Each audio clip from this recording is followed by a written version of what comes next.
Mag-agri tayo. Baki workshop na tuwing Sabado ng umaga. Dito sa katuwang nyo sa paghahanap buhay. PTV. Serbisyong tapat, mahusay at mabilis. Handog ng ating mga lingkod bayan. I-report ang mga sumusunod na paglabag sa maayos sa pagbibigay serbisyo sa mga tanggapan ng gobyerno. Ang pagtangging tumanggap ng aplikasyon o request na kumpleto ang mga requirement. Ang paghingi ng karagdagang bayad o requirement na wala sa Citizens Charter ng tanggapan. Ang hindi pagpapaabot sa aplikante ng disapproval ng kanyang request o aplikasyon. Ang hindi pag-asikaso sa mga aplikanteng nasa tanggapan kapag official working hours, pati na habang lunch break. Ang hindi pagbibigay ng OR o official receipt. At ang paggamit o pakikipagsabwatan sa mga fixer upang mapabilis ang transaksyon. I-report agad ang anumang violation sa contact center ng bayan ng Civil Service Commission. Isang paalala mula sa inyong PTV. Ang mga may init na balitang tumatak ngayong linggo sa Mundo ng Sports. Discipline at focus, dalawang karakter na kailangan ng isang archer para siguradong bullseye ang target. Kakaibang restaurant that offers healthy food options and perfect din para sa mga vegan lovers. We wanted it kasi to be an escape. Kasi during the pandemic, we're all stuck here in the city. So we wanted something everyone at the same table will be able to enjoy at the same time. PTV Sports, ngayong Sabado, alas 4:30 ng hapon, dito lang sa PTV. Kumpleto na ang inyong umaga sa pangmalakasang balitaan at komentaryo. Hatid ng mga astig at batikang broadcaster ng PTV. Mike Abe. Ay, tataya ko na itong aking trabaho. Pasintabi na. May prinsipyo po kasi ako eh. Aljo Bendijo. Basta't nakikita natin na ginagamit sa tama. Pera po ng taong bayan yan. Erwin Tulfo. Tapos sila, kanya-kanya naman sila. Hindi naman sila pinilit na pimirma kayo dito. Balitaang mainit, talakayang matapang at walang inuurungan. Abe, Tulfo, Bendijo. Dito lang sa inyong PTV.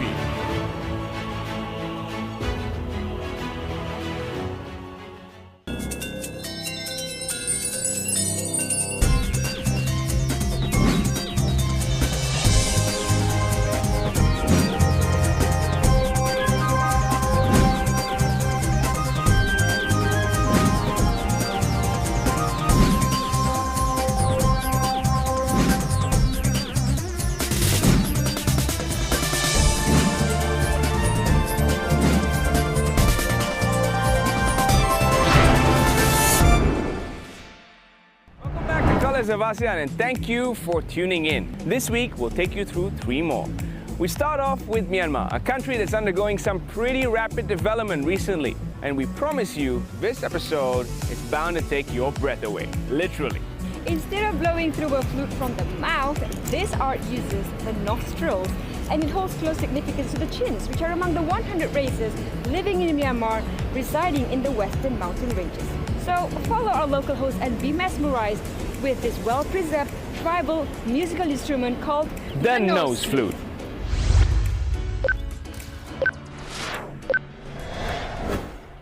Today, we take a great pride in presenting this program on one traditional musical instrument, which is the flute, to be played by nose. The Chins are among the over 130 national races of Myanmar, residing along the steep western mountain ranges of the country. If you are together with them, you can experience their simplicity and hospitality. The flute, to be played by nose, is being performed by Thai people, the ethnic minorities of Chin national races. They have preserved this knowledge of playing since the time of their ancestors and have handed down from generation to generation.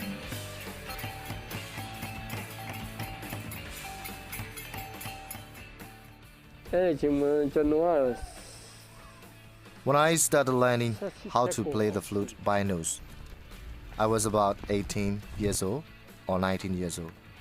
At the time, my parents were still alive. An old man who lived next to our home was always playing at 3 o'clock or 4 o'clock every early morning. I was attracted by the melody released from the flute. That sounded really pleasing me, so I went to him and requested him to teach me. When he agreed, he started teaching me the way to play the flute. I followed whatever he taught me at that time.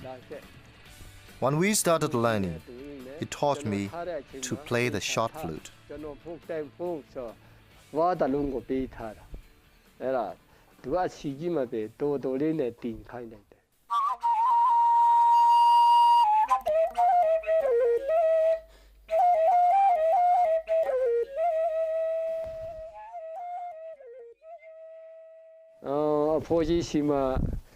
While I kept on learning from the old man, when I could produce a sound, he gave me his flute. Then he ordered me to keep up the knowledge of playing before he passed away. I still remember his words. I maintain the flute well and value it like my own life. There is no more who can make such a flute. My mentor told me that the one who will make such a flute must have the skills of singing and know well about the mysteries of ancestors. Such a person can make a flute. The better he can sing, the better the sound will be. He said, there has to be a certain time to make such a flute. We cannot make whenever we want to. The time when the crops become mature is the best occasion to make it. I cannot remember the exact time. Besides him, there is only a few Chins who can play the flute by nose in this remote little town. This handful of flute players constitute just a minority compared to the population of over 45,000 in Minde. Moreover, most players are elderly persons of over 60 years. This shows that there may not be anyone from the new generation wanting to take over this cultural inheritance and preserve it.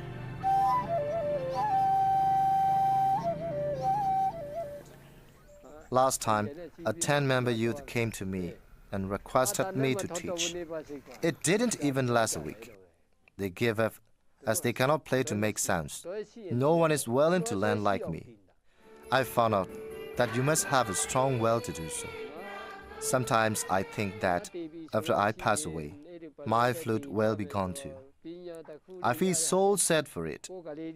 Although my mentor could hand it down to me, I have no more inheritors. Hence, this way of playing such a flute will disappear completely from the earth.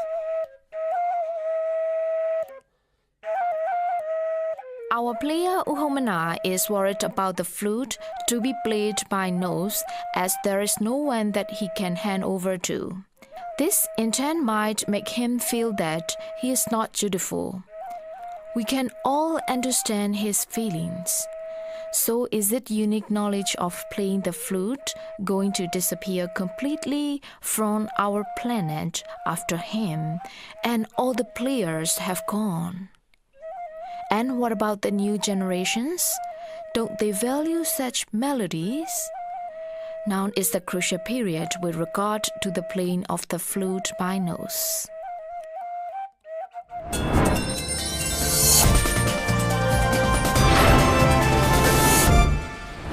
Travel to the Philippines with our host Jules Guyang to have a closer look at an indigenous musical piece called the kubing. It is made from bamboo and it's a type of a jaw harp, and the sound it produces is based on the different movements of the tongue. For when it is played, you will know it is the kubing. It is now taught in schools and institutions to ensure that this musical instrument stays in the generations for many more years to come.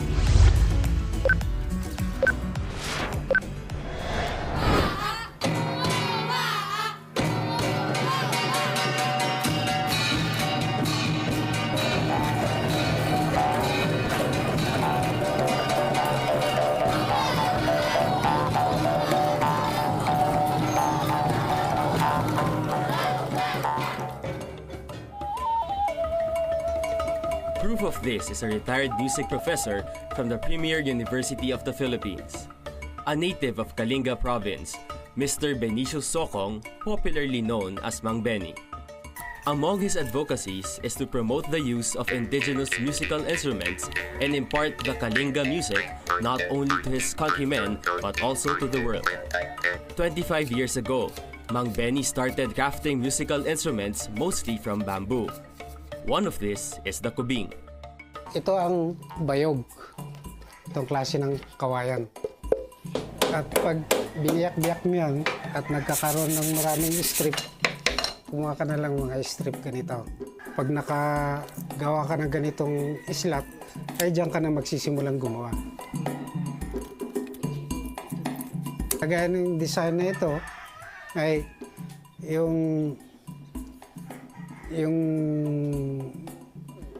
buho na tinadtad mo at nilaga mo.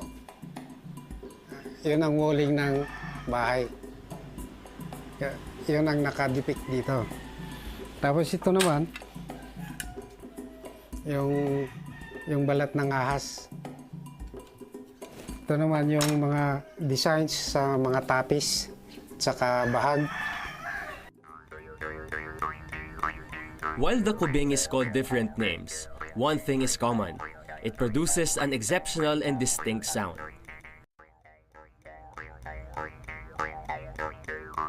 This can be found throughout the Philippines.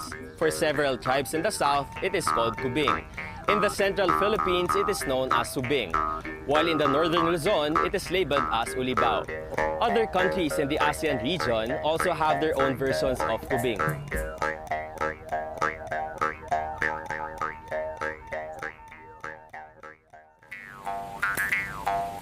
Like Mang Benny, Professor Ed Drew is also an expert in playing the kubing.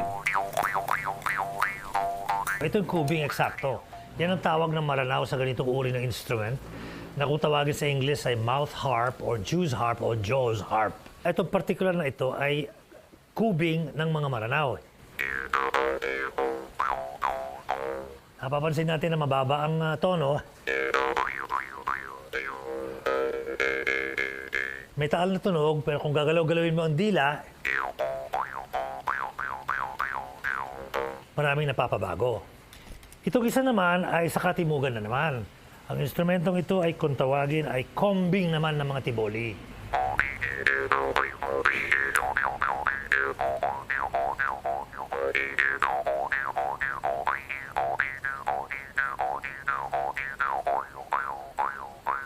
Kuribaw ng mga ibanag at itawit sa probinsya ng Cagayan.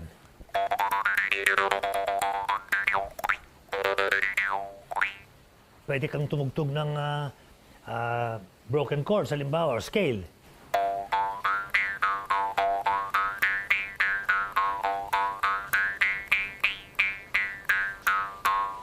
Or yung diatonic scale kung tawagin.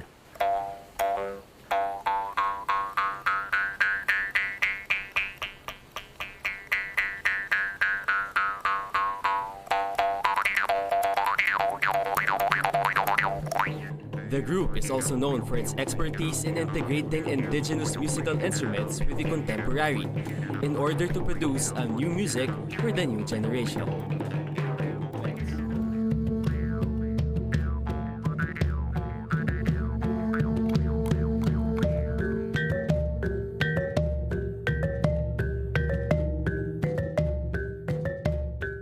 Though the kubing is widely used by various tribes, especially in their festivities, it is evident that many of the urban residents, particularly the youth, are unfamiliar with this instrument. This is among the reasons why the Balayan was formed, a museum for the poor and a center for transformation through the arts. Volunteers of the organization teach students how to play local and Asian-inspired musical instruments free of charge. Training ng mga bata dito ay araw-araw. Pero hindi lang sa musika ang pinag-aaralan nila, nag-aaral din sila sa pagbabasa at pagsusulat. Among its enthusiastic students are Shekinah and Julius. Katapos po namin mag-school, pupunta po kami dito. Tapos po, tuturuan po kami mag-alugtog at saka po magkulintang. Sinali po nila ako kasi sabi po daw nila, masarap daw po tumugtog. Both of them are optimistic that they will become musicians in the future. Araw-arawin ko po ang pagpapractice para lalo ako matuto. Imbis na tumambay po kayo at sumali na lang po kayo sa balay-balay, marami pa po kayong matututunan. Nakikita ko naman sa kanila nag-i-enjoy sila. Kahit na medyo mahirap siyang gamitin, ang mga bata ay pinipilit nila itong tugtugin. Naniniwala ang mga anak balay-balayan na ang musika o at ang ating mga instrumento, ito ay ang ating kaluluwa. Kaya kahit kailan, hindi ito pwedeng mawala sa atin. For these kids, music is their future. But for Mang Benny, music is also a living. Oo, kung sa kabuhayan nakakatulong to kasi pag may mga nagawa ka, bebenta mo rin. So, meron kang pambili ng pangangailangan sa bahay, pangangailangan sa eskwelahan, mga bata na nag-aaral. However, he ensures that his instruments are well utilized. Hindi ako nagbibigay sa mga commercial stores dahil sayang lang yung pagod mo pag napupunta sa commercial. Nagagawa lang na pang-arte-arte lang sa bahay o kaya dahil nasasayangan ako kung nasa commercial kasi gawa mo ng pinaganda mo yung tunog. Just like other indigenous musical instruments, if not taken care of, the kubing may face extinction. Thus, full support for our makers of these instruments and appreciation for its players are necessary. Sa unang-una pa lang, dapat ito'y mapapalago sa mga gumagawa. Turuan sila kung paano gumawa at para kung tayo yung mga matatanda na at wala na dito sa ibabaw ng lupa, ay meron pang magpapatuloy na mga tao para hindi mamatay itong ating kultura. Kaya kailangan may magtuturo paano i-appreciate ito, tsaka maturuan yung mga kabataan na gagawa. Malagang tangkalikin natin to kasi kung sa ating mga Pilipino, ito'y ating identity. Ito'y katutubong instrumento natin, hindi lang sa Cordillera, kundi sa South, buong Pilipinas. At kung sa level ng musika ay pwede mo itong tugtugin sa sarili mong tugtog o yung ibig sabihin sa traditional at saka sa mainstream music.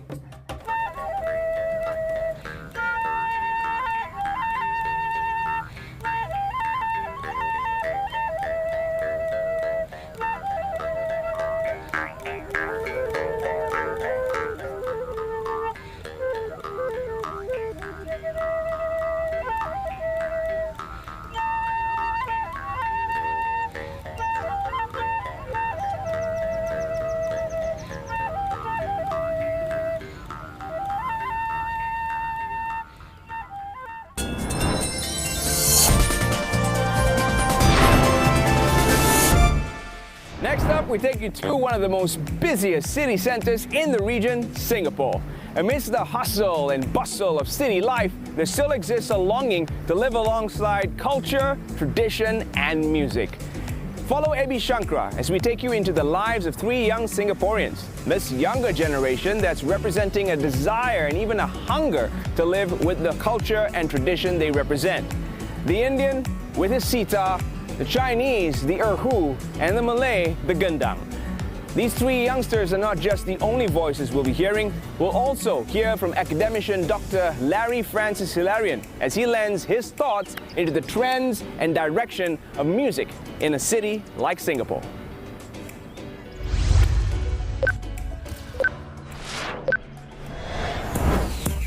Welcome to Singapore, a melting pot of cultures brought in by the early migrants who hailed from different parts of the world. They brought with them musical instruments to accompany to soothe their homesickness. The music from these different groups of migrants today has become the folk tradition or traditional music. Meet Ridwan, a pioneer in body percussion. Malay by ethnic group, his love for gendang or the drums have brought him to perform all over the world, representing Singapore in many cultural festivals.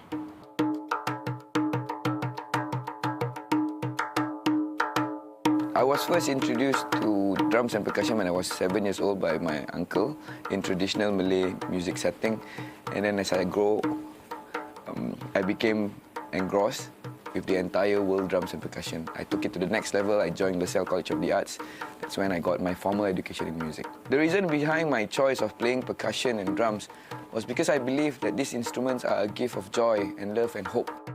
Unlike any other instrument, the drums are the instrument that doesn't make anyone feel sad and depressed. That's why drums will always be close to my heart. I love music so much. The reason is it's a way of life for me. It's not any hobby or work.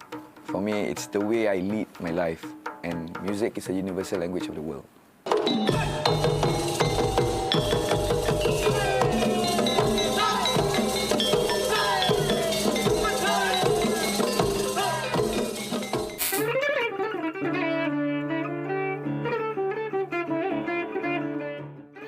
Meet Krishna. When he was 10, most boys would choose a guitar, but he picked up the Indian instrument sitar instead. He is also the first non-Indian to win the 2002 National Indian Music Competition.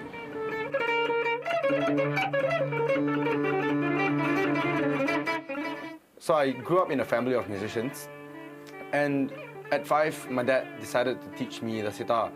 And so ever since, to me, family and music, they are the same thing. So the interest really came about when I realized that what my father has given to me was something great. It was when I was 12 years old and I won the competition. And from then on, my interest climbed, and I want to reach and seek a different height of playing and skill levels. So people do ask me sometimes, is it difficult for you, for a Chinese guy playing the sitar? And I'll be like, yes, it is to a certain extent difficult because I do not grow up listening to Indian music. But then again, the irony is when I was 5, I started, so that's when I started listening to Indian music. So is it difficult or is it not difficult? You know, to me, at this current point, music is not difficult. Learning any instrument is not difficult. What's difficult is when you choose to make it difficult. Music at the end of the day means love, family. Who wouldn't enjoy doing what they love most with their own family? Dr. Larry, could you tell us more about the sitar? The sitar is symbolic of North Indian music, and it's a lute instrument, plucked lute. The sitar's significance, characteristic, it encompasses or encapsulates the whole idea of Indian music. It has the melody, played the leads melody, it has the rhythm. Rhythmic articulation in sitar playing is very complex. It has the drone, which acts as like a harmony, and improvisation is so important. All these 4 musical elements shape Indian music, and the sitar is representative of all these 4 elements. I think that's fascinating.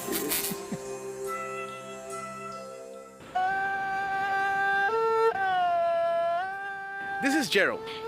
His interest in music started when he was 9 years old.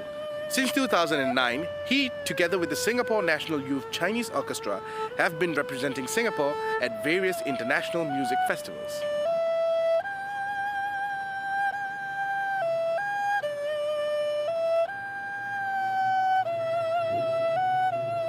When I was young, I always had an interest in music. So when it's time to choose a co-curricular activity in the primary school, I decided to learn the erhu in the Chinese orchestra. Because at the time, I already been learning the organ, which is a Western instrument, and I would like to try something totally new. Initially, when I learned the erhu, I thought it is an easy instrument to pick up because it has only 2 strings. But I was wrong. Unlike the violin, the erhu do not have a fingerboard, therefore intonation is a challenge for us. If we apply too much pressure onto the string, the pitch will be a bit higher. So this is something that is very unique to the erhu, which we need to overcome it. To me, music is a form of expression, and it's also an international language. As a music teacher, I use music to interact with my students, enabling them to express themselves creatively and confidently.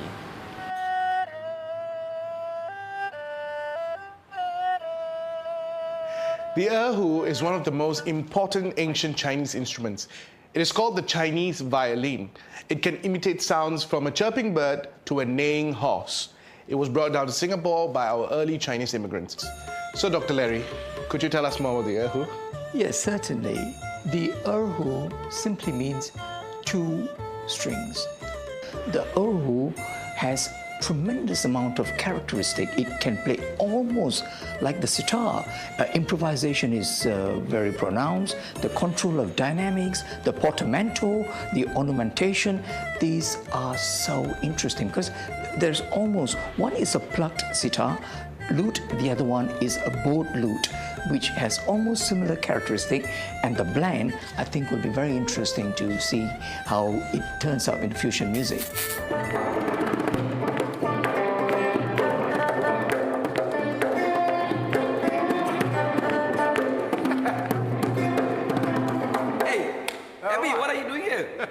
Well, I've got a challenge for the three of you. Okay, come on, bring it on, man. Okay. I know all three of you are very good in your individual instruments, but can you join forces to perform a song? Oh, that's easy. That's easy? No, that's not all. I am going to give you the folk song, and you've got to make it uniquely Singapore. Okay? Yeah? Okay? Well, this is going to be interesting. I think we're in for a surprise. Hey, what's the song lah? I think it's important to preserve our heritage because it is a responsibility, as it's been around for so many years, so we shouldn't let it die off and to carry and pass it on. But at the same time, we shouldn't just like pass it on. We should try to innovate, improve on it, create more expression, more ideas, and we pass it on, so that the future generation have more to learn from there. The best thing about our heritage is if we are able to harness it through our works, our composition, and I think it will hopefully resonate with the entire community who listen and watch. We can do something slightly rockish with the Indian sitar vibe, or we can actually try to mimic certain things, but leaving still leaving its original flavor and its texture on it. So I think that's the only way we can make it really relevant in the easiest way. Guys, thank you so much for sharing your expertise with us. You have elevated the level for the next generation of Singaporeans. We have called a very experienced performer here in Mr. Trevor Neva and two very beautiful dancers to partake in this performance. So before we go into the performance, thank you so much. I'm Abhi Shankara. Thank you for joining us in this segment of Colours of ASEAN 2. I will not hold you back much longer. 1, 2.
Okay, we've done some pretty cool things in this episode. We've played the flute without nostrils, we've seen an instrument called the jawbone harp in action, and also taken a look at how a city like Singapore, with all its fast-forwardness, is still keeping check of culture and tradition within its communities. And it's great to see a higher sense of appreciation and awareness from the younger generations to ensure that all these instruments stay for many, many years. So until then, I'm Zella Ismail. And I'm Terrence Das. See you soon on Colors of ASEAN.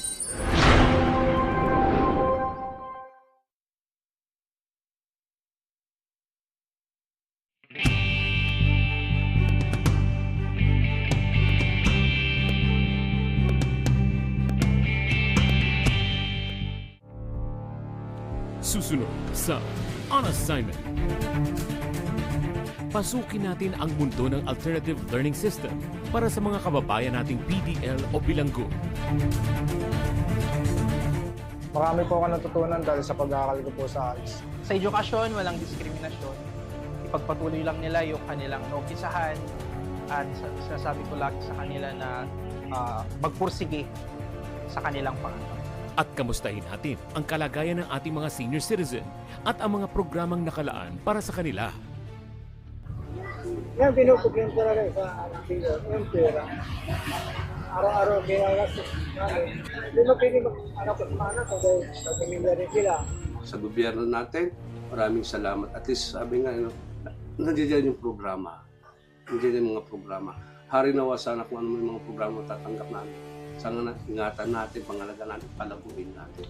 On Assignment, ngayong Lunes, alas 8 ng gabi, dito sa inyong People's Television. Health Watch, alertong pangkalusugan. Mag-ingat sa dengue. Ang dengue ay isang viral infection na nagmumula sa kagat ng lamok na Aedes na sanhi din ng iba pang sakit gaya ng Zika virus at chikungunya. Ito ay nagdudulot ng mataas na lagnat, pamamantal, pananakit ng kasukasuan at kalamnan, panghihina, pagdurugo ng ilong, pagsusuka at pagdurumi na may kasamang dugo. Ang mga sintomas ay karaniwang nagtatagal mula 2 hanggang 7 araw. Sa unang senyales ng dengue, kumonsulta agad sa doktor. Uminom ng maraming tubig, inumin ang mga gamot na nireseta, at magpahinga. Iwasan din ang pag-inom ng aspirin at ibuprofen. At ikonsulta muna sa inyong doktor kung iinom ng herbal o alternative medicine. Tandaan, ang kalinisan ang pinakamabisa nating panlaban sa dengue. Health Watch, alertong pangkalusugan.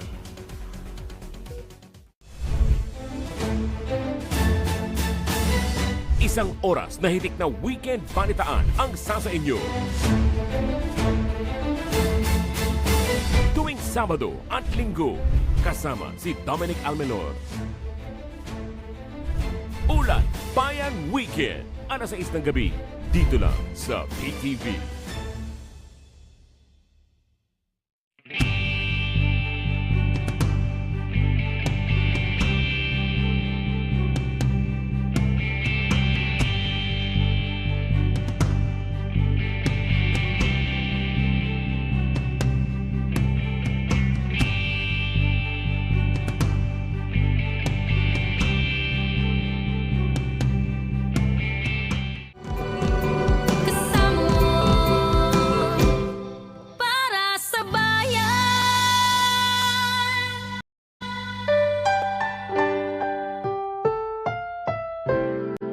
Susunod na programa ay rated PG. Ito ay nangangailangan ng patnubay at gabay ng magulang para sa mga batang manonood.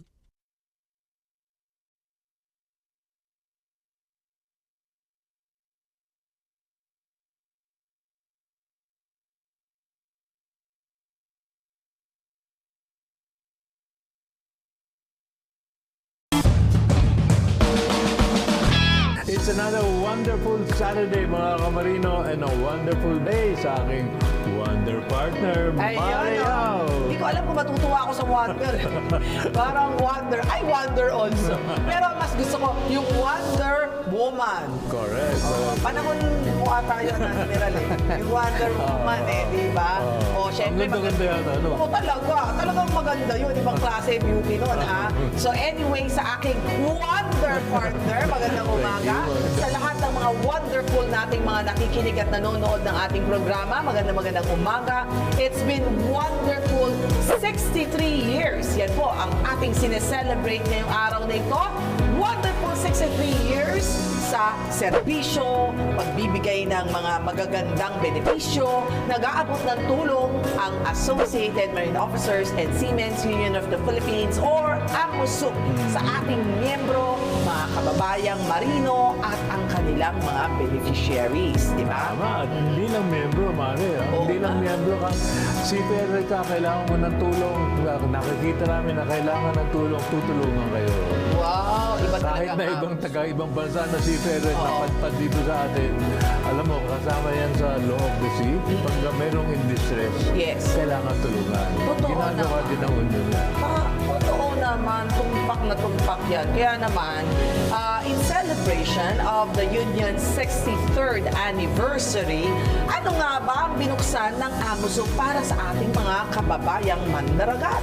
Correct, Mari. Nag-open po tayo. Nagbukas tayo ng isang bagong museo para sa Pilipinong magdaragat. Yehey! Woohoo! Nakikita niyo yung aming bagong setting ngayon, ha? Iikot po tayo dyan. Yan, mamaya, iikutin natin yan. Ito ang bagong set ng Yan ang Marino at ito rin ang... Museo ng Bayan. Ayan, Museo Mandaragat. Correct. At saan nga ba ito makikita, Admiral? Andito lang po ito sa AMUSUP Village. Yan. Sa Intramuros po, nasa Cabildo. Dikit-dikit naman po yan. Yes. Makita kayo ng umpisahan ng isang building ng AMUSUP. Magtanong lang kayo. Dire-diretso na. Pinakabagong building po ito. Lapit-lapit na. Actually, pagpasok niyo pa lang na Intramuros, itanong niyo na ang AMUSUP. Alam na sa niya, ay, doon. Alam na, di ba? Uy, alam niyo ha, sama-sama nating alamin yung history. Kung paano nga ba nagsimula at ano nga ba ang nag-udyok sa ating Master Mariner para simulan ang binuo niyang konsepto para sa AMUSUP. Walang iba, syempre. Sino nga ba yun? Walang iba kundi si Captain Gregorio Santa Cruz Oca. Yan, makikita nyo dito ang history niya, ha? Kaya dyan lamang po kayo dahil marami kayong matututunan ngayong araw na ito at marami mga interesting things that you will learn. Kaya dyan lang kayo. Kaya tutok lang sa... The first and the longest running television program para lang po sa ating mga marino. Kaya all aboard dito sa... Yan ang Marino.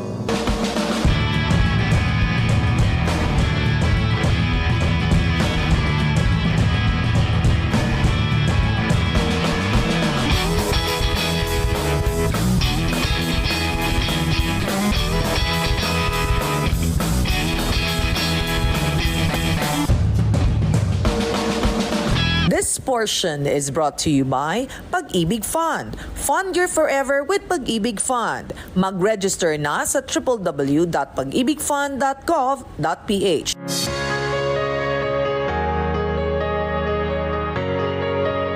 The Associated Marine Officers and Seamen's Union of the Philippines was established by the Master Mariner and Visionary the late Captain Gregorio S. Oca on November 1960. He saw the need to address the dire straits of seafarers working on board foreign vessels. Aware and well-informed Captain Oca did not turn a blind eye on those mariners who were given poor and unfair treatment, receiving extremely low wages, suffering from poor working conditions, uncovered necessary benefits, and being unprotected from accidents, sickness, and death. Seeking unison from Filipino seafarers, the Master Mariner labored the fight for the social, legal, and moral rights of the members in the domestic and international arenas. He envisioned free, if not affordable, medical and dental services, sufficient education and adequate training, and a united organization with clear and definite objectives. From then up to now, 63 years in service, AMUSUP's intent to care for its members and their families has been consistent, offering unparalleled programs such as healthcare services, free lodging, provident fund, housing programs, mini supermarket, education and training, and much more. The Associated Marine Officers and Seamen's Union of the Philippines will preserve, if not improve, the legacy pledged by Captain Gregorio Oca. Dahil ikaw, ako, tayo ay AMOSUP. Magkakasama hanggang dulo.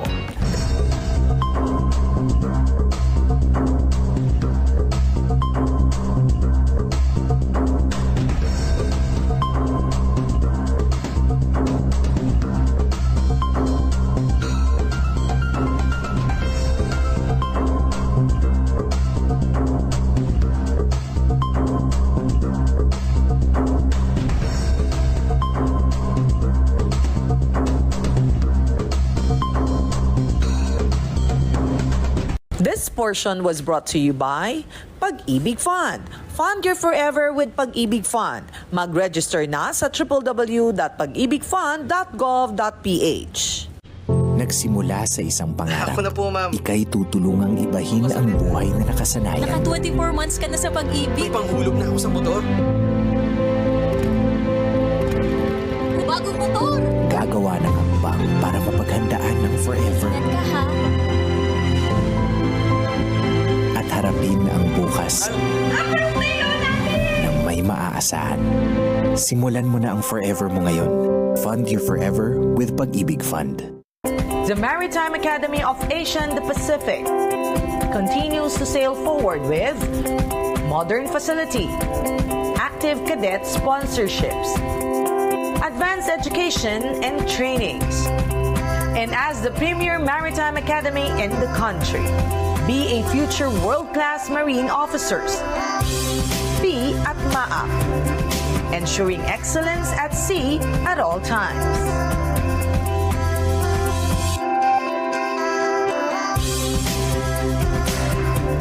Ang bawat bayaning Pilipinong magdaragat, may kaagapay, may kaibigan, may kakampi, may kasangga, may kabalikat.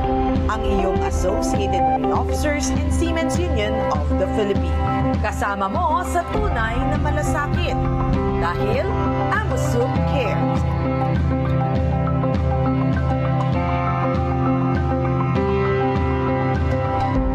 Maria would like to thank Samonte Aesthetic Clinic, Detox Central, and Medispa. Experience their unique touch of aesthetic concepts and glow like you've never been before. Come and visit their clinic at Unit 216 Royal Place Building, Don Antonio Drive, Commonwealth, Quezon City.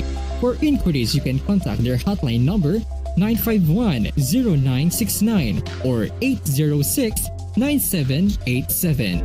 Unleash the beauty in you. Reveal your own version of young and fit. Visit Samonte Aesthetic Clinic.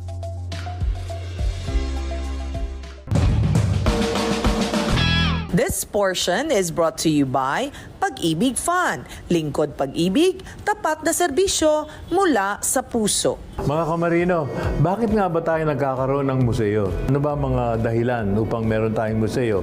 Maliban sa nakikita ninyo ngayon, may malaking section dito para kay Captain Oca. Siya yung ating founder at siya po nag-umpisa ng Seafarers Union dito sa Pilipinas.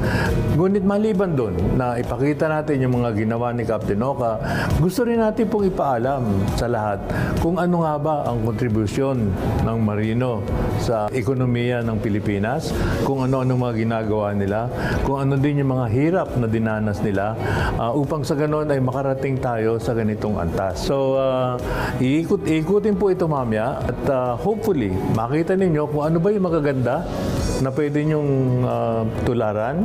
Makikita din nyo kung ano ba yung mga hindi masyado maganda na iwasan ninyo at kung hindi, pagandahin palalo sa inyong mga ginagawa sa pagmamarino.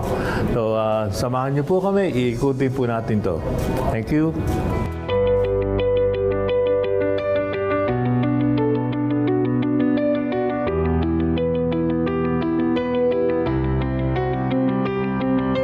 In celebration of AMOSUP's 63rd anniversary, the first museum in the Philippines dedicated for seafarers, Museo Mandaragat, has been inaugurated last November 11, 2023. It's the 63rd anniversary of AMOSUP. Captain Oca was our visionary founder, visionary captain. So you will see an exhibit here. purpose of this museum is to highlight and give thanks to our seafarers. Palakpakan po yung kayo lahat. This is for you. The contents will be coming from you. If you go around, you will see panels of TikTok, videos and pictures given by seafarers. So the content of this museum is for you. You can highlight your activities on board, your sacrifices, even your family sacrifices. Maraming salamat po at mabuhay po ang Pilipino man talaga. As you know, Filipino seafarers account for about 70% of the seafarers on board the Japanese merchant fleet. Always, thank you for your tremendous contribution to the Japanese economy and the Japanese shipping industry. And I hope you will give us your continuous support to the Japanese shipping industry. Everyone, we rely on you. Thank you. Museo Mandaragat or the Filipino Seafarers Museum can be found inside the newly built Sailors Home 3 along Cabildo Street, Intramuros, Manila. The museum will soon be open to the public by appointment. So, stay tuned for more information. Visit Amosup's Facebook page at www.facebook.com/AmosupOfficial or visit their official website at www.amosup.org.ph.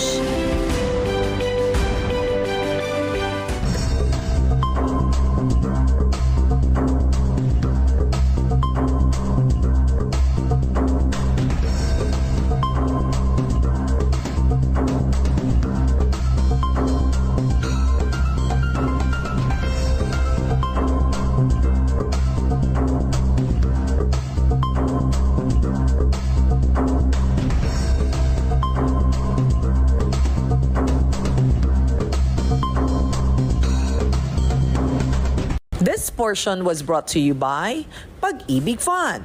Fund your forever with Pag-ibig Fund. Mag-register na sa www.pagibigfund.gov.ph. Nagsimula sa isang pangarap. Ako na po, ma'am. Ika'y tutulungang ibahin ang buhay na nakasanayan. Naka 24 months ka na sa pag-ibig. May panghulog na ako sa motor. Bagong motor. Gagawa ng hakbang para mapaghandaan ng forever. At harapin ang bukas nang may maaasahan. Simulan mo na ang forever mo ngayon. Fund your forever with Pag-ibig Fund. The Maritime Academy of Asia and the Pacific continues to sail forward with modern facility, active cadet sponsorships, advanced education and trainings. And as the premier maritime academy in the country, be a future world-class marine officers. Be at MAAP, ensuring excellence at sea at all times.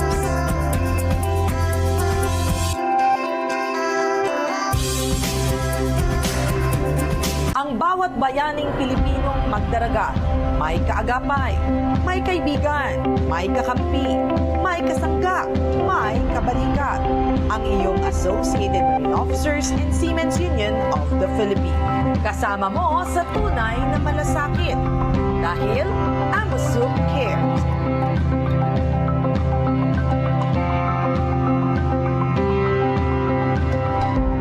Marayao would like to thank Samonte Aesthetic Clinic, Vitox Central, and Medispa.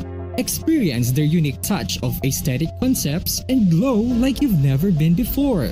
Come and visit their clinic at Unit 216 Royal Place Building, Don Antonio Drive, Commonwealth, Quezon City. For inquiries, you can contact their hotline number 951-0969 or 806-9787. Unleash the beauty in you. Reveal your own version of young and fit. Visit Samonte Aesthetic Clinic.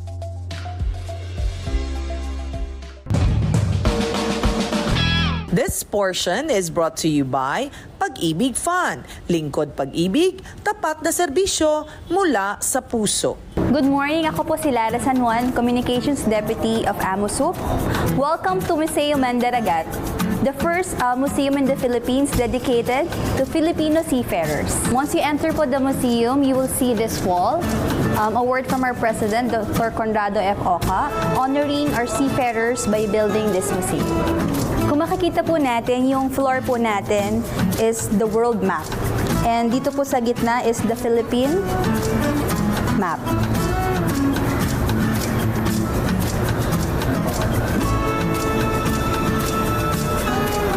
And of course, and through this wall, we have this Philippine maritime facts and figures. And this museum expresses our deepest gratitude to our unsung heroes for their ongoing commitment and dedication to the service to the world.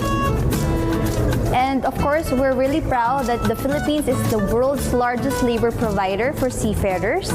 And of course, our union is the largest seafarers union in the Philippines with over 100,000 members. And with the recent expo that we have, that's why, 90% of the world economy contributes shipping. And that's why we have the tagline also, di ba? Seafarers move the world. Yan. And this part, we have the remittances of Filipino seafarers over the years. As you can see, we have, in the year 2022, $6.72 billion. That's as per Bangko Sentral ng Pilipinas. And we have also the increasing number of Filipino seafarers deployed every year. From 2020, we have 217,000. And the year 2022, we have 489,000 seafarers. And also, one of the purpose of this museum is we want to entice young people to have this career in the maritime profession. We have an area dedicated to our visionary founder, Captain Gregorio Oca. He is a master mariner himself.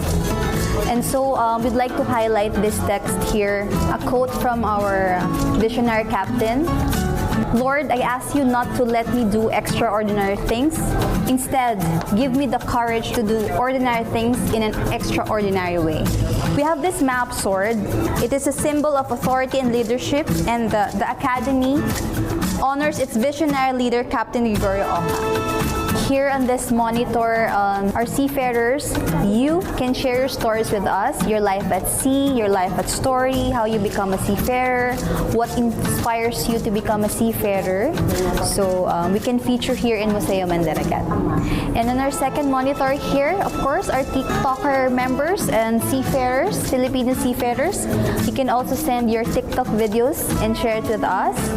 As you can see, this is an example of a submission. Here we have different ship models. Of course, we have cruise ships, general cargo ship, boat courier, container ship, and our very own training ship, MV Capitan Gregorio Oca. Of course, one thing that comes into our mind into seafaring profession is that seafarers travel the world. That's why we have a dedicated wall here, as you can see. Where are you going? Where have you been? So our seafarers can choose a port. Usually they start in Japan. So let's just try, for example, in Yokohama. So they can try this interactive map. And of course, we just highlighted some top ports where seafarers dock. And of course, we have this photo booth.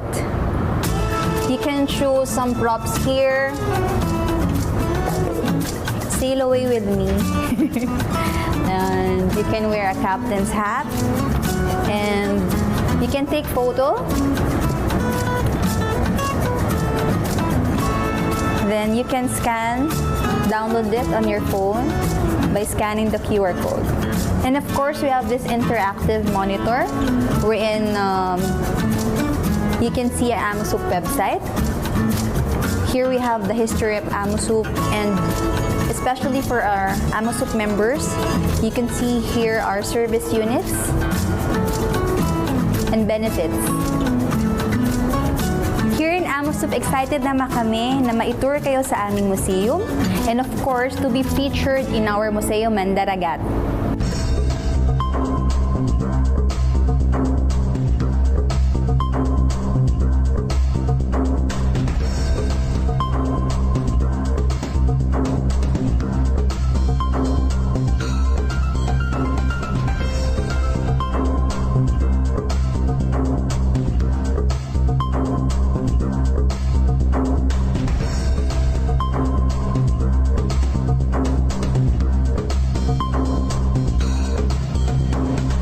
This portion was brought to you by Pag-ibig Fund.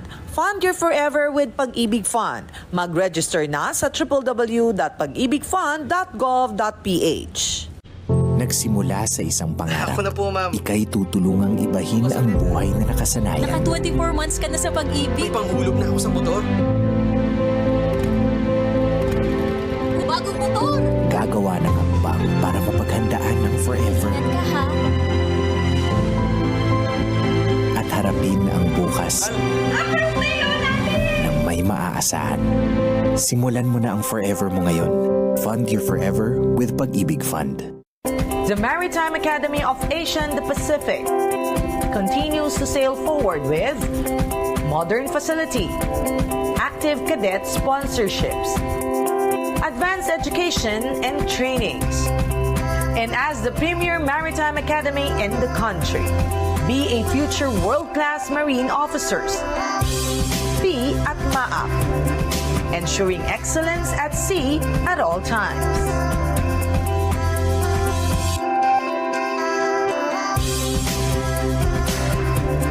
Ang bawat bayaning Pilipinong magdaragat, may kaagapay, may kaibigan, may kakampi, may kasangga, may kabalikat. Ang iyong Associated Marine Officers and Seamen's Union of the Philippines. Kasama mo sa tunay na malasakit dahil Amosup cares.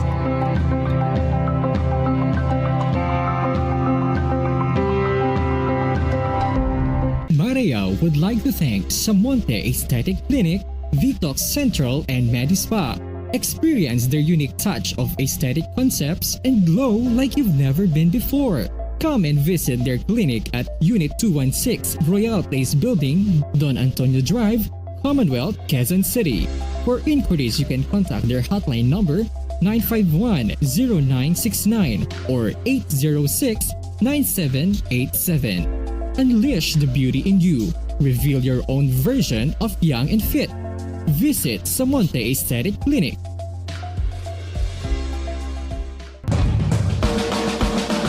This portion is brought to you by Pag-ibig Fund. Lingkod pag-ibig, tapat na serbisyo mula sa puso. Nakakatuwa talaga, no, Admiral? Correct.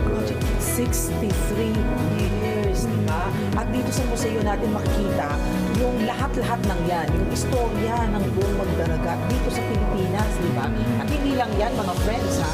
Yung alam nyo na kung bakit nga binuo ni Captain Gregorio Oca ito, ang founder ng Amosup, di ba? Tama ka yan, Mari. Para po ito sa lahat ng Pilipinong magdaragat. Isa lamang ito sa mga paraan ng Union upang ipakita na talagang ina-appreciate natin ng buong bansa ang mga sakripisyo. Mahabang sakripisyo po yan, mga kamarino. Lahat kayo kasali dyan. Hindi lang kayo, pati mga kamag-anak nyo, That's very true. Pati mga misis nyo, pamilya nyo, na maraming hirap na inabot upang maabot natin itong ating katayuan ngayon. That's very true. At hindi lamang yan, ha? Dahil sabi mo nga, Admiral, ang layo na narating ng mga seafarers. Mula dati na tinatawag lang silang tik-tik kalawang, o akit ka na ng barko, marunong ka magluto, akit ka na ng barko. Ngayon, ibang level na. Hindi lamang sa antas ng society, but also economically, iba na rin ang level. Mas mataas na ang nakukuha ng ating mga seafarers. At yan ay isang pasasalamat din sa ginawa lahat ni Captain Gregorio Oca. Yan, nakita niyo yan sa ating history dito ha. At maganda rin na i-appreciate natin kung sino-sino nga ba ang mga taong tumulong para maiangat ang antas ng maritima sa ating bansa. Diba? Nandiyan po yan. Nandito po lahat yan sa ating museo. May mga pinakamataas na kontribusyon ng ekonomiya in terms of dollars ay ang mga seafarers, di ba? Yeah, kaya ang ganda ng imahe, sabihin na natin, ng mga mandaragat dito sa ating bansa at imahe sa buong mundo. Bakit nga ba tayo ang pinakamarami? Oo, sa buong mundo. Pinakamarami, pinakamahaba. Nandun na. Kahit saan ka magpunta, meron kong Pilipino mandaragat doon. That's very true. At sana ma-maintain natin yan. Yeah, totoo yun. Siyempre, binabati ko din tayo ng ibang mga naiingit. Ngunit talagang pinagsisikap natin na lagi tayong nakakataas sa kanila. That's very true. Anyway, marami pa tayong malalaman tungkol siyempre sa mundo ng maritima dito sa ating programa, di ba? Correct. At maaari niyo pong i-search ang aming Facebook page at Yanang Marino. At siyempre sa YouTube. Saan nga ang YouTube ko, Adra? Siyempre, MY. My channel. Yan. Your channel? My channel. Okay. Yan po ang Mariyaw. At hanggang sa susunod na Sabado, mga kamarino, from 8 o'clock to 8:30 in the morning, kasama po sa inyong almusal. Dito pa rin sa PTV Channel 4. But for now, Anchors away. Bye, everyone. Bye-bye.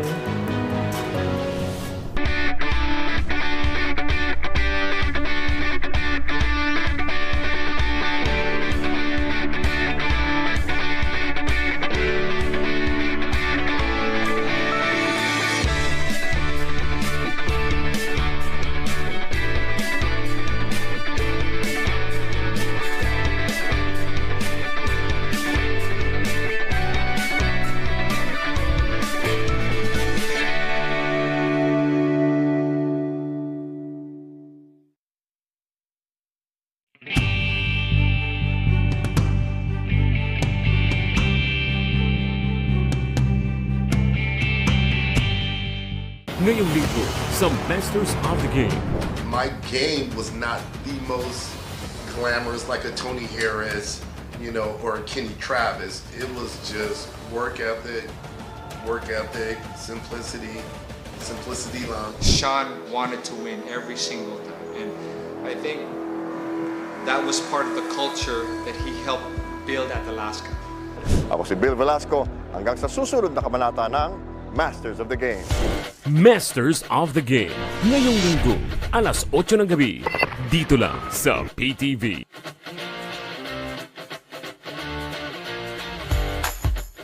Saan mapapanood ang PTV? Sa bawat sulok ng Pilipinas. Reaching millions of Filipinos across the country through the power of terrestrial TV. Abot na abot namin ang mga Pilipino para sa tapat na balita at impormasyon. Dito'y Cordillera, kan Intero ang Luzon.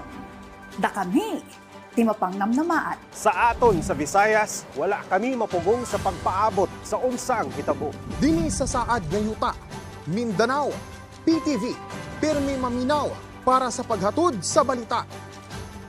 Broadcasting in Luzon. PTV4 Manila, PTV8 Cordillera, PTV4 Naga, and PTV4 Palawan. In the Visayas, PTV11 Cebu, PTV10 Dumaguete, PTV2 Guimaras, PTV8 Tacloban, and PTV12 Calbayog. And in the heart of Mindanao, PTV11 Davao City, PTV8 Cotabato, PTV7 Zamboanga, PTV11 Sibugay, PTV11 Pagadian, PTV48 Davao del Norte, and PTV8 Agusan del Sur. PTV Regional Network, buong katapatang naghahatid ng balitang maaasahan para sa inyong pambansang TV.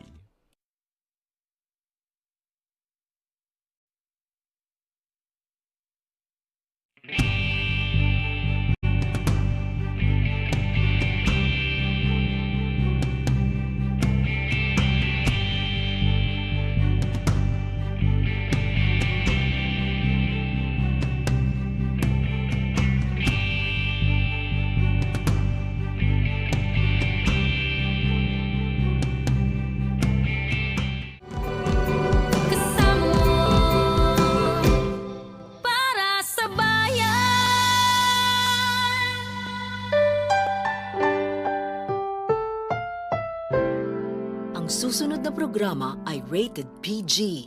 Ito ay nangangailangan ng patnubay at gabay ng magulang para sa mga batang manonood.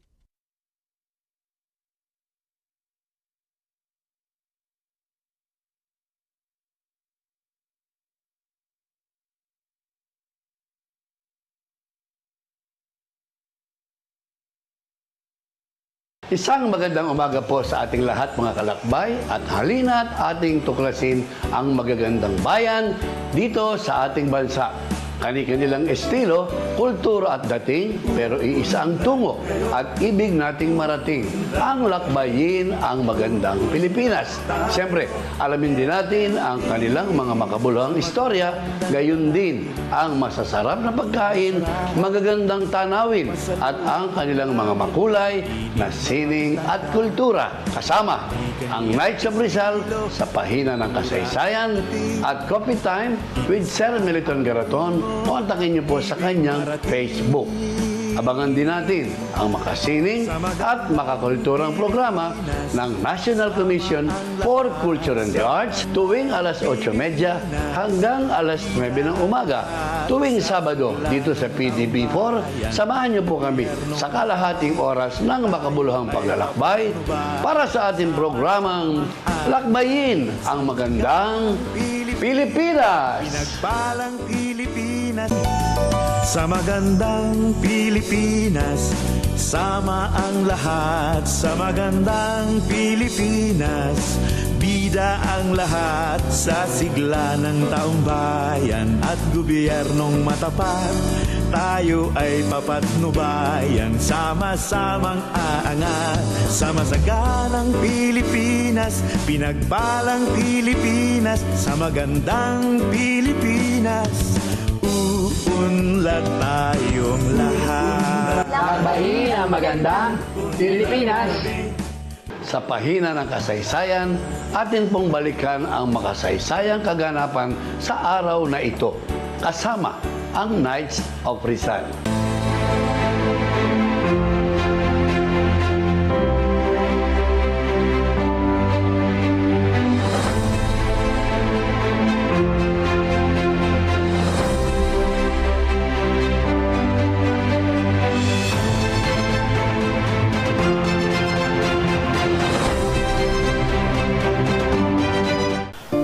Ika-9 ng Nobyembre taong 1827, isinilang sa Tondo, Maynila, si Teodora Morales Alonso Realonda de Rizal y Quintos, ang ina ng pambansang bayaning si Dr. Jose Rizal.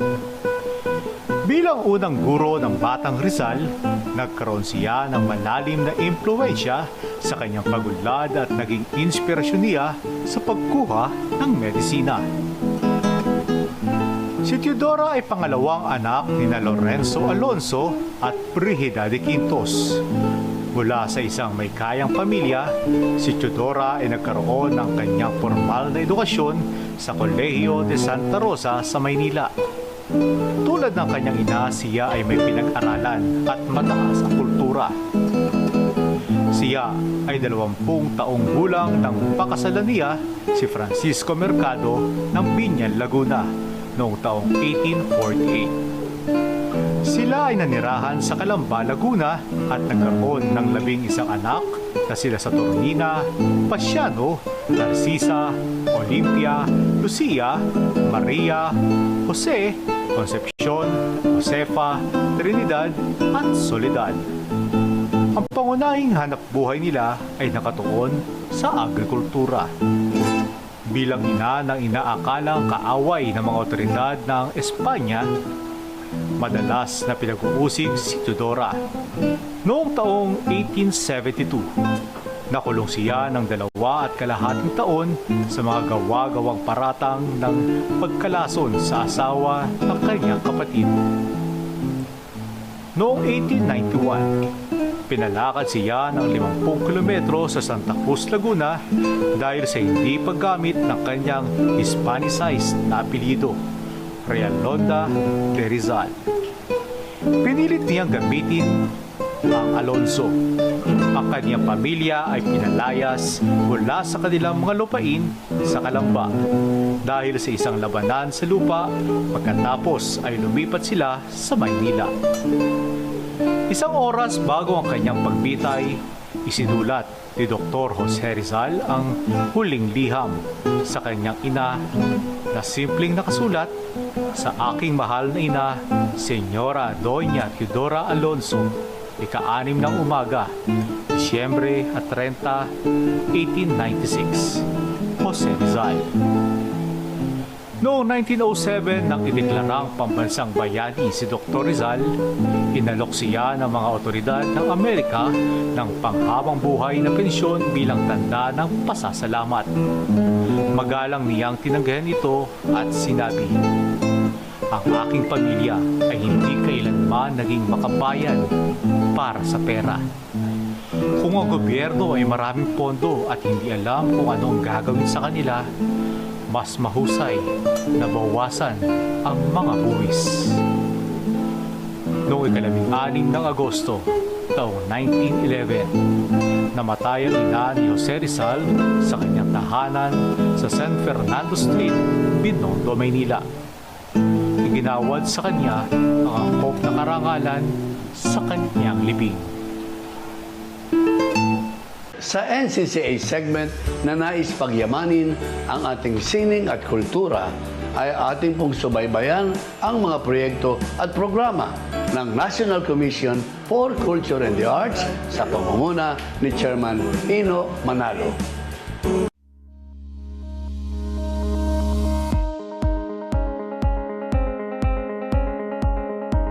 Kasabay ng pagdiriwang ng Museums and Galleries Month noong Oktubre, muling pinangunahan ng National Commission for Culture and the Arts ang pagbubukas ng prestiyosong Manila Art.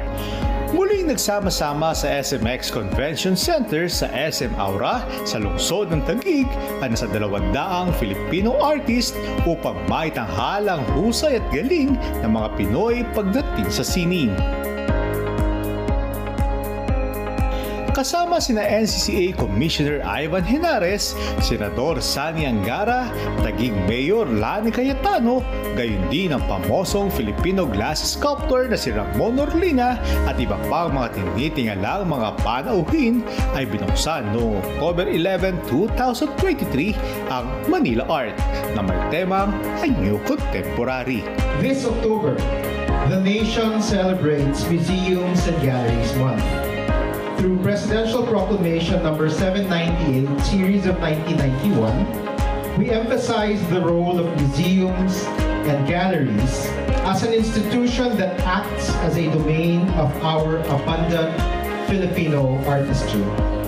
Exhibits and reflections, crafting opportunities for the new world, highlights art as a catalyst for change, giving us moments to reflect, restart, and redirect ourselves to a better future. Tonight is a pleasant evening for all of us as we celebrate Manila Art 2023 on its 15th year with the theme of A New Contemporary, which seeks to collate the series of themes utilized in the past years, aiming to embrace the profound foundation and legacy of Philippine art while revolutionizing the country's art scene by adopting new perspectives and new media. As the prime government arm dedicated to the promotion and preservation of Philippine arts and culture, the National Commission for Culture and the Arts highly lauds Manila Art 2023 for continuing its journey in celebrating arts through the years. We recognize your efforts and dedication as you gather artists and art enthusiasts in a space where they can showcase their diverse range of expressions and freedom. Ang Manila Art 2023 ay ang muling pagsasama-sama ng mga alagad ng sining hindi lamang sa pagpipinta kundi maging sa eskultura, mga kolektor at tagahanga. Lalo ngayong ito'y nagbabalik sa dati nitong ganda at saya matapos ang ilang taong pandemya. 32 booth ang binuksan upang pagsama-samahan ng mga artist sa loob ng 5 araw ng natataging pagtatanghal. Ang Manila Art 2023 ay nagdiriwang na ika-15 anibersaryo nito ngayong taon. Mula October 11 hanggang 15, itinanghal sa SM Aura ang tradisyonal at makabagong forma ng sining kabilang na ang mga functional and technology-based arts. Hindi lamang sa canvas, kundi maging sa mga sasakyan na binigyang disenyo at sining. Bilang isa sa mga natatanging proyekto taon-taon sa selebrasyon ng buwan ng mga museo at galerya ng Pambansang Komisyon para sa Kultura at mga Sining, ang Manila Art ay patuloy na tumatalima sa mandato nito na palakasin at maipakilala ang sining biswal ng bansa sa pamamagitan ng pagsuporta sa mga art galleries, museums at mga kaugnay na institusyon na nagsusulong ng sining at pagkamalikhain. Sa mag-ama magkasama sa programa, subaybayan po natin ang mga kaganapan. Dito lang sa tinaguriang Art Capital of the Philippines, ang Angono, Rizal.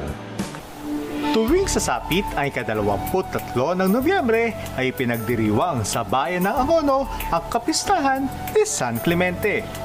Ang patron saint ng Angono kung saan ang selebrasyon ay magsisimula sa nobina ng pasasalamat. Ito isang pasasalamat sa mga biyayang tinatamasa ng bayan na naging tradisyon sa tuwing sasapit ang kapistahan. Ilalabas ang patron sa kanyang tahanan na may paghahanda ang mamamayan na siya'y salubungin para sa natatanging prosesyon ng bayan. Ang prosesyon ay iikot sa bawat kalye ng Angono, kung saan ito'y inaabangan ng mga residente na muli siyang masilayan. Makalipas ang 2 taon na dulot ng pandemya, ay masaya muling ipinagdiriwang ng taga-Angono ang pista ni San Clemente.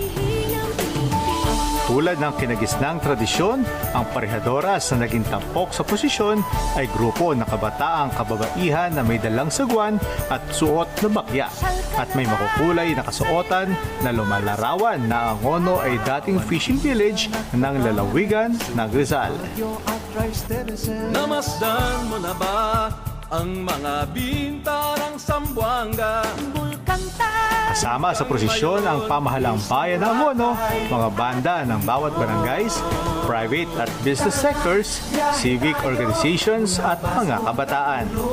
Nang makilala ng gusto ang ating kapwa Pilipino. Basang-basang naglalakad sa bawat kalye na may tamis ng ngiti na nasisilayan ang saya na kanilang nadarama.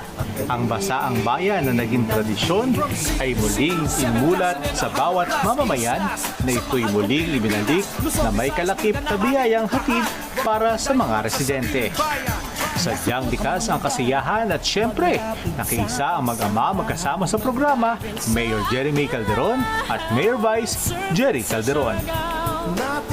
Ang patron San Clemente ay hihahatid sa Lakeside Park, Barangay San Vicente kung saan naghihintay ang kanyang pagoda.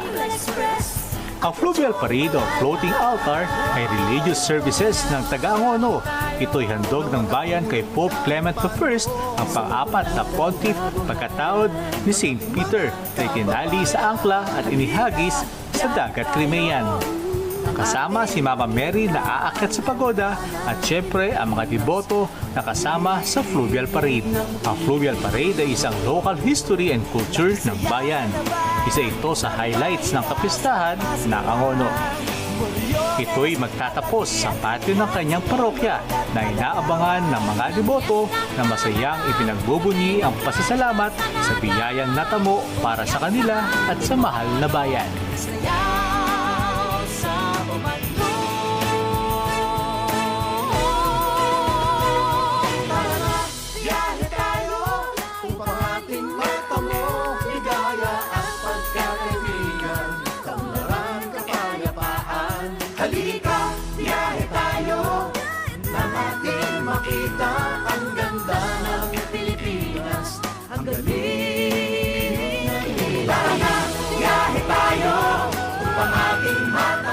Kalahating oras muli ang lumipas at kalahating oras na makabuluhang talakayan ang nagpayaman sa ating kaalaman. Sa susunod pong Sabado, sa ganap na alas 8:30 hanggang alas 9 ng umaga, tunghayan niyo po muli ang aming inahandang programa. Kung may mga mungkahi o suggestion po kayo, maaari niyo po kaming kontakin sa aming Facebook na nakasulat sa ating TV screen o sa ating mga YouTube, Lakbayin ang Magandang Pilipinas.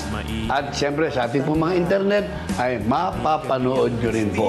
Huwag po tayo maging banyaga sa ating sariling bayan.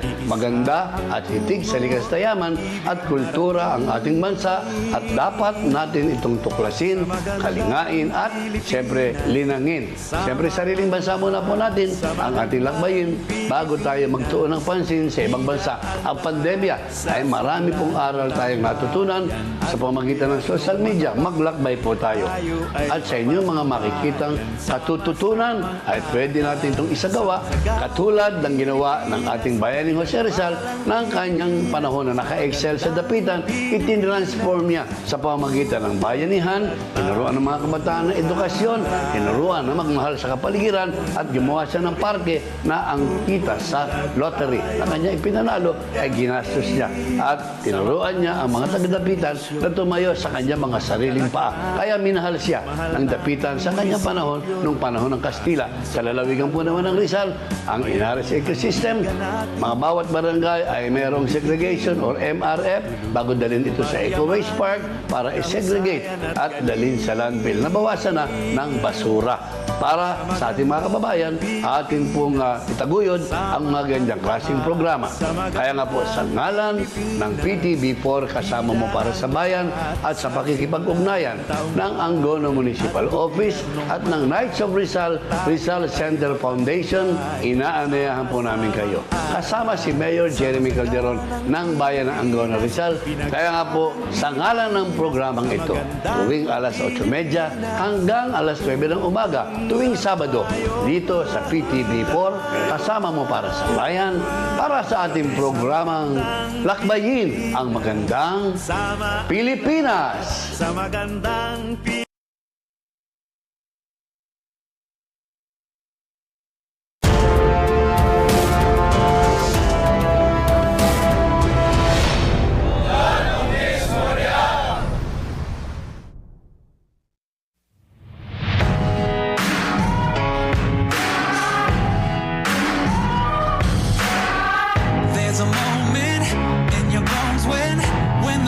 takes over, blood is running, heart is pumping as the battle gets closer.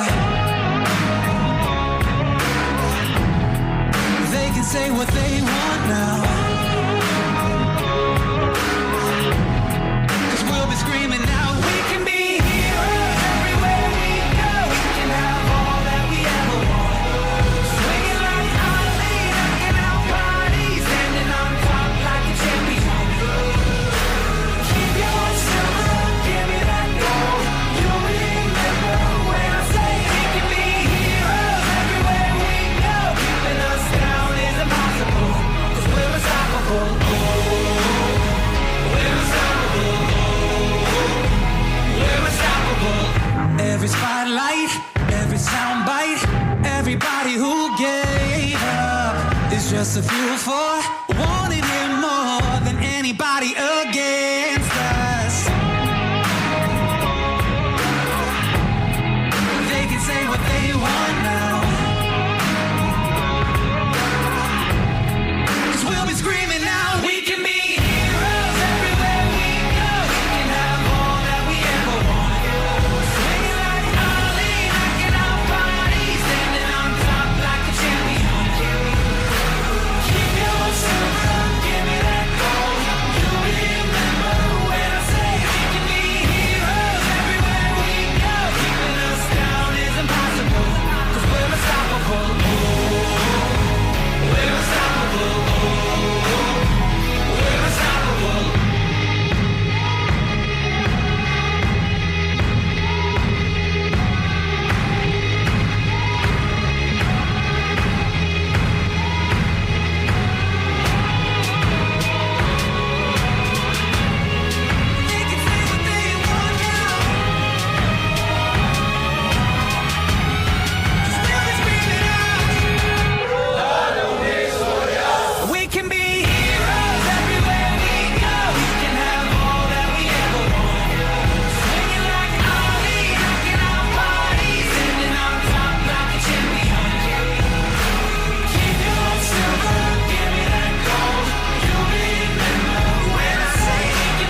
presently, by the order of the Knights of Rizal, our first assembly after pandemia is now put this into order. This is not another story. This is not another drill. I refuse to be another number now. Never staying down. This is something real.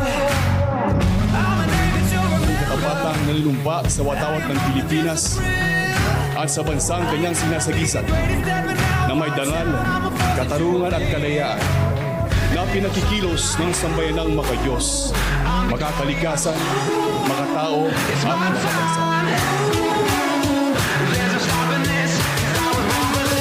I do it for the glory.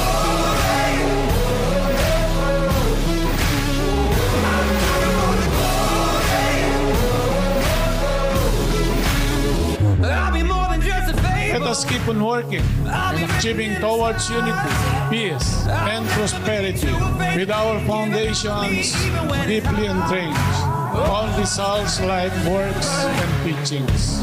Again, fellow knights, welcome, non omnis moriar. Sa ngayon wala nang anuman sa akin, ako'y limutin at aking lilimutin. Yaong himpapawid kaparang at hangin, at ako sa iyo'y magiging taginting. I do it for the glory.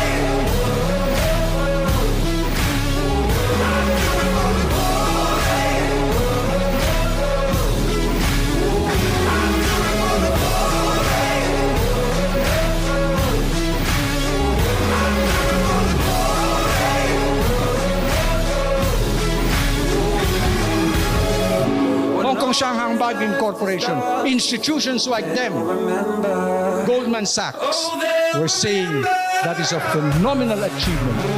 Your economy is in stable hands. I do it for the glory.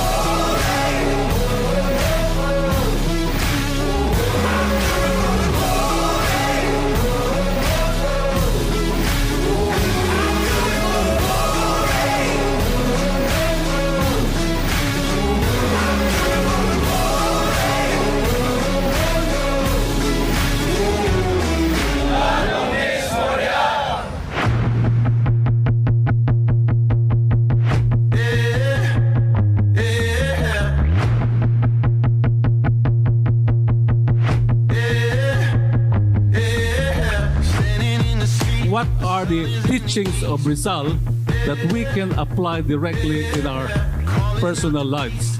So if we were to pursue this through the SEC, it might be quicker, less expensive, and perhaps more practical.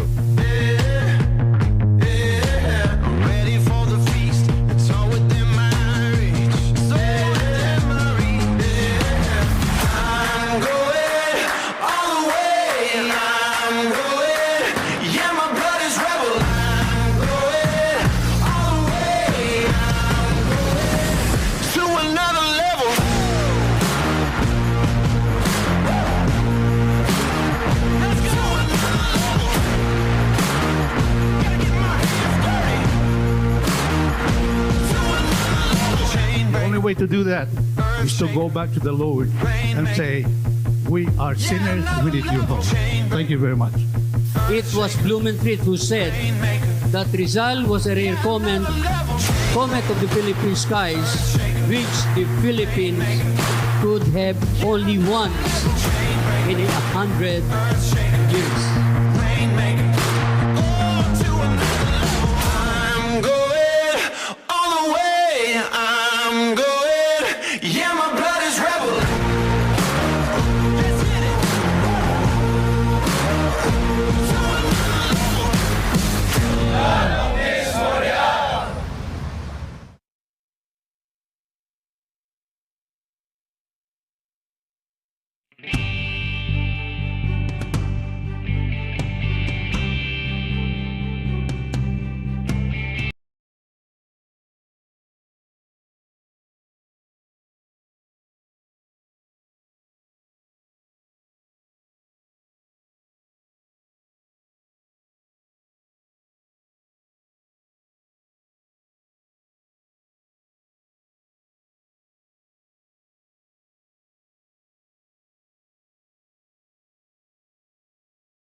People's Television.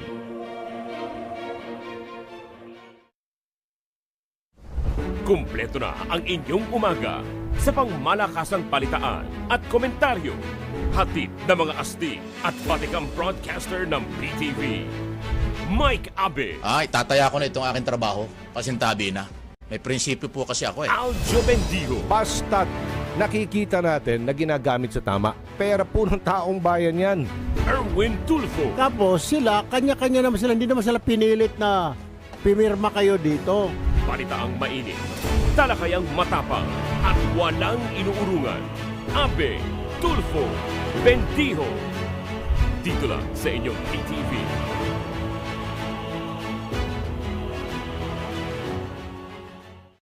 Ang mga may init na balitang tumatak ngayong linggo sa Mundo na Sports. Discipline at focus, dalawang karakter na kailangan ng isang archer para siguradong bullseye ang target. Kakaibang restaurant that offers healthy food options and perfect din para sa mga vegan lovers. We wanted it kasi to be an escape. Kasi during the pandemic, we're all stuck here in the same place. So we wanted something everyone at the same table will be able to enjoy at the same time. PTV Sports, ngayong Sabado, alas 4:30 ng hapon, dito lang sa PTV. Disaster Watch. Paghahanda sa The Big One. Mahalagang impormasyon ukol sa Valley Fault System. Ang Valley Fault System ay isang active fault na tumatagos sa Kalakhang, Maynila at sa mga kalapit nitong lalawigan. Ang West Valley Fault ay may habang 100 kilometro at kayang lumikha ng 7.2 magnitude na lindol. Apektado nito ang mga lalawigan ng Cavite, Laguna at Rizal, pati ang ilang lungsod sa Maynila at ilang bayan sa Bulacan. Ang East Valley Fault ay may habang 10 kilometro at tumatagos sa mga bayan ng Rodriguez at San Mateo sa Rizal. Kaya nitong lumikha ng magnitude 6.2 na lindol. Iba yung paghahanda ang kinakailangan sa panahong nagbabadya ang sakuna. Makilahok sa mga earthquake drill sa inyong komunidad. Maglista ng mga emergency number na matatawagan.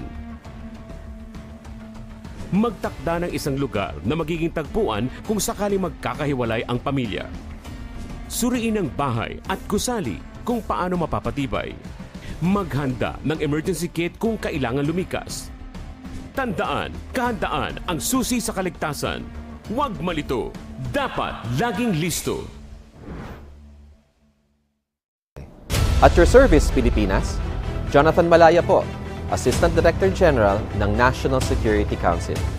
Samahan niyo po kami tuwing alas 12 ng tanghali, Lunes hanggang Biyernes, para sa isang bagong Pilipinas ngayon. Dito lang sa PTV.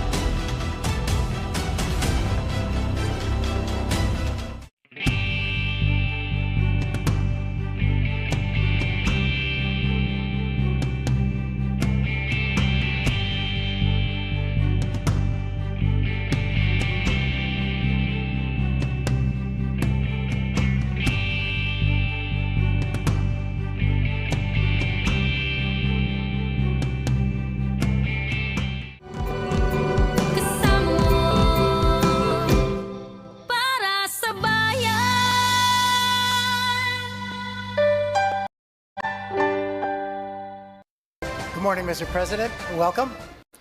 At this point, I'd like to call on the Ambassador of the Republic of the Philippines to the United States, His Excellency Jose Manuel Ramirez, for his remarks and introduction of our keynote speaker. Ambassador.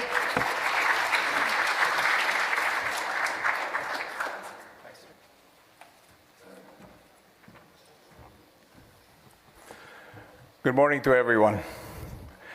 I'm delighted to be back here in San Francisco to see many familiar faces. And San Francisco does hold a special place for me and perhaps equally memorable for our president, who also spent considerable time here in San Francisco. While we may not have left our hearts in San Francisco, we certainly cherished our time here in this famous city by the bay. Holding the Philippine Economic Briefing in San Francisco is a significant opportunity to invite our friends from the business community to invest in the Philippines, being a dynamic economic hub and center for technology and innovation. There is no doubt that the Philippine economy has sustained us of the recovery and has been resilient in the face of global challenges, and we and our partners remain confident that the Philippines is well established and positioned for sustained growth, and we anticipate further progress in the months ahead. All of this is made possible thanks to the vision and the leadership of our dear President. With that, let me introduce, or I have this distinct honor to introduce His Excellency President Ferdinand R. Marcos, Jr.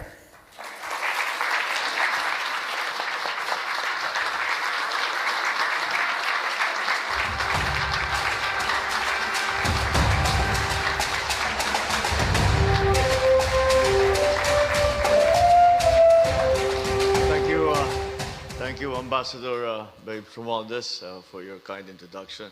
Ladies and gentlemen, distinguished guests, and as the Ambassador has pointed out, some of our constant friends, shall we say. I use that word to avoid using the word old friends. So, our constant friends and our new friends who are here with us this morning, good morning to you all. It is a pleasure for me to close another successful Philippine economic briefing, this time here in San Francisco, home to the biggest, most innovative, and future-ready companies in the world. This marks our 12th international PEB and it's the fourth one in the United States. Since the beginning of this administration in 2022, the Philippine economic briefings have been a platform for the economic team to showcase what makes the Philippines one of the best places to do today. By bringing conversations on the country's macroeconomic fundamentals, policy roadmap, and investment opportunities closer to the international business community, we aim to reintroduce the Philippines and jumpstart meaningful, concrete, and mutually beneficial partnerships that will drive growth in the 21st century economy. Equally important, this is a deliberate and proactive way for us to generate feedback from our investor stakeholders. We consider these suggestions from our partners as vital in our efforts to shape our policies and programs to support economic transformation and recovery. Over the past year, we embarked on a journey towards economic transformation grounded on sound macroeconomic fundamentals, a favorable business climate, and agile risk management. More than 1 year on, in an uncertain global environment beset by slower growth, supply chain disruptions, and geopolitical tensions, the Philippines has continued to rise above the tide. In 2022, the Philippines registered its highest full-year GDP growth in nearly 5 decades. Just last week, we announced that the Philippine economy grew strongly by 5.9% in the third quarter of 2023, bringing our growth for the first 3 quarters of the year to 5.5%. This is the fastest growth amongst major economies in Asia, outpacing Vietnam, Indonesia, China, and Malaysia. We are confident that the country will post a full-year economic growth that is close to the 6 to 7% target for 2023. Major international financial institutions and think tanks, including the World Bank, the International Monetary Fund, ASEAN Plus 3 Macroeconomic Research Office, agree. They project that the Philippines will outpace its major regional peers. In fact, Fitch Rating recently affirmed a stable outlook for the Philippines. This is on the back of strong growth, gradual fiscal consolidation, reductions in government debt to GDP ratio, and a comfortable external position supported by sound economic policies and robust economic reforms. Labor market conditions remain strong. We have been seeing consistently low levels of unemployment and improving quality of employment and underemployment that has been lessened and employment that has been generated. Inflation is slowly coming down. The October 2023 inflation slowed down to 4.9% from a frighteningly high 6.1% in September. We are committed to arresting inflation and maintaining overall price stability through supply-side interventions and demand-side management measures. This administration has put a favorable business environment at the center of our thrust to promote high-value investments. Commitment to purposeful reforms are also an enduring feature of Philippine economic policy making and planning. With the amendments that we have made to the Public Service Act, to the Foreign Investments Act, the Retail Trade Liberalization Act, and the Renewable Energy Act, we expect an influx of highly desirable investments in strategic sectors of the economy. We have also reformed the Philippines' fiscal incentive structure through the Corporate Recovery and Tax Incentives for Enterprises, or the CREATE Act, to attract both domestic and global firms to invest in strategically important sectors. Investments in rural areas and highly advanced technology and technology-enabled projects and activities are given top priority and consequently greater and longer incentives. Investments in the digital space are also highly prioritized.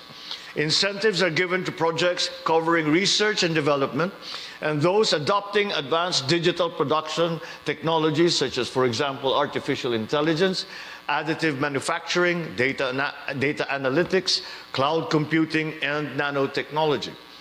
These are complemented by responsive refinements in policies that promote private sector participation in key sectors, even as we pursue legislative measures. We rapidly reformed the country's public-private partnership framework to simplify the approval processes, ensure the viability and bankability of PPP projects, to cut the red tape, and pave the way for quality infrastructure development. These reforms support the Philippines' massive infrastructure drive. We are prioritizing the implementation of 197 infrastructure flagship projects worth around $155 billion with a sharp focus on upgrading physical and digital connectivity, water, agriculture, health, transport, and energy. In addition, we look forward to the operationalization of the Maharlika Investment Fund, the country's first ever sovereign investment fund. It will serve as an additional source and mode of financing for priority projects of the government, including the infrastructure flagship. These projects offer high rates of return and significant socio-economic impact. Currently, we have identified about 80 potential infrastructure projects that are financeable through that fund, the Maharlika Investment Fund. With a solid reform agenda and unabating growth amid headwinds, the Philippines is ready to take off as a leading investment hub in Asia. A wealth of opportunity awaits you in the Philippines, and we are ready to explore new horizons with your investments in the coming years. Welcome to the Philippines. Thank you, and good morning. Thank you very much. Ladies and gentlemen, the President of the Republic of the Philippines, President Ferdinand Romualdez Marcos Jr. Mr. President, may we have the honor of keeping you on stage as this San Francisco crowd is very eager to have a conversation with the President. Thank you very much, Your Excellency.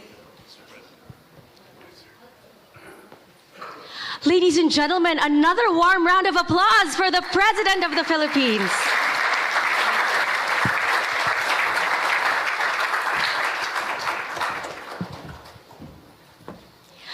And this conversation, please have your seats. And this conversation is going to be led by none other than the ambassador of the U.S.-ASEAN Business, the president of the U.S.-ASEAN Business Council, Ambassador Ted Osius. May we call you back on stage, sir?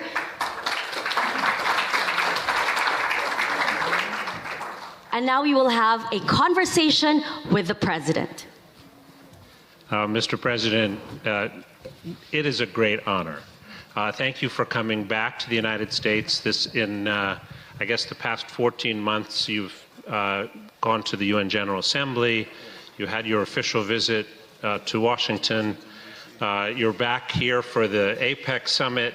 And, Mr. President, you were incredibly kind and welcoming and hospitable to our business delegation last summer.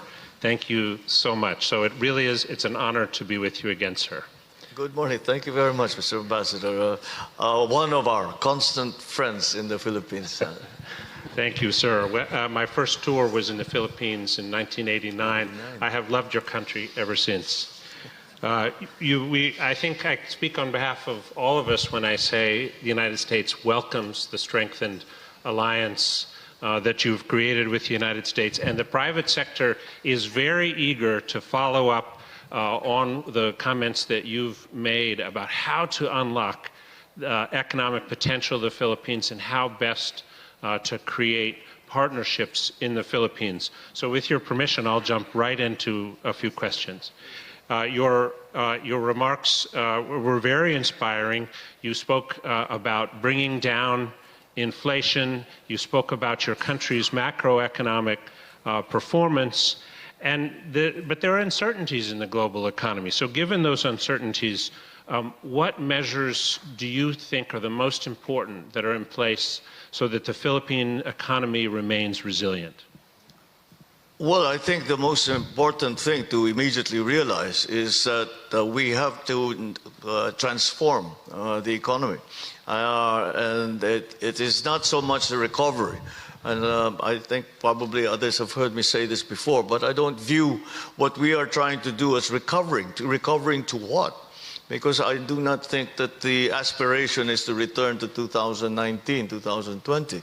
And the aspiration is to transform the economy so that we are well positioned to take advantage of new technologies, and also to be able to face the challenges such as climate change, which unfortunately the Philippines is very vulnerable to. So these are the new issues that we must face. And then there are the shall we say more expected issues that come about with the digital era coming into our workplaces, into our homes, into basically everything we do. And that presents great opportunities, in my view. The digital space is still very much open. And I think there are very grand opportunities for the Philippines in that regard. To begin with, the Philippines, we have to get to a point where we are able to say that we are well connected in the sense that the majority, the large majority of the population has access to the internet, and that our systems are structured to make that access to the internet something of value, in that we will be able to do ordinary people no longer have to trek all the way to these regional offices that are very far away, take a good deal of time, and go through the process of getting permits and such, and do it all online. And even payments in the banking world. The banking world has led the way in this regard. The private sector has led the way, but the government still has to play a very important part in especially terms and things like cybersecurity. So these are the areas that we see, but the nuts and bolts of the economy still come down to infrastructure, the infrastructure development. And when we talk about infrastructure now, it's no longer just physical infrastructure, it includes digital infrastructure. And that is where we have really put a great deal of emphasis on. And it is the other side of it, another sector that's a very great, that needs a good deal of focus is energy, water supply. And the overall issue really still here, all of those sectors that I spoke about just now, any discussion within that sector, of development within that sector, always ends up including climate change. And that seems to be the basis on which we have to act for the future, on which we have to design our systems, and we have to keep climate change in mind. The Philippines has it very much as a top-of-mind issue simply because we have been adjudged to have the dubious distinction of being one of the most vulnerable countries when it comes to the effects of climate change. And so that will inform pretty much everything that we do as we move forward. So those are the fundamental areas that I think that we have to be looking at. And as an answer to that is one of the central principles that we have adopted is very simple, is that we see the government and the private sector very much in partnership. And I cannot see how the government can do this by themselves. I do not see how the private sector can do it by themselves. It has to be a partnership. And the partnership has to extend not only between the private sector and the public sector, but also we call it the whole of government approach, that every resource that we have available must be put to work to try and bring us as quickly as possible to that transformation that I speak about. Thank you, Mr. President. Those partnerships, thank you. Those partnerships with the private sector are incredibly important, including in the area that you just emphasized, infrastructure, investment in infrastructure. And we've heard a lot today about Build Better More and the importance that your government places in investing in connectivity, digital connectivity, and infrastructure. Can you tell us a little bit about how these investments may improve the lives of ordinary Filipinos? Well, in our case, when we talk about, we definitely, foreign investment, of course, is a critical part of it. Government, public spending only goes so far. And certainly there is a very clear delineation about what government really has as a responsibility and is designed to do, such as public service. And there is what the private sector is designed to do. And we see the complementarities that we are trying to adopt and trying to encourage. So the opening of areas, for example, just when we talk about infrastructure, let me start with digital infrastructure. Just for a place, a school, for example, or a village, to suddenly today, as opposed to yesterday, have connectivity and are able to go on the internet, the immediate improvement in all areas, in terms of the efficiency of the local government, in terms of the currency of the lessons that are being taught to children in school, in terms of the convenience of financial transactions being done over the internet, immediately increases the productivity of a person. And that is really what we are going for, because when we look to successful economies that have had to pick themselves up after war, for example, and COVID was a kind of a war, so we have to pick ourselves up from that.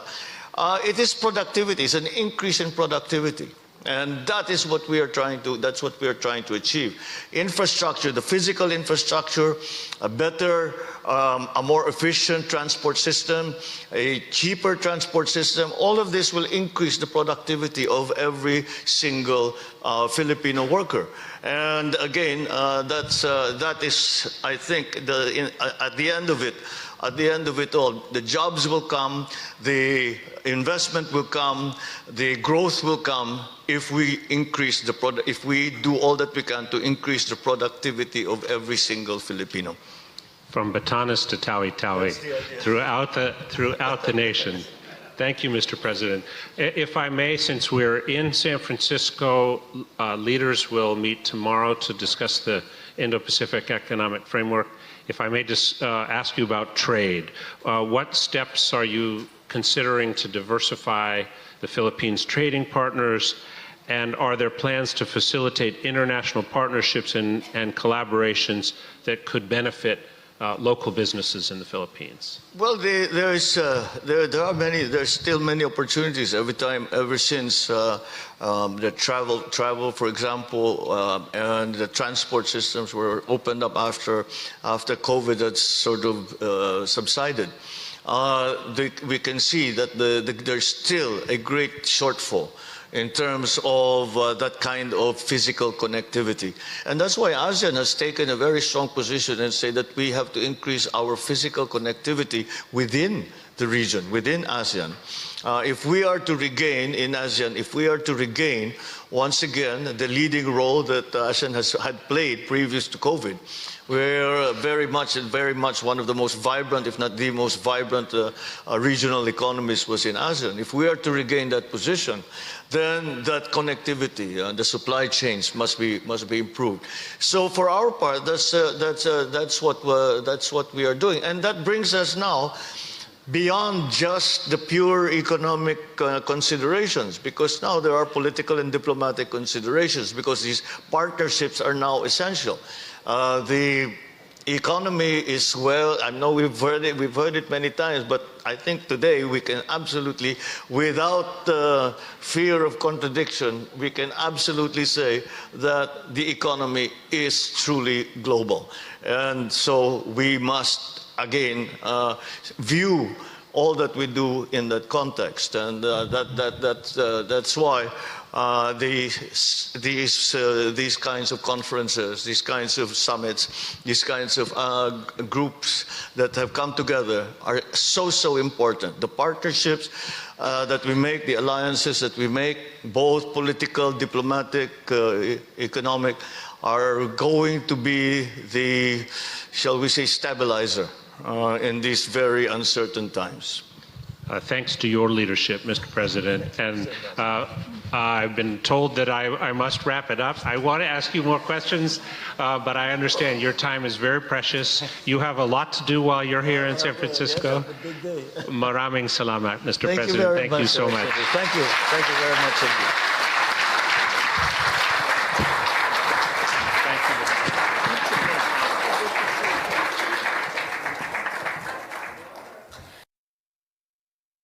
Ang mga may init na balitang tumatak ngayong linggo sa Mundo ng Sports.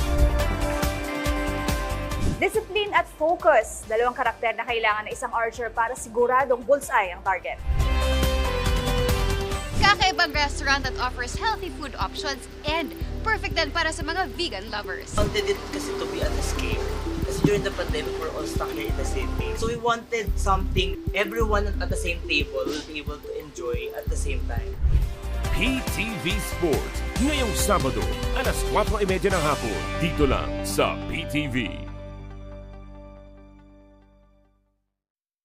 PTV Consumer Watch, bantay presyo sa gasolina.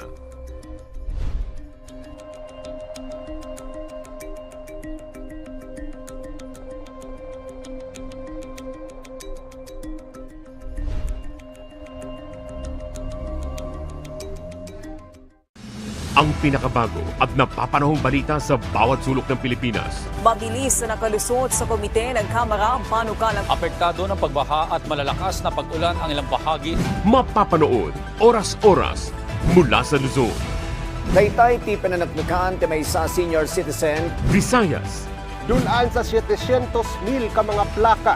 Hanggang Mindanao. Nagpasidian karon ang Food and Drug Administration kung FDA ang multilingual hourly news break ng bayan.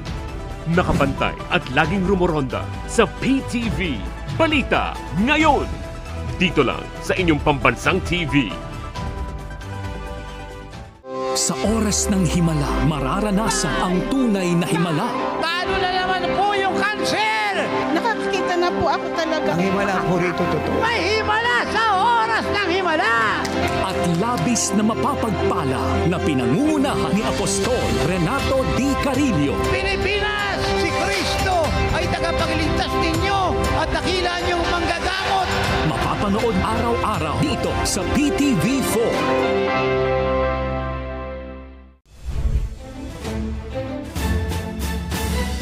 Isang oras na hitik na weekend balitaan ang sasa inyo. Tuwing Sabado at Linggo, kasama si Dominic Almenor. Ulat Bayan Weekend, alas 6 ng gabi, dito lang sa PTV.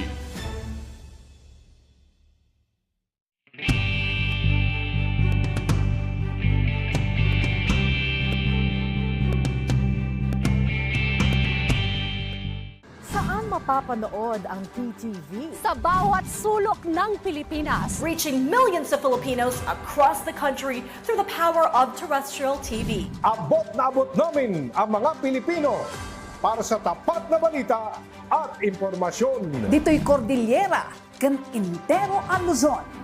Da kami, di mapangnamnamaan. Sa aton sa Visayas, wala kami mapugong sa pagpaabot sa unsang hitabo. Dini sa saad ng yuta, Mindanao, PTV, pirmi maminaw para sa paghatod sa balita. Broadcasting in Luzon, PTV4 Manila, PTV8 Cordillera, PTV4 Naga, and PTV4 Palawan. In the Visayas, PTV11 Cebu, PTV10 Dumaguete, PTV2 Guimaras, PTV8 Tacloban, and PTV12 Calbayog. And in the heart of Mindanao, PTV11 Davao City, PTV8 Cotabato, PTV7 Zamboanga, PTV11 Sibugay, PTV11 Pagadian, PTV48 Davao del Norte, and PTV8 Agusan del Sur.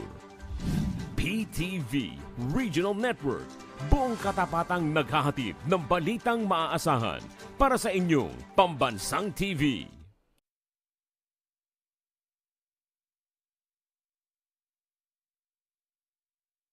Mga serbisyo ng pamahalaan ipararating sa mamamayan. Diretsahan ang usapan mula mismo sa kinauukulan. Samahan niyo po kami sa pagbibigay linaw sa mga mahalagang isyong pambayan, kasama ang mga iba't ibang ahensya ng pamahalaan. Dahil sa pagkakaisa at pagtutulungan, sama-sama tayong haharap sa isang bagong Pilipinas ngayon.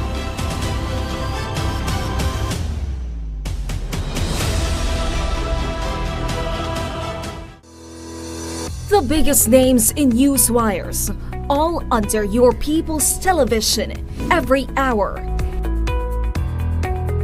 every week. To give what's breaking in the headlines and show thought-provoking documentaries. Only here at the People's Television.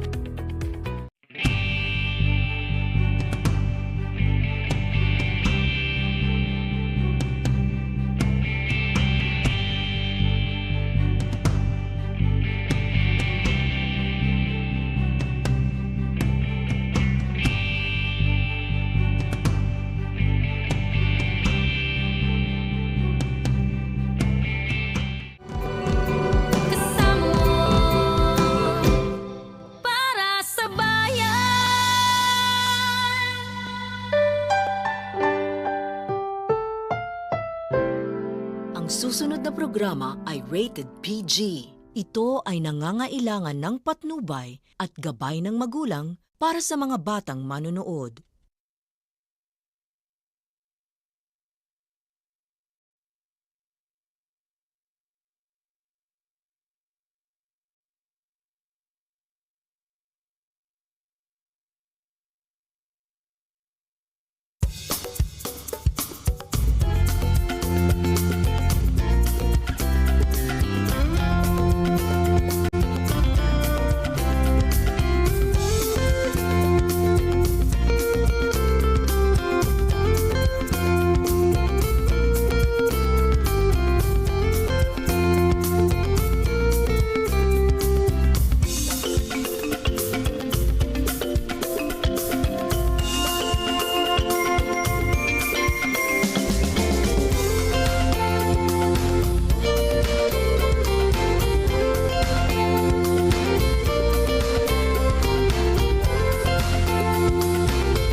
ngayong araw sa Mag-Agri Tayo. Tampok ang Fish Conservation Week, isang mahalagang pagtitipon kung saan binibigyang diin ang kahalagahan ng pangangalaga ng ating mga katubigan. Sa nasabing pagtitipon din, hinirang ang mga nagwagi sa 2022 malinis at masaganang karagatan at inulunsad ang programang Fish Corps. Tayo ay matututong magparami at gumamit ng EPN, mga organismo na napatunayang natural na pamatay peste. Sa Feed Pro TV, tayo ay tuturuan ng waste management sa ating mga babuyan, partikular sa mayroon at walang mga septic tanks. Ang lahat ng yan, dito lang sa Mag-Agri Tayo.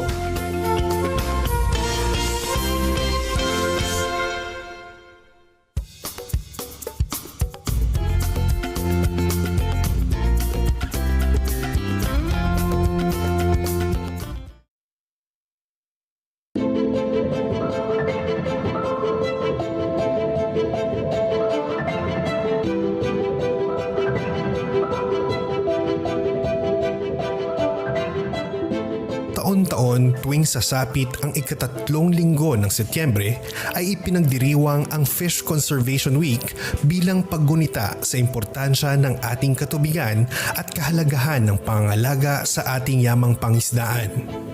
Sa pamamagitan ng temang masaganang pangisdaan, maunlad na ekonomiya, ay binibigyang diin ang ugnayan ng responsableng pangangalaga sa yamang katubigan at pagpapalago ng ekonomiya ng bansa. Ang katubigan ay kayamanang pinagkukunan ng pagkain ng mga Pilipino at kabuhayan ng milyon-milyong mangingisda at mga manggagawa ng mga kalapit na industriya. Sa pagbubukas ng Linggo ng Pangisdaan ay samut-saring aktibidad para sa mga kawani ng DAB-FAR ang isinagawa katulad ng fishionista, isang patimpalak ng malikhain at kakaibang kasuotan, at isdance kung saan ipinakita ng mga kawani ang kanilang natatanging talento sa pagsasayaw. Itinampok din ang Dish is Fish Culinary Battle kung saan nagtagisan ng galing sa pagluluto ang mga estudyante mula sa mga piling paaralan sa Metro Manila. Binuksan naman ang formal na programa ni Attorney Demosthenes Escoto, ang National Director ng BFAR. Kinakailangan natin yung maigting na pagpapatupad ng mga fish conservation measures para sa ating pangisdaan. Sa isa kong bansa na archipelagic gaya ng Pilipinas, pangunahing pamumuhay ng karamihan sa atin ay pangisdaan. Importante na makonserba natin yung ating pangisdaan, hindi lang para sa ngayon, kundi para sa mga susunod na henerasyon. For 60 years now, the DA and BFAR have demonstrated their commitment to this duty with pioneering programs that seek a balance between our environment and the ever-increasing demand for fish to feed our people. The annual commemoration of Fish Conservation Week is a vital representation of our shared commitment to preserving both our people's food security and our national heritage. Inilunsad din ang programang Bantay Dagat Insurance Program sa pagitan ng DAB-FAR at PCIC. Ang programang Bantay Dagat Insurance Program ay makakatulong sa ating mga bayaning bantay dagat na magkaroon ng kasiguraduhan sa kanilang kinabukasan sa kabila ng peligro ng kanilang ginagampanang trabaho para sa ating bayan. Sa matagal na panahon, sila ang ating mga unsung heroes. Ibig pong sabihin, dapat ito yung time na sila ay atin namang bigyan ng kahalagahan. At isa po sa benepisyo na pwede nating maibigay dito sa mga tinatawag nating mga unsung heroes na to ay yung pagbibigay sa kanila ng siguro.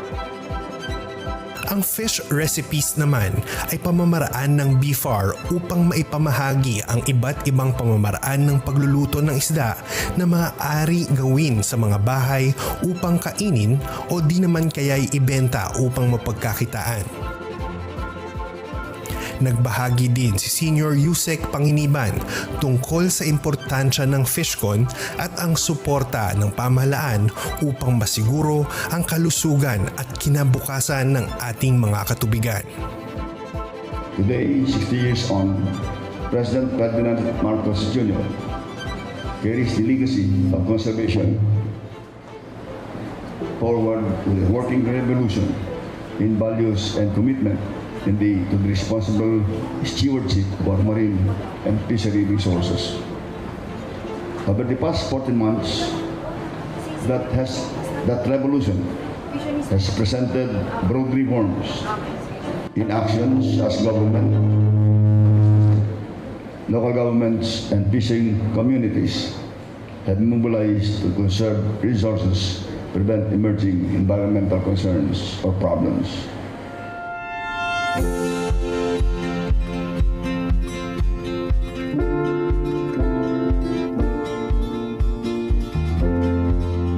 Dumako naman ang programa sa isa sa pinakamahalagang bahagi ng Fishcon.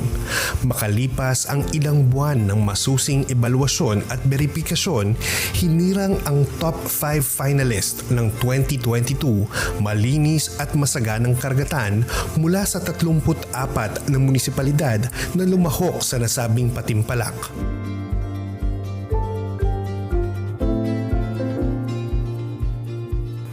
Ang malinis at masaganang karagatan ay isang inisyatiba ng BFAR upang mapanatili at mapalago ang yaman ng karagatan ng bansa.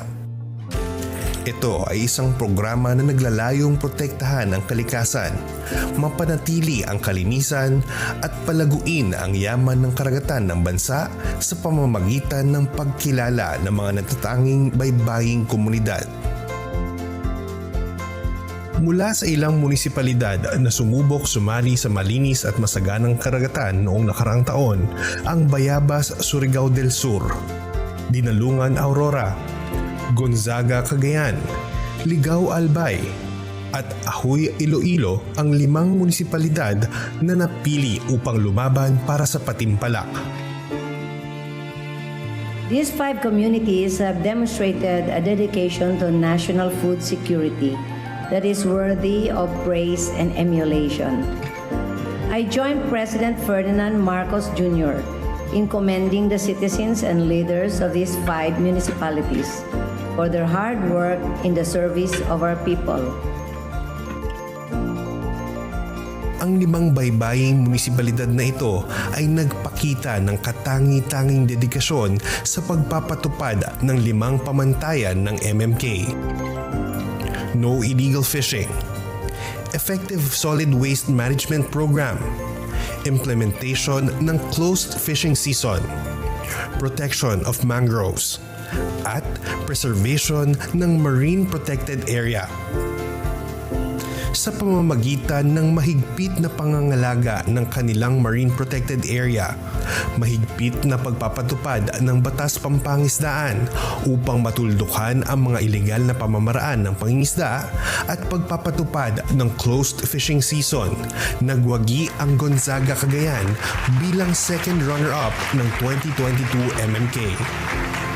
Masaya po. Parang hindi mo maano yung feeling mo kasi nanalo tayo ng second runner-up po. Ang epekto po ito, magiging maganda yung buhay ng municipality, lalong-lalo po yung health at saka yung buhay ng tao, yung hanap buhay po ng tao. Ang Ahoy, Iloilo naman ay nagwagi bilang first runner-up dahil sa kanilang pagsisikap na makonserba at maprotektahan ang kanilang mga yamang dagat sa pamamagitan ng pagtatatag ng mga MPAs, pagrerehabilita at pamamahala ng kanilang bakawanan at mahigpit na pagpapatupad ng batas. We are so proud. We're so happy that we received this distinct honor, this distinct award. Especially po dahil hindi lang po sa bayan ng Ahoy, kundi sa buong probinsya ng Iloilo dahil first time po ang probinsya ng Iloilo nakasali sa national level nito. Well, ang kagandahan po ng MMK po na nakikita po namin, no, it's not only a contest but it's also a learning experience for us. At in terms of long-term benefits po, ay nakikita po namin na hindi lang po kami magbe-benefit niyan kundi mga anak at magiging mga anak nila in the future. Eye-opener po hindi lang po sa amin sa bayan ng Ahoy dahil na-experience po namin, pero sa lahat po ng mga coastal municipalities all around the Philippines, it would be a very good learning experience for them na makikita po nila kung gaano po kahalaga ang isang karagatang malinis na at masagana pa. Samantala, sa pamamagitan ng pagkakaroon ng komprehensibong solid waste management program upang mabisang makolekta, segregate, recycle at i-dispose ang mga waste materials ng kanilang bayan, pakikipagbalikatan sa iba't ibang sektor ng lipunan upang mapaganda at mapalago ang kanilang mga bakawanan, at pagtutok sa information campaigns upang mapaunawa ang importansya ng konserbasyon at pangangalaga ng karagatan sa kanilang mga kababayan.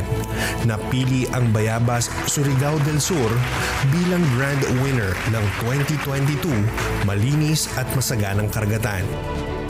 Isa pong karangalan talaga na ma-awardan ng isang malaking karangalan dito sa nasyonal ng Malinis at Masaganang Karagatan na magiging grand winner pa kami, ang local government unit of Bayabas. Hindi ko talaga ma-imagine kung yung feelings, hindi ko ma-describe yung feelings talaga na napakasaya, napakaswerte kumbaga ng Bayabas. Kung ma-implement talaga natin yung 5 criteria ng malinis at masaganang karagatan, the effect of this is ang pagdami talaga ng isda sa ating karagatan. Isa na yun kasi noong unang panahon, kumbaga nag-decrease talaga ang ng mga fish species namin.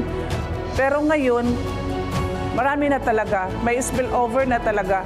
Maraming salamat sa Bureau of Fisheries and Aquatic Resources na binigyan kami ng oportunidad na makasali sa malinis at masaganang karagatan. Ang patuloy na pagpapatupad ng malinis at masaganang karagatan ay isang patunay sa dedikasyon at mithiin ng BFAR na mapanatili ang kasaganahan ng karagatan. Ito ay isang mahalagang hakbang tungo sa pagpapabuti ng kalagayan ng mga komunidad sa tabing dagat, sa kalikasan, buhay dagat at kabuhayan ng mga Pilipino. Napaka-importante ho itong Fish Conservation Week. Isa itong paalala sa ating lahat ng kahalagahan ng fishery management at conservation. Gusto ho natin itaguyod ang isang sustainableng pangisdaan. Hindi lang ho sa generation ngayon, kundi sa mga darating pang generation. At yan po ay mangyayari lamang kung meron tayong epektibong fishery management. So we are hoping and encouraging the public to really help us, participate with us, join hands in managing our fisheries. Importante po yan para po maitaguyod natin ang sustainableng pangisdaan, hindi lang ngayon, kundi po sa mga susunod na henerasyon. Ang pagdiriwang ng Fish Conservation Week ay isang mahalagang paalala para sa bawat isang Pilipino sa importansya at responsibilidad natin na pangalagaan at ikonserba ang mga likas na yamang pinagkaloob sa ating bayan.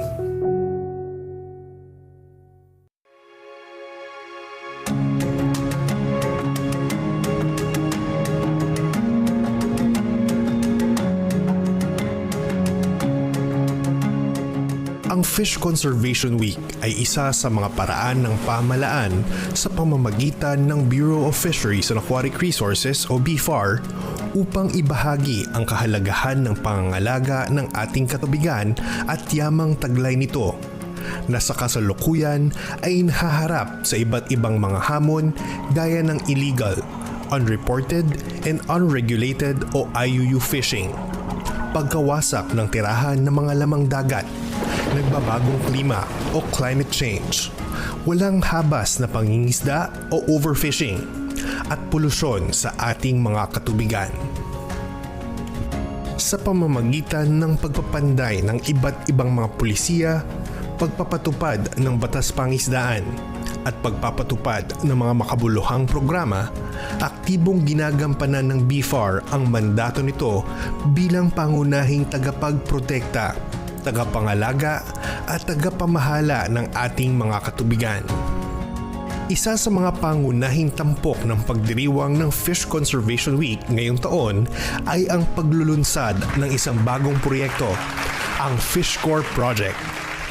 Ang FishCorps o Philippine Fisheries and Coastal Resiliency Project ay ang kauna-unahang proyektong pinondohan ng World Bank para sa sektor ng pangisdaan ng Pilipinas. Ito ay isang 7 taong proyekto na nakaangkla sa Ecosystems Approach to Fisheries Management o EAFM at Fisheries Management Areas o FMA, kung saan paiiralin ang pangangasiwa at pagpapaunlad ng sektor ng pangisdaan sa pamamaraang nababase sa siyensya, matapat at aktibong nilalahukan ng bawat miyembro nito. Ang FishCorps ay isang masusing proyekto na inaasahang magsisilbing testamento sa matagumpay na pagsasanib ng layunin ng pamalaan na mapangalagaan ang buong pangisdaan bilang bahagi ng isang malaking ekosistema, kasabay ang pag-angat ng kabuhayan ng mga mangisda tungo sa isang likaskaya at progresibong hinaharap. Ilan sa mga hakbang na isinasagawa ng FishCorps upang mas pagtibayin at patatagin pa ang sektor ng pangisdaan at mga baybaying komunidad laban sa mga kasalukuyan at dadating pang mga hamon ay ang pagbibigay suporta sa pagpapanday at pagpapatupad ng mga angkop na pulisiya, pagtatatag ng mga pasilidad na magbibigay daan sa rehabilitasyon ng mga coastal at marine habitats gaya ng mga bakawanan at bahura, pagtatatag ng iba't ibang infrastruktura at pasilidad sa pangisdaan, at pagbibigay ng mga alternatibong mapagkakakitaan sa mga mangingisda. Ang proyektong ito ay inaasahang makakatulong sa mahigit 1 milyong mangingisda, small and medium enterprises at iba pang mga miyembro ng sektor mula sa 11 rehiyon at 24 na probinsya sa ilalim ng FMA 6 at 9.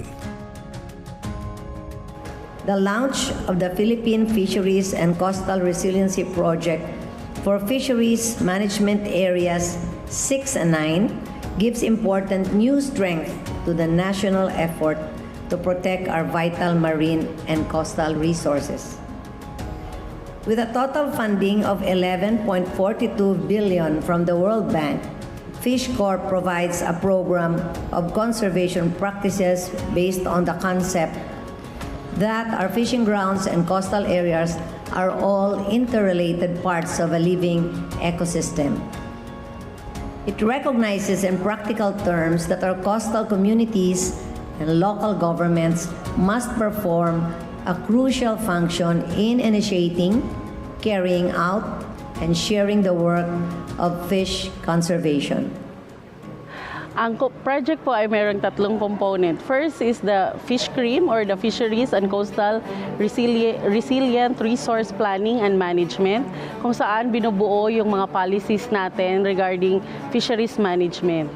Ang second naman po ay ang Modern and Resilient Livelihood Investments or ang ating MARLIN, kung saan yung ating mga investments at saka livelihood interventions para sa ating mga affected fisher folk. Ang third naman po is yung support to project implementation and management or SUPREME, kung saan ini-strengthen naman ang capacity ng institutions na involved sa project for capacity building. Ang Fisheries and Coastal Resilient Resource Planning and Management o FISH-CRRM ay naglalayong magbigay regulasyon sa tinatawag na fishing effort upang maibsan ang mataas na fishing pressure sa ating mga karagatan na makakatulong upang maging mas likas kaya ang ating pangisdaan. Ilan sa mga gagawin sa ilalim ng Fish CRRM ay pagbuo ng mga FMA-wide management plans, pagtatatag ng mga Aqua Industrial Business Corridors o ABC, pagsasaayos ng mga regulasyon sa aquakultura at early warning and risk management systems, pilot testing ng mga experimental fisheries at aquaculture livelihood activities, at pagsuporta sa mga lokal na pamahalaan upang maisama ang Fisheries Management Area Plans sa kanilang governance system at implementation. Ang pangalawang component, ang Modern and Resilient Livelihood Investments o MARLIN, ay naglalayon namang mabantayan ang epekto ng mga ipatutupad ng mga polisiya sa ilalim ng fish course sa kabuhayan ng mga mangingisdang umaasa sa karagatan sa pamamagitan ng pagbibigay ng mga alternative livelihood at enterprises na makakatulong upang masiguro ang kanilang pagsunod sa mga ilalatag na bagong sistema at mga regulasyon. Ilan sa mga gagawin o ipapamahagi sa ilalim ng MARLIN ay business formation at capacity building para sa mga fisheries associations, vocational training programs, livelihood grants sa mga nagnanais magsimula ng mga negosyo, enterprise development grants at iba pang mga karagdagang suporta, pagtatatag ng mga resilient fisheries infrastructures at facilities gaya ng mga commercial service, post-harvest facilities, storage houses, at iba pa. Ang support to project implementation and management o SUPREME naman ay magtatatag ng support infrastructure at system upang maging mapisa ang pamamahala at pagpapatupad ng mga proyekto sa dalawang FMA. Yung World Bank ho, siya ho yung financing arm ng ating project. Ang importante ho dito, first time ho nagkaroon ng collaboration at nagkaroon ng ganitong proyekto yung World Bank sa fisheries at sa Bureau of Fisheries and Aquatic Resources. So this is a milestone as far as implementation of foreign assisted project is concerned. We are grateful for colleagues from both the government and the World Bank who have worked tirelessly over 3 years of project preparation to get the Fish Corps project approved. This marks a big milestone in the World Bank's engagement on the blue economy, which is crucial for an archipelagic nation like the Philippines. Fish Corps aims to provide a holistic approach to reform in the sector, mobilizing the leadership and support from both the public and private sectors to achieve the desired development outcomes. Importantly, the project also recognizes the crucial role that local government units play in managing the country's fisheries resources. We believe Fish Corps will bring transformative changes that will benefit coastal and fishing communities for generations to come. The launch of the Philippines Fisheries and Coastal Resiliency Project is a cause for celebration and optimism. It represents a significant step towards a more sustainable and resilient future for the fisheries sector and coastal communities in the Philippines. As they say in Filipino, isang bangka tayo. Together, let us embrace this opportunity and work hand in hand to achieve our shared goals. Maraming salamat po. I'm extremely honored to be with you today as we finally launch the Philippine Fisheries and Coastal Resiliency, or the Fish Corps project. I commend our Bureau of Fisheries and Aquatic Resources and our partners from the World Bank for formulating and funding the Fish Corps project, as it would enable an inclusive development of our fisheries industry. Consistent with today's theme of masaganang pangisdaan, maunlad na ekonomiya, as a senator, I affirm my support for the implementation of the Fish Corps project and its goals to address the problems of our fishing communities through the adoption of science-based legislation and fisheries management policies. Ang Fish Corps ay isang napakahalagang programang makakatulong upang masolusyonan ang mga hamong kinakaharap ng ating pangisdaan at mga baybaying komunidad. sa pamamagitan ng tulong sa kabuhayan at pagpapaunlad ng negosyo. Hindi lamang pinapanatili ng Fish Corps ang integridad ng marine ecosystem, ngunit tinitiyak din ito ang kaunlaran ng mga komunidad na umaasa sa pangisdaan. Ang mga programang inilatag ng BFAR ay ilan lamang sa mga paunang hakbang na kailangan nating gawin upang masiguro ang kinabukasan ng ating katubigan.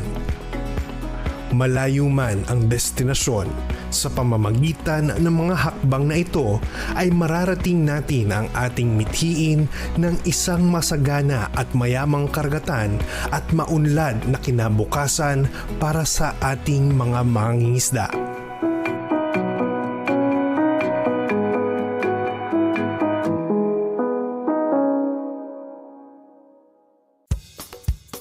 Susunod, tayo ay matututong magparami at gumamit ng EPN, mga organismo na napatunayang natural na pamatay peste.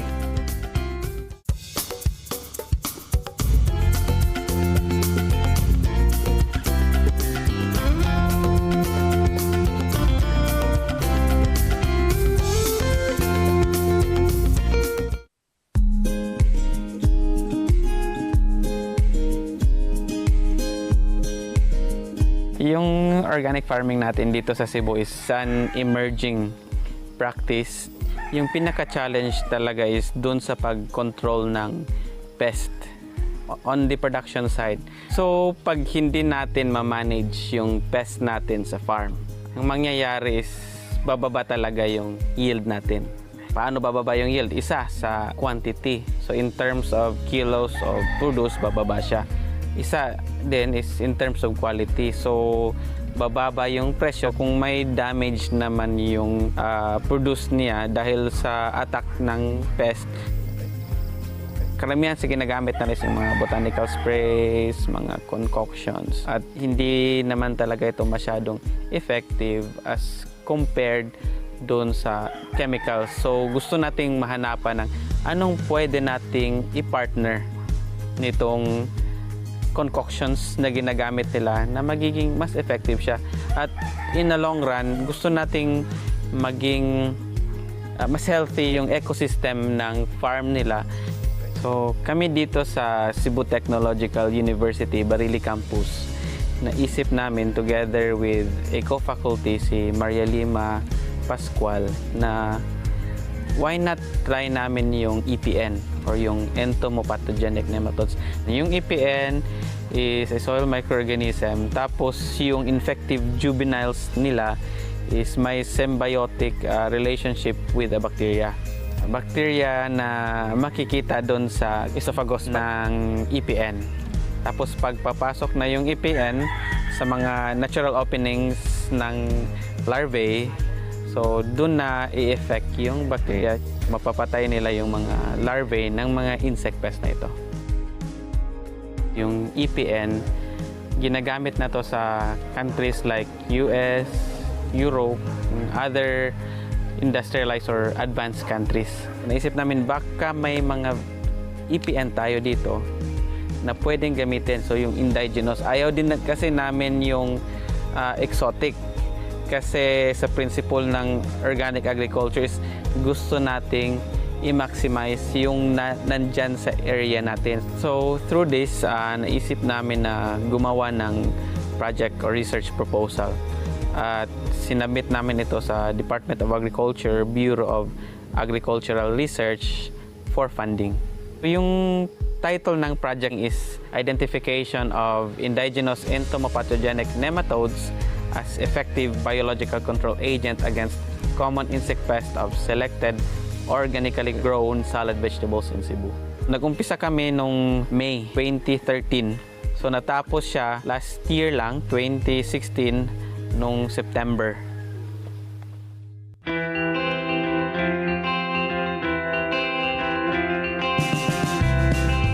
Yung EPN o yung entomopathogenic nematodes, makikita natin siya sa lupa. Kung healthy yung lupa natin, isa naman talaga yun sa principles sa organic agriculture na dapat maganda yung ecosystem ng lupa natin. So kung nagpa-practice tayo ng organic agriculture, malamang sa malamang makakuha tayo ng EPN dun sa lupa mismo natin.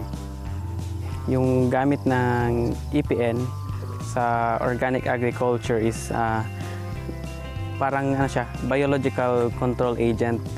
Tapos gusto nating i-gamitin siya together with other cultural management practices for organic agriculture. So, gaya ng paggamit ng IMO o wood vinegar. So, pwede siyang gamitin sa pag-control ng mga pest.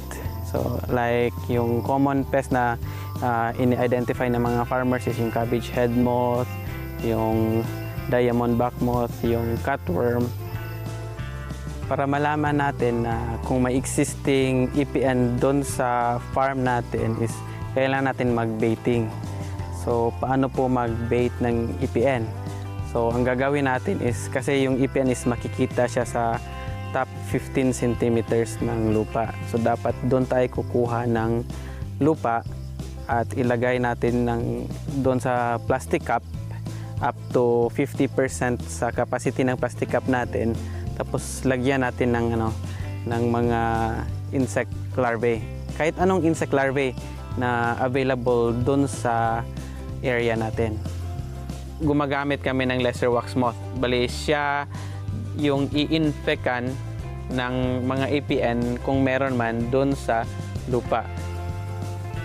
Yung magandang oras sa pag-collect ng host is dapat early morning o late afternoon kasi pag matirik na yung araw, normally itong mga host is nagtatago, so mahirapan tayong maghanap ng host. So dapat agahan natin, punta natin yung farm, check natin kung ano yung mga present na pest doon sa farm natin.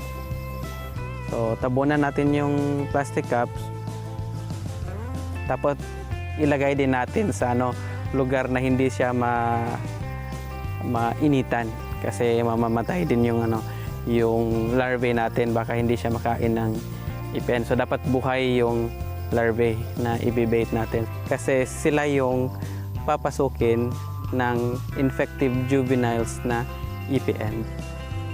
Usually it will take about 24 to 48 hours. Depende sa dami ng IJs dun sa lupa na kinunan natin. Tapos within those time, sa 2 araw mamamatay na yung insect host. So lalabas na yung mga IJs or yung infective juveniles. Magre-reproduce siya, doon siya magkakaroon ng cycle niya. Dadami siya doon. Pwede nating i-check sa sunlight or regular fluorescent light. Pwede natin gamitin to pag-infect ng ibang larvae. About 5 days, maglalabas na ulit yung mga new na mas maraming IJs na. Yun yung window natin na magamit siya sa field natin. So kunin natin, lagyan natin ng ibang larvae para ma-infected yung ibang larvae. Mas marami, mas maganda. Kasi maraming magiging host yung IJs. Sa experience namin is about 1,000 yung mabubuo after 5-6 days na infective juveniles. Pero may mga reports like kung mga malalaking larvae, aabot up to 100,000 na IJs. So sa experience namin is nasa 1,000 lang kasi maliit yung ginagamit namin. Kung marami na siya, pwede na natin siyang i-apply as aqueous o water-based o as cadaver o diretso doon sa lupa. Ilibing natin up to about 1 inch or 1.5 inch lang ilibing sa lupa. Pero mas sa findings namin, mas madali kasi pag-apply, pag i-mix natin siya sa water, mas madali siyang i-distribute doon sa field. Sa practice namin, yung ginagamit namin is 4 na cadavers per liter na water. Yun yung most effective. Maganda din na hindi siya gawin sa tanghali, kundi sa hapon para may time na makagalaw pa yung EPN at makahanap pa siya ng host niya doon sa lupa. dinidilig namin siya directly sa plant. Kasi pag nandun yung mga insects, pwede ding matamaan yung insects. Kasi naman yung tubig is pupunta din siya sa lupa. So, kung wala na yung mga insekto, pagpunta niya sa lupa, so kasama pa rin yung EPN natin. Sa practice namin na nakita namin na effective yung paggamit namin ng EPN is every 15 days. Kasi matagal namang mamamatay yung nematode natin. May mga reports up to 6 months nandyan pa siya sa lupa. So every 15 days para i-build up natin yung ecology ng lupa natin na dadami doon yung EPN. Pero kung kaya ng farmer na mas frequent than 15 days, di mas maganda siya. Para sa karagdagang kaalaman tungkol sa EPN, pwede kayong pumunta dito sa Cebu Technological University Barili Campus o pwede kayong kumontak sa mga numbers na naka-flash sa screen.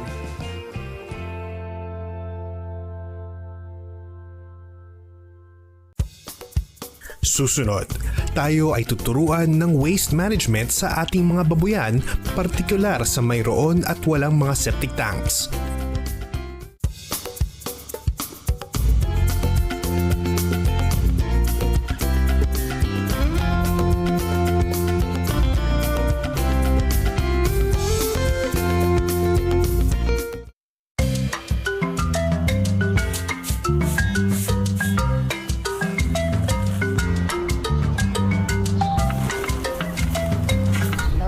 Magandang umaga po.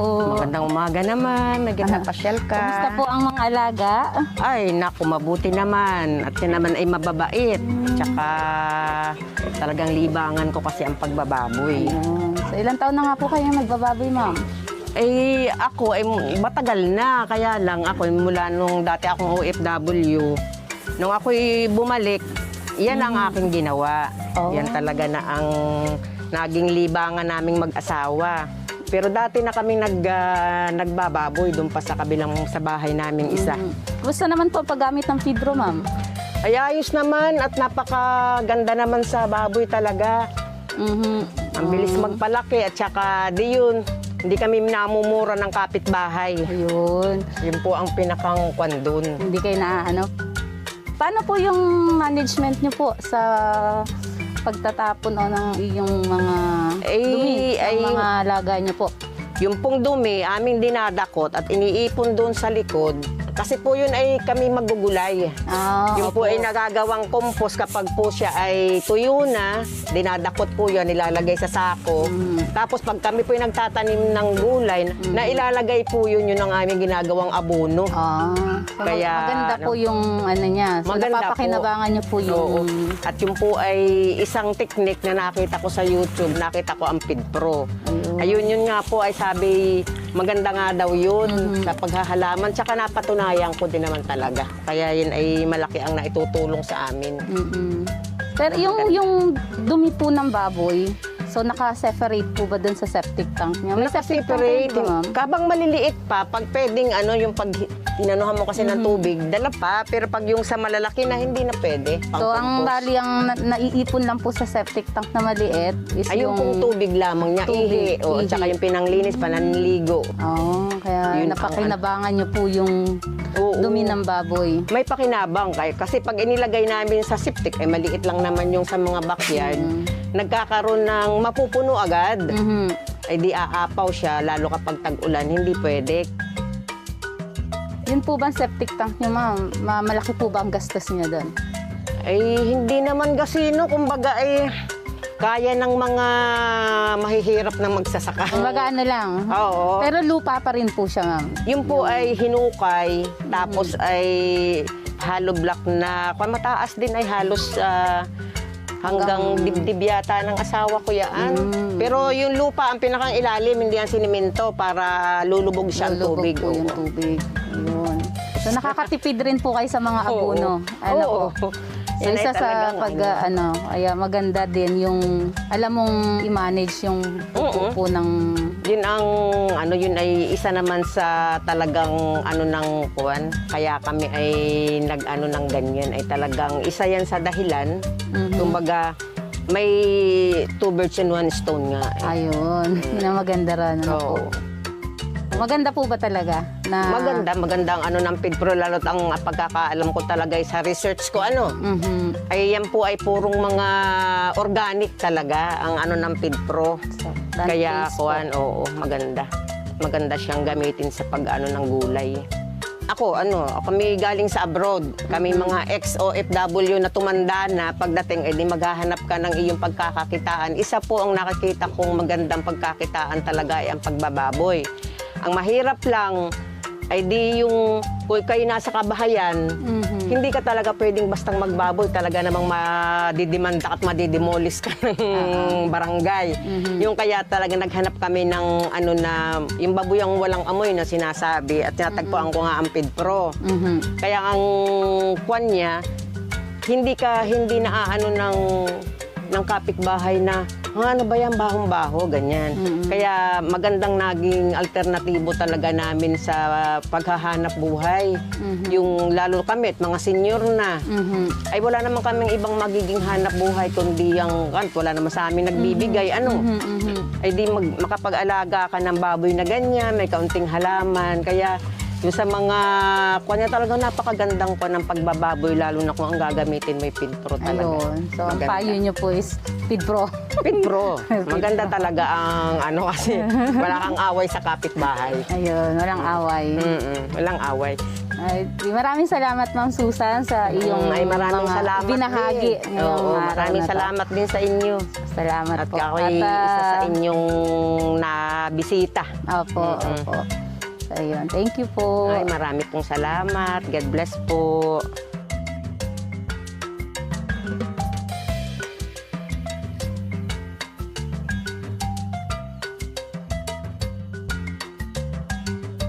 Magandang araw po, sir. Sir, kumusta po ang inyong pagbababuyan dito sa area niya? Ayos naman. Medyo nakaka-recover na dahil talagang noong nakaraan talagang ang presyo ng baboy ay talagang napakababa. Pero ngayon ay medyo okay naman na. So, kumusta po yung feeds na ginagamit natin? Okay naman yung ginagamit namin na feeds. Lalo na gustong-gusto ng mga alaga namin, yung PIDPRO. Dati kasi kami noon, kung ano-ano lang yung sinusubukan namin gamit. Pero nung nasubukan namin yung PIDPRO, talagang nagustuhan ng aming mga alaga, kahit ano mga alaga naming native. Katunayan nga, talagang minsan nga, may isang insidente na hindi ako nakabili ng feeds. Dahil yung ang kinukuha namin sarado pag linggo, gumamit ako ng ibang klase. Talagang hindi kinakain ng aming baboy. Talagang tinatapo nila. Kaya langan, PIDPRO lang. Ayun. Kaya sila hiyang na hiyang sa PIDPRO. Siguro nga dahil nga kahit naman kami, naamoy namin na iba yung aroma nung feeds. Kaya gustong-gusto nila. Lalo na mga pagka yung pamaraan na yung piniperment natin, ay talagang gustong-gusto nila yung amoy. Lalo na pagka mas mahaba yung oras ng pag-ferment sa kanya, lumalabas yung talagang aroma na gustong-gusto nila. Kumusta naman po yung waste? Paano yung sa mga backyard na walang septic tank? Tulad niyo po, wala kayong septic tank. Ano po yung mga ginagawa niya dun sa mga tain ng baboy? Kasi nung una kasi, hindi namin naisip yung septic tank agad kasi naka-deep bed. So bualaw ang ginagamit namin. Ngayon, nagkaroon kami ng problema. So habang nalaki yung baboy, nagpuputik. Ang nagiging problema sa market. Kasi pagka nakita ng mga nabili, inaayawan nila. Tapos ay yun, binabarat nga sa presyo. Kasi kinakatwiran nila na hindi masyadong mapapakinabangan yung kanyang bituka, kung ano man. Kasi nga daw maitim. Hindi daw may bibenta ng maganda. Kaya ang ginawa namin, pinilit namin paggawa siyang ganito. Ang problema namin, hindi pa namin siya mapagawa ng septic kasi nga medyo pa rin namin yung budget. Ngayon, ang ginagamit namin pamaraan ay parang sistema pa rin namin sa deep bed. So ang ginagawa lang namin, nililinis lang namin yung dinadakot namin yung kanyang mga dumi. Nilagay lang namin dyan sa gilid, dyan sa may mga trikantera na yan. Tapos ay binubuhusan lang namin sila ng mga bualaw. Tapos ay inintay lang namin na medyo magano na siya. Natuyo. Then, dinadakot na namin yun. Tapos ginagamit namin ni nanay dyan sa mga kanyang mga tinatanim-tanim dyan. Nakapakinabangan naman. So, hindi siya naipon ng matagal. So, yung Laging pag natuyo na siya, kinukuha na namin. Sa madaling salita, napapakinabangan niyo po yung... Ano po yung maiipayo niyo sa mga backyard na walang septic tank? So, ang akin lang may papayo ay siguro mag-aral din lang muna. Yun naman yung nakukuha sa tamang pag-aaral. At the same time, bago naman ako nagsubok ng feed po, mayroon na munang sa akin, nagbigay ng, nag-testimony sa akin na talagang pag gumagamit ng feed pro ay talagang para sa baboy yung walang amoy. So halos talagang nasubukan namin na hindi nangangamoy yung aming dumi kahit na wala kami septic. Tapos ibualaw lang yung pinagtatabo namin doon sa dumi. Hindi naman siya namamaho.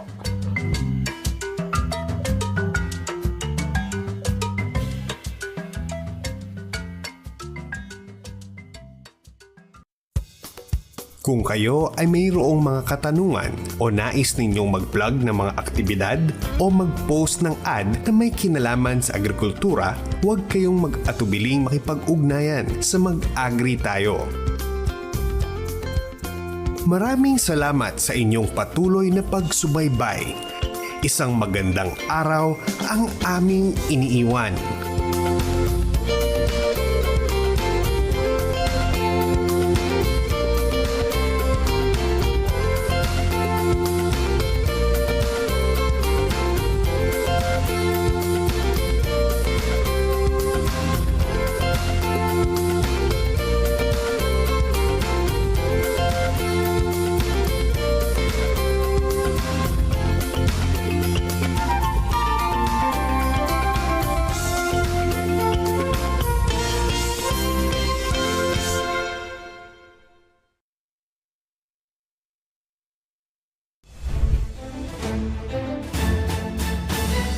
Isang oras na hitik na weekend balitaan ang sasa inyo.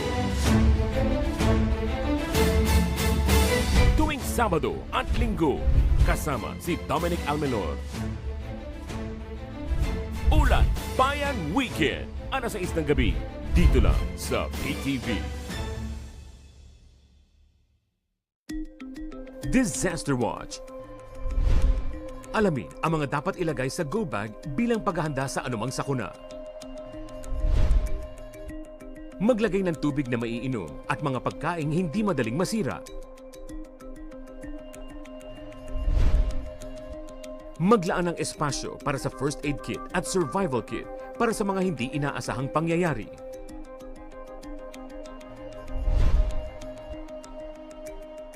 Huwag kalimutan ang toiletries para mapanatili ang kalinisan sa katawan.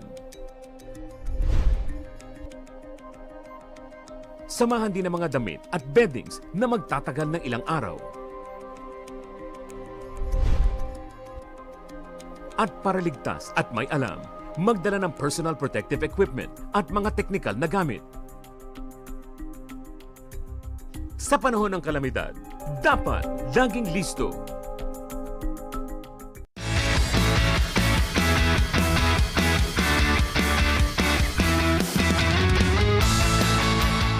Pasiglahin ang bawat umaga na puno ng good vibe. Sari-saring mga impormasyon at kaalaman. Kaya halina't mag-chill at enjoy! Kasama ang inyong RSP Barkada dito lang sa Rise and Shine Pilipinas!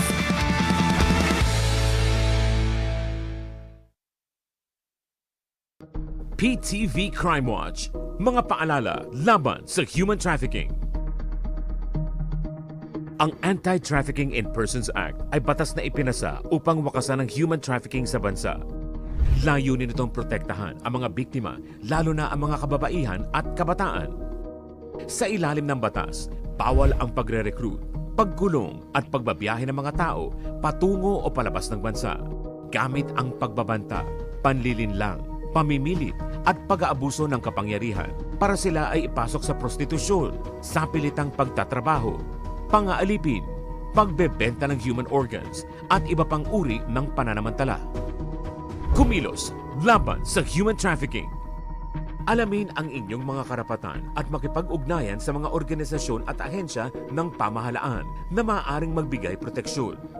Huwag basta maniwala sa mga nag-aalok ng trabaho, lalo na sa text at social media, at i-report ang anumang gawaing kahinahinala.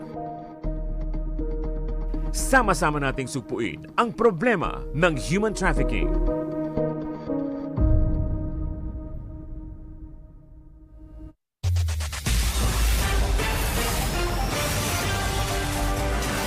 Magandang umaga, narito na ang PTV Balita ngayon. Dumating na sa bansa kahapon ang ikawalong batch ng mga OFW na nailikas mula sa Israel. Binubuo ito ng 32 manggagawa.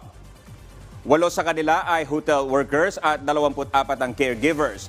May kasama rin silang sanggol. Samantala, mahigit 200 Pilipino pa mula Israel at Lebanon ang nakatakdang umuwi sa Pilipinas. Ayon sa Department of Migrant Workers, 150 dito ay mula sa Lebanon, habang 83 naman ang galing sa Israel. Sa ngayon, inaayos pa ng DMW ang mga papel ng mga Pinoy mula sa Lebanon dahil ilan sa kanila ay may problema sa mga dokumento sa immigration. Sa Israel naman, ipinapaalam pa ng kagawaran sa employers ang mga OFW dahil ilan sa kanila ay gusto munang gamitin ang kanilang vacation leave kaysa iwan ang kanilang mga amo. Tiniyak naman ng DMW na tuloy-tuloy na ang voluntary repatriation sa dalawang bansa at patuloy rin ang kanilang pagtulong sa mga ayaw pang umuwi. Samantala, malabo pang pagbigyan ng digital payment apps ang hiling ng publiko na alisin ang transaction fee sa mga micropayment na wala pang 1,000 piso. Paliwanag ng GCash, binabayaran din kasi nila ang kanilang third-party providers para sa interoperability ng kanilang mga serbisyo. Sabi naman ng Maya, tinitimbang pa ang kanilang pamumuhunan at investment nito at ang tulong na maibibigay sa kanila ng pamahalaan. Bukod dito, base sa datos ng Bangko Sentral ng Pilipinas, 4 sa 10 Pilipino at 42.1% pa lang sa kabuuang payment transaction sa buong bansa ang gumagamit ng digital payment. Pero inaasahan namang madadagdagan pa ito sa mga darating na taon. For 2028, the revised target, the upgraded target is now like 60 to 70%. So we'll continue. We'll keep on pushing. At yan ang mga balita sa oras na ito. Para sa iba pang updates, i-like at i-follow kami sa aming mga social media accounts. Ako po si Dominic Alvelor. Magandang umaga. Disaster Watch. Paghahanda bago ang lindol. Alamin ang mga maaaring magdulot ng pinsala sa inyong lugar. Maging pamilyar sa mga sumusunod. Fire extinguishers, medical kit, exit routes, evacuation plan. Siguraduhing matibay ang bahay at paayos ang mga sirang bahagi nito. Ayusin ang pag-iimbak ng mga nakalalasong kemikal at mga bagay na maaaring maging sanhi ng sunog. Siguraduhing ligtas ang pagkakalagay ng mga mabibigat na bagay. Ihanda ang go bag na naglalaman ng mga kinakailangan. Makipag-ugnayan sa mga lider para sa plano sa paglikas. Pag-usapan din sa pamilya kung saan tutungo sa oras ng kailangan lumikas. Makilahok sa mga pagsasanay ukol sa lindol. Sa panahon ng sakuna, dapat laging listo.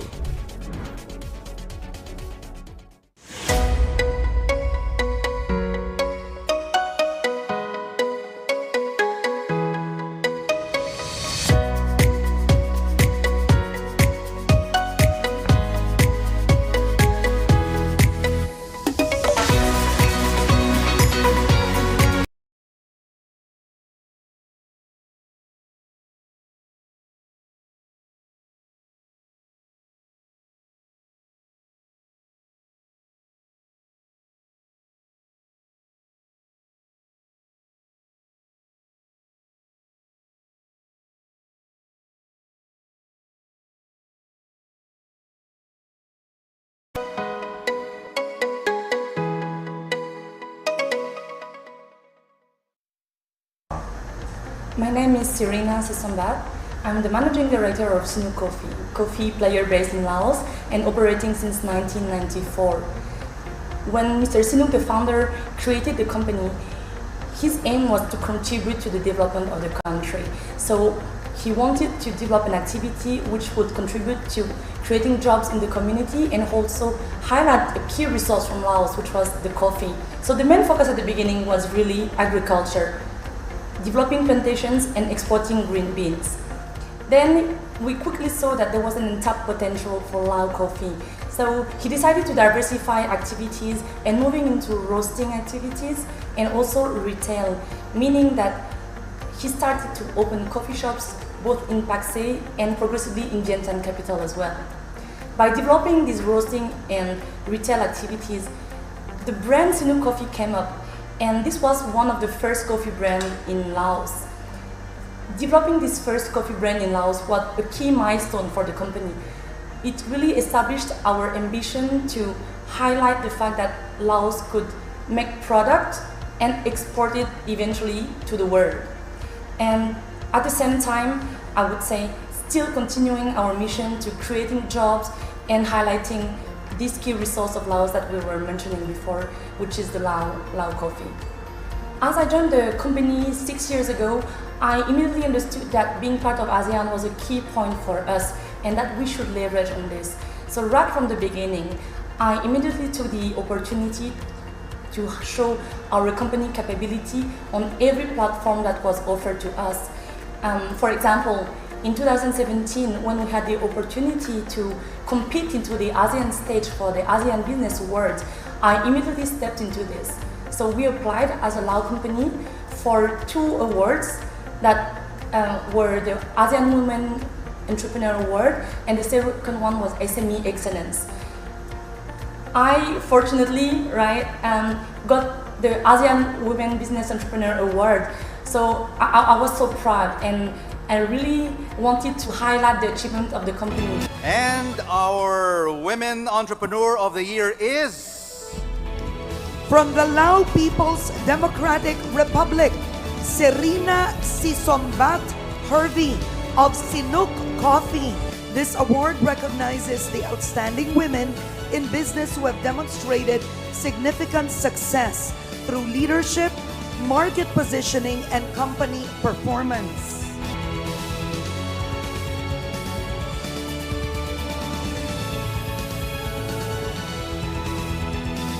How I got this award is that I was showing how the company had been doing over the past few years, and so also showing the plans for our business to shine on the ASEAN market over the next year. And that was a significant milestone for us, I would say. So since then, our company still keeps some activities in ASEAN. We're trying to develop partnerships, keep in contact with the coffee industry in the region as well. And that's quite important to leverage on this network, because it's also how we elevate our knowledge and gain access to some knowledge that is useful for us to also expand our activities.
Susunod na programa ay rated PG.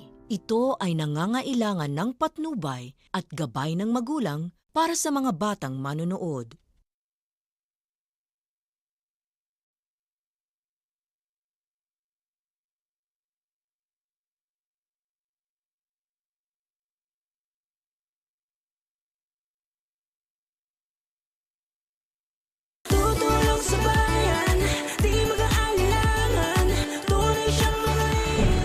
Magandang araw mga kaibigan at welcome sa pinakabagong programa na tatalakay sa mga katanungan ng ating mga kababayan tungkol sa mga usaping legal. Dito lang yan sa Abogado ng Bayan. Ako po ang inyong Abogado ng Bayan, Attorney Hayes. At dito sa programang ito, nais nating magbahagi ng mga kaalaman tungkol sa batas sa paraang mas madali at mas maintindihan ng nakararami. Susubukan nating gawing as easy as 1, 2, 3 ang batas. Sa araw na to, tayo ay sasamahan ng ating bisita upang mapag-usapan at mabigyang linaw ang mga mistulang komplikadong usaping legal. Pero sa totoo lang, madali lang siyang sagutin at maiintindihan natin. Makakasama natin ngayong araw na to ang isang kilalang award-winning actor at siya ay pinarangalang the Best Child Actor ng Metro Manila Film Festival at famous sa pelikulang Saranggola. Siya rin ay gumanap na ding sa pelikulang Darna na pinagbidahan ni Anjanette Abayari in 1994. Nakilala din natin siya bilang si Captain Mark Vargas ng CIDG Boys sa teleseryeng Ang Provinciano with Coco Martin. Siya rin si Warden Benny sa teleseryeng Suntok sa Buwan. We are very honored to have him in our show today. Mga kababayan, mga kaibigan, let's all welcome the multi-talented, award-winning, versatile actor and acting coach, Mr. Lester Yansang. Welcome, Lester, sa Abogado ng Bayan. Yes, Attorney. Maraming salamat po sa pag-invite sa akin dito.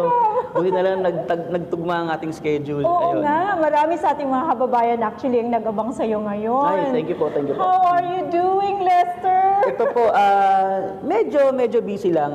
May ginagawa ako ngayon na sa Signal TV series, teleserye siya. Sa Signal TV yung mga panood. Abangan nyo, hindi ko mga sabihin. And kakapirma ko lang sa Viva Artist Agency. Then may kakatapos lang akong ginawang pelikula under Viva Max. Okay, wow. Tapos pag nyari, ito gaya itong December, punta ako ng Davao kasi nagtuturo din ako ng acting workshop. So, Wow, pwede ba ako sa- sumali doon? Pwede kita turuan, Atty. Ano yan? Davao City and Tagum City. Wow. O ano pa bang, meron pa bang iba kang pinagkaabalahan? Meron pa, pag sa gabi, meron po akong regular gigs every Wednesday, Thursday, and Sunday. Oh, ang dami. Iba't ibang bar siya. Ang dami. Okay lang bagitin ko yung bars. Oh, sure. Para Ano ma-invite ba ko. ginagawa mo doon? Sa Kendricks, every Wednesdays, bassist ako or / gitarista. Kendricks sa may Buting Pasig po yun. Tapos every Thursdays naman, percussionist naman ako or drums sa Dekada, sa may Hill Fernando, Marikina. Tapos Sundays, vocalist naman ako and gitarista sa may Skygazer. Doon din sa may, sa may Hill Fernando, Marikina rin siya. Oh, I see. Nagtatransform ka sa gabi, no? Naglalagay po ko ng langis. Maganda yun, mga kaibigan. Abangan natin siya doon sa mga sinasabi niyang mga lugar at pwede tayong magkita-kita doon, di Matik ba? meron kayong discount. Wow, ibigyan mo sa akin mamaya. Kayo po sasagot. Napakaganda ng mga gigs ni Lester. Abangan din natin siya, no? Kasi sobrang very rare lang yung maraming talents. And you're one of those, no? Ay, thank you po. Thank Oh, you po. di ba? Mga kaibigan, huwag niyong kalimutan yung mga schedules ni Lester. Pwede niyo siyang puntahan sa mga lugar na yon. So, how are you, Lester, in your, buhay-buhay? Okay naman po, pero ito, kaya din ako nagpunta dito kasi sakto, meron akong itatanong. Okay. Pero bago natin sagutin yung mga tanong mo, gusto ko ipaalam sa'yo kung ano ang ating usaping legal ngayong araw. Ito ay tungkol sa mga utang, pagkakautang, at nangungutang. Yes, saktong-sakto po. Sobrang sakto ba? Yes. Sa nasa isip mo? Sobrang dami ng tanong ko, even yung mga friends ko nagpapatanong din. Through me papunta po sa inyo. So, Wow, at least makakatulong tayo sa regards mas sa mga nakakarami. friends mo. Yes po. Hello sa inyo. Hindi ko na sasabihin ko sino kayo. Alamin na kung sino kayo. Ayun, attorney, ano ba yung best, or hindi best, ano ba yung legal way para habulin yung taong nagkakautang sa inyo? Ano ang mga legal ways para habulin yung mga taong nagkakautang sa'yo? Napakagandang katanungan yan, Lester. Sasagutin natin yan, mga kaibigan. Huwag kayong aalis. Magbabalik ang ating programang Abogado ng Bayan. Tutulong sa bayan, di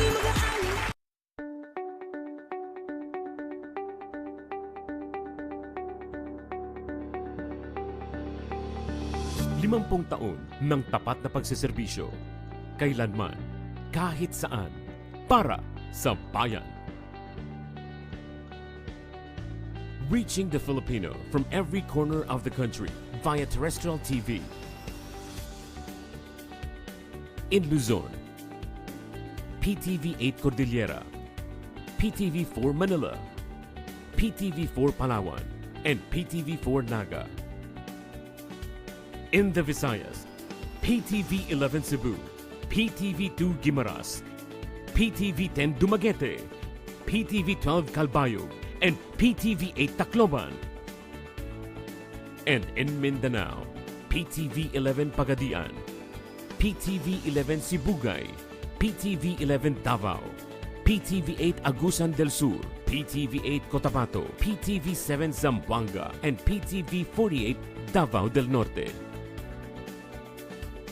And through the power of 6 digital transmitting stations, PTV 14 Manila, PTV 42 Cordillera, PTV 46 Naga, PTV 42 Cebu, PTV 23 Guimaras, and PTV 45 Davao.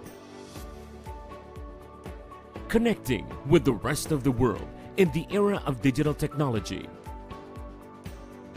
Through the power of television and our extensive online network, we continue crossing borders to serve the timeliest news and information, bridging public service through innovative programs, fostering pride in the Filipino, and inspiring the people to be active partners in nation building. Noon hanggang ngayon, kasama mong naglilingkod. PTV. Pagpatak ng 1:00 ng hapon, sama-sama tayo tumutok sa sentro ng mga balita bilang mga tagapaghatid nyo ng tapat at napapanahong impormasyon. Kasama sina Audrey Goriseta, Naomi Tiburcio, at Angelique Lazo. Sentro Balita, Lunes hanggang Biyernes, 1:00 ng hapon. Dito lang sa PTV. Disaster Watch. Alamin ang heavy rainfall warning system ng Pag-asa. Yellow rainfall warning, pinapayuhan ng lahat na mag-monitor ng mga weather update sa inyong lugar. Maghanda sa posibleng pagbaha sa mga mabababang lugar at tabing baybayin. Orange rainfall warning, mas malawak na pagbaha ang inaasahan at posibleng magka-landslide sa mga tabing bundok. Bumuo ng isang emergency kit at maghandang lumikas sa anumang sandali. Red rainfall warning, inaasahan ang matinding buhos ng ulan sa loob ng 2 oras na magdudulot ng malawakang pagbaha at landslide. Para sa inyong kaligtasan, agad na lumikas papunta sa ligtas at mataas na lugar. Sa panahon ng kalamidad, dapat laging listo. Nagbabalik po ang abogado ng bayan. Ako po si Attorney Hayes at bago po natin sagutin ang tanong ni Lester kanina, nais ko po munang pasalamatan ang ating mga supporters at sponsors. Sila po ang dahilan upang ma-airy natin ang ating programang ito. Tutulong sa bayan, di mag-aalilangan, tunay siyang mga lingkod. Okay, Lester, balikan natin yung tanong mo kanina. Napakalalim, no? Pero pasimplihan natin. Sabi mo, meron kang tanong tungkol sa nagkautang sa'yo. I mean, yes. May nagpapatanong ng mga kaibigan mo. Meron. Pati po ako mismo, personally. Pati may mga tanong din ako tungkol sa utang. May nangutang din sa'yo. Yes. Nanghiram, pero okay, nangutang parehas. Parehas lang ng epekto yon. So, paano mo sila hahabulin? Yan yung pinakatanong mo.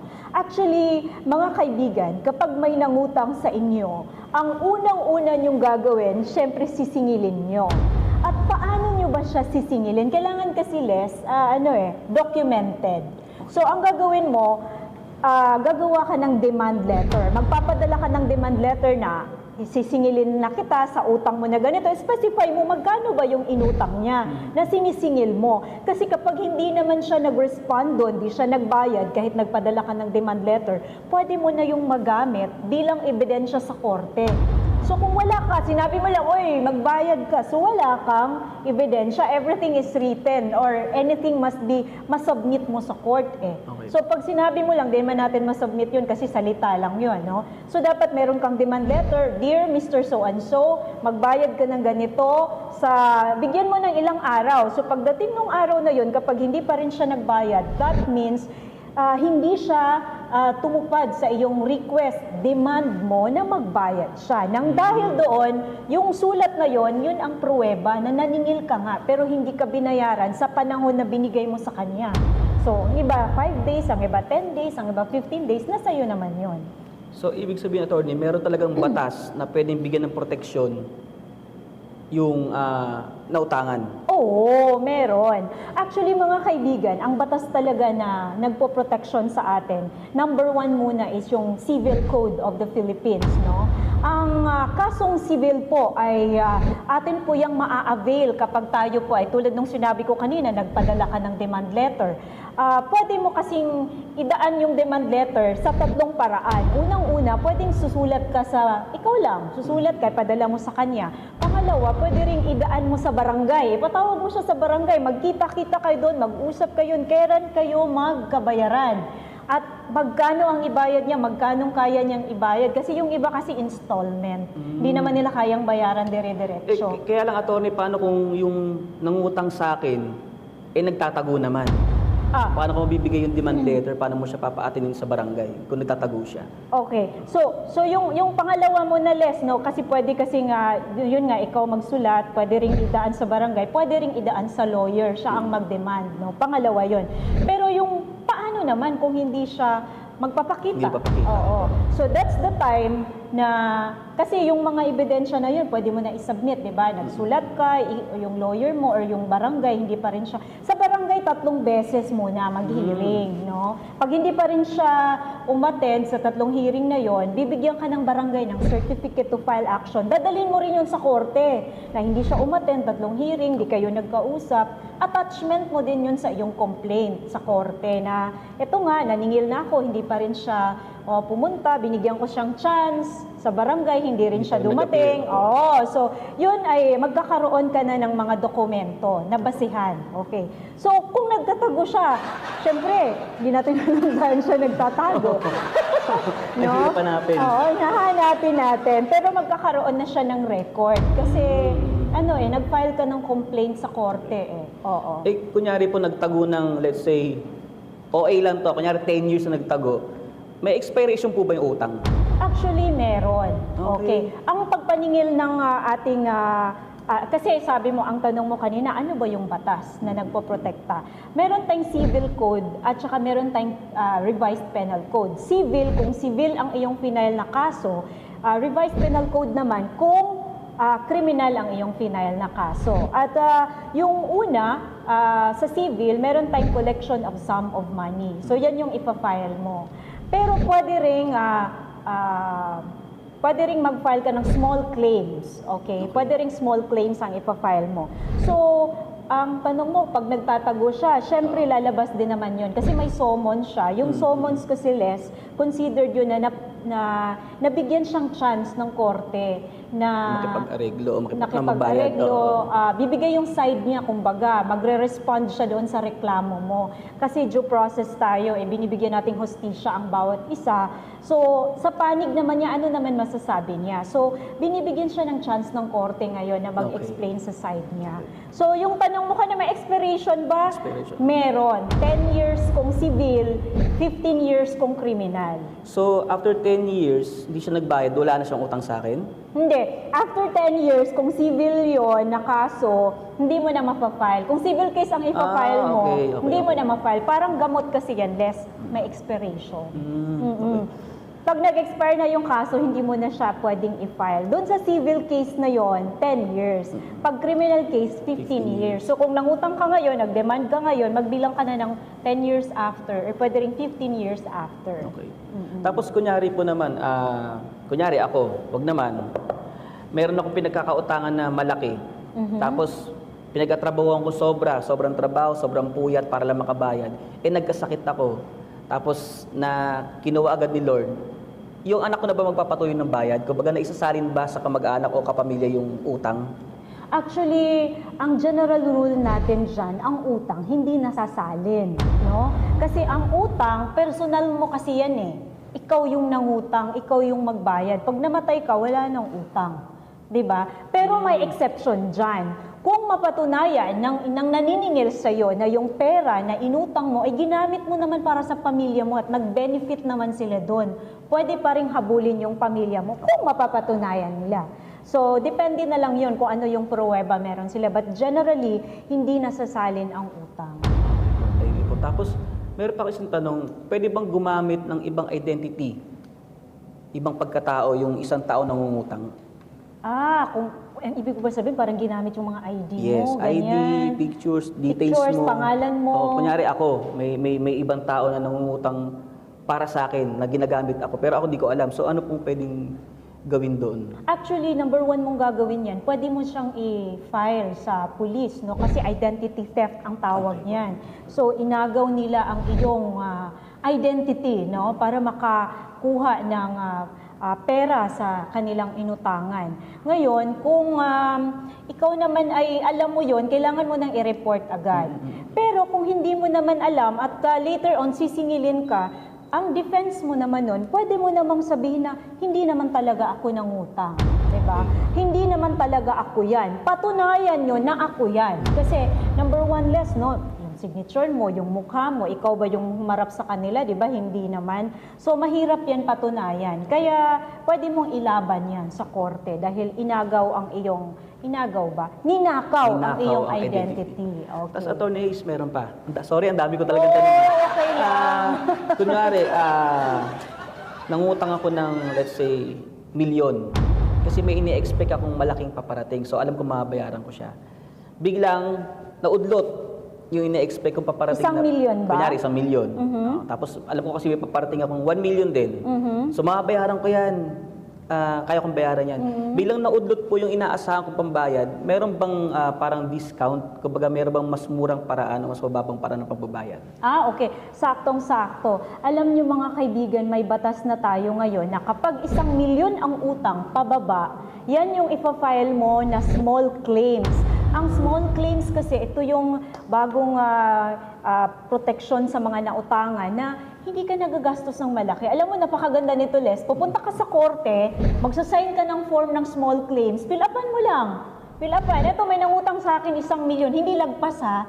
Hindi lagpas 1 milyon. 1 milyon pababa. Punta ka lang doon, sign ka ng form, submit mo sa korte. Magpo-process na yun. Hindi kailangan ng abogado. Oo, diba? So small claims kapag 1 million pababa lang. Tamang-tama yung tanong mo na, eksakto 1 million. So ibig sabihin, hindi lahat ng paniningil ng utang ay kailangan ng abogado? Hindi. Oo, kasi sa small claims, walang kailangan na abogado. Kasi ang sabi ng korte, nung ginawa itong batas na to, ay sabi nila, napakaliit ng utang, napakalaki ng bayad ng abogado. Parang naumusta niya. So para lang makakuha ka ng eksakto para sa'yo, tinaasan na actually nila, umabot na ng 1 million. Dati kaunti lang. So para hindi ka mahirapan magbayad ng abogado, small claims ka. Okay. Tapos yung tanong ko, di ba, paano ang paraan pag nagtago yung nangutang? Ito naman, kunyari, nagbigay tayo ng demand letter, umatin sila sa barangay o sa police station. Then, nung singilan na, bilang nawala na naman, may paraan pa rin po bang mahabol sila? Meron. Pero tandaan natin, Les, at mga kababayan natin dyan na nakikinig, kapag kayo ay nasa korte na, kasi, kunyari, may kaso na, no? So, nasa korte na kayo. Sabi mo doon sa korte, mag-settle muna kami. Magpirmahan na lang kami na, ito, installment na lang kami, 20,000 per month, example, no? Bayaran ko in 1 year. Tapos, hindi siya sumunod. O kaya, kinasuhan mo siyang kriminal, tapos nag-promise siya doon para umatras ka. So, pumayag ka kasi magbayad naman siya. Pero again, hindi rin siya sumunod. Pwedeng ituloy ang kaso. So, yun kasi ang pinanghahawakan ng iba eh. Kapag nasa korte kasi, wala ka ng takas. Kasi pumirma ka na doon eh. Nag-agree na kayo. It's like already a decision ng korte. Para bang na-desisyon na magbayad ka talaga sa ganitong panahon. Pero hindi ka sumunod. Kaya parang guilty na siya doon. Kaya itutuloy yung kaso. Kasi ito naman, attorney, medyo sensitive yung tanong ko. For example, yung nangutang sa'yo, may kapit sa barangay na nasasakupan ninyo. Kumbaga may kilala si kapitan, kilala si kagawad, ganyan. Meron bang ibang ways para makapag-file na hindi dadaan sa barangay? Actually, pwede naman hindi ko dumaan sa barangay. Okay. Pwede namang dumiretso ka sa korte. Mhm. Oo. Pwede ring, yung sabi ko kanina, lawyer mo ang magpadala ng demand letter. Okay. Pwede ring ikaw mismo. Mhm. So pwede, dispensable yung barangay. Pwedeng hindi tayo dadaan sa barangay. No? Pero ibang usapan, Les, kapag sinabi mo, kilala mo yung barangay captain, kilala mo yung barangay Kaya official. medyo, pero posible po kasi mangyari talaga. Oo, pwede Posible maging mangyari. bias sila. Pwede mo silang ireklamo. Pwede mo silang ireklamo dahil violation ng kanilang duty yun kasi ang kanilang task talaga, ipacify kayo, di ba? Kung sila mismo na mamagitan dahil bias na sila, pwede silang ireklamo. Ayun, attorney, halimbawa, di ba, nagkaso na ako. Tapos, let's say, nanalo, nagbayad siya ng utang. Meron pa ba akong makukuha bukod dun sa inutang sa akin? Oo. So, kapag Les, nag-file ka ng kaso sa korte, pwedeng magbigay ang korte ng damages sa'yo dahil na-damage ka eh. Tapos magbigay din siya ng attorney's fees dahil kumuha ka ng abogado para ma-file yung kaso. So, ang interest na yon ibibigay sa'yo pati yung damages. Pwede din siyang mag-add ng additional damages like exemplary kasi dapat di siya tularan yung nangutang sa'yo. Pwede yung moral damages kasi syempre nasira din yung credibility mo, di ba? So, maraming pwedeng idagdag ang korte bukod sa inutang sa'yo. Okay. Tapos attorney, maraming kumakalat na kasabihan na wala daw nakukulong sa utang. Totoo po ba to o hindi? Maraming nakaka-relate niyan actually, no? Sa ating mga kababayan, lagi kong naririnig yan, walang nakukulong sa utang. Pero ang tanong, tama nga ba yun? Hindi tama yun. Kasi may nakukulong sa utang. Ha? May nakukulong sa utang, Les. Bakit ka mo? Syempre, pag di ka nagbayad, pwede kitang kasuhang civil, pwede kitang kasuhang kriminal, di ba? Okay. So, lalo na pag kriminal yung kaso, syempre, pwede ka talagang kakasuhan. Hindi naman pwedeng tumakas ka doon. Kunyari, yung sa small claims kanina, no? Pag na-execute na yon, pwede na din talagang habulin yung mga properties mo, ikaw mismo, o kaya kung kriminal na case, syempre, may warrant ka, di ba? So, lahat yon hindi totoo. At please, mga kababayan, kasi yung iba dyan, utang ng utang. Dahil sa kasabihang, wala nakukulong sa utang. Hindi mo totoo talaga yun. Just to tell them, no? Just malinaw. Oo, grabe. Parang ang dami. So, attorney, makukulong ako. Magbabayad ako. Wait lang. May talent fee ako ito. Pambabayad ko. Magandang At least hindi ako tumatakbo.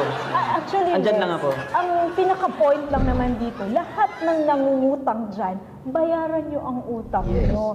That's the very solution to the question ng lahat ng problema ng utang. In some instances lang na talagang hindi ka na makabayad, well, harapin mo, di ba?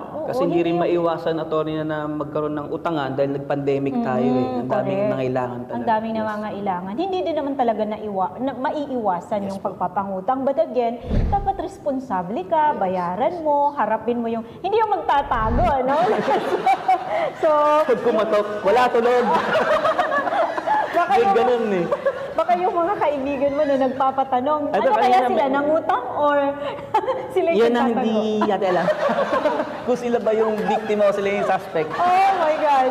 Anyway, so Les, maraming salamat sa pagbisita mo dito. At least naliwanagan ako and syempre yung mga viewers natin na naintindihan. Pero really, isang karangalan na nandito ka ngayon. Thank you po.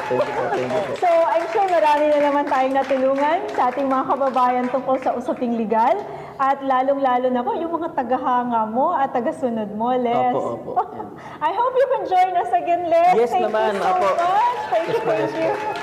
So, mga kaibigan, susunod na po nating sasagutin ang inyo namang mga katanungan. Muli po, maaari nyo po ito ipadala sa ating official Facebook account. Search nyo lang ang Abogado ng Bayan with Attorney Hayes. And you can send your message directly sa ating page o kaya messenger account. Kami po ay pipili ng mga tanong mula sa inyo at sasagutin natin yan dito sa ating programa. Diyan lamang po kayo, huwag kayong aalis. Magbabalik ang Abogado ng Bayan. Tutulong sa bayan, di mag-aalilangan. Sa mabilis na takbo ng panahon, mahalaga sa amin ang maihatid sa inyo Ang pinakabago at makabuluhang impormasyon.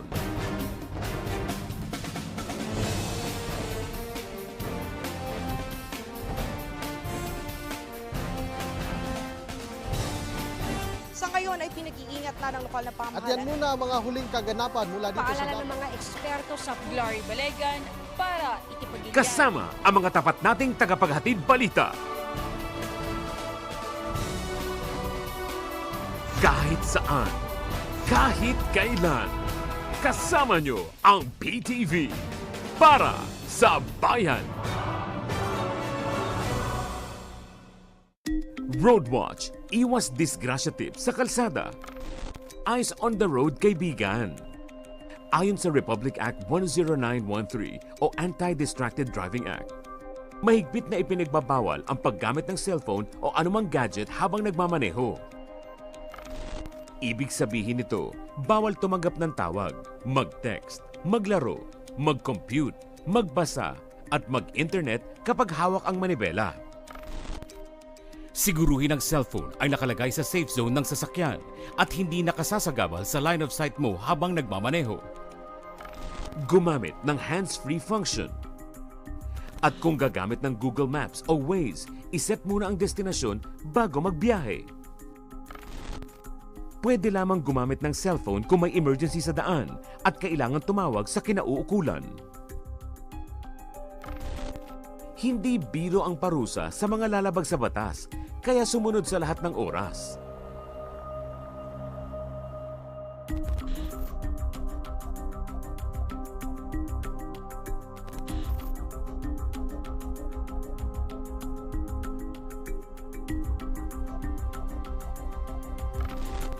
Kapag buhay ang nakataya, dapat listo sa kalsada. Roadwatch, hatid ng inyong PTV. Tatlong bagong programang sumasalamin sa kwento ng Pilipino. Mapapanood na sa inyong People's Television. Mr. President, what do you do every day? Maraming bagay naman talaga na ginagawa ng isang Pangulo na hindi alam ng publiko. Kaya dito ko na lang sasagutin sa vlog yung katanungan na yan. The Philippine President, Ferdinand Marcos Jr., like you've never seen him before on BBM Vlog. Madami na ako nakitang picture ng beach at iba pang lugar sa Pilipinas. Pero ngayon ko lang talaga masasabi. Ang ganda pala talaga ng Pinas, no? Tunghayan ang mga nakakaantig na istorya ng buhay ng mga ordinaryong Pilipino sa On the Ground. Ang oras ng pagpapatrol ko sa dagat, alas 8 ng gabi. 10 taong gulang pa lamang ako nang matuto akong magpayot. Ako pala si Alvin Cristobal. Isa po akong mandarames. At sumabay sa pagbuo ng mga bagong pangarap, katuwang ang mga programa ng pamahalaan para sa isang bagong Pilipinas. Tinupad niyo po yung pangarap namin. Na ang pangarap po namin ay pangarap niyo rin po pala para sa aming mga mahihirap. BBM Vlog, On the Ground, Bagong Pilipinas.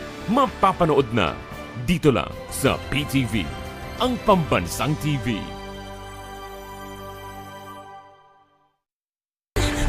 Alright, nagbabalik ang inyong abogado ng bayan. Ako si Attorney Hayes at sisimulan na nating sagutin ang inyong mga tanong na inyong pinadala sa ating Facebook page, Abogado ng Bayan. Ang una nating tanong ay ating babasahin galing sa isang nagpadala. Ang sabi, Attorney Hayes, ako ang nagtubos ng motorsiklo ng aking bayaw na sinanla niya. Hindi ko alam, ginawa pala niyang collateral sa bangko ito. Ngayon, kukunin na ng bangko sa akin. Pwede ba yon? Mahahabol ko pa ba ang bayaw ko?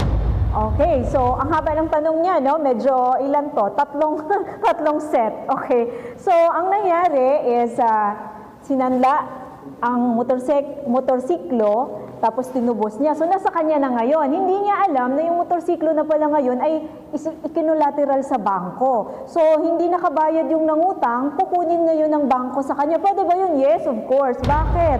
Kasi ang motorsiklo na yon, ang may-ari na yon, ang may-ari pa noon ay yung bayaw niya. Kasi ang registered owner noon ay yung bayaw pa niya. Kaya may karapatan yung bayaw na ipagsanda sa bangko. Pero mahahabol ba niya ang bayaw niya? Yes. Kasi estafa yon. Ibig sabihin, merong damage sa kanya, may deceit, may intensyon na gagawan siya ng ganong deceit, no? na sa paraang hindi tama. So, ibig sabihin, pwede siyang mag-file ng estafa. Mahahabol niya ngayon yung bayaw niya through the estafa case. Criminal case po yan. Isa po yan sa paraan ng paghabol ng utang. Criminal na kaso under the revised penal code. Okay, so Attorney Hayes, kung ako ay may utang at di nakabayad, ano ang gagawin ko kung pinagbantaan na ang buhay ko? Okay, isa na naman ito sa katanungan ng ating fan galing sa ating Facebook page na Abogado ng Bayan. Kung hindi naman kayo nakabayad ng utang, ang una nyo na lang pong gagawin, pakiusapan nyo yung inutangan nyo na pasensya na, hindi ako makabayad dahil may nangyari sa pamilya ko, may nangyari sa akin, or kung ano man yung nangyari. So, kausapin nyo siya na bayaran mo na lang ng installment at ganito na lang po ang bayaran ko para mabawas-bawasan naman ang galit nung nautangan nyo. Kasi syempre, pag nangutang ka, ang expectation ng inutangan nyo, babayaran siya. Pero since hindi ka nagbayad, galit yon. Kaya ang gagawin mo ay unti-unti mong ipacify siya, no? So, para kumalma siya, makiusap ka. At tutuparin mo rin ang iyong pakiusap sa kanya. Okay? Isa pang tanong sa ating Facebook page, sabi Attorney Hayes, paano kung wala na talaga akong pambayad sa utang ko? Ano ang gagawin ko? Yun ang malaking problema. Kailangan merong makuhang mga gamit sa iyo para pwede mong ipambayad. Kasi pwede naman yan eh. Actually, sa small claims, yung tinanong kanina ni Lester, yung mag-file ka sa korte na walang abogado, basta 1 million pababa. Actually, kung wala kang pambayad yun, pag-execute ng sheriff nun, ang una niyang gagawin, maghahanap siya ng mga bagay na pwede niyang kunin na equivalent dun sa utang mo. Okay? So, ganun din yun. Kung wala ka na talagang pambayad, pwedeng kunin yung gamit mo. Siyempre, kung walang court order, hindi yun pwede. Pero pwede namang yun ang iyong ipambayad, no? Another na namang question galing sa ating Facebook page. Attorney Hayes, kung ako ba ay co-maker at hindi nakabayad nung nangutang, so ibig sabihin may nangutang siya ang co-maker, totoo bang ako ang magbayad sa utang niya? Okay, para sa ating mga kababayan, gusto ko pong ipaalam sa inyo, kapag ikaw po ay nag-sign sa ibabaw ng iyong pangalan na may nakalagay na co-maker, parang ikaw na rin po ang nangutang. Dahil ikaw po ay tumatayong nag-garantiya doon sa nangutang na makakabayad siya. Ibig sabihin, pag di siya nakabayad, ikaw yung sisingilin. Ganun po ang ibig sabihin ng co-maker. Kaya ikaw po ang magbayad sa hindi niya pagbayad ng utang niya. Okay. Isa pang tanong galing sa Facebook page, Attorney Hayes, napakalaki po ng interest na pinataw sa akin ng nautangan ko. Mas lalo tuloy ako hindi makabayad. Tama po ba yon? Okay? Yes, pwede namang magbayad ng interest. Pero yung pinataw sa'yo ay sobrang taas na interest, hindi po pwede yun. Kung aakyat yan sa korte dahil gusto mo siyang singilin, ang ibigay lang din ng korte sa'yo ay yung legal interest, which is 6% per annum. Okay? 6% lang sa isang taon. Kaya yung 5-6 na yan, hindi yan tama eh. Kasi hindi yan 6% per annum. Okay? So, yung iba lang kasi napipilitan lang talagang mangutang kahit napakataas ng interest dahil nga walang-wala sila. Pero hindi nila alam, pwede silang balikan nun kasi pumirma sila, di ba? Pwede kasing sabihin, pumirma ka eh. Pero again, pag dumating kayo sa korte, 6% per annum lang ang ibibigay ng korte na interest sa'yo. Ibig sabihin, yung sobra sa 6%, hindi mo rin yan masisingil pag nasa korte na kayo. Okay? So, napakaraming tanong ng ating mga Facebook page na mga galing sa ating mga kababayan. No, may isa pa tayong tanong. Attorney Hayes, kahit ba nagbayad ako ng paunti-unti, ay pinahiya pa rin ako sa social media. Pwede ba ako magsampa ng kaso laban sa nautangan ko? Ito ay masakit na katotohanan Dahil ikaw na ngayong inutangan, ikaw pa yung masampahan ng kaso. Kaya kayo na inutangan, huwag kayong mag-post sa Facebook at ipapahiya yung mga nangutang sa inyo dahil kawawa kayo, inutangan na kayo, kakasuhan pa kayo ng cyber libel. Dahil pinahiya nyo ang taong nangutang sa inyo, kaya singilin nyo siya sa tamang paraan. Tulad ng sinabi natin kanina, demand letter or mag-abot kayo sa barangay o magpadala ka sa kanya personal demand letter. Huwag ipahiya sa Facebook. Kahit sinuman sa atin, walang karapatang magpahiya ni ninuman sa Facebook. Yan ang ating tatandaan para hindi rin kayo balikan ng cyber libel. Okay? So, ang dami-dami ng mga tanong, no? Meron pang tanong dito. Attorney Hayes, meron ng order ang korte na bayaran kami ng nautangan pero walang maibayad ang umutang. Ano ang gagawin? So, again, ang unang gagawin ay kung may criminal case, aarestuhin ka. Siyempre, wala kang pambayad di ba?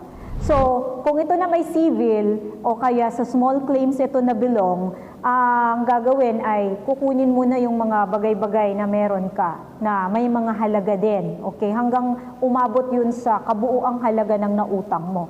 Ngayon, kapag hindi po ikaw nakakuha, meron din pong i-issue ang korte na order para dyan. Kung wala talaga, pwede ka namang magpatulong din sa sheriff. Ituturo mo lang yung mga properties ng mga nangutang sa'yo. Tapos pwede nang kunin ng sheriff yon bilang kabayaran. Kasi i-execute na yung judgment Okay. So, dahil utang ang ating pinag-usapan dito at ang civil at ang criminal na kaso ang ating pinag-usapan ay collection of sum of money o kaya,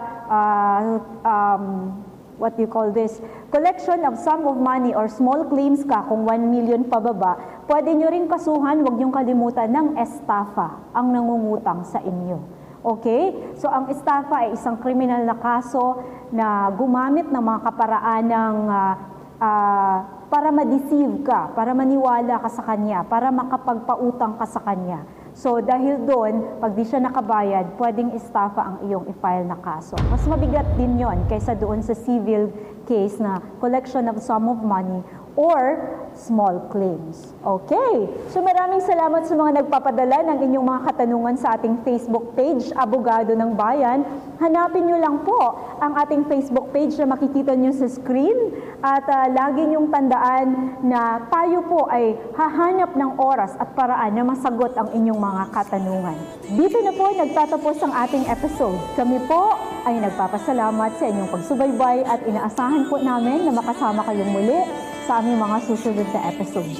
Muli, ako si Attorney Hayes, ang sasagot sa Usaping Legal dahil ako ang inyong abogado ng bayan. Tutulong sa bayan, di mag-aalilangan, tunay siyang mga lilingkod.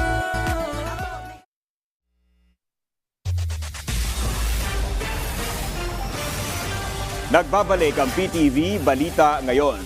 Naaresto sa Batangas kahapon ang isang big-time onion smuggler. Ayon sa pahayag ni Agriculture Secretary Francisco Tiu Laurel Jr., alas 3 ng hapon nang maaresto ng PNP si Jason De Rojas Taculog dahil sa paggamit ng peking import permit o shipping documents, bukod pa sa hindi pagbabayad ng buwis at iba pa. Dinampot si Taculog sa bisa ng warrant na inilabas ni Presiding Judge Eddie Luhayag ng Manila Regional Trial Court Branch 26 at walang inirekomendang piyansa kung mapapatunayang guilty sa paglabag sa Republic Act 10845 o batas na nagdedeklara sa large-scale agricultural smuggling bilang economic sabotage. Maharap si Taculog sa habang buhay na pagkakakulong at malaking multa. Pinagunahan ni PNP Chief Police General Benjamin Acorda Jr. ang panunumpa at donning of ranks sa 17 bagong promote na star rank officers ng Philippine National Police. Ginanap ang seremonya sa Multipurpose Center ng Camp Crame. Nagbula sa iba't ibang opisina ng PNP ang mga general na ginawaran ng mas mataas na rango tulad ng tanggapan ng Chief Directorial Staff, Directorate of Controllership, Directorate for Investigation and Detective Management, Women and Children Protection Center at NCRPO. Binigyang diinama ni Acorda ang pagpapahalaga ng PNP sa kalidad ng pamumuno sa kanilang hanay. Kinilala rin niya ang naging sakripisyo ng mga opisyal para makamit nila ang promosyon. At yan ang mga balita sa oras na ito. Para sa iba pang updates, i-like at i-follow kami sa aming mga social media account. Ako po si Dominic Albelor. Magandang umaga.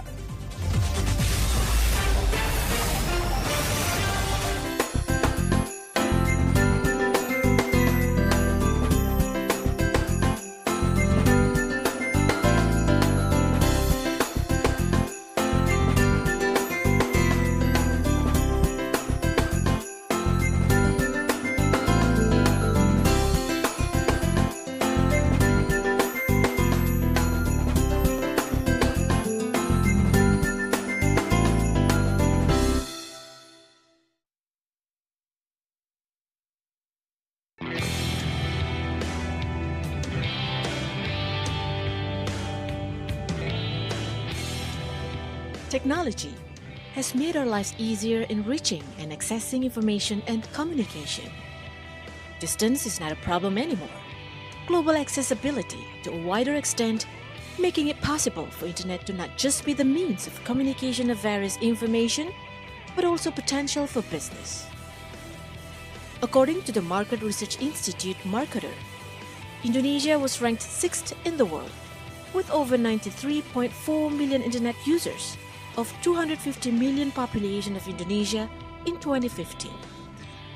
The number projected to reach more than 100 million users in 2016. The big population and enthusiasm of Indonesians' internet users makes it easier for e-commerce business to grow. The high number of internet users become a new field of dreams for micro, small, and medium entrepreneurs. Tegar Aji Baskoro is one of them. Seeing a big business opportunity in culinary, Tegar decided to sell frozen processed foods. That is, sandwich. He thinks nowadays people need practical processed foods such as sandwich. Dulu itu mengikuti seminar Bondan Winarno ya waktu itu ngebahas bisnis kuliner. Sebenarnya terinspirasi bisnis saya yang sekarang ini King Sandwich itu dari dia, karena waktu itu dalam seminarnya dia bilang bisnis yang baik kuliner untuk masa depan ya dia bilang itu bisnis yang praktis, yang mudah disajikan. Before using internet, Tegar ever had other business in sports fashion. When he decided to start business in culinary world, he went through business ups and downs in marketing process. This information system student of Gunadarma University used a direct selling method, even though the products were not well done. Pertama kali buka, kan masih banyak trial ya dari cara pembuatannya, terus juga dari packagingnya. Waktu itu sih pas awal-awal buka King Sandwich, itu biasanya di masalah tuh di pengiriman. Kadang JNE-nya suka telat, terus juga barang suka pecah karena emang pembuatannya belum maksimal waktu itu. Terus juga emang penjualan juga kadang suka naik turun karena waktu itu belum punya reseller kan. Dan juga kadang suka gonta-ganti karyawan juga. At the beginning, Tegar was assisted by his mother in producing sandwich in his kitchen in southern Bekasi, West Java. He now earns profit up to 100 million rupiahs per month. Other than that, Tegar now has 8 employees working for him who are paid 2 million rupiahs per month. Awal bisnis itu saya nggak ada karyawan sama sekali. Jadi saya waktu itu sama ibu saya megang marketing, saya masih balesin lewat BBM, masih balesin sendiri. Produksi juga masih di rumah, itu juga ibu saya waktu itu produksi. Sampai saya sempat punya karyawan satu, marketing itu saya sempat taruh di kamar saya sendiri, kerjanya di kamar sendiri.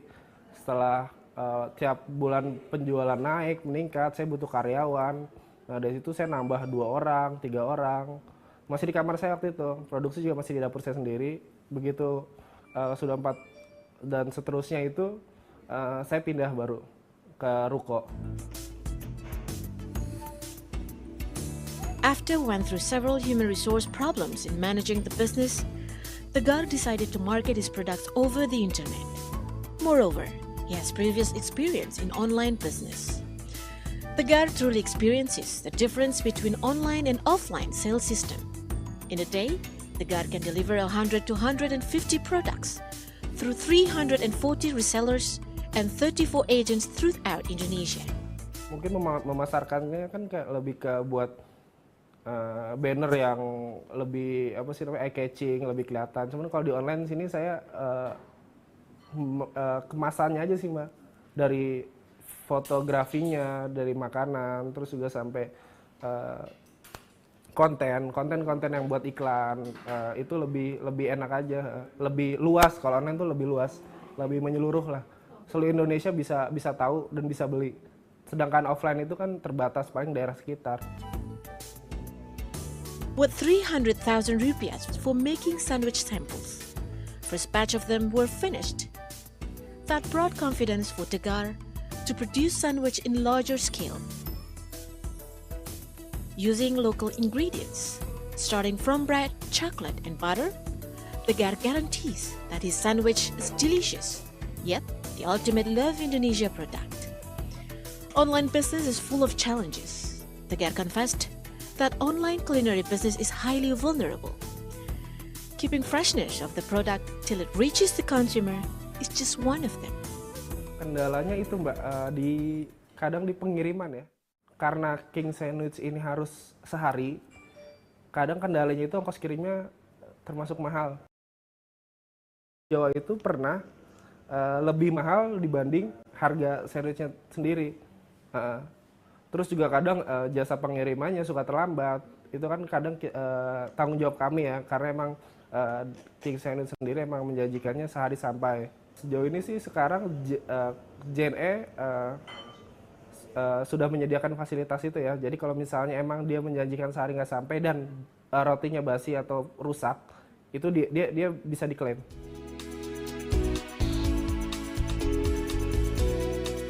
Tegar is not going to stop doing business innovation for his sandwich. King Sandwich has 9 flavors, and chocolate has become Tegar Sandwich's most favorite flavor. Tegar will continue spoiling his consumers by mixing up flavors.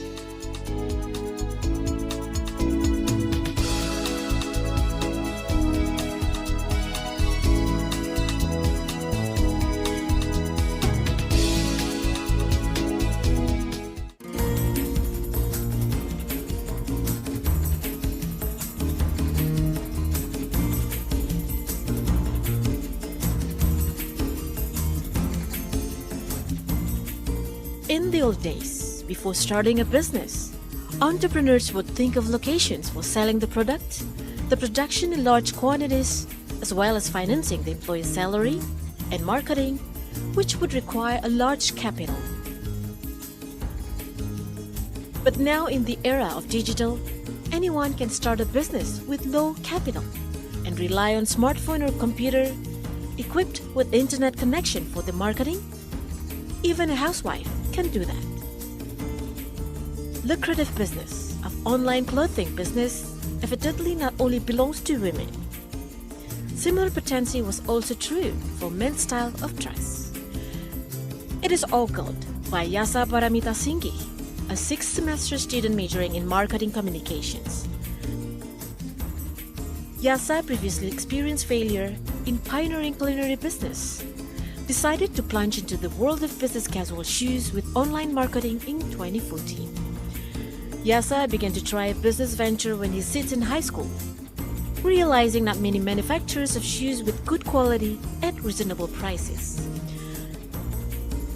Yasa began selling shoes with 4 dozen with O to his partner. Trademark must be known as trendsetter for men's fashion at cheap prices but quality. Saya tahun 2014 itu saya baru aja habis bangkrut di usaha kuliner. Jadi saya baru aja tutup usaha kuliner saya, terus saya selama beberapa bulan itu belum ada usaha lagi. Nah di tengah-tengah itu saya nganggur, cari-cari peluang usaha, sampai saya terpikir untuk mulai usaha sepatu. Jadi ceritanya ayah saya dan kakak saya itu bekerja di menjadi karyawan di perusahaan sepatu orang. Nah saya coba untuk bertanya sama mereka, kira-kira tuh kalau bikin sepatu tuh yang bagus di mana. Nah mereka kasih rekomendasi kepada saya. Lalu saya coba cari pabrik-pabriknya dan ternyata saya boleh dikasih pinjaman dalam bentuk barang. Nah, sejak saat itulah saya mulai pertama kali usaha sepatu. Who would have thought it had brought 4,000 shoes selling through online until Yasa trusted to market the shoe in greater amounts.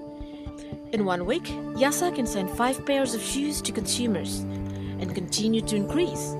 Until now, there are about 50 pairs of shoes are successfully sold through online marketing each month. Yasa able to achieve a turnover of about 100 million rupiahs per month at the age of 21. Pursuing online business, Yasa assisted by a staff of 5. Every day, staff will check payments from customers, and when a customer has settled the payment, the production team will deliver the goods. To Yasa, the selection method in selling shoes online is not without reason. Pertama, saya nggak punya uang waktu itu. Saya nggak punya modal, saya juga nggak dikasih modal uang sama orang tua saya. Jadi memang saya sangat terbatas sekali. Waktu itu cuma satu-satunya cara yang paling masuk akal hanyalah menjual online karena saya tidak punya uang lain.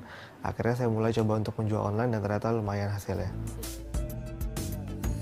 Yasa turned the family house as an office and storage area of his shoes, while the production of shoes takes place in Cibaduyut, West Java. Using local raw materials, Yasa is sure their products are able to compete with other shoe brands that had already been marketed offline. However, Yasa claimed to get quite a lot of challenges in the business of marketing their products online. Intensive communication is the key in building customer confidence. Online kan hal yang masih baru ya di Indonesia. Banyak orang yang masih belum terbiasa untuk belanja online. Apalagi usaha fashion. Orang biasa banyak yang harus pegang dulu barangnya, harus cobain dulu seperti sepatu. Jadi banyak orang yang masih belum terbiasa, jadi kami butuh waktu untuk membangun kepercayaan masyarakat. Selain itu juga ada kesulitan dalam setiap merek sepatu yang orang itu beli biasa punya size yang berbeda-beda standarnya. Jadi kadang dia beli di Men's Republic ukurannya beda sama yang di merek lain. Jadi kita perlu komunikasi lebih ya. Kita harus kasih tahu dulu panjang lebarnya segala macam, dan kita juga sediakan layanan retur barang apabila size-nya tidak cocok. Jadi itu memudahkan untuk masyarakat, dan yang terpenting adalah kita butuh bangun kepercayaan. Nah, kesulitannya di situ. Kita harus butuh waktu untuk membangun kepercayaan masyarakat. A sense of comfort for the customer in the service is absolute. Therefore, Yasa gives special attention to its customers in terms of determining the size of the shoe. Oftentimes, customers complain if the shoe size does not fit the foot size. If so, the customer can redeem and readjust the desired shoe size in accordance with the terms and conditions that apply. Yang penting adalah barangnya itu kembali dengan situasi yang kondisinya masih bagus. Jadi belum dipakai untuk jalan, belum rusak. Itu pasti kita akan kembalikan. Kita boleh ganti yang baru. Terus kalau misalnya barangnya rusak, kurang dari sebulan kita akan juga ganti yang baru barangnya, atau kita akan kembalikan uangnya. The growing of online shoe business makes Yasa should strengthen the teamwork system. The team is now focusing on strengthening the concept of production, storage system, and financial efficiency.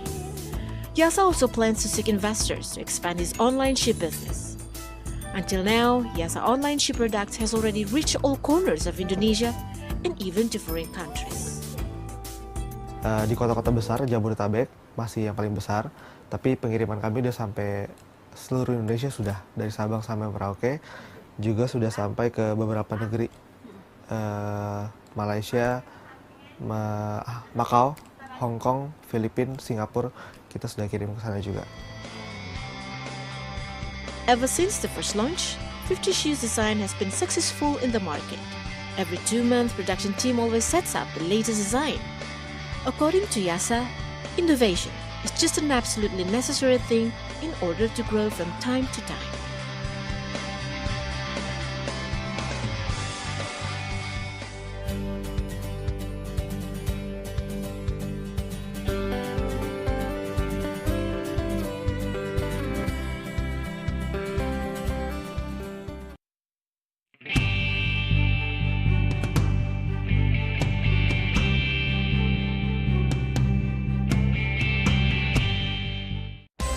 mga may init na balitang tumatak ngayong linggo sa Mundo ng Sports.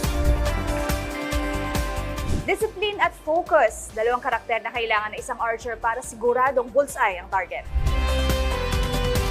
Kakaibang restaurant that offers healthy food options and perfect din para sa mga vegan lovers. We wanted it kasi to be an escape. Kasi during the pandemic, we're all stuck here in the same place. So we wanted something everyone at the same table will be able to enjoy at the same time. PTV Sports, ngayong Sabado, alas 4:30 ng hapon, dito lang sa PTV. Disaster Watch, kahandaan ngayong panahon ng El Nino. Ang El Nino ay isang kondisyon ng panahon kung saan ang tubig dagat sa gitna ng silangang Pasipiko ay umiinit at naghahatid ng matinding pagbabago sa klima. Ito ay nagdadala ng matinding tagtuyot at malalakas na bagyo at pag-ulan. Ayon sa mga eksperto, nahaharap tayo sa isang tumitinding El Nino sa mga darating na buwan. Kaya kahandaan ang kailangan. Mag-monitor ng panahon at tumutok sa mga weather update.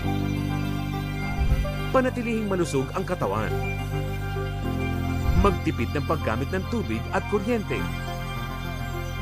Kung gagamit ng aircon, iset ang thermostat sa pagitan ng 22 hanggang 25 degrees centigrade. I-report ang mga tagas ng tubig at ang mga iligal na koneksyon sa inyong lugar. Matuto ng wastong pag-iimbak ng tubig ulan. At para naman sa mga kababayan nating magsasaka, mag-invest sa hybrid rice at high-value crops at makipag-ugnayan sa ating mga local agricultural expert upang tayo ay magabayan. Sa panahon ng kalamidad, dapat laging listo.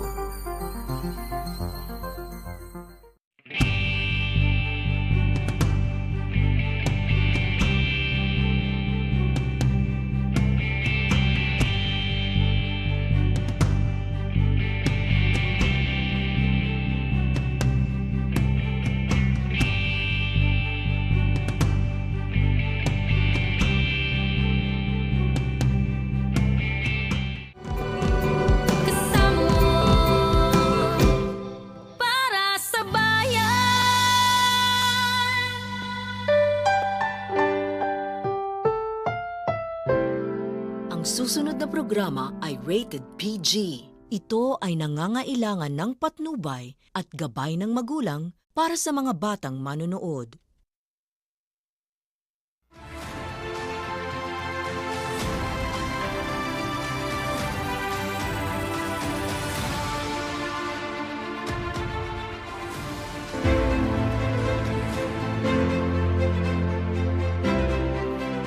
Magandang bagong Pilipinas. Ngayon ay Lunes, November 13, 2023. Diretsahang usapan sa mahalagang issue sa bansa kasama ang mga kinatawan ng mga ahensya ng pamahalaan. Ako po si Nina Corpus. May init na balita at mga problemang dapat aksyonan ang ating bibigyang solusyon. Ako po si Chi Atienza. Tutok lang, narito na ang Bagong Pilipinas ngayon.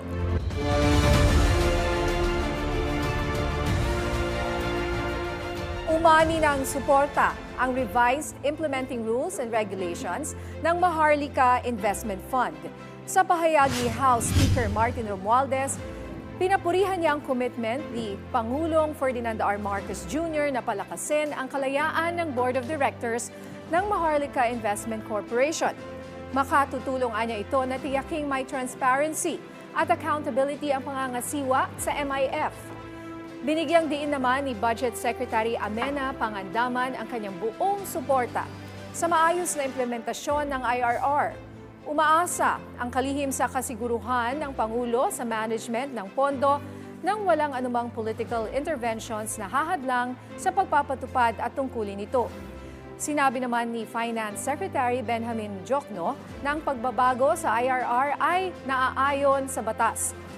Ang pagtitiyak niya sa kalayaan ng MIC Board of Directors ay para sa pagbuo ng credible oversight and risk management bodies kasabay ng pagkakaroon ng pinakamataas na standard ng epektibong pangangasiwa ng pondo.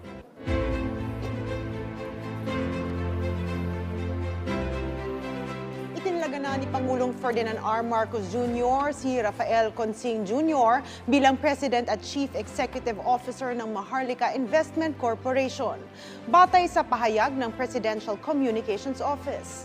Si Consing ay kasalukuyang Executive Director ng Office of the Presidential Advisor for Investment and Economic Affairs, kung saan siya ay responsable sa paghahatid ng investment projects at pagbibigay ng rekomendasyon para mapabuti ang investment at economic agenda ng Pangulo. Kabilang din sa accomplishments ni Consing ang pagiging multi-awarded C-level executive na may malalim na karanasan sa corporate governance, mergers and acquisitions, corporate finance at iba pa.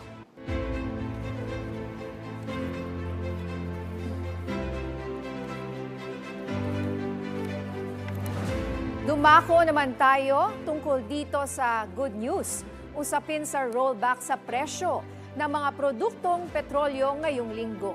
Ating tatalakayin kasama si Director Rino Abad mula sa Oil Industry Management Bureau ng Department of Energy. Director Abad, magandang tanghali po. Magandang tanghali, Ma'am Ninya, at sa ating mga kababayan. Magandang tanghali po. So kailan po itong inaasahan na rollback sa presyo ng produktong petrolyo sa linggong ito at nasa magkano po ang rollback? Ito'y mangyayari bukas ng umaga. So simula ho ang rollback na mangyayari umaga ng Tuesday. Usually ho yan na nangyari at ang ating in-expect ho na adjustment ay sa gasoline. More than 50 centavo ho ang in-expect nating rollback. Sa diesel, more or less 3 pesos po per liter. Kerosene, more than 2 pesos po per liter. Okay, so tama po yung narinig ko, 3 pesos per liter sa diesel? More or less ho sa diesel, 3 pesos per liter ho ang bawas. Sa kerosene ho, more than 2 pesos. Sa gasoline, more than 50 centavo ho. Okay, ano po ang pangunahing dahilan ng paggalaw sa presyong ito? Well, ito hong magkakasunod na mga report ho na obserbahan natin last week, no? Nagpapakita ho ng paghina ang China doon sa kanyang manufacturing activity.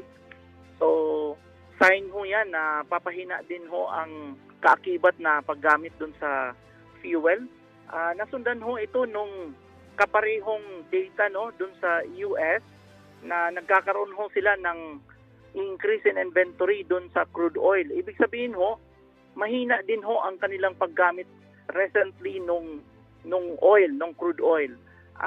Pangalawa ho, medyo tumagal na ho ang panahon na wala ho talagang naobserbahan na actual supply disruption gawa nitong Middle East conflict, specifically sa Israel, no? So wala na hong klarong effect na nakikita ang market para tumaas pa at tuloy-tuloy pang tumaas dahil dito sa conflict na to, dahil wala naman hong actual na pagbabawas na nangyari doon sa specifically yung 7 supplier po dyan sa Persian Gulf.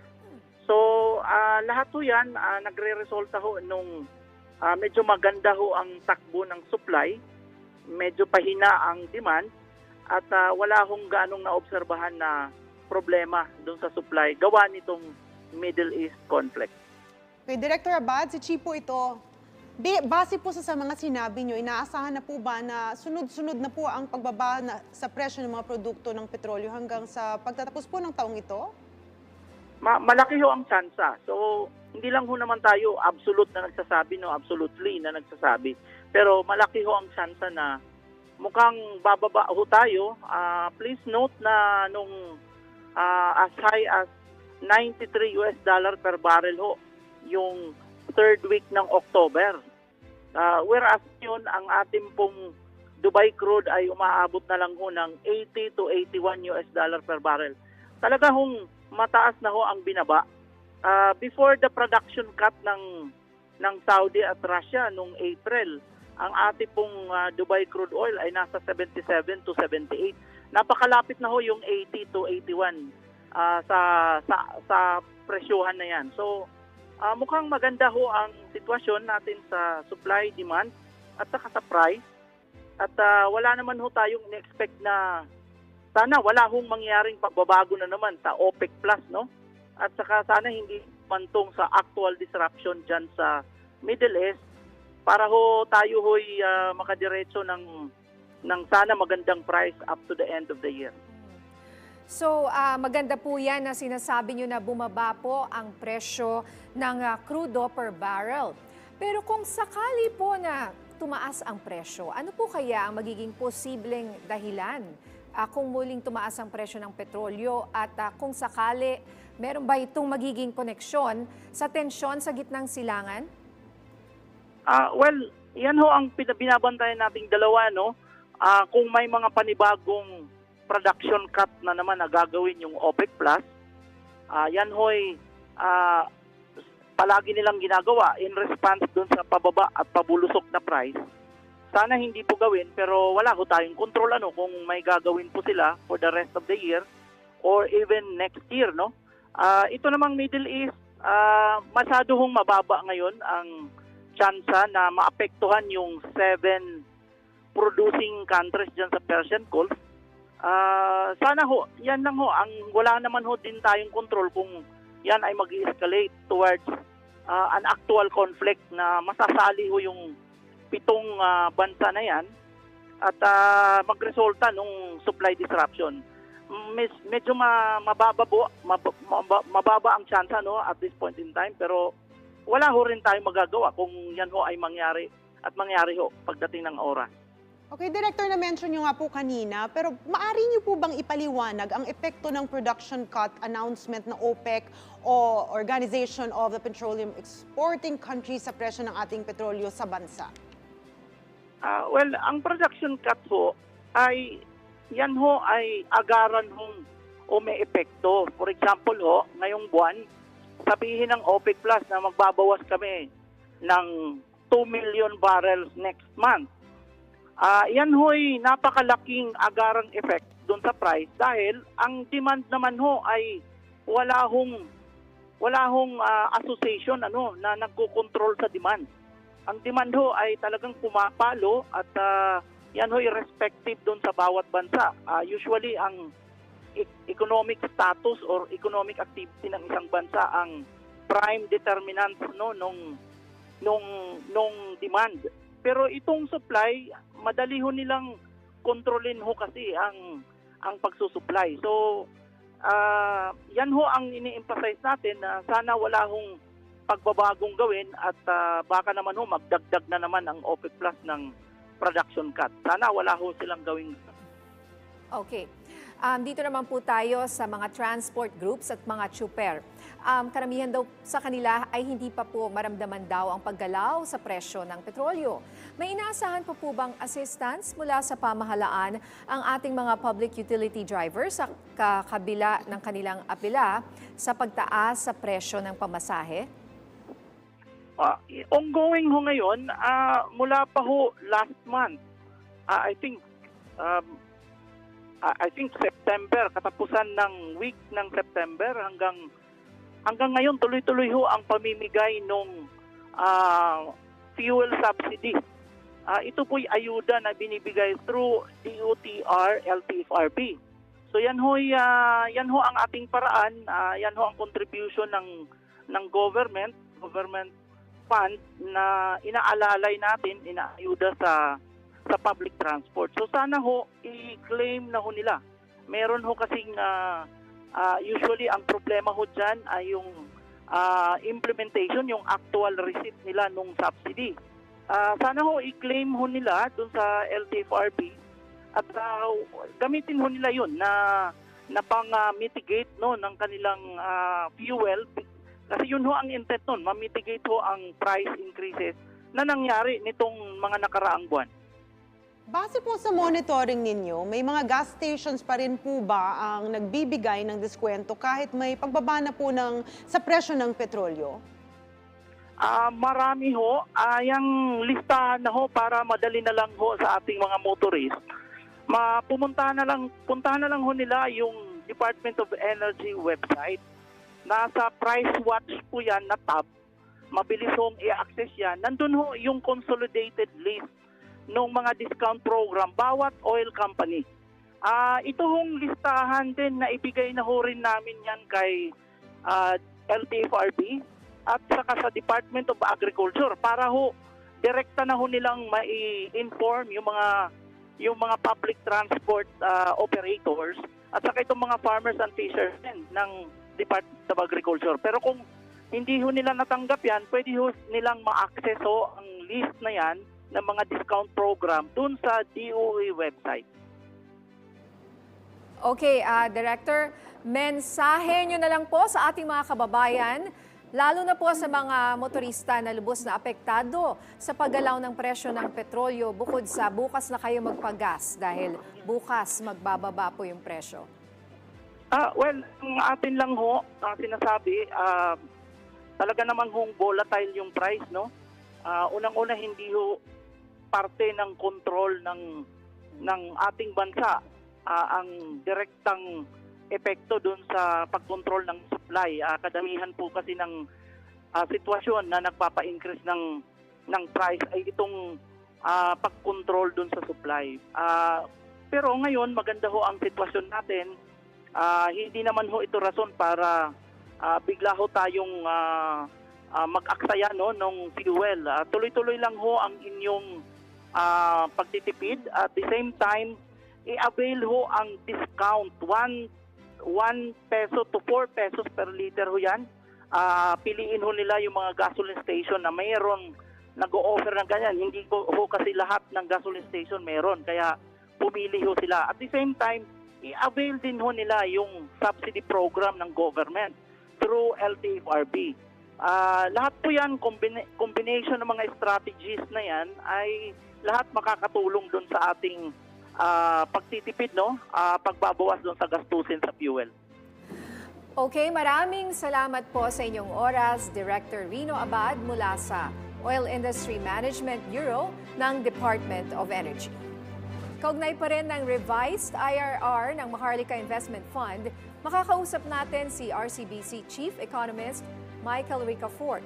Magandang tanghali po and welcome sa Bagong Pilipinas Ngayon. Ay, magandang tanghali po niya at sa igit pong mga taga-subaybay po. Okay, sir, sa isang bagong wealth fund system, tulad nitong Maharlika Investment Fund, ano po ang masasabi ninyo sa revision ng mga implementing rules and regulations ng MIF mula po sa point of view ng isang ekonomista? Kasi po, talagang nag-i-evolve yan. Dahil medyo expedited din po yung prioritize yung legislation na yan. And syempre, kailangan i-fine-tune doon sa pangangailangan po para mas maging effective po yung pondo. Para ma-fulfill na yung mandato niya na maximize po yung when it comes to yung developmental side, yung benefits po sa economy in terms of faster economic growth and yung development that is more inclusive and wider, yung mas malaking pakinabang po sa ating bansa. No? At the same time, yung profitability rin dahil mataas yung bar eh. Kasi ganito po yan. No? Yung mga surplus funds po, bago po itong batas ito, yung mga iba pong government banks and financial institutions, no? Government-owned and controlled corporations, may kanya-kanya po mga surplus funds, lalo na po yung mga profitable. Then, under the law, yung mga mag-aambag po doon, kailangan ngayon po, kasi yung mapagsama-samahin po yon para consistent. Isa lang naman po yung pamahalaan, full of government approach, ipo-pull po yung mga surplus funds na yon ng mga mag-aambag under the law. And yun po yung i-deploy for the various infrastructure projects na talagang what would be deemed as the most important, no, for the priorities of ng ating pamahalaan, no, in terms of yung syempre yung pinakamalaki na return o yung balik na o beneficial, whether tangible or intangible. Syempre it's an investment approach, no, kasi ang tendency yung gobyerno may budget deficits yan. So kung syempre ang tendency niya kung since may budget deficit siya, meaning kung lagpas yung gastusin sa kinikita sa buwis, tendency hihiram siya. So parang alternatibo po yun dahil nakaput po yung surplus funds, imbis na humirami, imbis na lalo lumaki yung utang ng bansa, yun na lang po yung pwedeng gamitin din. That's one. No, yung pangalawang mandato po, kasi yung mga yung ibang mga GFIs at GOCCs na mag-aambag, bago po nitong batas, nag-i-invest na po yan locally and abroad. So, kailangan, mas ngayon, dahil pulled na under the law, no, mag-aambag sila, kailangan mas mataas yung kikitain din ng kanilang pondo, yung mas mataas na return. Kumbaga, compared nung kanya-kanya pa sila, no, bago do sa batas. Kaya mataas po talaga yung bar, yung when it comes to the profitability. Kaya sinisigurado rin po na mapupulfill yung mandato na yun, ipa-fine-tune po mabuti, no? Yung mga alituntunin, no? Yung mga guidelines din, no? Tsaka yung mga regulations, no? Kaya titingnan po mabuti kung, halimbawa, yung kwalifikasyon din, no? Yung, halimbawa, sa pag-establish itong structure and leadership nito, no? Mapupulfill ba mabuti yon? Siyempre, nire-review naman lahat yan kung angkop ba talaga sa ng mandato na yon, no? Yung, para ma-achieve po yung mandato, maging effective po, no? Parang, siyempre, nandoon po yung ideals, no?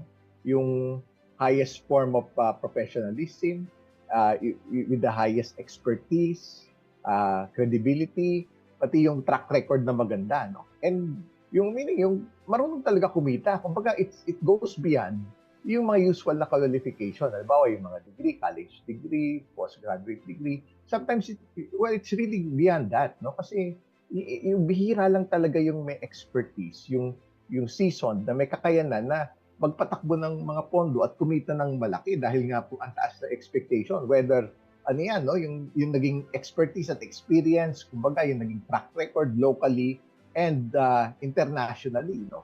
Kaya po yun, kailangan po pina-fine-tune po talaga yan para siguradong effective at yung tamang mga tao po with the best competence, no, expertise, credentials, credibility, and integrity na pati yung track record na patakbuhin po ito pong pondo. Kaya yun po yung rational doon. No? Kaya yun po pati syempre, parang ano din dyan, syempre, under the law. Kung ano po yung nauupol, no, sa batas at sa ating konstitusyon, sa saligang batas. Sino ba talaga yung may pinaka-authority na mag-appoint sa mga heads, no? Syempre, di ba?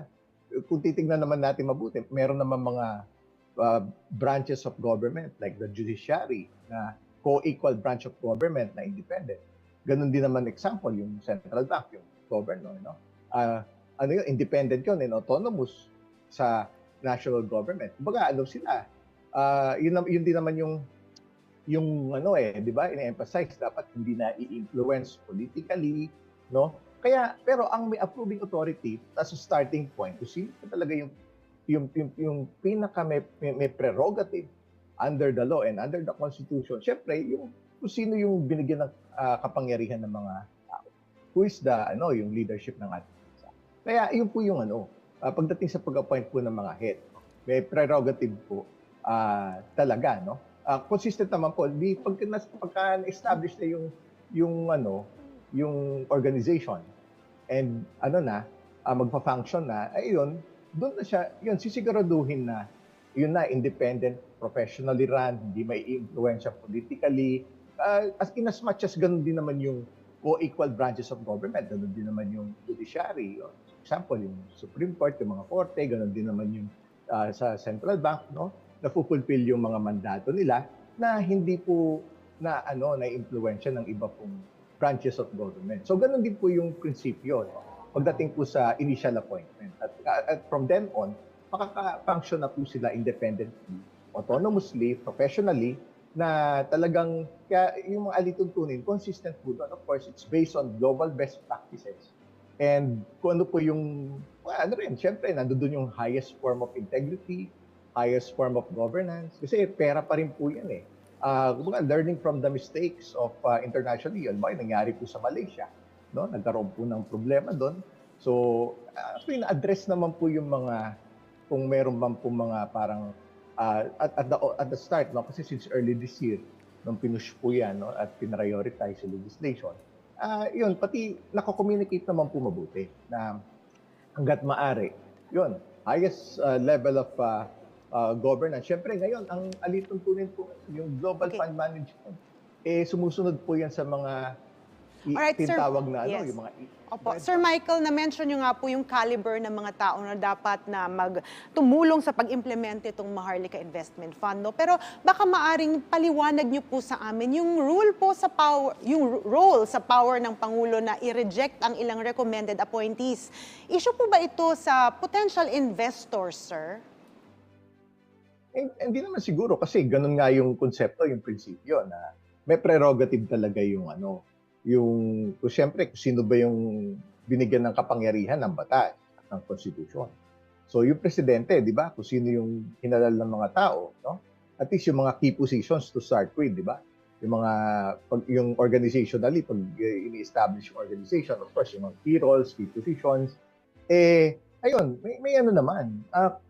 Pero siyempre, pagkatapos nun, pag na-appoint na, ganun din naman yung nangyayari sa, alimbawa, pag nag-appoint ng BSP governor, ganun din naman, no? Ganun din sa Supreme Court, di ba? Yung mga justices. So, yung appointment, nagagaling po sa executive. Pero, pagkatapos po nun, pag magpa-function na sila, independent sila. So, nandoon naman po yung check and balances na tinatawag. Doon sa mga yung mga example na sinabi ko nila, yung mga co-equal branches of government o kung ano man yung mandato na kailangan independent, no? At hindi po nai-influensya politically. Kumbaga, kasi ano rin po kung sino yung mga may best qualifications, kung sino yung best fit, yung pinaka-qualified with the highest form of competence, maganda po yung, kumbaga may skill po talaga na kumita ng yung magpatakbo ng fund, mag-manage ng fund, at to deliver, no, yung profitability, no, gagawa nga po whether locally or internationally, tapos may track record to speak of. Kumbaga may may reputasyon na meron ng meron ng inaalagaan na pangalan, no. At saka pag titingnan natin mabuti, yun talaga yung no. At the starting point gano'n. Pero nandoon po yung prinsipyo. Tsaka clearly communicated naman po at the onset na para ma-address po yung mga concerns na yun. So, ganun po, para talaga masiguro na, kasi pera po yan, siyempre, maghihikayat din po ng ibang investors eventually, no? Although nag-i-evolve pa po yan, no? Pero may sound off na, may mga parang mga initial roadshow. Pero, at least, no? Parang nire-ready na rin po na kung may maghihikayat, mag-imbita ng ibang international investors, lalo na yung mga bansa na may surplus funds, yung marami pong kita sa langis, or ibang mga wealth funds, mga pension funds, retirement funds. Sila din po may alituntunin din po sila. Lalo na kahit even before the pandemic and even up to now, yung mga regulators worldwide, no, na talagang yung tatangkilikin po na investments, maganda po yung highest form of governance. Yung tinatawag, pati yung yung ESG standards sa tinatawag. Yung, dapat yung mga ginagawa nila, mga polisiya, friendly sa environment, yung sustainability, nandoon yung sa E, yung S, yung society, no? Kasama yun, yung mga, siyempre, yung mga human rights and everything, and governance, of course, no? Okay. Yung magandang, yung highest form of integrity. Okay, sir, meron po tayong tanong dito mula kay Tuesday New ng DZBB. Gusto ko rin po itong itanong sa inyo, ano ang masasabi ninyo sa itinalagang presidente at CEO ng Maharlika Investment Corporation na si Rafael Consing Jr.? Most qualified ba siya sa kanya at sa tingin niyo po ba meron siyang kaya niyang panindigan ang kanyang tungkulin? Nasa mabuting kamay po ba ang MIC? Opo, when it comes to experience, the wealth of experience, kasi veterano na po siya na former international banker, tapos dati rin siyang chief finance officer ng yung pinakamalaking port operator sa buong mundo, yung ICPSI, no? Infrastructure related din po. Dati rin po siyang treasurer ng Aboitiz Group, no? Na relate no? Yung involved din po yung sa infrastructure projects and business, no? Kaya nandito naman po yung fit kasi meron pong developmental aspect po yung pondo, lalo na po yung pag-fund po ng mga various infrastructure projects. So nandoon po yung expertise pagdating po sa developmental side, no? Lalo na kasi sa private sector, very particular na kailangan profitable din yun. But yung masusukat po talaga yung benepisyo po ng mga various infrastructure projects na biniventure po nila. At ngayon po, sa pondo po, ayun po yung ipa-finance na kumbaga, in terms of monetary metrics, yung kikitain ng pondo doon, at the same time, yung benepisyo po sa ating mga mamamayan. Siyempre, consistent din po, no? It's an investment approach pagdating po sa infrastructure project. So, nandun po yung fit and the wealth of experience din po kasi pati rin sa wealth management when it comes to generating returns, no, to the fund, nandun po yung kaukulang rin, no, as a former syempre nakakadagdag din po sa skills, experience, expertise being a former international banker, and yung po. Okay. Yung track record din po, pati yung syempre, yung naging, yung many years of yung relevant experience, no, to Tama po, deliver sir. results, no? Pagdating po doon, parehong profitability and developmental. Okay, sir. Sir Michael, nais po kasi ng Pangulo na masiguro ang transparency at accountability. Paano naman po kaya ang profitability aspect ng Maharlika Fund? Well, consistent naman po talaga yun, no? Yung sa profitability kasi, doon nga po ng yung prior to the law, yung mga GOCCs, mga GFIs, kanya-kanya po yan, no? Kumbaga, watak-watak sa yung mga respective surpluses sila, lalo na kung profitable naman sila, no? Kaya hindi po sila mga ini-invest locally or overseas. So, kasi, yung rin po doon, yung isang role, yung importanteng mandato, dapat yung kikitain po ngayon mas mataas kesa nung nagkanya-kanya, kesa nung watak-watak pa or kanya-kanya sila bago itong sa batas. Ngayon, sama-sama na po, no, full of government approach, no.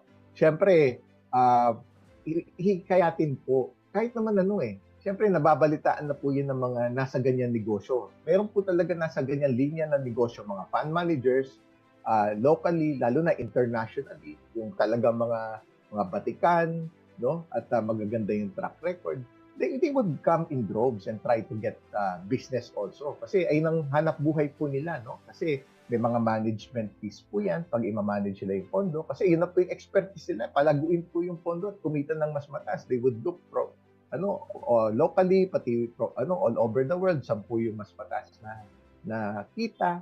No? At the same time, meron din yung developmental aspect na kasama rin po sa mandato. Kaya ayun po yung mga pinapangalagaan din. Kaya nga po sinisigurado rin. Yung titignan po mabuti rin, no? Yung mga credentials po ng mga, kasi siyempre, mag-aano rin po yan pagpe-presenta, may mga proposition din po yung mga international fund managers. Kumbaga, linya ng trabaho po nila yan from all over the world. Talagang, they would try to woo and get the investment management business, no? And at the same time, on the leadership and on the structure side, doon nga na binanggit natin, yung organization din at the same time. Parang sigurado yung sisiguraduhin din yung na consistent din po yun, na nandoon din po yung expertise nandun within that core leadership po ng pondo. Okay. Sir, it really goes beyond, dapat talaga yun talaga yung expertise nila Kung marunong talaga silang kumita, no? Meron na silang expert na sila, may track record. It goes beyond the usual na credentials, no? Right. It's kumbaga, leveled up din, no? Tina-transcend din, kumbaga. Okay. Yes, I understand. Sir, maganda po yung sinabi nyo. Siguro sa mas simpleng explanation, masasabi natin na talagang mas mabuti na pagsamasamahin itong mga surplus funds na sinasabi nyo dahil mas malaki ang kikitain nito in the long run kesa po sa magkanya-kanya. And also, yung point ninyo about the expertise and dapat madiskarte rin at maabilidad ang ating mga officers, hindi lang po yung mga master's degree na yan. Kaya mas nila ginaanan po nila yung requirements. And now that you've mentioned yung background po ng bagong CEO at talagang may experience po siya, magandang balita po yan. So ito naman po ang gusto naming malaman, yung magiging reaction nyo po sa pahayag na ang Maharlika Investment Corporation ay maaaring magbigay as you said, ng significant contribution sa socio-economic growth ng bansa if manage independently. Ngayon, can you tell us, sir, do you think na ito ay magiging independent sa tingin ninyo at how will we maintain this independence? How will we ensure that it's going to be independent? Clearly communicated naman din po at the onset for the past couple of months, it's early this year, no? Magmula pa po nung nile-legislate yan at napasa na yung batas at even kamakailan lang din po, no? Nire-reiterate din po yun. Yung independence, yung being professionally run, hindi po nai-influensya ng politically o ng kahit sino. So talagang ang mandato po the highest form of, kumbaga yung ambag po sa ekonomiya, no? In terms of economic growth and development, no? I-deploy po yan sa pinaka-importanting infrastructure project. Siyempre, talagang mataas po yung standard Kailangan talaga makakumita ng husto at malaki yung benepisyo sa ating mamamayan at sa ating bansa when it comes to yung pagdagdag sa economic growth and development, no? Parang stimulative po yan no? On the developmental side, no? At the same time, siyempre, fine-tune din po yan doon sa mga respective mandates, no? Doon sa mga kanya-kanyang mga GOCCs, GFIs, lalo na yung mga nadambang po, no? So, kailangan talaga, kaya nga fine-tune, sinigurado na consistent din po sa mga ibang mga batas, sa mga ibang regulation, pati rin po yung developmental mandate, talagang yung leveled up siya, no? Way better off kaysa nung kanya-kanya sila. At the same time, makakatulong din po yun sa fiscal management ng ating bansa. Imbis na hiram ng hiram, utang ng utang, mabawasan po yung additional na utang, no? To finance the budget deficit, especially in financing this major infrastructure projects na pinakakailangan ng ating bansa, po, no? From an investment point of view. Kaya, ganun din. At the same time, yung mga surplus funds din, kung kita lang naman yung, siyempre, yung para rin, siyempre, mapapalawig lalo yung mandato nila, no? Mapupulfill lalo yung mandato. Pag profitable sila, kaya leveled up din po dapat talaga. Sir, ayun po yung napaka-challenging, kaya talagang yung fine-tune, kailangan po nandyan yan para siguraduhin na conducive po talaga yung environment. And of course, yung integrity, dahil pera po yan, no? Maingat, walang walang panulugi hanggat maaari. Kaya learning from the lessons, both good and bad. Agree yun, po, ganun sir. po talaga yung global best practices sa risk management. Sir, may tanong po mula sa ating kasamahan sa media na si Rod Lagusad ng PTV. Isa pang pagbabago sa revised IRR ng MIF ay hindi na specific na nakalagay ang functions at ng memberships ng Audit Committee, habang hindi na rin specific ang responsibilities ng Risk Management Committee, kung saan ang board na ang magtutukoy nito. Ano po ang tingin niyo tungkol dito, sir? Kasi ang importante, bini-benchmark din yan kung ano yung mga best practices when it comes to yun pati sa lahat din sa lahat ng aspeto, no? Yung organization, kung ano yung ginagawa ng yung mga naging matagumpay na fund managers sa buong mundo, no? Kasi dapat yung talagang dapat swak din yung kumbaga there's a perfect fit, no? Yun do sa mga pagdating sa mga qualifications, no? Tsaka syempre yung mga proseso din, no? Dapat yung mga proseso, yung halimbawa yung check and balances, yung ensuring integrity, yung mga controls, accountability, dapat nandoon yun. And kung ano yung yung considered na effective based sa mga pondo na naging matagumpay na when it comes sa pag-fulfill ng mga mandato po nila, yung naging profitable po sila.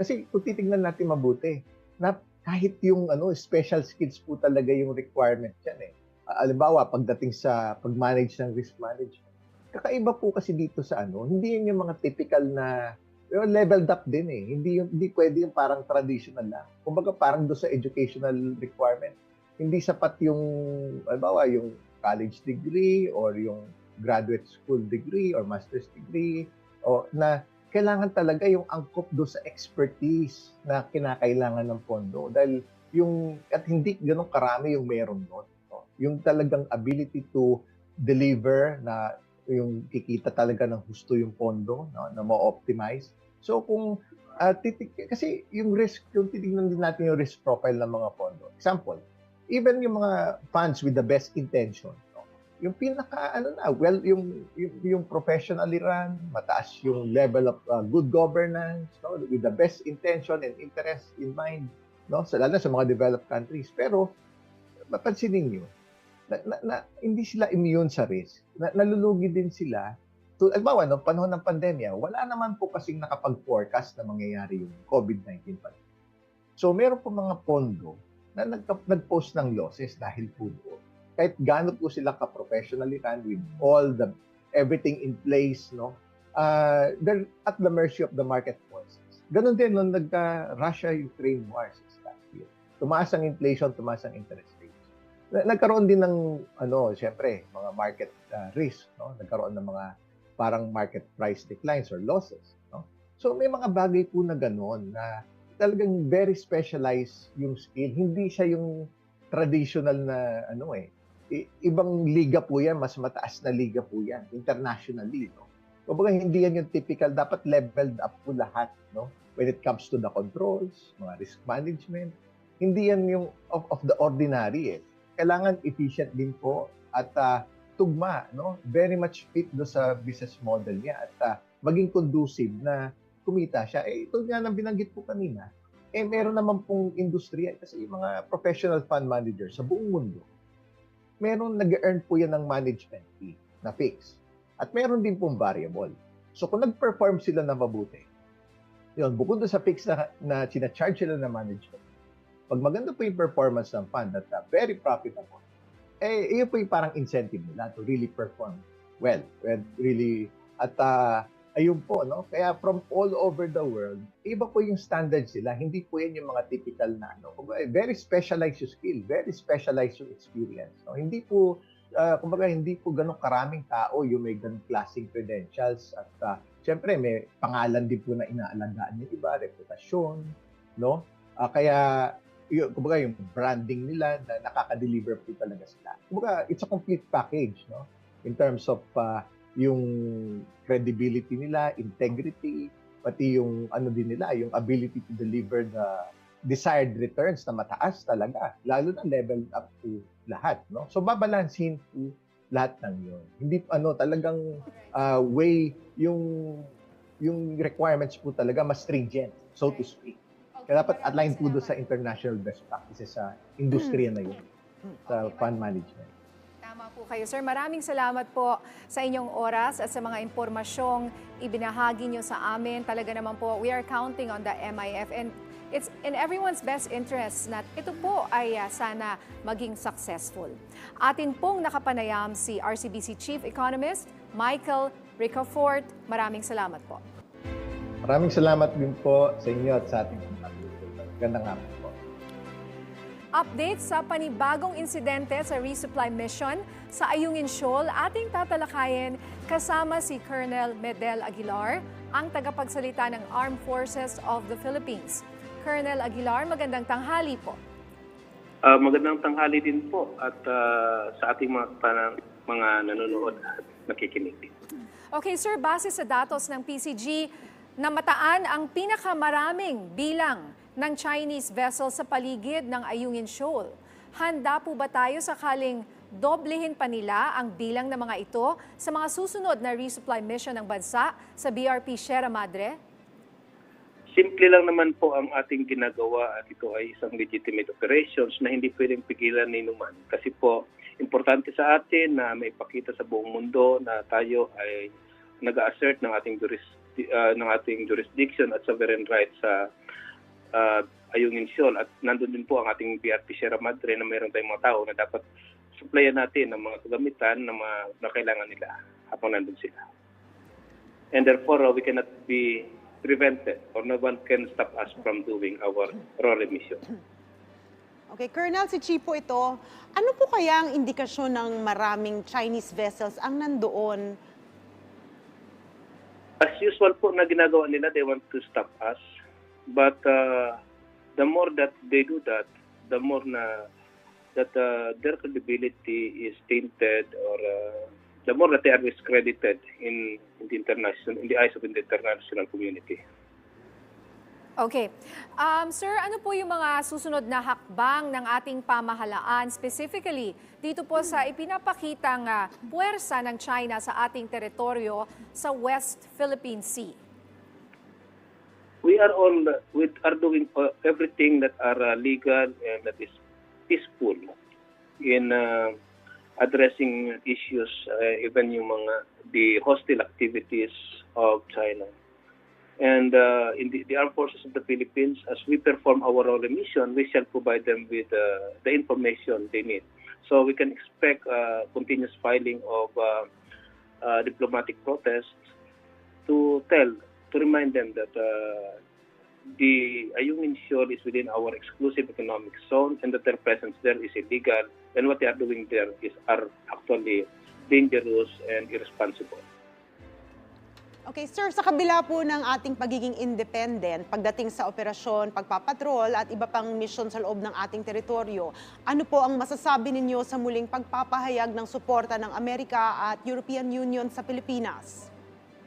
We are thankful for the support extended to us or expressed by different countries on the position that we are supporting, we are standing to. And that is just appropriate because when what we are doing actually is not the promotion of our national interest, but the promotion as well of rules-based international order, which means that we are just implementing international conventions and we are strictly following it. Sir, may tanong po mula sa 1PH Desk. Tila napapadalas po ang resupply mission ng Pilipinas sa Ayungin Shoal. Pagpapahiwatig po ba ito ng mensahe sa China na magpapatuloy ang bansa sa pag-assert ng karapatan sa West Philippine Sea? Whether we do it more often now or not, again, these activities are just in exercise of our sovereign rights and jurisdiction over the area. Wala namang dapat wala namang karapatan ang sinuman na makialam sa ating ginagawa. Tanong mula po sa GMA News Desk, ano po ang strategic importance ng Ayungin Shoal at BRP Sierra Madre? Bakit po mahalaga na hindi mawala ang ating posisyon dito at ano po ang mangyayari kung mawala ang ating posisyon? There are reasons why the UNCLOS was implemented.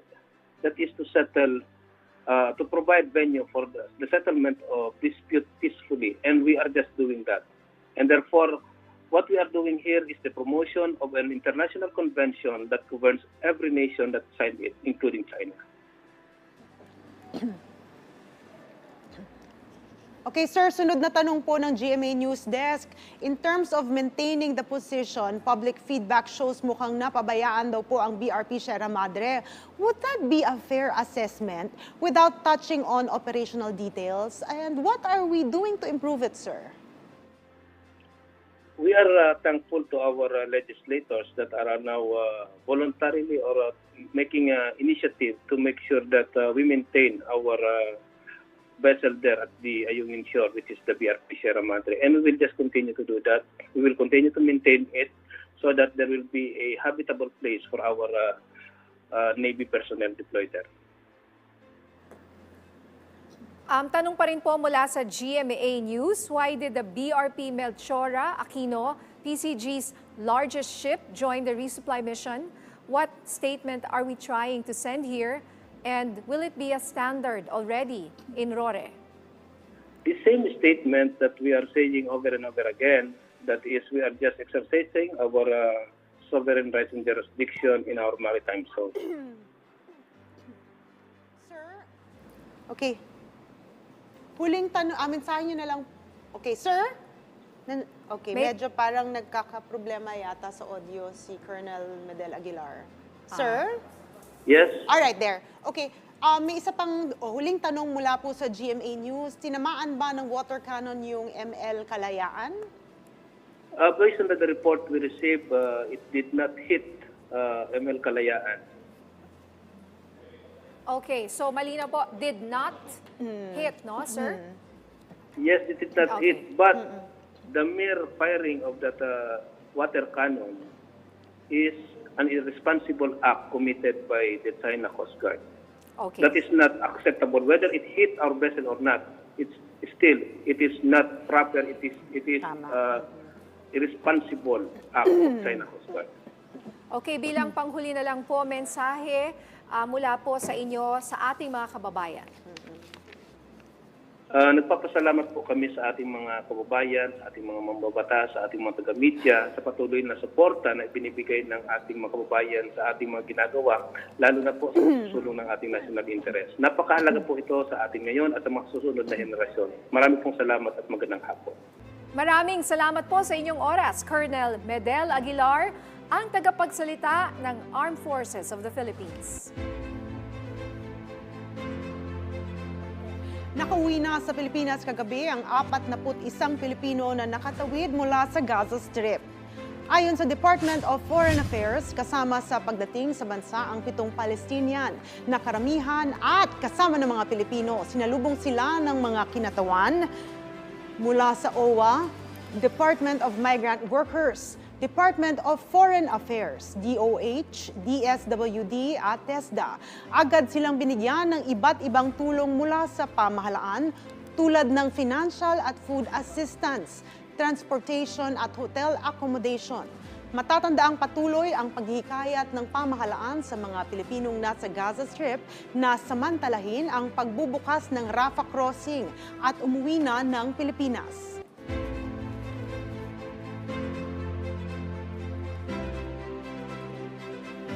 Samantala, kaugnay pa rin ng revised IRR ng Maharlika Investment Fund ating pag-uusapan kasama si Albay 2nd District Representative Joey Salceda.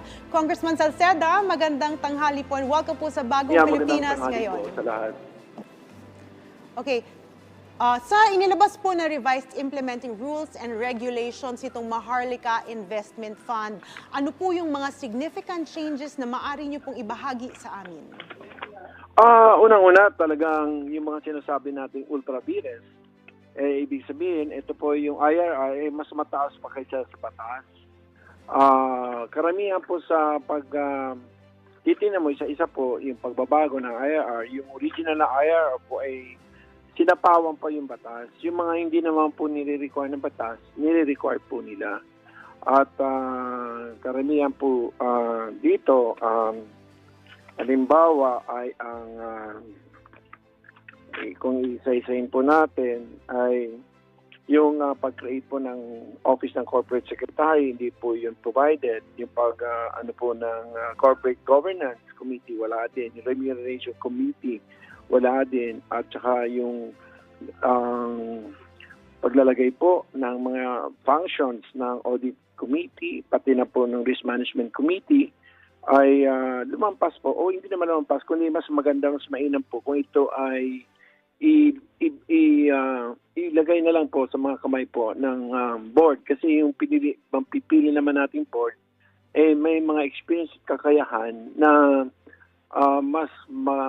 in other words, ma'am, it will enhance the independence at the discretionary powers of the board to make it work more efficiently and effectively based po dun sa experience at saka sa expertise nila. So, mas magpapalakas po to ng kakayahan ng board. Okay. So, Sir, si Ninya Corpus po ito. Magandang tanghali po. Hi, Ninya. Hi. Hi, Sir.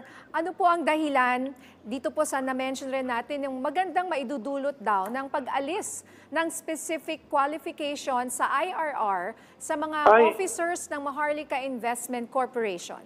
Inalis yung hindi naman po nire-require ng batas. Pinatungan nila ng master's degree. May mga street smart na po ngayon, yung may basic minimum lang, pero alam natin na may kakayahan. Tulad po nitong na-appoint ni Presidente, si Joel Consing. Maganda po ang kanyang performance sa mga kumpanya, pero wala po siya master's degree. Although dumaan po siya ng Stanford at naging siya po ay hindi naman po Pinas, AB Political Science at De La Salle. Pero pag titingnan mo po ang kanyang mga performance, naging yung kanya pong corporate experience sa ICTSI na sa halos 32 countries may infrastructure project sila. Naging best CF po siya ilang beses po sa buong Asia. So, sa tingin ko, nasa mabuting kamay po at magandang, it's a good choice po. It's an excellent choice by the President. So, mawawala sana po yan si Joel Consing. Okay, Kung hindi yun napili. Alright. Sir, si Chi po ito. Okay, paano po makakatulong ang autonomy ng Maharlika Investment Corporation Board sa pagpapatakbo po ng MIC upang mapaunlad pa ang socio-economic development ng bansa? Unang-una, kasi ito po ay isang strategic investment fund. So, ibig sabihin, multiple po ang kanyang pong objectives. Traditionally po, ang sovereign wealth fund, kahit saan sila maglagay ng pera, basta kikita, okay na. Ito pong strategic investment fund, hindi lang sa kailangan silang kumita, kailangan po maayudahan nila o masuportahan nila po ang estratehiya po, ang economic strategy ng Philippines sa development. Kaya nga tao po ay strategic investment fund. In other words, sa pag-reduce ng poverty, creation of jobs, at saka sa pagpalago po ng ekonomiya. So, hindi katulad ng sovereign wealth fund, ang gusto lang nito, kung saan may kita, doon sila pupunta. Ito po, kailangan silang kumita para masustain nila ang kanila pong pagsuporta sa ekonomiya para po lumago at dumami po ang trabaho. Okay, Congressman Salceda, sininya po ulito, huling tanong na lang po. Matapos pong ma-resolve ang iba't ibang issues ng implementing rules and regulations ng Maharlika Investment Fund, ibig sabihin po ba nito ay tuloy na ang pagpapatupad ng MIF? Ano po ang mga susunod na mangyayari pagkatapos nitong mga revisions na ito? Ang pagbuo po ng board, especially yung regular members, 2, at saka 3 po na independent directors na magkakaroon lang po sila ng 1 year. Pero yung regular members, regular directors ay 2. So, pag nabuo na po yan, mag-create na po sila ng risk committee, tsaka audit committee. So, marami pong kasi ang pera din, nailagas na po ng DBP tsaka ng Land Bank. Nagbigay na po ang Land Bank ng 50 billion. Nagbigay na din po ang DBP ng 25. At ang dividendo galing po sa BSP ay umabot ng 31 billion nung para sa 2022 ay narimit na rin po sa national government. So, mabubuo na po natin yung 125 billion. So, sa ngayong pong November, sa tingin ko, mukhang kaya na pong ma-organize yung MIC. Ito po yung magmamanage ng MIF. Yung MIC po ay yung Maharlika Investment Corporation. So, pwede na po sila pumasok sa, I think they will still be required to register with the SEC at magkakaroon na po sila nung kanilang authorized capitalization na nasa batas at yung paid-up capitalization. So, susunod po yung creation of committees at yung pag-hire na rin po ng mga tao. So, I think it should be off and running. I think they should be able to make their first investment by February or March next year. Okay, sir, may pahabol po na tanong dito mula kay Tuesday New ng DZBB. Si Mr. Consing po ba yung tinutukoy ninyo dati na wala sa shortlist kaya pinarevise daw ni Pangulong Marcos Jr. ang IRR? Na-misinterpret lang po ako doon.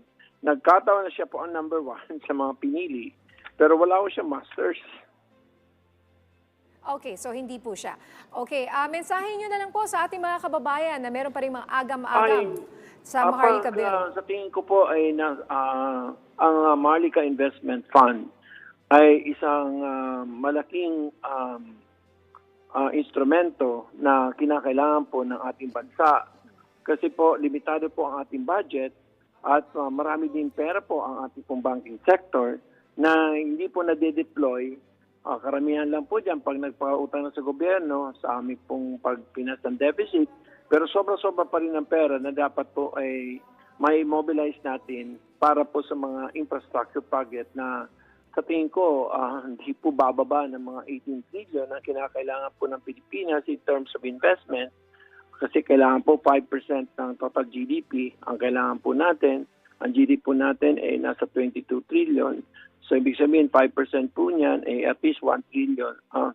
So, kailangan po natin na masuportahan ang infrastruktura at ang Maharlika Investment Fund po ay hindi lang po yung magsisimula sa 125 billion para mapunaan po yung 500 na magiging na pwede nilang i-offer po sa publiko at marami pa po na mga options katulad po ng joint ventures, co-ventures at iba pa po na mga pamamaraan para po masuportahan. Ang kailangan po ng Pilipinas ay investment. At para mas magkaroon ng private at foreign investment, kailangan po ay public infrastructure. Yun po ang role ng Maharlika Investment Fund. So, suportahan po natin.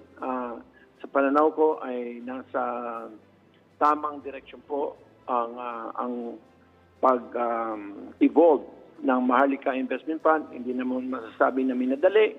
Dahil kung isipin, balikan po natin isang taon, nagkakagulo tayo dito kung ano to, kung babalikan po natin, Disyembre nung nakaraang taon, or November to December last year, nagkakagulo tayo dahil dito sa Maharlika Investment Fund. So inabot tayo ng halos isang taon bago po yung presidente ng Maharlika Investment Fund ay finally po ay napili po ng ating Pangulo. Okay, maraming salamat po sa inyong oras, Albay 2nd District Representative at Ways and Means Committee Chair, Joey Salceda. Salamat po. At dito po nagtatapos ang ating programa sa araw na ito. Samahan niyo uli kami bukas para sa mahalagang talakayan at mabilis na aksyon ng pamahalaan. Ako po si Chi Atienza. Ako si Nina Corpus. Sama-sama tayo para sa isang bagong Pilipinas ngayon.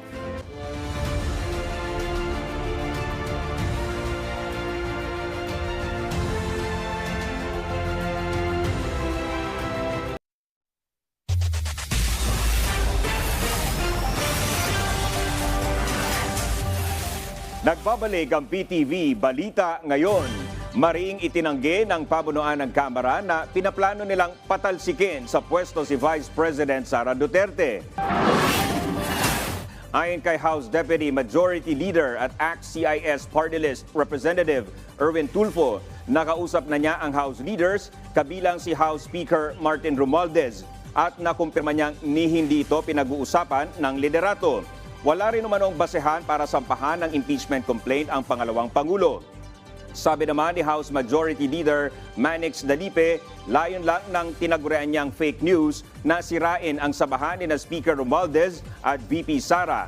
Nag-ugat umano ang issue mula sa isang pahayag ni House Deputy Minority Leader Franz Castro, bagay na nilinaw rin ng kongresista sa isang press conference kahapon.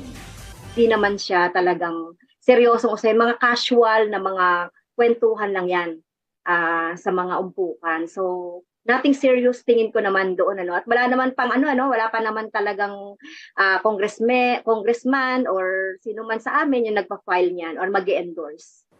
Naniniwala si House Speaker Martin Romualdez na mas pinalakas na seguridad at dagdag oportunidad para sa Pilipinas ang hatid ng muling pagkikita ni na Pangulong Ferdinand R. Marcos Jr. at US Vice President Kamala Harris sa Amerika.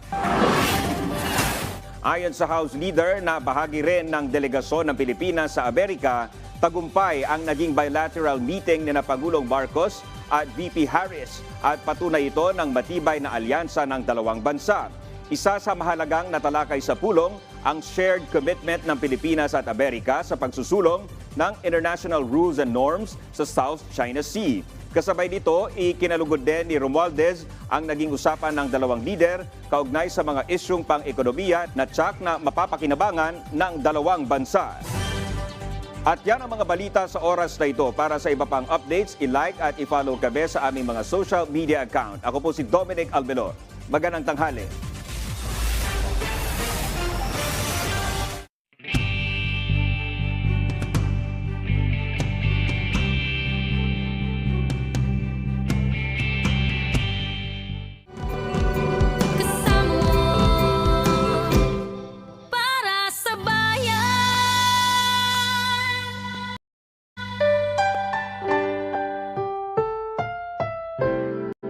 Ang susunod na programa ay rated PG. Ito ay nangangailangan ng patnubay at gabay ng magulang para sa mga batang manonood.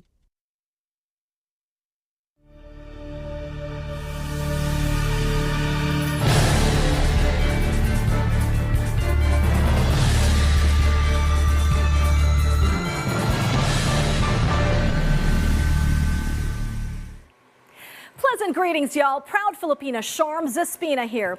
Thinking of a trip and tour to America's first and oldest national park, Yellowstone. The park just celebrated its sesquicentennial anniversary this year, or its 150th year of founding and service to both domestic and foreign visitors. Yellowstone covers the states of Wyoming, Montana, and Idaho, and is home to half of the world's active geysers.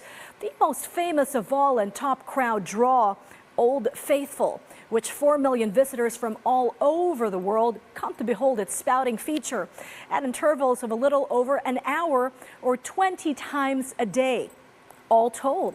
VOA's Natasha Moscovaya guides us on this tour of the park in today's offering, Yellowstone at 150.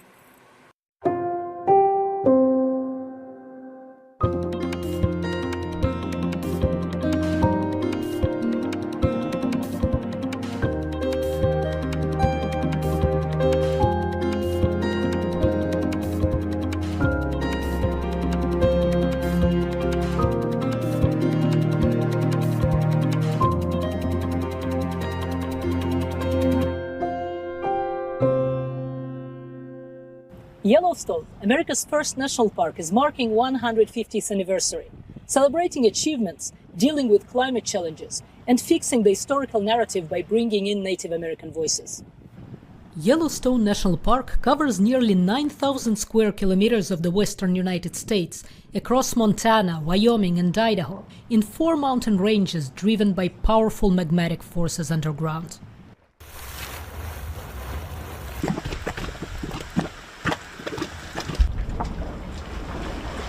There are over 10,000 geothermal features, including hot springs, gurgling mud pots, steam vents, and half of the world's active geysers, including the most famous, Old Faithful. About 20 times a day, these fountains of boiling water erupt, reaching as high as 50 meters. It is the center of the park's tourism, an American landmark that draws more than 4 million visitors a year. We literally just arrived and saw Old Faithful erupt, which was a pretty nice welcome. I think we've gone to a lot of national parks, but already what this separates, I think, is just the attractions of the geysers and kind of all there's one hanging out and waiting for, right waiting for it to erupt. It's kind of nice. It's sort of everyone together. I don't think anybody ever gets tired of the view. I think Yellowstone's an incredible global icon. 70% of the visitors that come here are first-time visitors every year. And so a lot of people are seeing this for the first time in their lives. But even for those that come back time and time again, or for those of us that are lucky enough to live here and work here, never gets old. For the first-time visitors of Yellowstone, probably the most mind-boggling fact is to realize that they stand on top of a huge active volcano. Yeah, and I figure it only explodes like every 600,000 years, so we're probably not going to hit that one day, 1 week, so yeah, I don't really worry about it. But you think about it, it's nice to think like, wow, we're in this crazy area, that you normally wouldn't be in something like that. The Park Service monitors volcanic activity along with the U.S. Geologic Survey and the Universities of Utah and Montana. Yellowstone Volcano Observatory scientist in charge Michael Polland says there is little chance of a surprise eruption across a volcanic system of more than 3,000 square kilometers. You can imagine it's like a car that hasn't been started in a really long time. So in order to get Yellowstone to a point where it can erupt in a really big way, big explosive event, you'd have to melt a lot of that cooling magma chamber beneath the surface. And in order to do that, you would see all kinds of input of heat. There'd be changes in gas emissions, lots of seismicity, lots of changes in how the ground deforms in ways that we've never seen before. This is the rim of Yellowstone volcano caldera. It was likely formed 640,000 years ago during the previous eruption of the supervolcano, though not all geologists like this term. I'm not a fan of the term supervolcano. This is something that was sort of made up and used in some documentaries and docudrama movies. I think it's misleading because a lot of people will say, well, if Yellowstone is a supervolcano, it only has these huge explosions.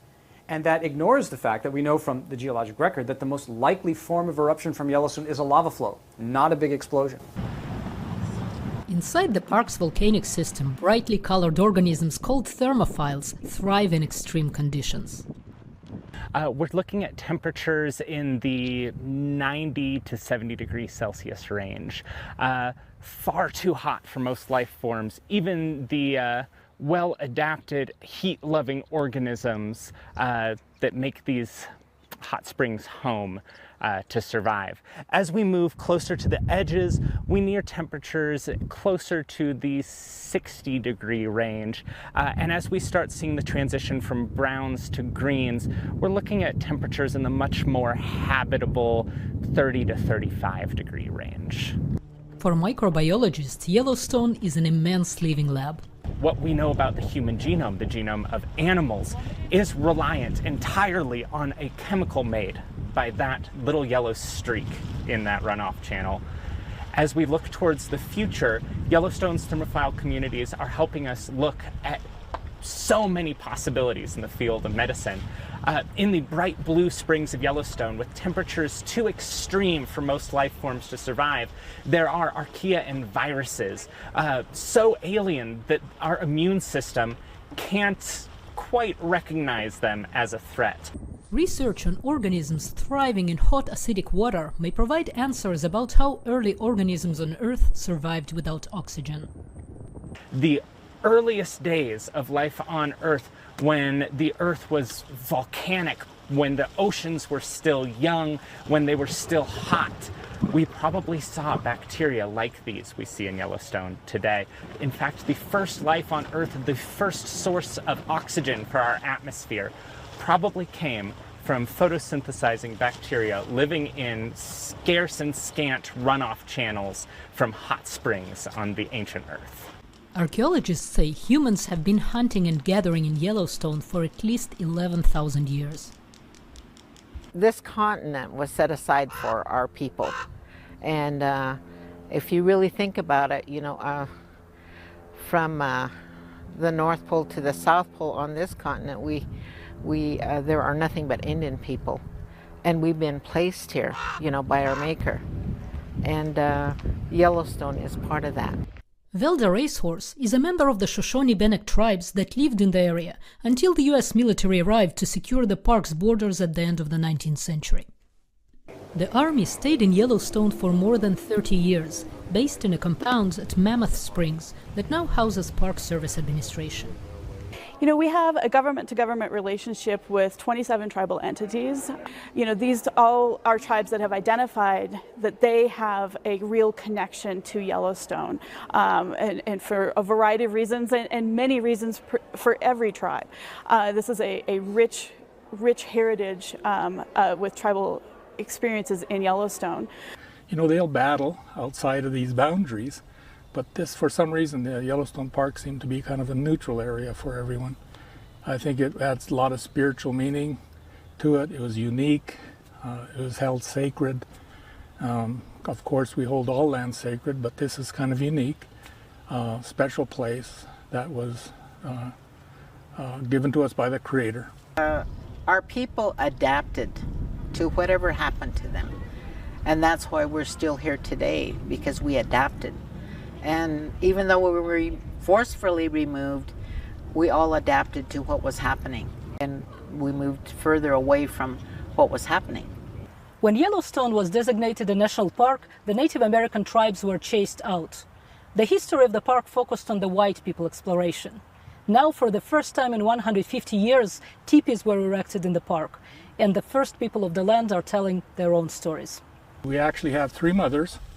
Our mothers are Mother Earth, our biological mother, and then the lodge, because the lodge protects us, keeps us warm, keeps us cool.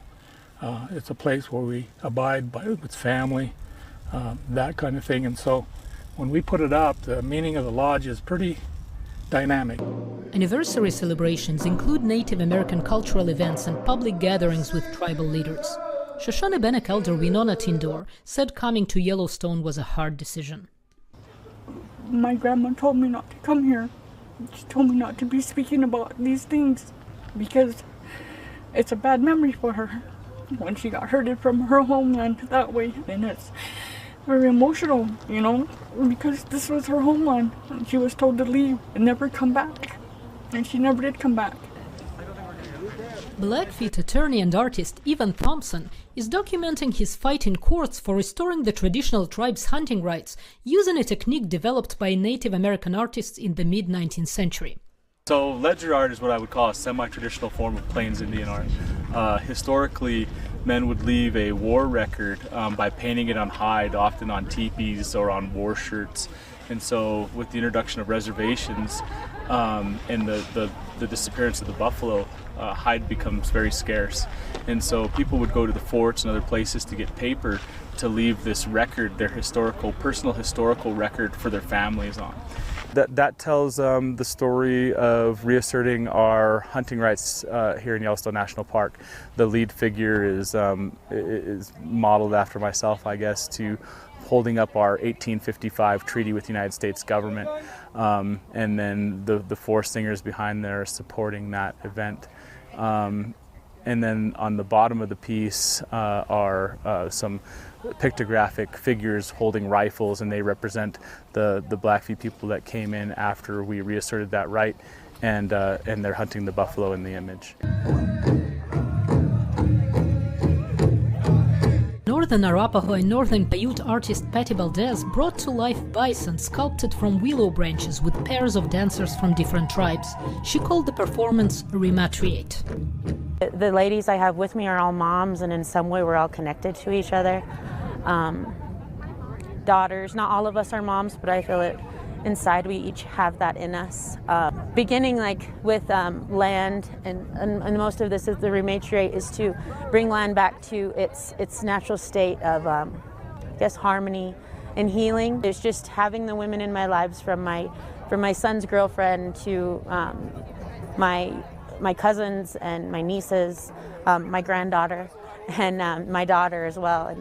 And the drummers, there's my husband and my dad, and the people I pray with at home in our ceremonies in Sundance. My little brother, it's just everyone that I felt truly connected to. And for a lot of years I didn't know how to feel, because it's kind of either a tourist or a museum where I can't touch anything. And it's really important that my peers, the people that are from this land, walk on it with confidence and take up the space that they should, in a way that they're proud of.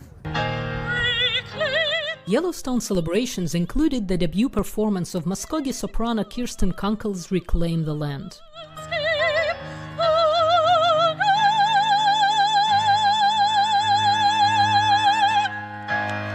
It's about the struggles of Native American people and trying to get over them and move forward. It's about Yellowstone specifically, the beauty of the land and how we have, as people, once inhabited these lands, and now we are at the point now we want to be recognized and share this land with all of the beauty of nature that surrounds it.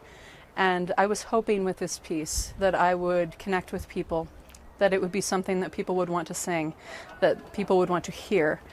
Obviously, people aren't going to inhabit Yellowstone again. It is a national park, but we want the cultures known. We want people to acknowledge the tribes that were once inhabiting this land, and throughout the entirety of America. That, we're not just reservations, we're not just casinos, we're not just powwows. We have deep cultural heritages, and we have many, many things that are vitally important to us. Park Superintendent Shawley says no one can tell the story as well as the people whose ancestors lived it. They were on this landscape long before Yellowstone was a national park, and we've done a significant amount of engagement, especially in the year leading into the 150th, with all of our affiliated tribes to have them help us do a better job. The Park Service has a duty to tell America's history, the good and the bad. And importantly, I think we want to look at the 150th not as a one-time thing, let's do these things together just in this year, but a reset point, a starting point to do more and more into the future with these tribal nations. The hope is that the tribe's involvement would be a little bit stronger, that they'll listen to our people. We're all about nature, we're all about balancing, we're all about honoring, and that's honoring not just us as people, but also the animals and the earth. It's give and take. It's, if you take something from the earth, put something back. Do it in prayer and supplication. You know, that's how important it is. And I think 150 years from now, I hope that it stays in balance, that it's maintained. And we as Indian people want to be able to help do that.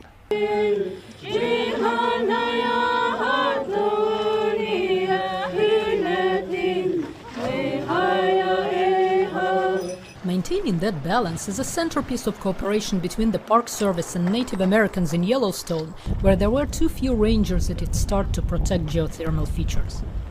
Oh, people would wade in the hot springs, West Thumb Geyser Basin over on the lake. It was really popular to catch a fish and stand on the cone of the geyser and cook it on the line in the hot spring. You know, periodically we clean out some of our thermal features like our hot springs, and, you know, there'll be tires in there. I mean, weird things. As now we have a system of boardwalks that protect people as well as protecting the resource so that people don't accidentally fall in and also don't leave their footprints all over this landscape that takes, you know, thousands of years to develop. Once something is broken at a hot spring or a geyser, you know, that's fragile material, and those footprints will be there for forever. So in some cases. With boiling pools of acid and wolves and grizzly bears roaming free, Yellowstone is no amusement park. It's a team effort here for us to manage the interface between visitors and wildlife, and that's something that we've got a responsibility for, but it's also something that visitors have an individual responsibility to understand what this place is, how wild these animals are. Wildlife conservation improved with more rangers and an end to most poaching. Animal populations fluctuated naturally until a change in U.S. government policy in the 1920s eliminated nearly all the park's predators. So we killed every wolf, reduced the number of grizzlies substantially, killed all the mountain lions. You know, 50 years ago we were feeding grizzly bears out of garbage dumps so visitors could see them. So we've slowly put the pieces back together of this ecosystem.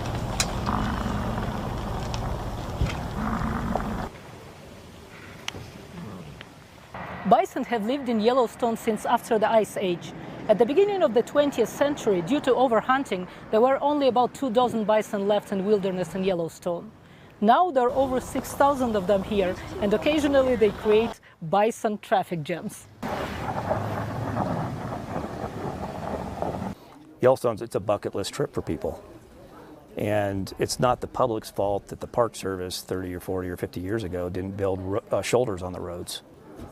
And so when you see pictures of traffic jams, and you see people, 70% of which are here for the first time, seeing their first bison in the wild or seeing a grizzly, that's why they came. And when they do, guess what what's gonna happen? They're gonna stop their car and they're gonna get out, and they're enjoying that moment. That's why they came here. There are also smaller marvels at Yellowstone, with hundreds of types of wildflowers supporting insect life in an ecosystem that combines species from both the Rocky Mountains in the west and the Great Plains to the east.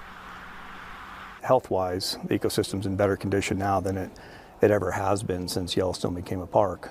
But that doesn't mean that we can sit back and enjoy success. There's a lot of challenges and threats, climate change, other threats to this ecosystem that we need to be cognizant of and pay attention to moving forward.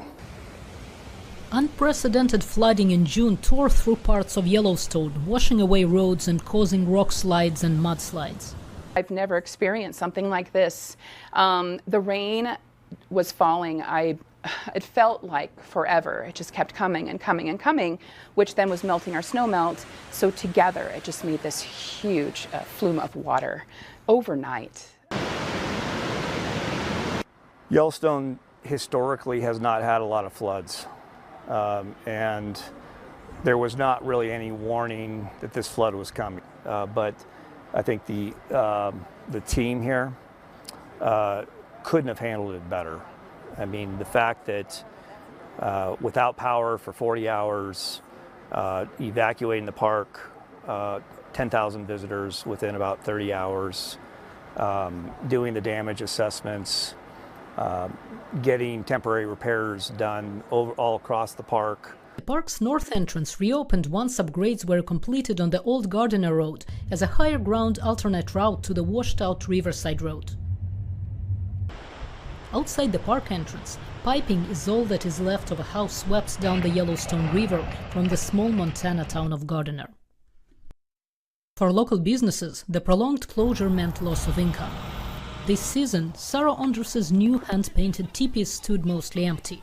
Her other business, a rafting company, is down from 20 to 30 boats a day to about 5. Unfortunately, with what has happened with the flood, we've pretty much lost all of our business. And I lost about 3 employees from here just because we didn't have enough work for them. Frank LaMotta and his girlfriend, Ariel Rodriguez, moved to the area about 2 years ago to work at a local hotel. The flood, along with the COVID-19 pandemic, added to their challenges, but they have no plans to leave. This is a very special community, and if it wasn't, a lot more people would have left by now. But we all put our heads together and, make it work. Our community is strong, but our economy is struggling. Some tourists were determined to come to Gardiner despite the logistical inconvenience. Mary Haig and Jim Zweigaft married in Yellowstone 32 years ago. We were devastated. We saw the videos and knew that the park would be impacted so highly with all the millions of people that come here in the summer, including our own plans part. But if we can get in by our bicycles and support the town of Gardiner by being here and having, dinner or something, we think that's a good thing to do. Central to the park's infrastructure is the historic Old Faithful Inn. The largest log construction in the world looks today pretty much the same as it did when it was built in 1904. The massive fireplace, made from 500 tons of local rhyolite, rock produced by volcanic eruptions, its towering iron and brass clock, and violin music filling the main hall. In the park's early years, only the wealthiest visitors could afford to come to the Old Faithful Inn or the Yellowstone Lake Hotel, traveling first by train and then by stagecoach. When automobiles were allowed in 1915, attendance soared, making it one of the most visited national sites in the United States. Among the inn's unusual traditions is Christmas in August. There's no true record of how Yellowstone started celebrating August 25th as Christmas. There's some people suggest that visitors were snowed in over August 25th and they needed something to do, and so they decided to have a Christmas party. There's also, which it can snow any month of the year here in Yellowstone.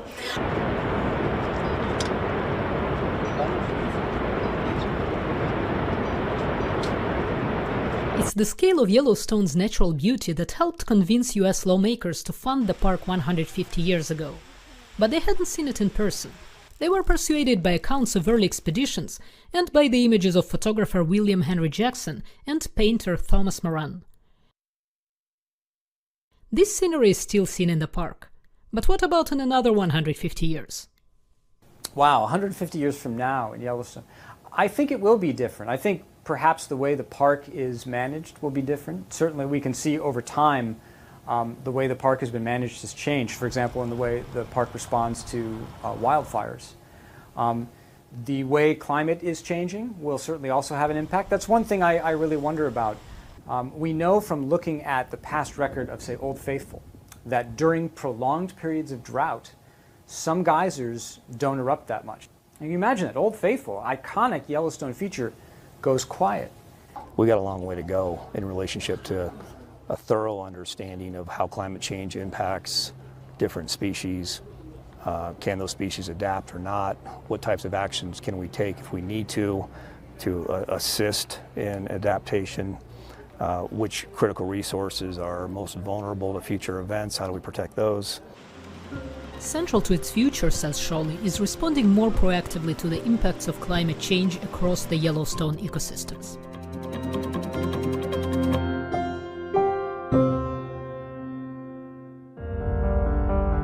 times of change, when the world seems uncertain, and what we hear doesn't reflect what we see, we seek the truth. When we are told only part of the story, we lose trust. In moments of crisis, our dreams, hopes, and wishes for a better tomorrow depends on a free press. At Voice of America, we bring you the stories that people take risks to see. We connect the world and unite it with truth. At Voice of America, we show you the whole picture.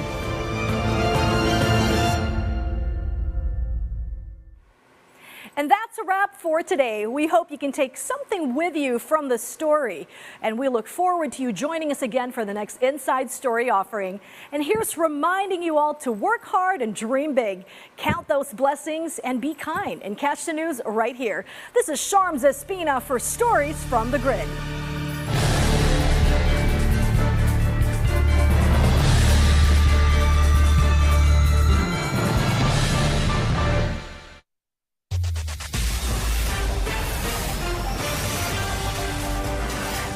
Nagbabalik ang PTV Balita ngayon.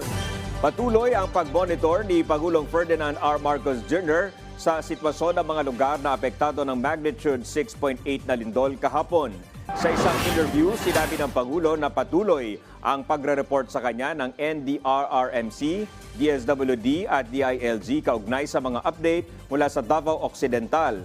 Nang tanungin kung uuwi ba siya ng Pilipinas para tumutok dito, sinabi niyang handa siyang putulin ang kanyang biyahe sa Amerika kung kakailanganin. Pero kumpiyansa rin siya sa kakayanan ng mga ahensyang nakatuon sa sakuna, lalo't may standard operating procedures na ring nakalatag para sa pagtugon sa ganitong mga sitwasyon. Siniguro rin niyang patuloy ang mga hakbang ng pamahalaan para alamin kung gaano kalaki ang naging pinsala ng lindol. Kapwa sumang-ayon sina Pangulong Ferdinand R. Marcos Jr. at Chinese President Xi Jinping na ang kasalukuyang hamon sa West Philippine Sea ay hindi ang kabuang relasyon ng dalawang bansa. Nasabi ito nang mag-usap sila sa sidelines ng APEC Summit sa San Francisco, California. Sa kapihan with media ni Pangulong Marcos, inihayag niyang dapat bumalik tayo sa sitwasyon noong sabay na nakakapangisda sa rehiyon ang mga Pinoy at Tsino, bagay na sa tingin niya ay tinanggap ni Xi. Ayon sa Pangulo, gusto niyang makausap pa si President Xi para masabi rito ang mga issue kaugnay sa ilang insidente na sangkot ang Chinese at Philippine vessels. Sinubukan nilang magkaroon ng isang mekanismo para mapababa ang tensyon sa South China Sea. Bago ang pagpupulong ni President Marcos at Xi, una nang nakausap ng Pangulo si US Vice President Kamala Harris tungkol din sa issue ng West Philippine Sea. Samantala, sa pinakahuling update sa biyahe ni Pangulong Marcos sa Amerika, nakarating na ang kanyang delegasyon sa Los Angeles, California.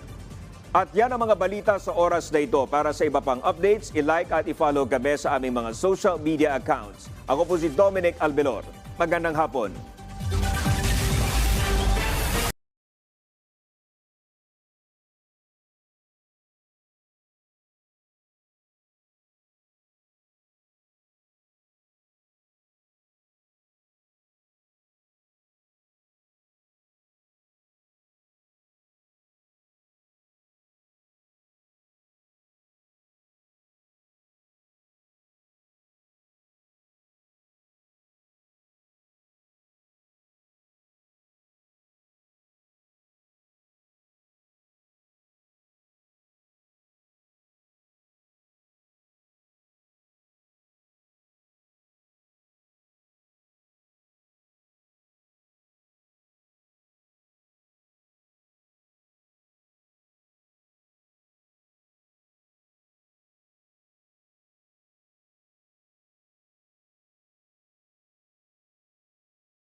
ground. Ang oras ng pagpapatrol ko sa dagat, alas 8 ng gabi. 10 taong gulang pa lamang ako nang matuto akong magpayot. Ako pala si Alvin Cristobal. Isa po akong mandarame. At sumabay sa pagbuo ng mga bagong pangarap, katuwang ang mga programa ng pamahalaan para sa isang bagong Pilipinas. Tinupad niyo po yung pangarap namin. Na ang pangarap po namin ay pangarap niyo rin po pala para sa aming mga mahihirap. BBM Vlog, On the Ground, Bagong Pilipinas. Mapapanood na dito lang sa PTV, ang pambansang TV.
Manatili po tayong nakatayo at sabay-sabay bilang isang nagkakaisang bayan, awitin ang pambansang awit ng Pilipinas.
Magsiupo po tayong lahat.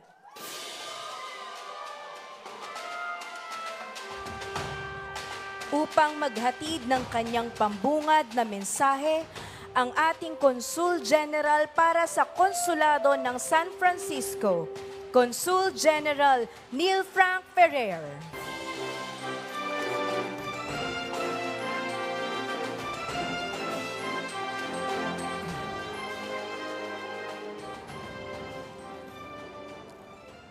His Excellency President Ferdinand Romualdez Marcos Jr.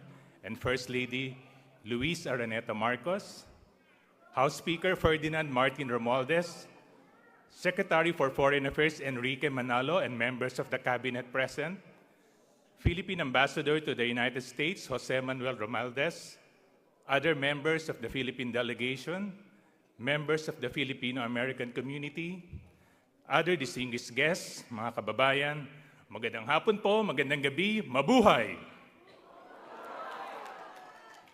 Mr. President, ang konsulado panglahat ng Pilipinas sa San Francisco, 10 ng pamayanang Pilipino dito po sa San Francisco Bay Area and across the U.S. Pacific Northwest ay nagpupugay at nagpapasalamat po sa inyong pagdating.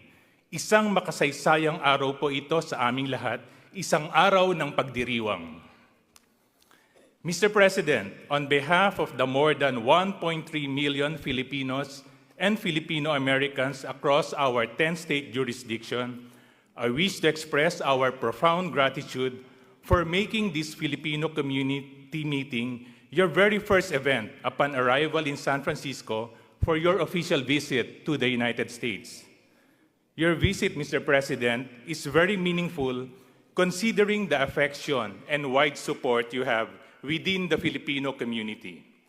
Tapos na po ang eleksyon, but I just would like to underline that in the San Francisco Bay Area and across the consulate's jurisdiction, the President received the most number of votes in the 2022 national elections. This is also the elections where the Philippine Consulate General in San Francisco registered the highest voter turnout in absolute number among Philippine embassies and consulates in the Americas and 8 overall worldwide. The Filipino community's support for the President was evident during the 2023 very important Pinoy or the VIP tour, where there was a strong clamor from the community to include in the itinerary a meeting with the President. And we are truly grateful to you, Mr. President, for warmly welcoming us during a courtesy call in Malacanang. This time around, it is the Filipino community who is rolling out the red carpet for you, Mr. President, and your delegation. Mr. President, the Filipino community is very grateful for your effective leadership and engagement with the international community.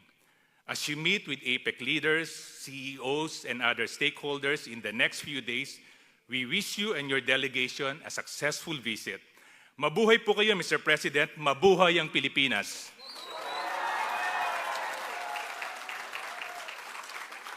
At this point, it is my distinct honor to introduce for his welcome remarks His Excellency Jose Manuel G. Romualdez, Philippine Ambassador to the United States of America.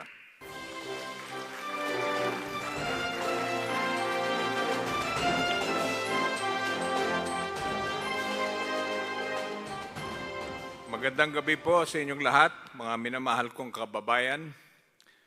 Kumusta na kayong lahat dito sa West Coast? I suppose you're all well and kicking anyway.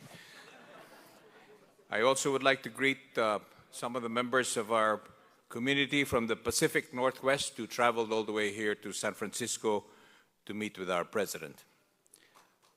I know you're all eager to hear our President, who made it a point to speak to all of you in person before attending the APEC summit here in San Francisco.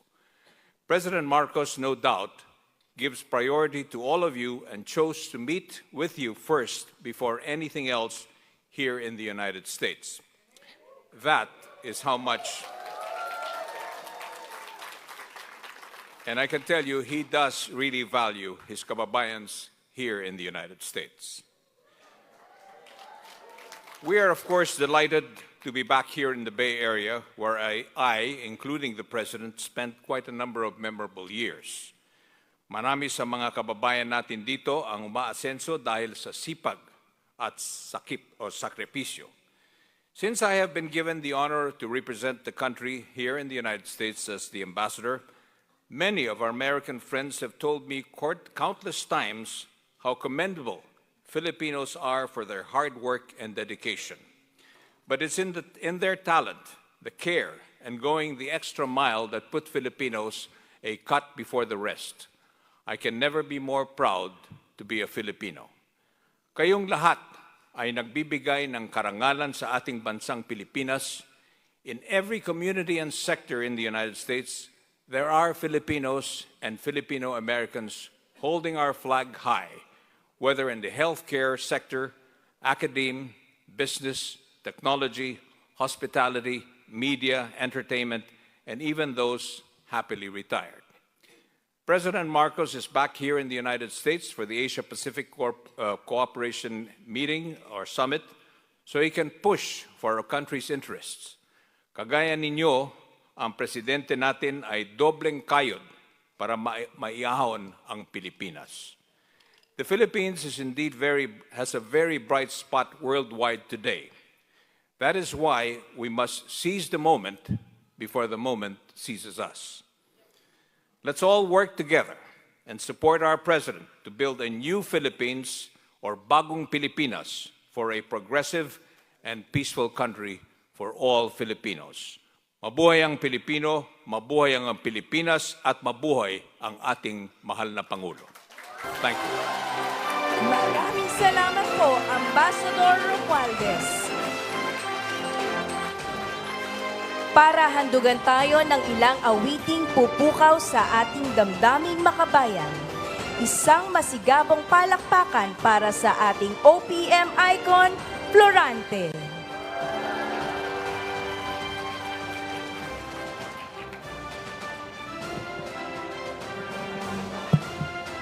Ayan. Magandang gabi po sa inyo lahat, mga kaibigan.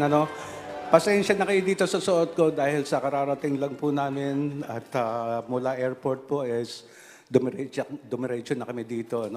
At kaya ito lang ang suot ko. Sayang, ang dami ko pa naman baon na sando. At awitan ko po kayo ng mga awiting aking sinulat. At bago ang lahat ay nais kong pagpasensyahan rin kung mapapansin ninyong sumasabit-sabit yung gitara dahil itong aking kaliwang braso ay masakit pa hanggang ngayon dahil sa aksidente namin. Nahirapan ako mag-gitara. Hanggang dito ko nga lang na itataas dahil napakasakit talaga. Dati hanggang dito ito Ito na lang. Anyway, magandang gabi po. Mahal na Pangulo, ating First Lady at ating po mga kasama dito. Para po sa aking mga kapwa Pilipino, narito po ang isang awiting aking ipinagmamalaki.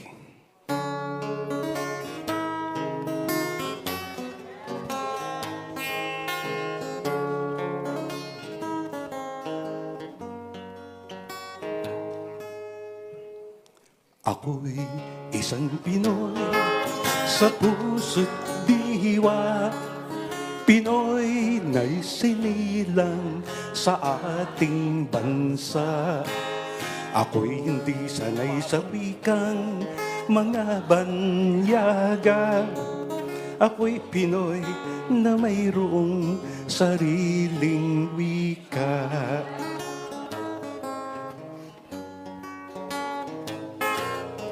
Wikang pambansa ang gamit kong salita. Bayan kong sinilangan, hangad kong lagi ang kalayaan. Sigat Jose Rizal nooy naghuwika. Siya ay nagpangaral sa ating bansa.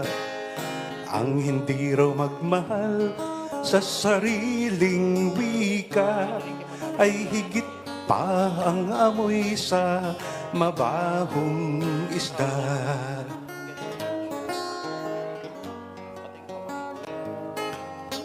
Wikang pambansa ang gamit kong salita. Bayan kong sinilangan, hangad kong lagi ang kalayaan. Ako'y isang Pinoy sa puso't diwa, Pinoy na'y sinilang sa ating bansa. Ako'y hindi sanay sa wikang mga banyaga. Ako'y Pinoy na mayroong sariling wika.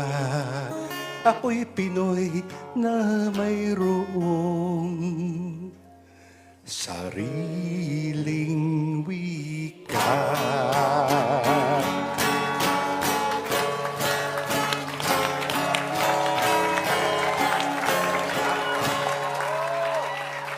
Maraming salamat po. Ay, naku, swerte kayo, Itong mga narito ngayon, swerte po kayo dahil sa, ang balita ko merong pipiliin na, may irarapol. Yeah. Napunta na ba kayo ng Boracay? Maganda ron. Pero hindi ho doon ang premyo, no? Sa gasa ang... Para po sa inyo, handog ko sa inyong lahat at sa ating mahal na Pangulo at ang buong delegasyon po nitong biyahe namin ito sa San Francisco at sa may LA din kami at saka Honolulu. Magandang gabi po para po sa inyong lahat.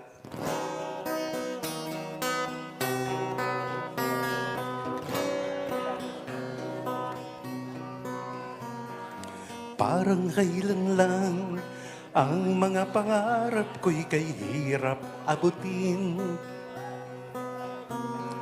Dahil sa inyo, napunta ako sa aking nais marating. Nais ko kayong pasalamatan kahit man lamang isang awitin. Parang kailan lang halos ako ay magpalimos sa lansangan. Dahil sa inyo, ang aking tiyan at ang bulsa'y nagkalaman. Kaya itong awiting aking inaawit, nais ko'y kayo ang handugan. Sabay naman, oh. Tatanda at lilipas din ako, ngunit mayroong awiting iiwanan sa inyong alaala. Dahil minsan tayo'y nagkasama.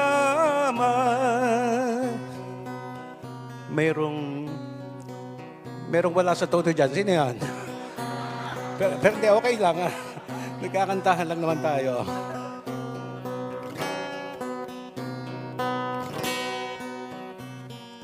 Parang kailan lang ang mga awitin ko ay ayaw pakinggan. Dahil sa inyo, narinig ang isip ko at naintindihan. Dahil dito'y ibig ko kayong ituring na matalik kong kaibigan. Tatanda at lilipas din ako, ngunit mayroong awiting iiwanan sa inyong alaala. Dahil minsan tayo'y nagkasama. Dahil minsan tayo'y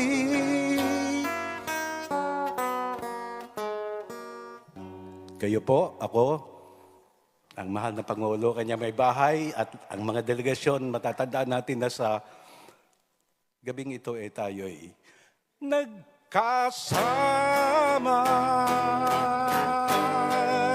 Magandang gabi sa inyo lahat, mga kaibigan. Maraming salamat po. Thank you.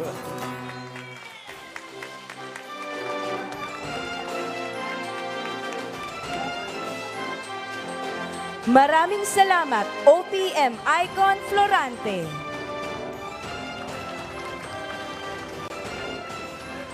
Upang maghandog ng ilan pang awitin, isang masigabong palakpakan para sa ating Filipino community ng San Francisco.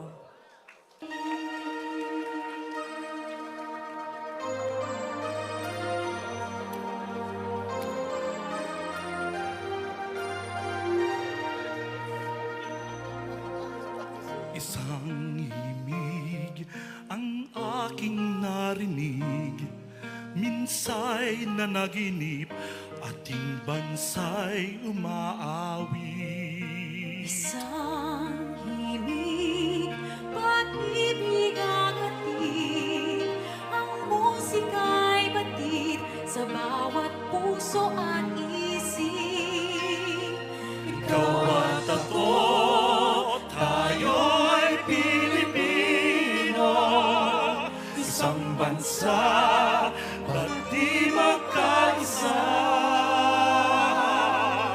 isang dugo, isang lahi at musika. Ang pangarap ko'y bansang mapayapa.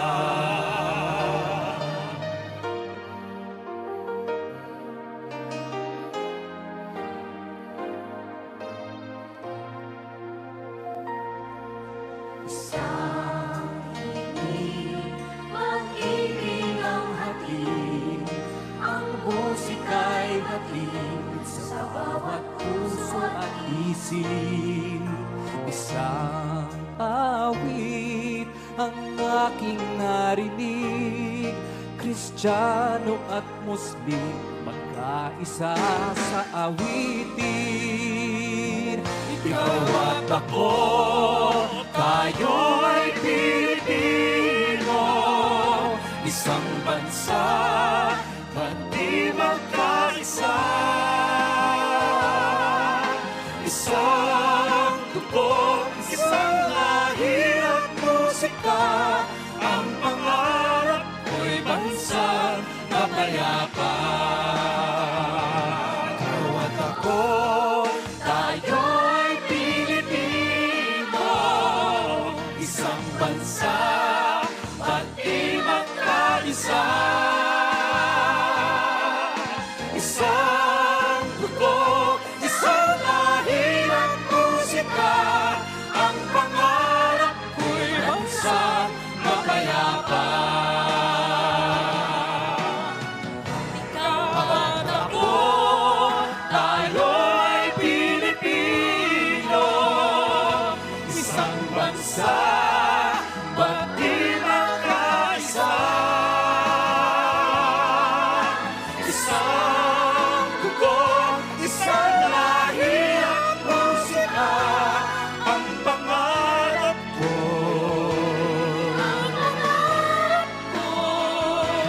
Ang pangarap ko'y bansang mapayapa.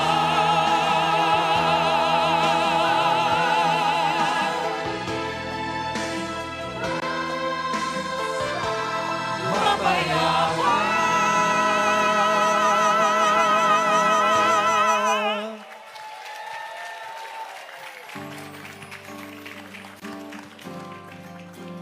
So good to see Mr. President.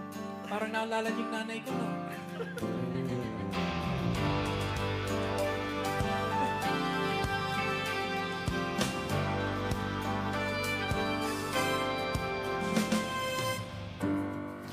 Halika na, pumikit limutin ang problema. Hihintayin ang umaga.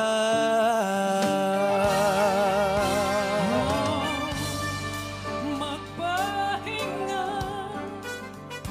panaginip ang ikaliligaya.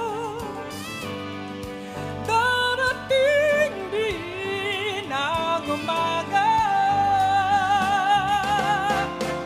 Basta tayo'y magkasama, laging mayroong umagang kay ganda. Pagsikat ng araw, may dalang liwanag sa ating pangarap. Oh, haharapin natin. Hey. Gumising na, araw ng pag-asa'y narito na. Dumating din, harapin natin. Basta tayo'y magkasama, laging mayroong umagang kay ganda. Pagsikat ng araw, may dalang liwanag sa ating pangarap. Oh, haharapin natin. Basta tayo, come on, magkasama. Let's go! Pagsikat ng araw, Agad ang liwanag sa ating pangarap. Haharapin natin, haharapin natin, haharapin natin, haharapin natin, haharapin natin.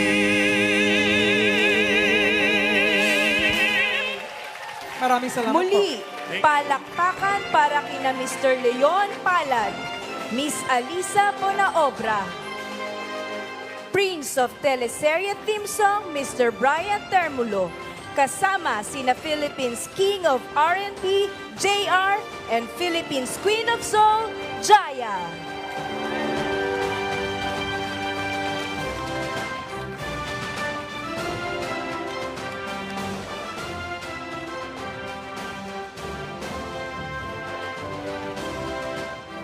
At ngayon, upang ipakilala ang ating panauhing pandangal, ang kalihim ng kagawaran ng ugnayang panlabas, Secretary Enrique Manalo.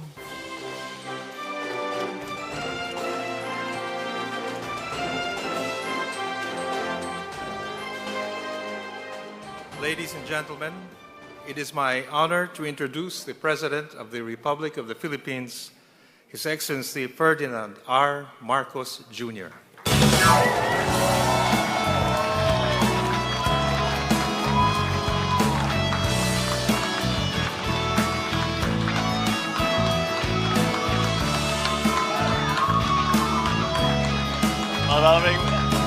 Maraming salamat. Maraming salamat sa ating kalihim ng Department of Foreign Affairs sa inyong pagpakilala, Secretary Ricky Manalo. Please, magsiupo muna tayo. At,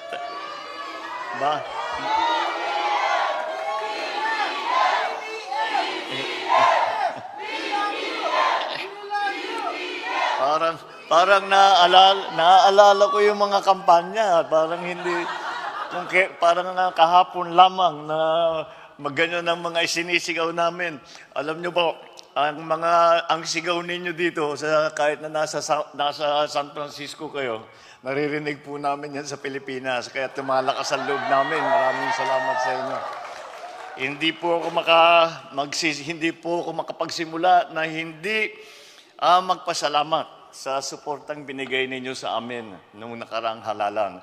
At ito yung nagpakita na talagang yung ating hangarin na ipagkaisa ang madlang Pilipino ay nagiging totoo. At nakikita na natin mga Pilipino na talagang ang pangangailangan ay magkaisa at sabay-sabay. Tayo, pare-pareho ang tinutunguan natin at sabay-sabay tayong nagtatrabaho at nagtutulungan para maging mapayapa, para maging matagumpay ang ating mga kapwa Pilipino at ang ating minamahal na Pilipinas. Kaya't maraming salamat uli. At ang ibabawi ko na lang po sa inyo, ang isusukli ko na lang sa inyo ay lahat po ng aming maaring gawin upang tulungan ang Pilipinas. Kasama po kayo dyan. Ang OFW ng Pilipinas napakalaking bahagi ngayon ng aming mga pinaplano. Dahil sa lahat ng kahirapan na dinaanan ng Pilipinas, pagka nagkakaroon ng financial crisis na ganyang klase, nung nangyari na ilang taon, ay umaasa ang Pilipinas sa mga padala ng ating mga OFW. At kayo ang bumubuhay sa ekonomiya ng Pilipinas kapag tayo'y naghihirap. Kaya naman, napakahalaga ng inyong katungkulan sa inyong, hindi lamang sa inyong mga pamilya, kundi pati na sa inyong mga kababayan at sa inyong bansa. Kaya kailangan magpasalamat kami sa inyong lahat. At bago lahat, ipapakilala ko po at nakita po ninyo, ito siguro isa sa pinakamalaking delegasyon na aming nadala para sa itong mga conference na ating ginagawa. Dahil napaka-importante nito. Marami po tayong mga kailangang pag-usapan sa ating mga kaibigan, hindi lamang dito sa Amerika, kung hindi sa iba't ibang bansa. At hindi lamang tungkol sa ekonomiya, hindi lang tungkol sa negosyo, hindi lang tungkol sa investment, kung hindi pati na sa mga nangyayari na tinatamaan din tayo, nararamdaman natin. May gera ngayon sa Ukraine, nagkagera na ngayon sa Israel. At ito po, meron tayong mga problema sa South China Sea. Ito po ay mahalaga na makausap natin lahat ng ating mga kasamahan. Lahat ng mga ating kaalyado na bansa na tumutulong sa atin. At kaya naman po sa panig ng ekonomiya, ng investment, ay nandito po lahat ng ating mga economic manager, nandito po lahat ang ating mga political leaders, at para naman ay lahat ng maaari nating matupad sa ating mga gustong gawin sa Pilipinas ay matutulungan tayo at maipapatibay natin ang ating mga pagkakaibigan at pagsasama sa iba't ibang bansa. Andito po ang ating Speaker ng House of Representatives, Speaker Martin Romualdez. Ang ating yung namumuno na ating economic team, ang ating Finance Secretary, Secretary Ben Jokno. Ito po ay, ang susunod po ay matagal nang tiga-amin po ito, na tiga-Ilocos din po, pero matagal na siyang sa trabaho na ito. Kaya siya'y kinuha namin para ipagpatuloy niya ang napakahalagang infrastructure program para sa Pilipinas. Ang ating Public Works and Highways Secretary, Secretary Manny Bunuan. Isa po sa pinakamahalaga at pinakaimportanteng bahagi na para palakasin uli natin at pagandahin uli natin ang ating ekonomiya ay ang tourism. At ito po ay alam naman natin, napakaganda ng Pilipinas at napakaganda ng mga Pilipino at masarap kasama. Kaya sa palagay ko ay ito'y magiging malaking industriya para sa atin at maraming matutulungan, maraming mabibigyan ng trabaho. Andito po ang ating Tourism Secretary, Secretary Cristina Frasco.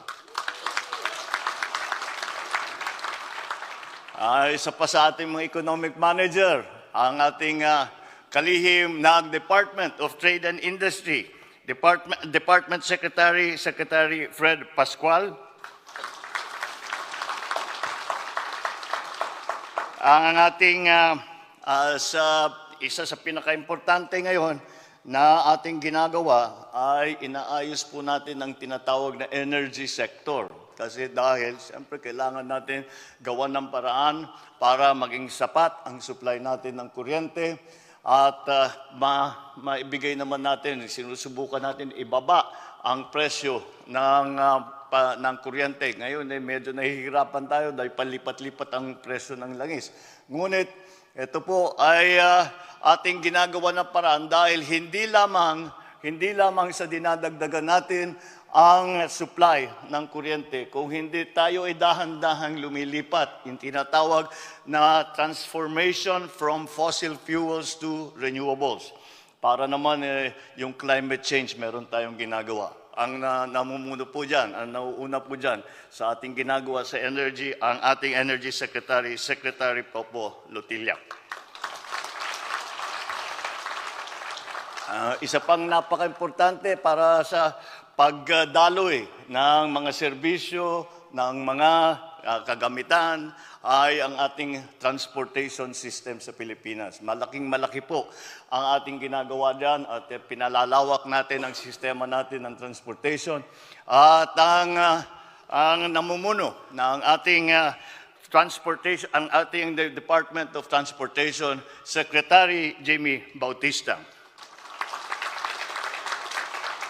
Isa sa pinakamalaking pag-uusapan dito sa APEC na ito, dito sa magiging conference at summit na gagawin simula bukas, ay ang digitalization. At alam niyo, nandito kayo sa California, kabisado ninyo yan. Alam niyo kung gaano kahalaga ngayon, lalo na sa panahon ngayon, na na-digitalize natin ang ating pamahalaan para maging mas mabilis ang takbo ng trabaho, magiging mas madali para sa bawat Pilipino ang mga kailangan gawin, ang pagbayad ng buwis, ang pagtanggap ng sweldo, lahat ito ay pati yung mga application, mga certification, mga authority, ay nais namin gawin na talagang digitalized na para yung ating mga kababayan ay hindi na kailangan pumunta pa sa malayo, sa opisina. Kung hindi, nasa computer na lang sila at magagawa, nasa telepono, kaya na nilang gawin. At ang gumagawa po dyan ay ang Department of Information and Communications Technology, ang secretary po natin, Secretary Ivan Uy.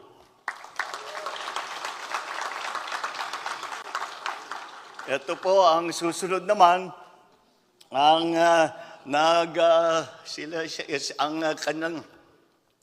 kanyang trabaho po ay ina-analyze ang ating ekonomiya at pinapayuhan po tayo kung paano para mas pagandahin at kung ano ang mga nagiging problemang nakikita at nagbibigay ng mga solusyon doon sa mga problema na ating hinaharap. Dahil po, mahirap na po ngayon, ang COVID pinaltan po lahat. Wala na tayong ginagawa noong 2019 na ginagawa natin pangkaraniwang pang-araw-araw natin ginagawa. Hindi na natin ginagawa ngayon yan. At iba na ang buhay talaga ngayon, 2023. Kaya kailangan tayo rin ay makapagsabay at transform din ang we are trying to transform our economy to adjust to the new global post-pandemic economy, kung tawagin. At ang ating mga nagpaplano, ang ating mga nag-analyze, ang ating mga scientifico talaga tungkol sa economics ay ang NEDA, ang National Economic Development Authority, at ang namumuna dyan ay si Secretary Arce Balisacang. Is Amina here? Amina is ito po yung sa amin, para yung pinaka-importante dahil dito po nanggagaling ang aming lahat ng pondo po namin. At kaya makita mo, naiba ito kasi kahit anong problema ang ibigay mo sa kanya, nakangiti pa rin.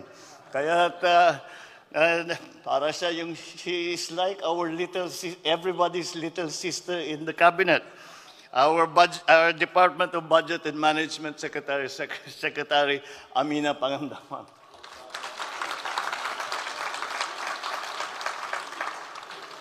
Andito rin po ang ating kasamahan na Special Assistant po sa Pangulo na tumutulong sa atin yung ating pang-araw-araw na patakbo ng pamahalaan. Nandiyan yata po si Secretary Anton. Lagdam mo yung there he is.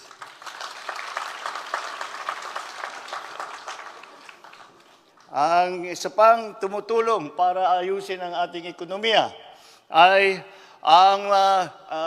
yung aking representative sa lahat ng economic team, at siya ang nagmo-monitor at tinitignan kung ano ba para pabilisan dahil alam niyo po, lagi tayo nagmamadali.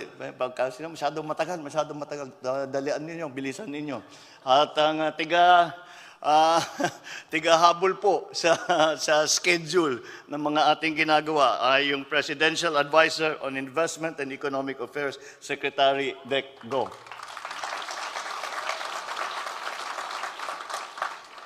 At hindi po natin makakalimutan ang matagal na nating naging ambassador dito sa United States. At nung nakaraan pa, nung panahon pa ni Pangulong Duterte, siya na ang itinalaga bilang ambassador to the United States. Nung ako'y nag-take out, ako'y umupo na, bilang Pangulo, sabi ko, napakaganda ng trabaho mo, kaya dyan ka na muna sa Amerika. Gusto na niyang umuwi. Pero sabi ko, you are the victim of your own success. Kaya dito ka muna sa San Francisco, dito ka na muna sa Washington, dito ka na muna. At ituloy mo pag-represent sa Pilipinas ang ating ambassador, Ambassador Babe Romualdez.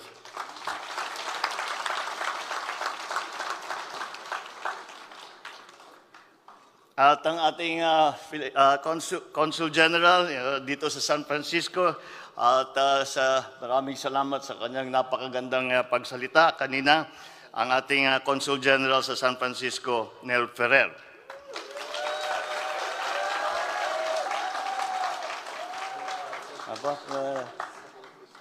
Mukhang magandang trabaho at malakas ang palakpak.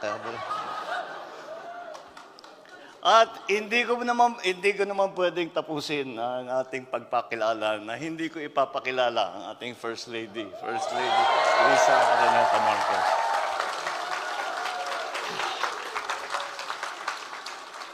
Ating mga kasamahan sa pamahalaan, the private sector partners na kasama natin dahil po marami po sa mga negosyante, siyempre, interesado sila para makapunta rito, para makita kung ano yung pwede nilang dalhin na investment. At nandito po sila para tulungan tayo dahil ang trato po namin sa kanila ay hindi lamang private sector, kundi partner talaga sa development. So, at ang ating, siyempre, bukod sa lahat, ang ating mga minamahal na kababayan na Pilipino, magandang gabi po sa inyong lahat. Na imbag nga rabi. Maraming salamat. Thank you once again for the very warm welcome that you have given to me and my official family, the entire Philippine delegation to San Francisco. I am here upon the invitation of the President Joe Biden to participate in the 2023 APEC Economic Leaders Meeting. But before I meet the leader of the world's largest and most important economic region, I thought that I should first meet with our kababayans here in the Bay Area.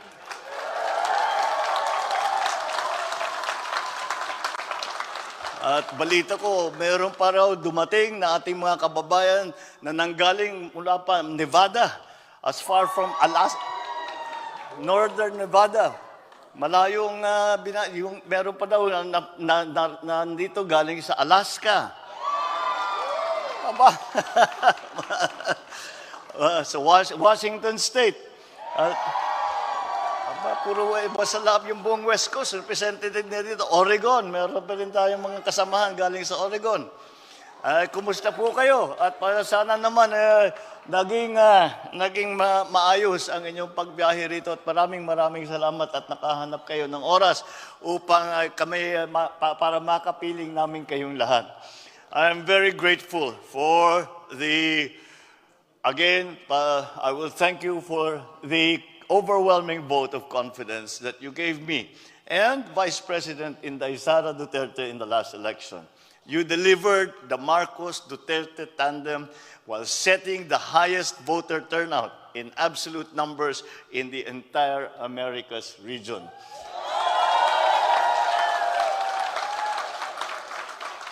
Sa inyong nag-uumapaw na pagtitiwala at pagmamahal, maraming salamat po. Ngayon, dahil hindi kami makapunta rito, dahil nung panahon na COVID pa, hindi pa masyado makapagbiyahe, hindi kami nakaapak dito sa San Francisco nung panahon ng kampanya. So, allow us to relive the election experience through this small event this evening. I am both honored and humbled to follow the footsteps of my late father, President Ferdinand Edralin Marcos, who first visited San Francisco in 1966, first year of his presidential administration. My father considered San Francisco as an important city, not only because it is home to a very significant Filipino population, but also because this city has always been the historical, cultural, and economic link of the Philippines to the continental United States. It is for this reason that in 1974, during my father's time, The Philippine government purchased a set of buildings off Union Square in downtown area, now known as the Philippine Center in San Francisco. Our permanent presence in San Francisco shows our commitment to the Philippines' long-standing ties with the Bay Area, the Silicon Valley, and California as a whole, and the surrounding states. There are now more than 4 million Filipinos and Filipino Americans in the U.S., of which 1.3 reside in the jurisdiction of the Consul General of San Francisco. Out of that figure, around 700,000 of our kababayans live and work here in the Bay Area. 436 years na since the first recorded arrival and presence of Filipinos, the so-called Luzones Indios or Luzon natives. Marami doon, Ilocano pa. At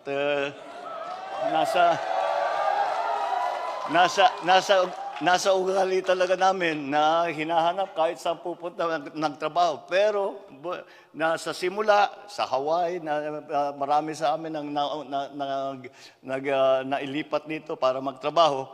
Mula noon, sunod-sunod na lahat na ng Pilipino. Palagay ko, lahat ng probinsya ng buong Pilipinas ay represented dito sa Amerika. The Filipinos that is why Filipinos and Filipino Americans can be found in various sectors of American economy, society, and media, as well as politics and government. Filipino Americans have emerged successful in elections across many Bay Area cities, including South San Francisco, the host city for our gathering this evening, led by the PhilAm Mayor Flor Nicolas, who is with us tonight.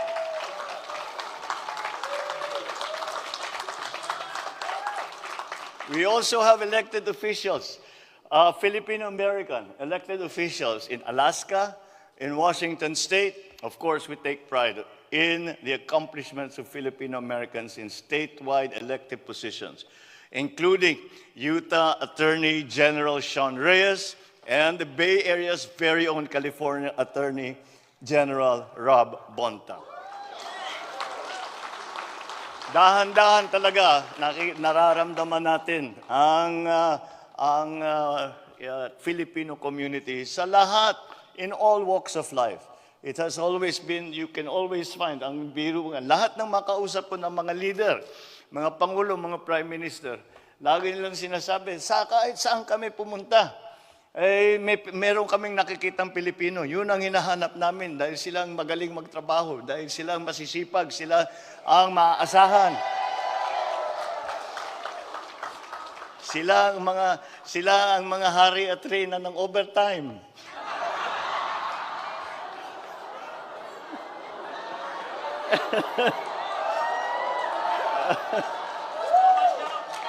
Kaya naman ang napakaganda po ng reputasyon dahil sa inyo. Dahil sa inyo, napakaganda ng reputasyon ng Pilipinas, ng Pilipino. Na tayong lahat ay basta't nasasabi, magdadala, naghahanap sila ng at every level, kahit na unskilled labor, skilled labor, professional, lahat, at every level, hinahanap nila Pilipino. Dahil nga, may kilalang-kilala na tayo na ang mga Pilipino ay maaasahan at matulungin kahit na hindi kasama sa trabaho, nagtutulungan at napakasipag at hindi mapagkatiwalaan. And that's one of the most important things that people say. Ngayon, ang nangyari pa, during COVID-19, Americans experienced firsthand the Filipino way of caring and acting on the needs of others. 1 in every 5 nurses here in the West Coast are trained in the Philippines. Our Filipino nurses, our doctors, our first responders, essential workers have all demonstrated the timeless Filipino virtues of malasakit, pakikipagkapwa, at ang bayanihan. We are all grateful for your selfless service to humanity, and we look up to you as role models for future generations of Filipinos and Filipino Americans. Dahil sa inyo, dahil sa inyo, napakasarap at napakadali at napakatotoo na maisagaw, proud to be a Pinoy. We recognize the hard work of overseas Filipinos in the U.S. In 2022, the health workers in Philippines injected $4.89 billion to the Philippine economy in cash remittances, making the United States the Philippines' biggest single source of remittances. Talagang naramdam namin sa Pilipinas, kahit hindi tayo nagsasama na madalas, ramdam na ramdam namin ang inyong pagmamahal. Hindi lamang sa inyong mga pamilya, kung hindi sa inyong bansa at sa inyong mga kababayan. So we take pride in the achievements of young Filipino Americans, including the Bay Area, Serena Bolden, who exemplified Pinay pride. She made history in the 2023 FIFA Women's World Cup as the Philippines' ever goal scorer in a soccer World Cup. We also commend the rising number of Filipino Americans in the Bay Area and Silicon Valley now active as partners in Philippine development and nation building, sharing their expertise, their experience, their resources with up-and-coming Filipino startups and innovators. I know that you all came to the United States for many different reasons, mostly economic. You sought greener pastures and better life for yourselves and for your families, but this did not stop you from giving back to your homeland, to the Philippines. Last July, I met around 300 of you who took part in the 2023 very important Pinoy or VIP tour, where the Philippine Consulate of San Francisco served as the lead coordinator. I believe that many of the VIP tour participants are also with us here tonight. So maybe could you make yourselves known? Kayo yung nakapagbisita dun sa amin. Listening to your stories during that call that we had in the Heroes Hall of Malacanang, I cannot help but feel proud of your achievements. Be grateful for all that you do that create a positive image of the Philippines and of the Filipino people in America. Mula noon hanggang ngayon, pinatutunayan ninyo na kayo ang mga bagong bayani ng ating salinlahi. Kaya naman, sa bagong Pilipinas na ating itinataguyod, nais ng inyong pamahalaan na suklian ang inyong pagsusumikap upang bigyan ng mas magandang bukas ang ating mga anak. Since its inception in 1989, the Philippines has been an active participant in the Asia-Pacific Economic Cooperation, or APEC, because we believe that a more integrated and inclusive Asia-Pacific region will bring about economic prosperity for our people. The Philippines has hosted APEC twice, once in 1996 and again in 2015, to show our country's commitment to free and fair trade in our region. I am happy to say that this year's APEC Leaders Meeting is being held now in San Francisco, the global center of high technology and innovation. We would like to attract more investments and increase foreign direct investments in the Philippines. Investments from the United States have seen an upward trend of $6.2 billion in 2022, or a 15.7% increase from 2021. In addition, California is an important trade and investment partner of the Philippines. Our country is also important to the state, as it has been the most popular destination for greenfield investment from our country. On the sidelines of the APEC meetings, my delegation will conduct business meetings in San Francisco to seek mutually beneficial exchanges and partnerships. Our presence in the Bay Area this week also supports the development of Philippine innovation ecosystem in line with the National Innovation Agenda Framework. Alam niyo po, dito sa pagbabago ng ating ekonomiya, marami tayong hinaharap na panibagong suliranin. At kami naman, tayo naman ay umaasa na ang teknolohiya ang magdadala ng mga solusyon dyan. Kaya naman, tinitignan po natin kung ano ang mga bagong dinidevelop dito sa Amerika at sa ibang lugar para tayo ay matulungan at para natin maibago at pagandahin, make more efficient, make life easier for those who are dealing in the digital world, and to increase connectivity para lahat ng ating mga kababayan, kahit na nasa malayo, nasa bundok sila na malayo, ay meron silang internet. Yan po ang ating ginagawa at marami po namang tumutulong sa atin. Ngayon, pag ating nabuo na at masasabi natin na ang karamihan ng Pilipino ay may internet na, aayusin po natin ang digitalization ng gobyerno upang ganun nga maging mas madali ang ating mga ginagawa with the government, with the private sector, and with the ordinary citizen. Energy security, especially clean energy, is also a priority of this administration. And as such, we will have business meetings by the Philippine delegation in this regard.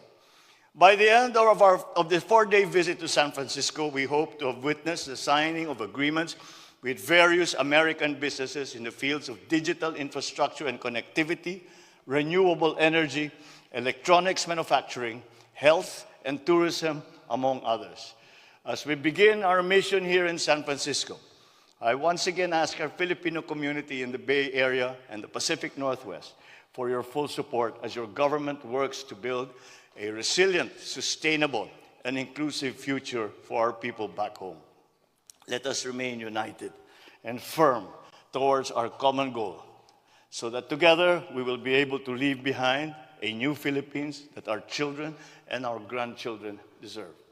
Muli, magandang gabi sa inyong lahat. Maraming salamat sa inyong pagbating. Mabuhay ang mga Pilipino dito sa Amerika. Mabuhay ang Pilipinas. Mabuhay ang bagong Pilipinas. Ang Pangulo ng Republika ng Pilipinas, Ferdinand R. Marcos Jr.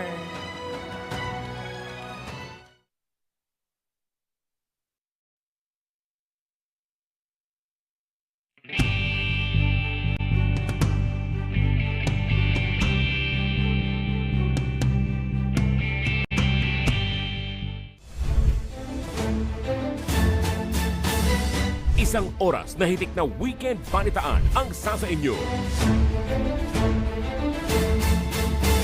Tuwing Sabado at Linggo, kasama si Dominic Almenor. Ulat Bayan Weekend, alas 6 ng gabi, dito lang sa PTV.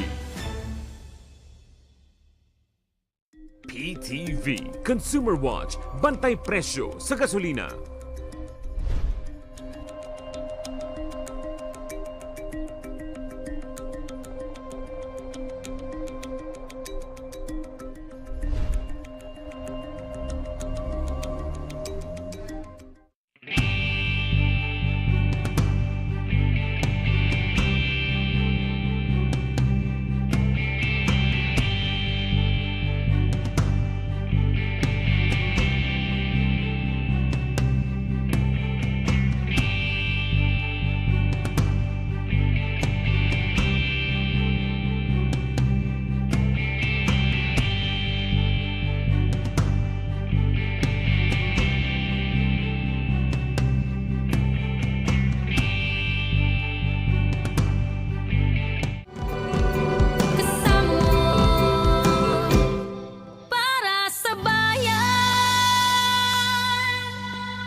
Susunod na programa ay rated PG. Ito ay nangangailangan ng patnubay at gabay ng magulang para sa mga batang manonood.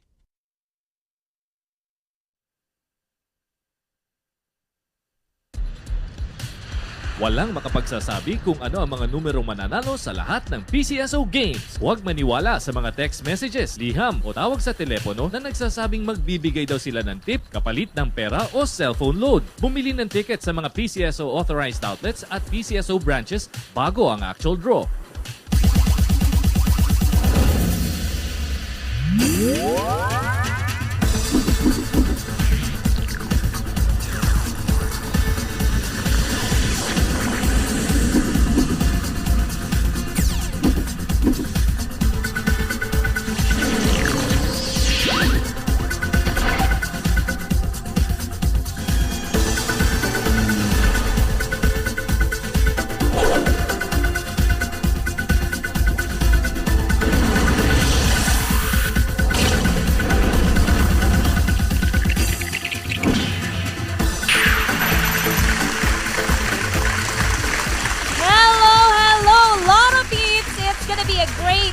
Friday afternoon.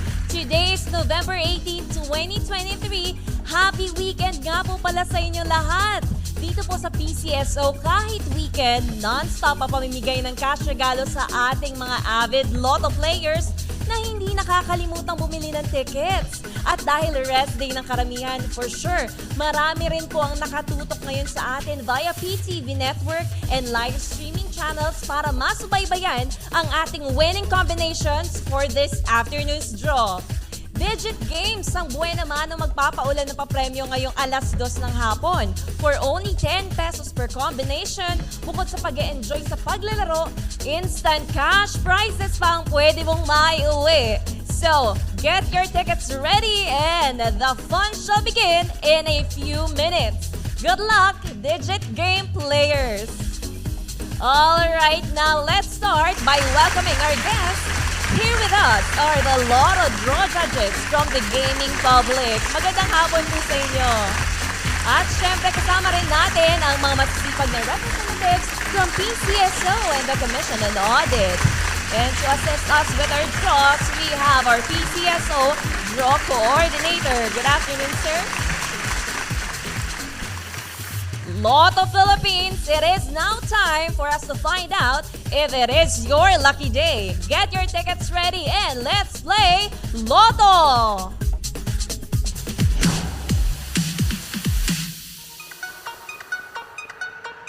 Sa isinagawang pre-draw procedures, natunghayan ng Lotto Draw Panel of Judges and draw representatives from the PCSO and the Commission on Audit ang mga paghahanda bago ang live Lotto draws. Sa pamamagitan ng machine inspection at machine testing, siniguro po na maayos ang kondisyon ng mga draw machines. Only the operation of the remote switch button ang may human intervention. Sa drawable case selection, 3 sets ang pinagpilian sa bawat game. Randomly, pumili ang chairperson ng isang set ng bola na gagamitin. Lahat po ng bola ay tinimbang para masiguro na halos pantay-pantay ang bigat ng bawat bola. Properly documented at covered po ng video ang bawat activity. Matapos ba siguro na ito'y kumpleto, ang draw team member ang maglo-load ng draw balls na gagamitin sa mga draws.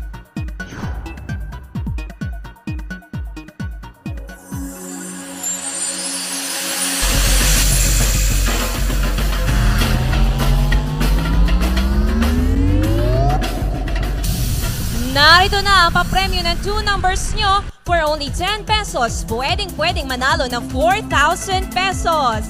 Yan ay kung mag-match ang 2 numbers nyo sa mapipiling winning combination in exact order. Try nyo na rin po ang Rambolito System Play kung saan 2,000 pesos ang naghihintay na panalo. Good luck to the Lotto players! Ayan! At nakapili na ang ating machines ng 2D Lotto winning numbers. For the first number, we have 15. And the second number, we have 23. Again, our 2D Lotto winning combination for the 2 p.m. draw is 15 and 23 in exact order.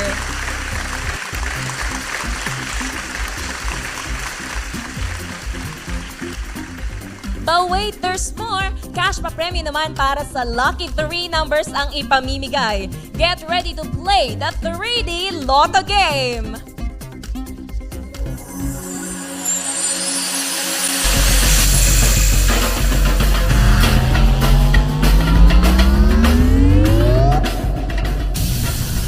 The 3D Lotto players, ang bawat machines ay may bola from 0 to 9. 3 numbers nyo, 4,500 pesos ang katapat na premyo. Kapag nag-match ang mapipiling 3D Lotto winning combination in exact order.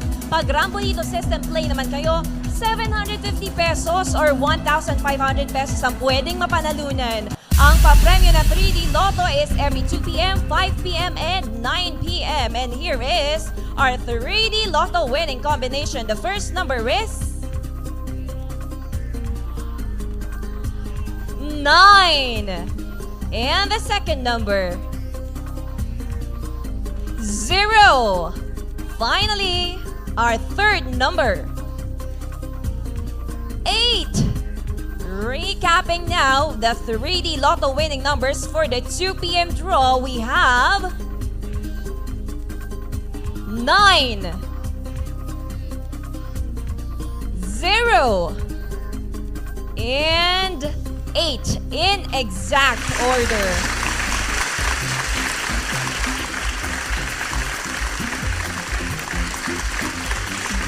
Congratulations to all the winners, STL players! Para naman sa inyo ang susunod na segment natin when PCSO Lottery Draw returns. Araw-araw, libo-libo ang papremyo. Araw-araw, 3 times a day, maaring manalo. Ang dali-dali lang maglaro at sumali dito. Favorite 2 numbers from 1 to 31 ang pagpipilian para sa 2D Lotto. At 3 numero naman from 0 to 9 for the 3D Lotto. Exciting prizes ang naghihintay sa inyo. So what are you waiting for? Sugod na sa Lotto outlets at araw-araw, let's play Lotto!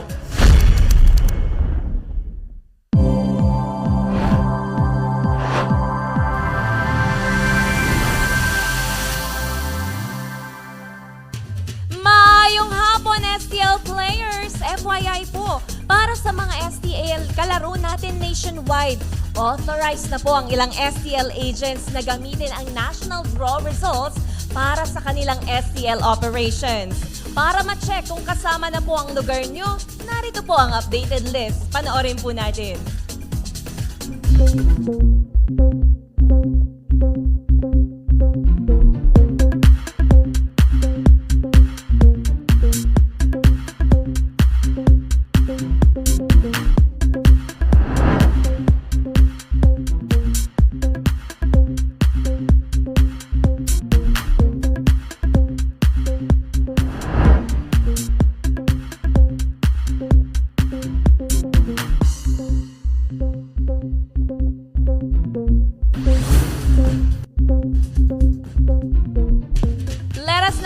Some reminders from PCSO. Ihahatid namin yan sa segment na What You Should Know.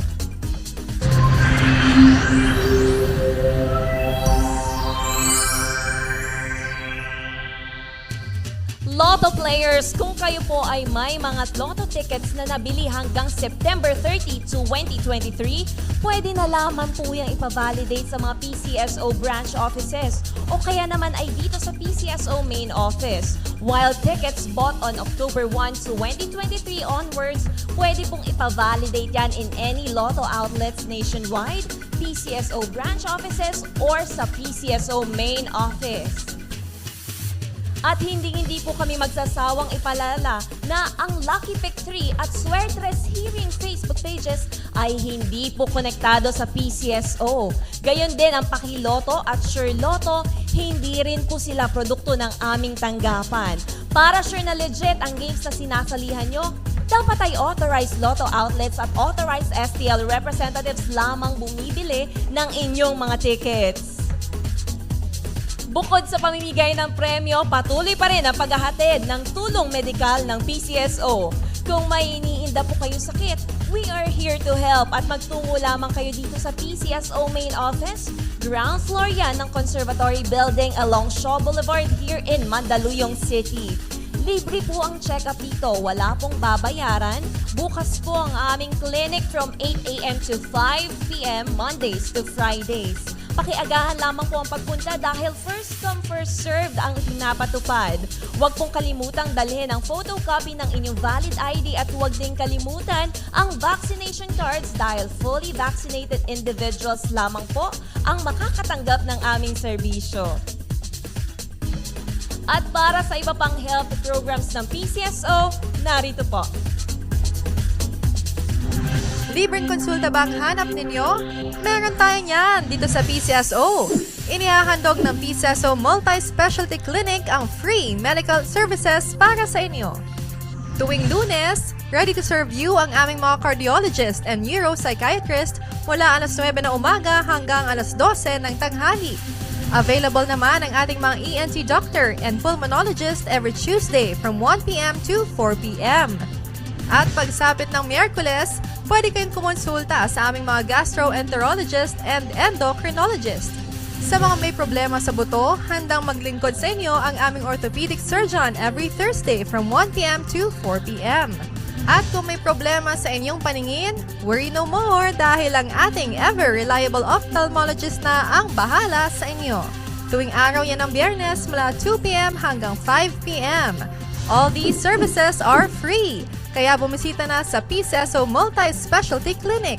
Pero reminder lamang po, fully vaccinated individuals lamang ang makakapag-avail ng mga nasabing serbisyo. Kaya dalhin po ang inyong mga vaccination cards, pati na din ang inyong mga valid ID with photo.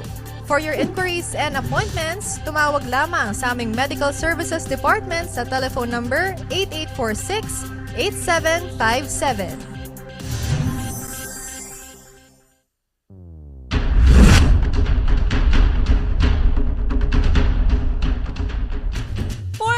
Tuners, uulitin ko na po ang resulta ng 2 p.m. draw. Starting off with our 2D Lotto winning numbers, we have 15 and 23 in exact order. Para naman po sa 3D Lotto, we have 9, 0, 8 in exact order. Congratulations, Lotto winners! You only have 1 year to claim your prizes, kaya ipa-validate na po yan agad. Huwag na pong paabutin pa ng 1 taon dahil baka mawala o masira pa po ang mga yan. Sayang naman. To know how to claim your prizes, let's watch this.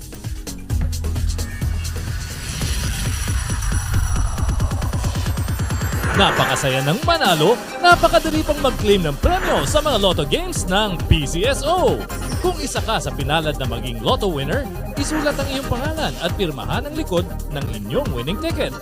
Kung 20 pesos hanggang 10,000 pesos ang napanalunan, maaaring i-claim ang inyong premyo sa kahit saang authorized Lotto outlet near you. And for winners of more than 10,000 pesos up to 300,000 pesos, you can claim your prizes at the nearest PCSO branch in your area and present 2 valid IDs.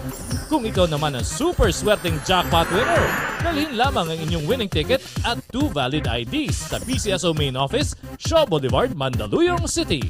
Tandaan lamang, may 1 taon kayo mula sa petsa ng inyong pagkapanalo para makapag-claim ng inyong premyo. To all the winners, congratulations po!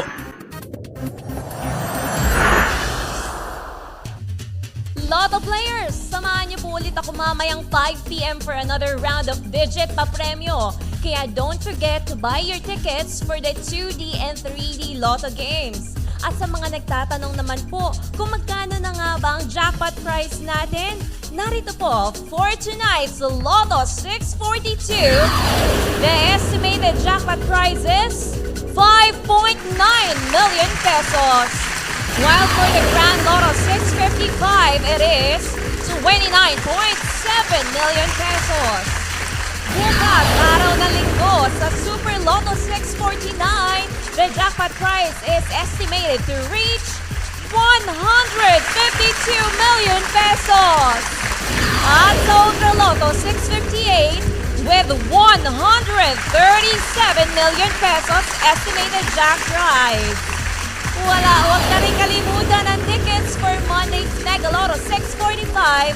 It's estimated to reach 26 million pesos. Para sa tsansang manalo, huwag pong kalilimutang bumili ng tickets araw-araw. Para po sa PCSO, ako po si Queen Semana. Sa PCSO, klaro ang panalo mo.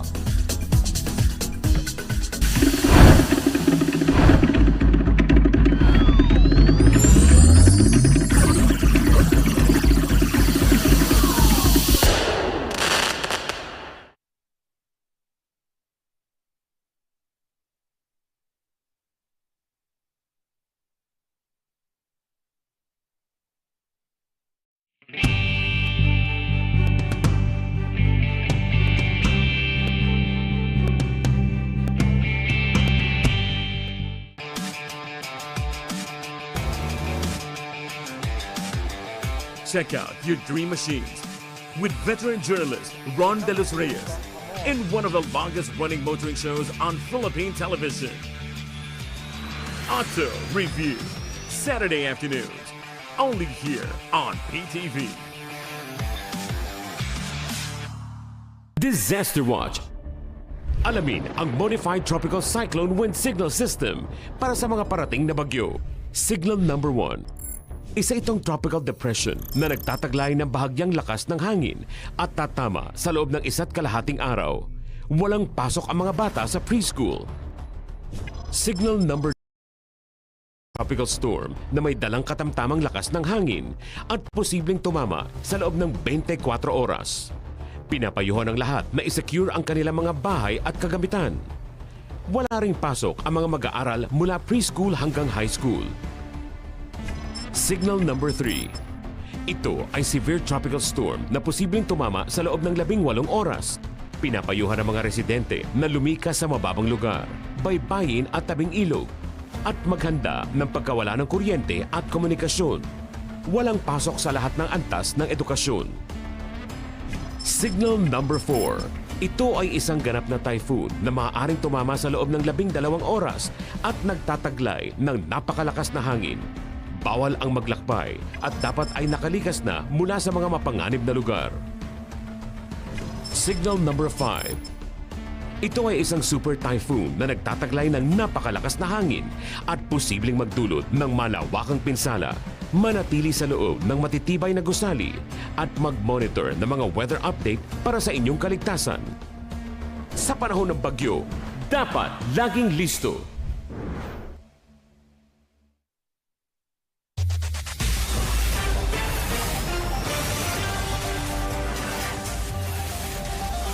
Nagbabalik ang PTV Balita ngayon.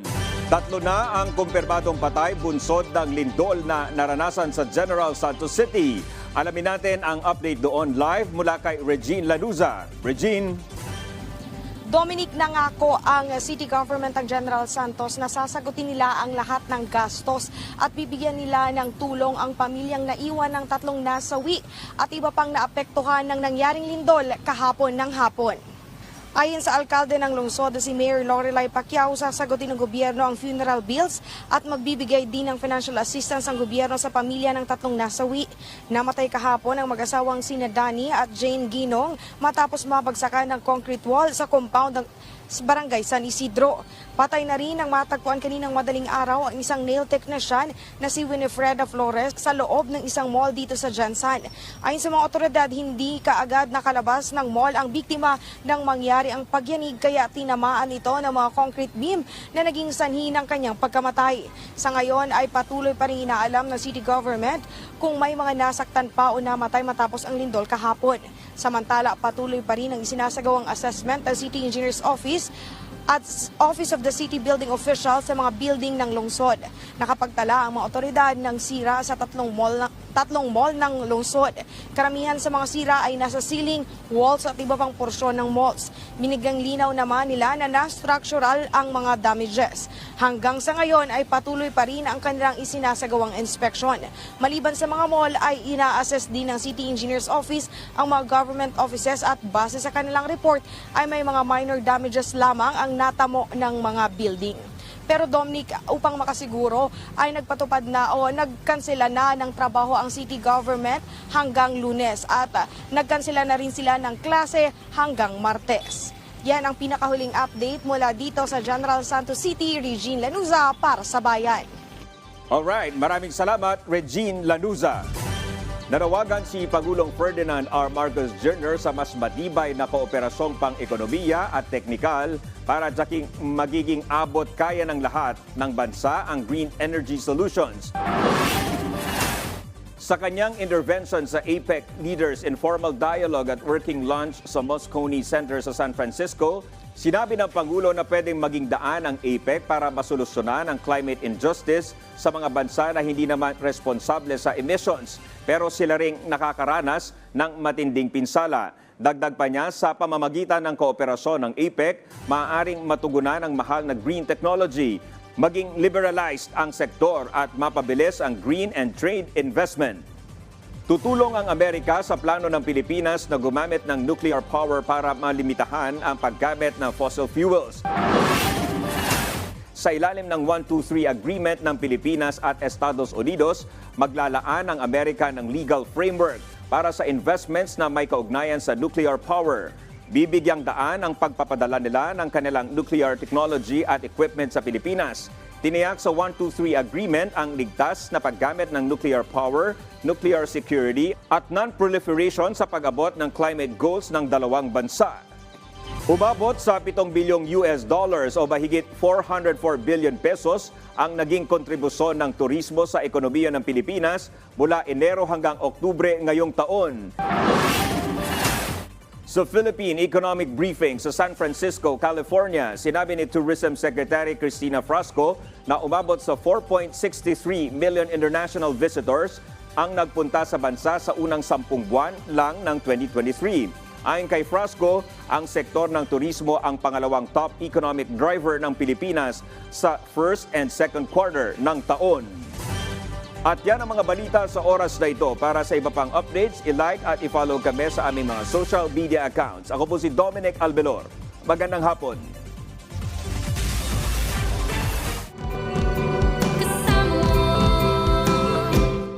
Para sa bayan.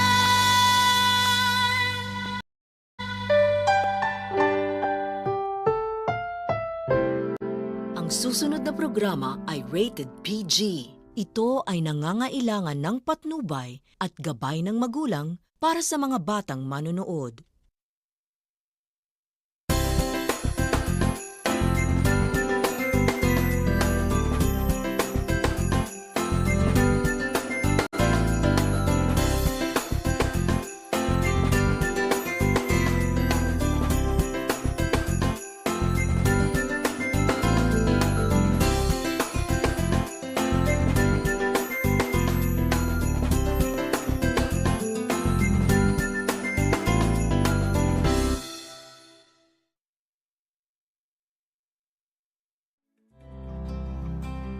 Culture is the pride of each country, and it embodies the unique identity of its community.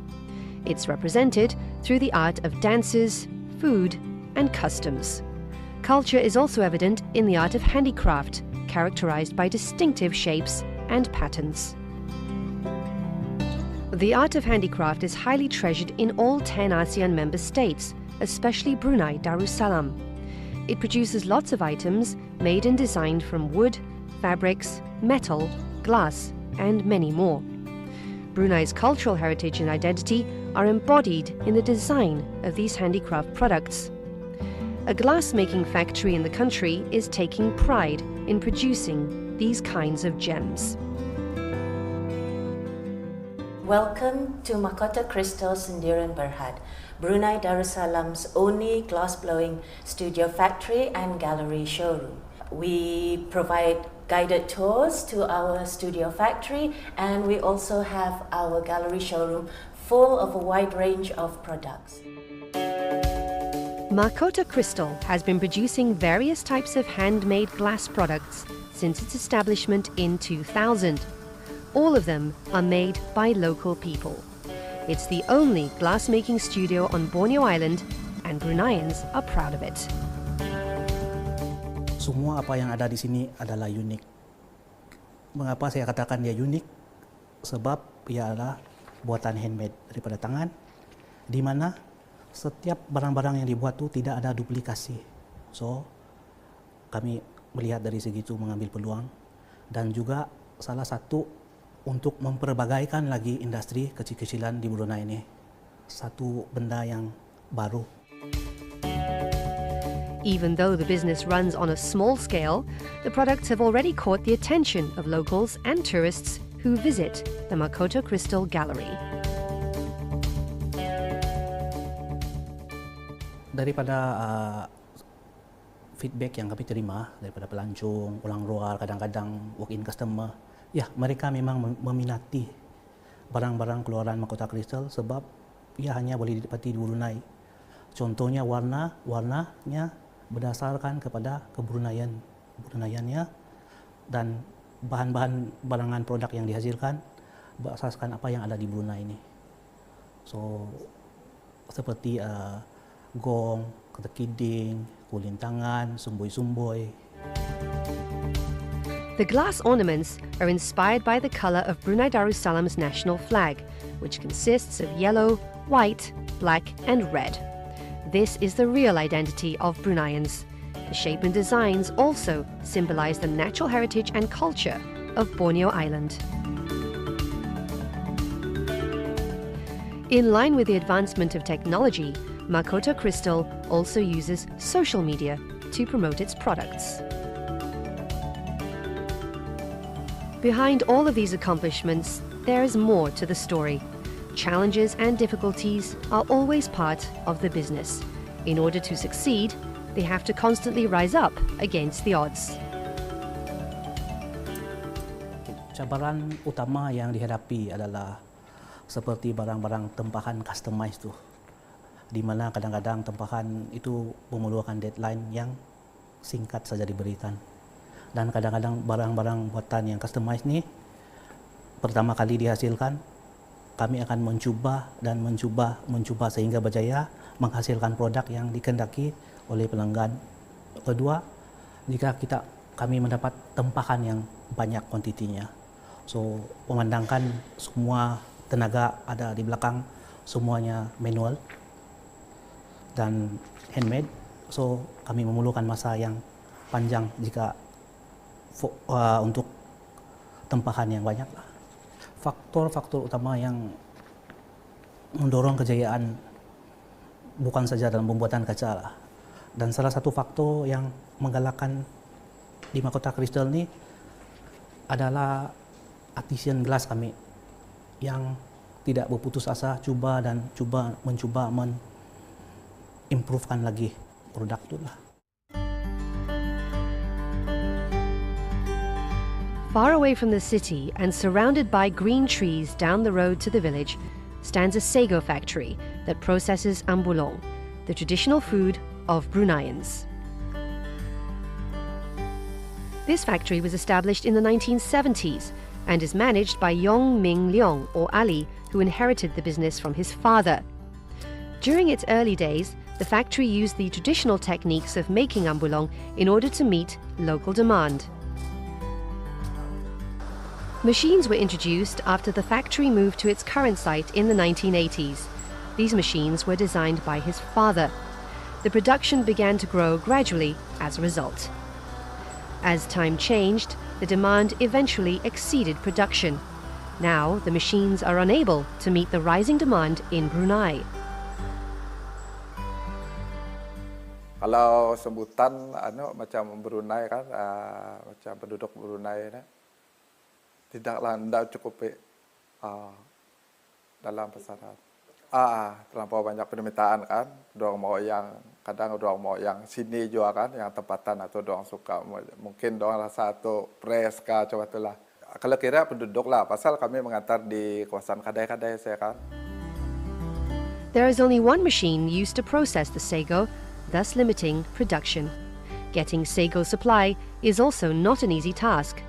Ali is also faced with several challenges, especially during monsoons. Kalau kira dalam pengalaman pahit itu adalah saya izin kerusakan, banjir, pernah banjir, kehilangannya kan karena banjir, atau masalah atau kadang-kadang yang dapat dihilangkan. The basic material used to produce ambulong is sago tree, scientifically known as rumbia. The tree can be found at swamp areas. Ali must select a sago tree that matures around 8 to 10 years. If this tree is located on a village's property, Ali would seek permission from the owner. Usually, Ali cuts down 2 to 3 sago trees at a time to enable him to produce ambulong twice a week. He also has to explore the nearest jungle at least 8 times a month. That is his monthly schedule. One sago tree can produce up to 250 kilograms of ambulong. The finished product is wrapped according to its weight, 500 grams, 1 kilogram, or 2 kilograms. Then, the package is sent to nearby shops or sometimes to other stores in the country. Despite the shortcomings, Ali will never give up. He will continue as long as there are demands from everybody. Pasal permintaan kalau stop permintaan, kemasukan luar banyak, tidak guna sagu tempatan, sudah. Ini tidak mau, jadi semangat tuh dari orang, dari rakyat tuh Brunei lah kira ya. Sagu tempatan bagus, lewatan orang kan, sini bagus oh buyat coba tuh. Jadi semangat tuh ada, sambung terus.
Susunod na programa ay rated PG. Ito ay nangangailangan ng patnubay at gabay ng magulang para sa mga batang manonood.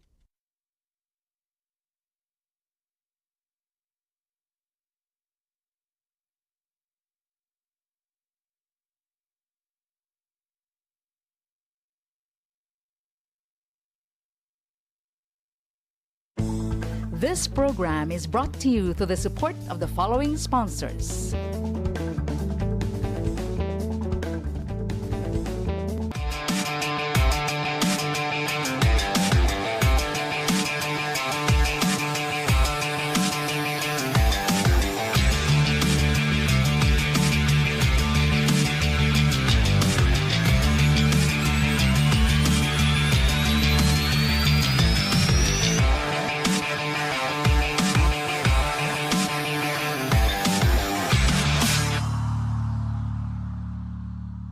A very pleasant day, friends. Welcome to another edition of Auto Review. I'm Ron De Los Reyes, and today I'm coming to you from the Tokyo Big Site. This is the venue for the Japan Mobility Show. And 4 years ago, we were here in 2019. And at that time, the show was called the Tokyo Motor Show, but now it's called the Mobility Show. And of course, it doesn't have much difference because we get to see all the concept cars, the production cars over here. And right now we are here at the stand of Honda Cars Company of Japan. They have two concept vehicles right here, and to my right is the Cruise concept car. It is an autonomous car. It can drive by itself, you can program it, but it's only a concept. And right over there at the back, that is another concept car from Honda. And they also have a scooter and another mobility vehicle, the small one. The theme of the Honda stand is Transcend, Create, and Augment. We'll tell you more about this in a few minutes.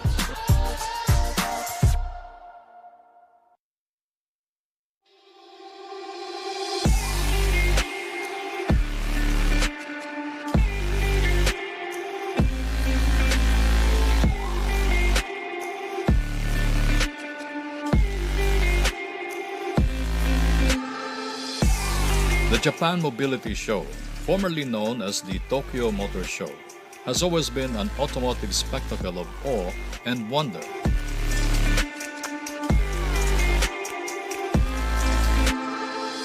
Since 1954, it has been a gathering of automotive players that showcase their latest technologies and innovations.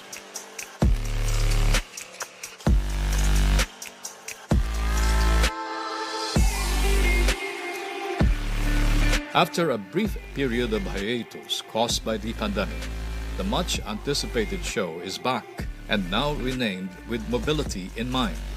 bringing in a spectacle that is bigger and brighter.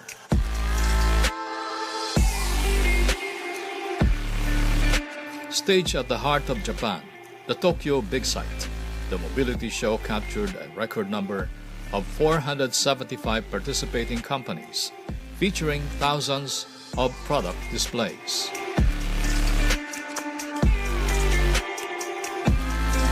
Here's a glimpse of Japan Mobility Show 2023, and we would like to thank our host, Honda Cars Philippines and Honda Limited Japan.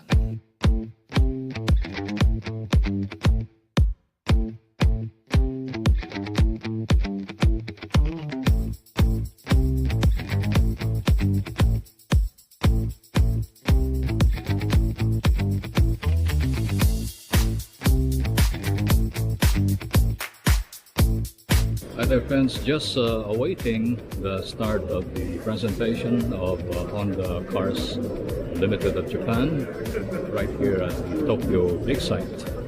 And there are two car models that are on the stage right now. There's also one scooter and one, I believe that's a walker.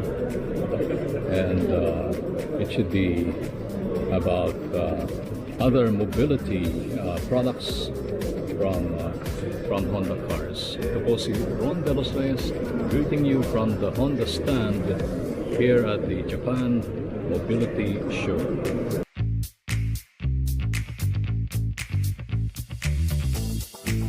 Inside the Honda Cruise Origin, very roomy.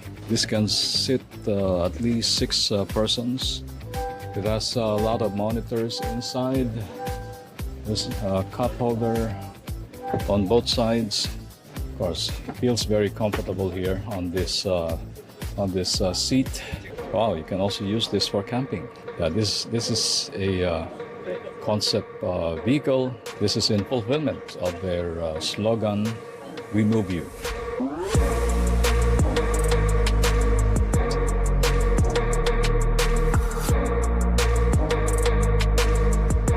Gonna try this mobility, new mobility concept vehicle from Honda, and this is called the Uni One.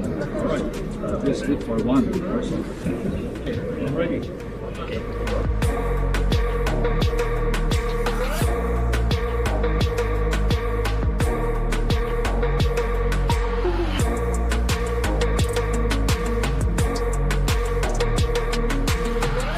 Thank you very much. This is from Honda Cars Limited. And I don't know if they will bring one like this in the Philippines, but maybe this will be very good for the malls and the parks. Thank you, thank you. Joining us at this time is none other than the president of Honda Cars Philippines, Ms. Mia. Thank you very much, ma'am. Thank you very much. Good to be back in Tokyo Mhm. for the mobility show, Yep. and thank you for inviting us. Thank you for coming. First of all, thank you very much for coming to Japan Mobility Show 2023, which was reborn from the Tokyo Motor Show previously. And welcome to our Honda booth, which is Honda's Dream Group. We are showcasing our future world of the Honda's mobility. First of all, let me explain a little bit about our newly redefined global brand slogan, so which is Product Dreams and also how we move you, create, transcend, and augment. So we Honda believe the power of dream is going to be the driving force for us to embody our dream and also move the people's heart. So we put this sort, our redefined global brand slogan, and also the mobility that Honda dream of is transcend the constraint of the time and place and augment any possibility of the people.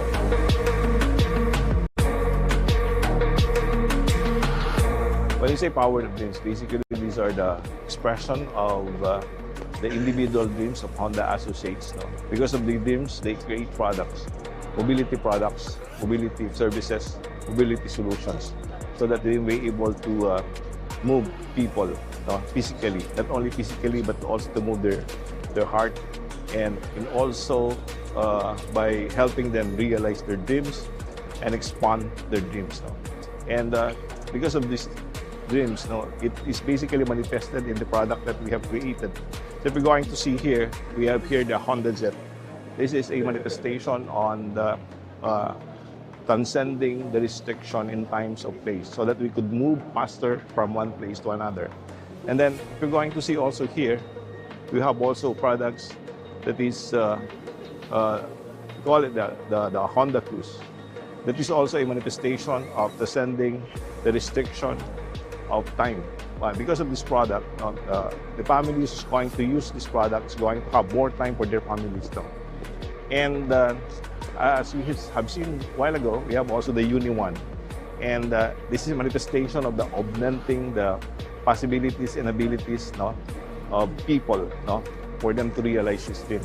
Basically, these products are created in order to help people realize their dreams. I have this jet plane in the background. When do you get to bring this to the Philippines? And when are we going to test flight? Okay. I'm just joking. But, it's not a joke. It's a possibility because this boat is basically, the theme is Honda Dream Loop. So when we say Honda Dream Loop, it features basically, it showcases the products that's going to be launched in the future. There is a possibility that all these products could also be launched in the Philippines in the future.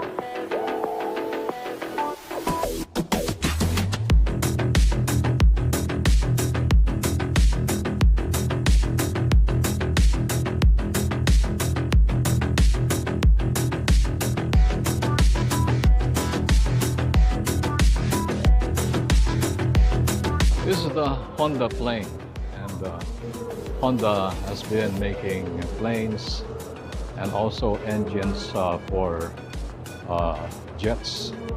This is the HF 120 turbofan engine. I believe this is the one that powers the Honda jet plane on display. So here's a miniature model of the Honda Elite N4 20EX.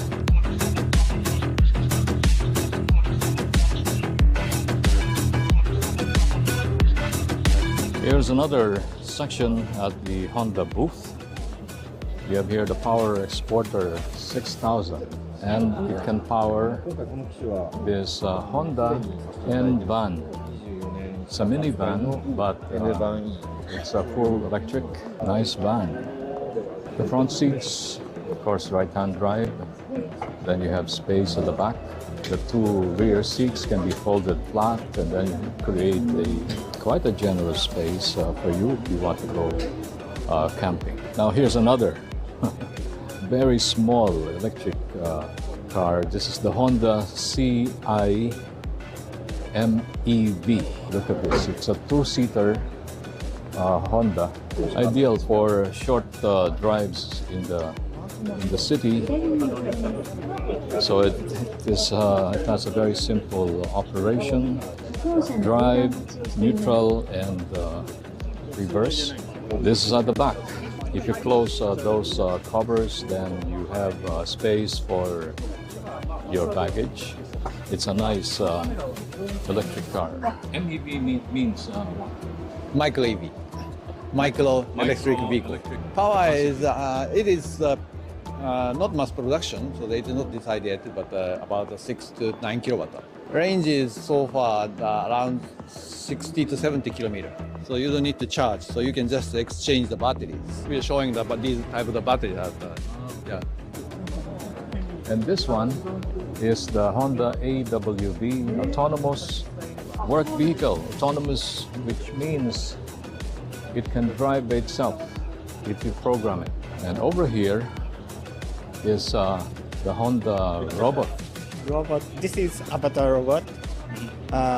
This can operate, teleoperate through the internet. The operator can operate the arm and hand with a VR goggle. So all about mobility here at the Honda booth, Japan Mobility Show. Thank you very much. Thank you very much.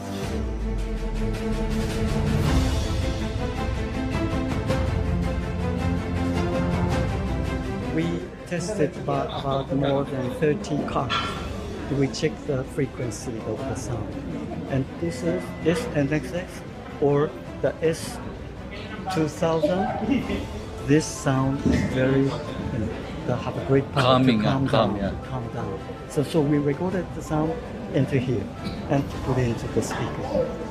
Adults also not crying, but they calm down. All right.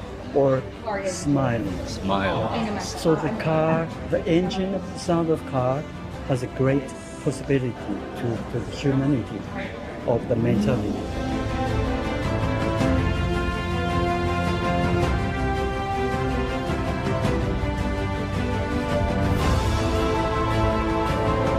The BYD display here with the U8. This is their SUV, full electric. Beautiful. And this is the popular BYD Dolphin. Looks bigger here. So they have here the BYD Seal, which was featured in the test drive in Zhuhai, China. The Atto 3 was previewed at the Philippine Electric Vehicle Summit.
Isuzu Mu-X.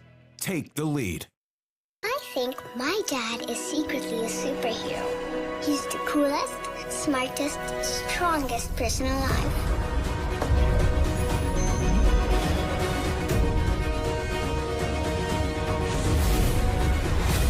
No matter where we go, he always makes sure I feel safe.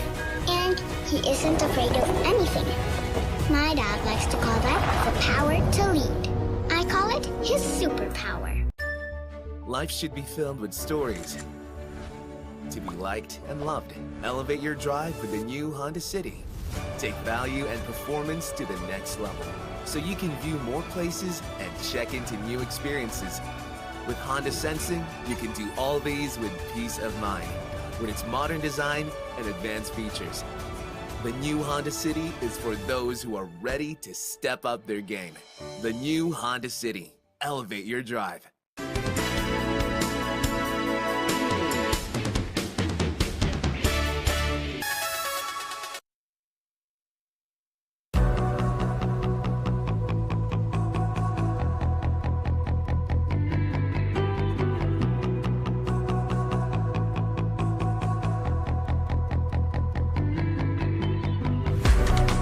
Blade Auto Center celebrated its 19th anniversary with the opening of its second and biggest standalone facility along Mindanao Avenue in Quezon City.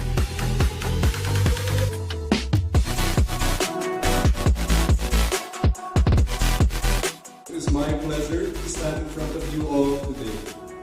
Now we are here because this is the Blade Media Day presentation and the launch of the biggest Blade Auto Center in the world Technically true. Blade Auto Center, Mindanao Avenue.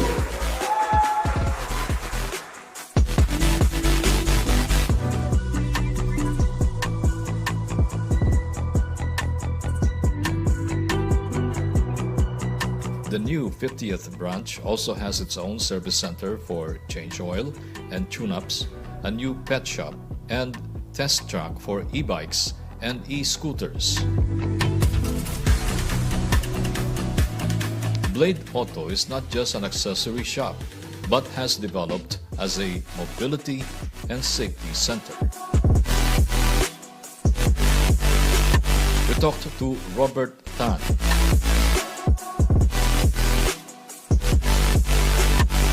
Congratulations, Robert. Salamat, Ron. Thank you, my What is the friend. secret of your staying at the top in this industry? Well, isa sa mga secret ingredients, Ron, is really to listen to your customers carefully and try your best to provide all the services and products that your customer needs at the right price. Yeah. The one big advantage kasi ng Blade is that we already have this network. We have 50 stores nationwide. Yeah, we have that economies of scale. One very important ingredient in our operation that we are always faithful. We pray to help us in all the challenges. We believe that whatever challenges kasi na kinakaharap natin, lahat yan nakatakda yan may plano. As long as you never question your faith, keep in mind that all of this is part of the plan. And whatever is happening is a preparation for you to achieve what you are meant to achieve in your life. At yun yung secret ingredient ng Blade.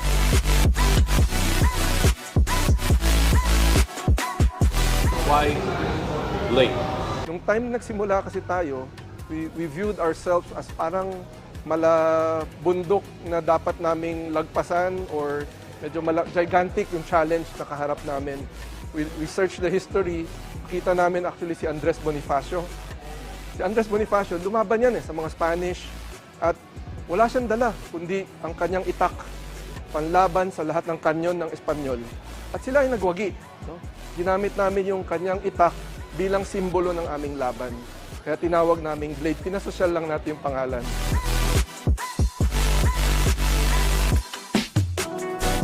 I'd like to welcome all the viewers of Auto Review to visit our store in Mindanao Avenue. This is the first one-stop, all-in-one mobility store. We carry products for motorcycles, bicycles, scooters, and also car accessories, of course, all in good value pricing.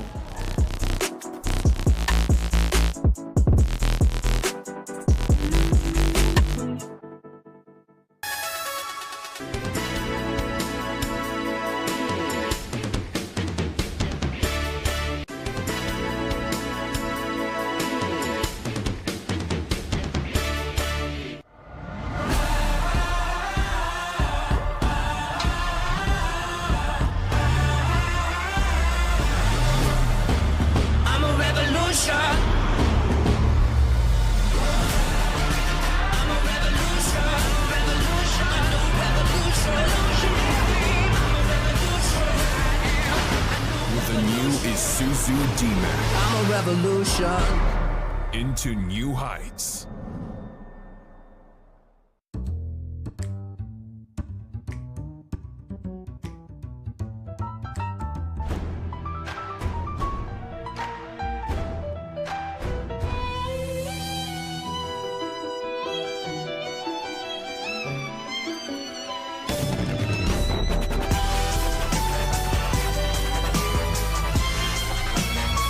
The Mitsubishi Montero Sport, mastery in motion. Drive your ambition. Mitsubishi Motors. Life should be filled with stories to be liked and loved. Elevate your drive with the new Honda City. Take value and performance to the next level so you can view more places and check into new experiences. With Honda Sensing, you can do all these with peace of mind with its modern design and advanced features. The new Honda City is for those who are ready to step up their game. The new Honda City. Elevate your drive.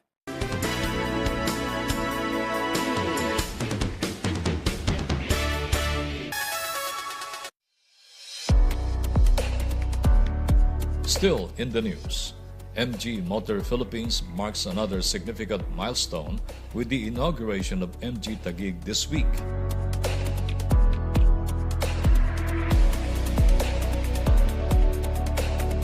This is the first MG dealership to be opened under SAIC Motor Philippines.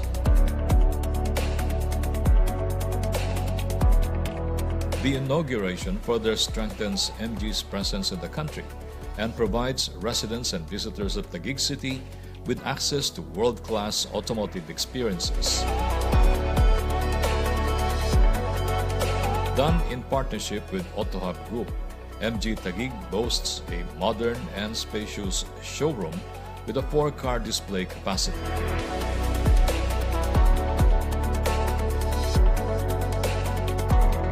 Complementing the showroom is a cutting-edge service workshop featuring 4 dedicated work bays.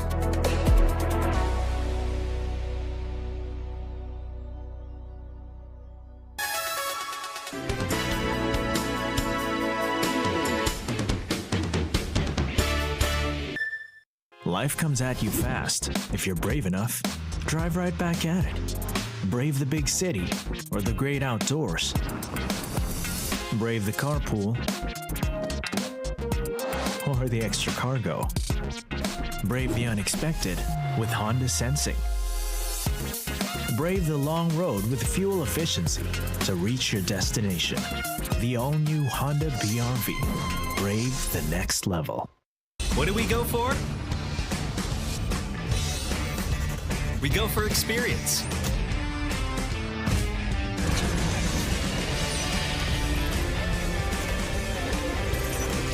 We go for excitement. We go for sport. We go for style. We go for fun. We go for the new Toyota Wigo.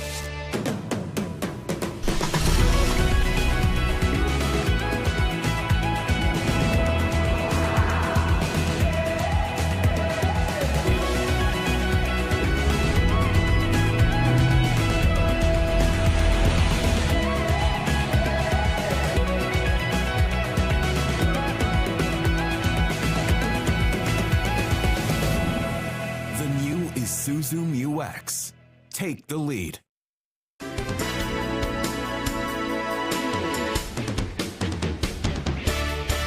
And that's our show for today. I hope you enjoyed it. And we would like to thank Honda Cars Philippines for inviting us once again to this very popular motor show. Now it's called the Japan Mobility Show 2023. And of course, in the background is one of the concept cars of Honda Cars Limited. And also they have a scooter, mini scooter, and they have a lot of display here that concern new mobility. Until next week at the same time here on Auto Review, this is Ron De Los Reyes saying thank you for joining us. Drive safely all the time. Maraming salamat po. Arigato gozaimasu.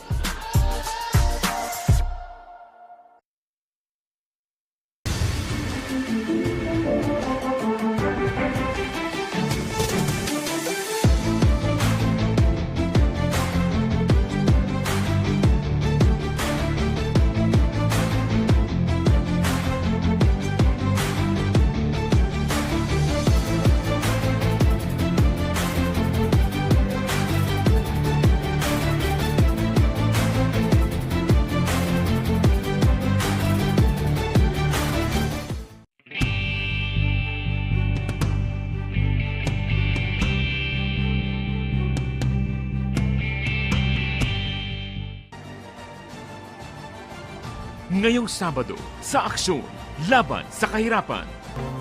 Hindi natin maikakaila na mayroon pa din sa mga kababayan nating manggagawang migrante ay hindi naaabutan ng sapat na tulong. Ang trabaho sa abroad, wala yang hindi yan permanent. You need to save money, you need to make plans. Ang pinakamahalagang priority program natin is yung ating programa patungkol sa Action Fund delivery. Sabado ng hapon, dito sa inyong People's Television. Let's not forget to give back sa ating culture by surely promoting it and loving it and being proud of it. Kasi wala nang mas gaganda pa sa pagiging Pilipino. Maraming salamat po sa Asian Academy Creative Awards sa pagkilala sa Public Eye documentary na Dayo bilang national winner for Best Lifestyle Program. Karangalan po namin ang maging kinatawan ng Pilipinas sa prestigyosong gawad na ito sa Asia Pacific. Ang panibagong pagkilalang ito ay buong pagmamalaking inaalay po namin para sa bayan.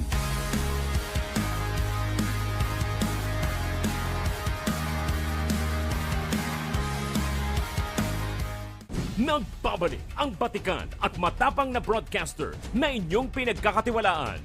Yar, matanong ko lang, saan yung kinukuha ang tubig nyo? Hindi naman siguro sa Burak, ano po, o sa Imbornal.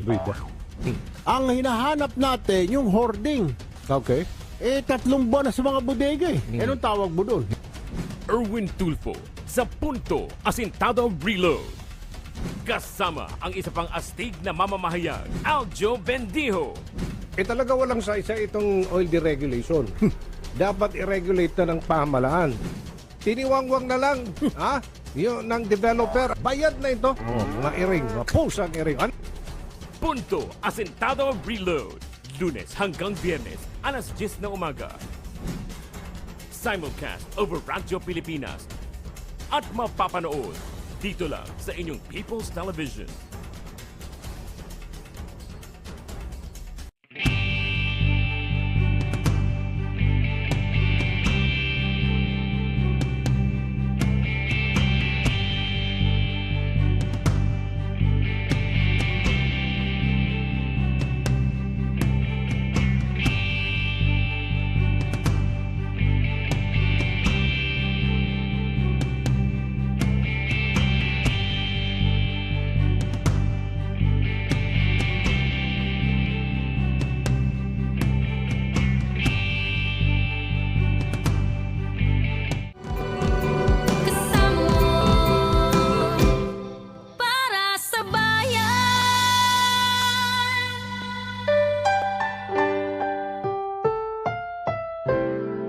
Susunod na programa ay rated PG. Ito ay nangangailangan ng patnubay at gabay ng magulang para sa mga batang manonood.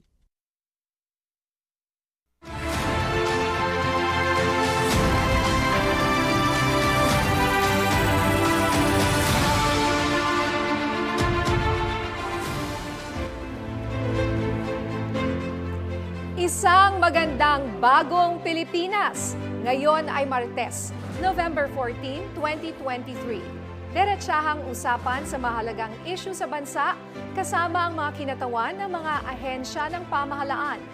Ako po si Nina Corpus. Mula sa Department of the Interior and Local Government, ako po si Yusek Margarita Gutierrez. Ihahatid namin ang mga programa at serbisyo para sa taong bayan. Tutok lang, narito na ang Bagong Pilipinas ngayon.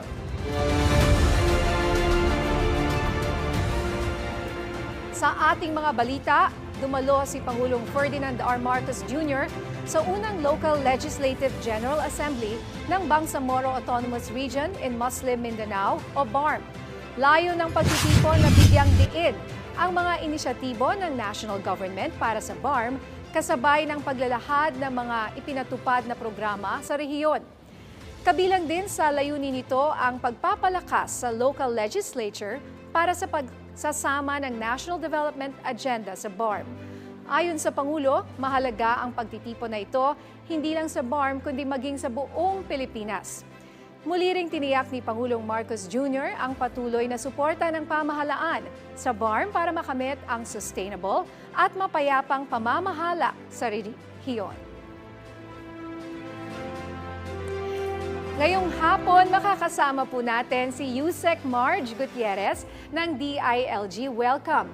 sa Bagong Pilipinas ngayon, Yusek Marge. Siya po ay magbibigay rin sa atin ng balita at makikisama sa aming talakayan. At magiging source ng aming information from DILG. Yes, correct ka dyan, Nina. At maraming salamat at magandang hapon po sa ating mga nanonood. Gusto ko rin sana mag-thank you sa PTV4 family kasi inaccept nilang isang neophyte na katulad ko. At sisikapin ko maging mabuting host para naman makasabay ako sa idol ko Nako na si naman. Nina. Kasi unang kita ko pa lang kay Nina dahil our parents are friends. Yes. So the first time I saw her, I was still in law school, I think. Yeah. Gandang-ganda na ako sa kanya. And when I saw her like a week ago, namangha ako kasi hindi tumatanda. Grabe. So sana maging ganyan din ako. Alam mo, Yusek Marge, ako naman, di ba, you followed yung dream ng parents natin para sa atin, no? Kasi our parents are lawyers. And I started as a political science student. But I so that ended was up your in path. broadcasting. Okay. But you followed the footsteps of your parents, so which is great. I'm sure they're watching right now. Magandang umaga po. Hi, Magkaibigan tita. talaga ang aming mga magulang. So alam mo, Yusek Marge, seryoso naman tayo ngayon. Okay. Sakop at malawak ang sakop mo dyan sa DILG.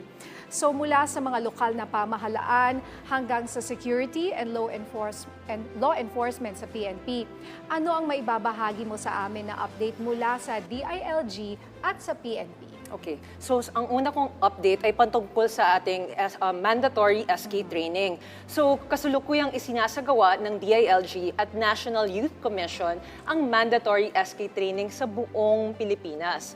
Inaasahan ng kagawaran na matapos na ang training ngayong araw na ito. Last day na po sana para ang lahat po ng SK ay makapagsimula na sa pag-assume ng kanilang mga positions. Oh, that's great news, ano? At least, lalo na yung mga first time Correct. na nanalo ngayon, meron silang training, hindi na lang basta-basta. So, True. gano'ng katagal yung training nila, Yusek Marge? Usually, it lasts a day or two. Okay. Ngayon, meron pang isang good news mula sa inyo dyan sa DILG. Ano itong kwentong tagumpay at subaybayani? So, correct ka rin dyan, Nina. Gaganapin simula bukas hanggang Biyernes. Webes pala, sa Sequoia Hotel sa Pasay City, ang kwentong tagumpay at subaybayani. Ito yung pinamumunuan ng DILG at mga local government units kung saan kinukwento nila yung kanilang mga best practices.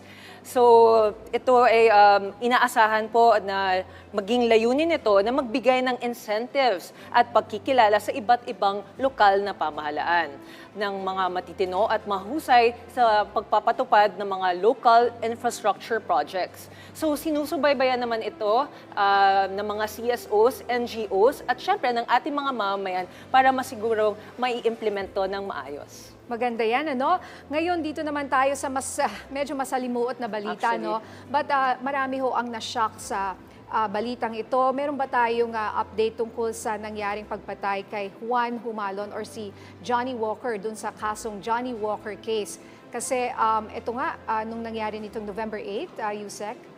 Yeah, so itong November 8 na nga, a case of murder and theft was referred to the Provincial Prosecutor's Office of Misamis Occidental for evaluation by the assistance of the prosecutor under the case build-up mechanism of the Department of Justice pursuant to DOJ Department Circular Number 20 against one named person and two other John Does. So the identity of the person who was charged may not be disclosed, Nina, at the moment because the case build-up is still ongoing and we don't want it to be preempted. So, pero ang kagandahan doon, at least meron na tayong suspect and we can be assured na magkakaroon na ng hustisya ang pamilya ho ni Johnny Walker. Are you allowed ba to tell us kung ito ay politically motivated dahil, di ba, because of the SK and barangay elections? Or is it a personal case? I think ongoing an investigation, both are being considered as possible motives. Okay. But up until then, we don't want muna to preempt the case kasi gusto natin magkaroon talaga ng swift justice yung ng pangyayari na to. So, but we will keep you posted once we have updates. Siguro next week sa pagbabalik Sana. ni Yusek Marge, Sana. but great news na meron na tayong na-apprehend. No? Meron na kayong mga suspect na nakuha at nahuli. Okay, ngayon, Aabangan natin ang development nga sa mga nabanggit mo, Yusek Marge. Samantala, eto naman.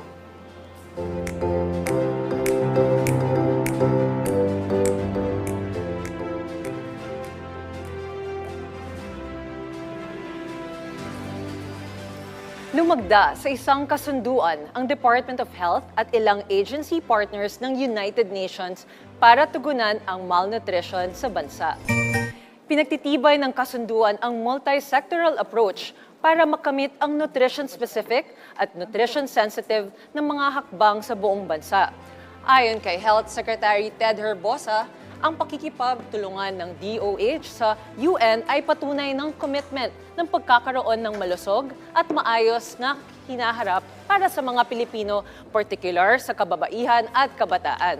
Nasa kasunduan din ang pagbibigay ng mga kagamitan at iba pang supplies, basic primary care and nutrition commodities, capacity building para sa frontline healthcare workers at iba pa. Palalakasin din nito ang access ng DOH sa mga impormasyon at global expertise mula sa mga programa ng United Nations.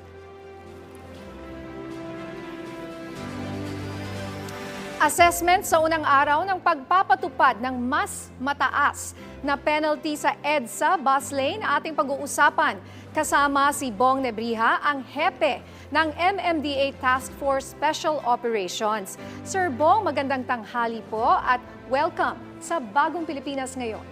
Magandang tanghali, Ma'am Nina, Yusek Marge. Magandang tanghali po sa lahat ng nanonood ng Bagong Pilipinas ngayon. Ang MMDA po ay busy dito sa EDSA bus lane. Una po sa lahat, ano po ang assessment ninyo sa unang araw ng pagpapatupad ng bagong penalty fees diyan sa EDSA busway violators? Ilan na po ang mga apprehensions kahapon base ho sa inyong datos and so far ngayong araw na ito? Well, kahapon, Ma'am Nina, naka 409 apprehensions tayo.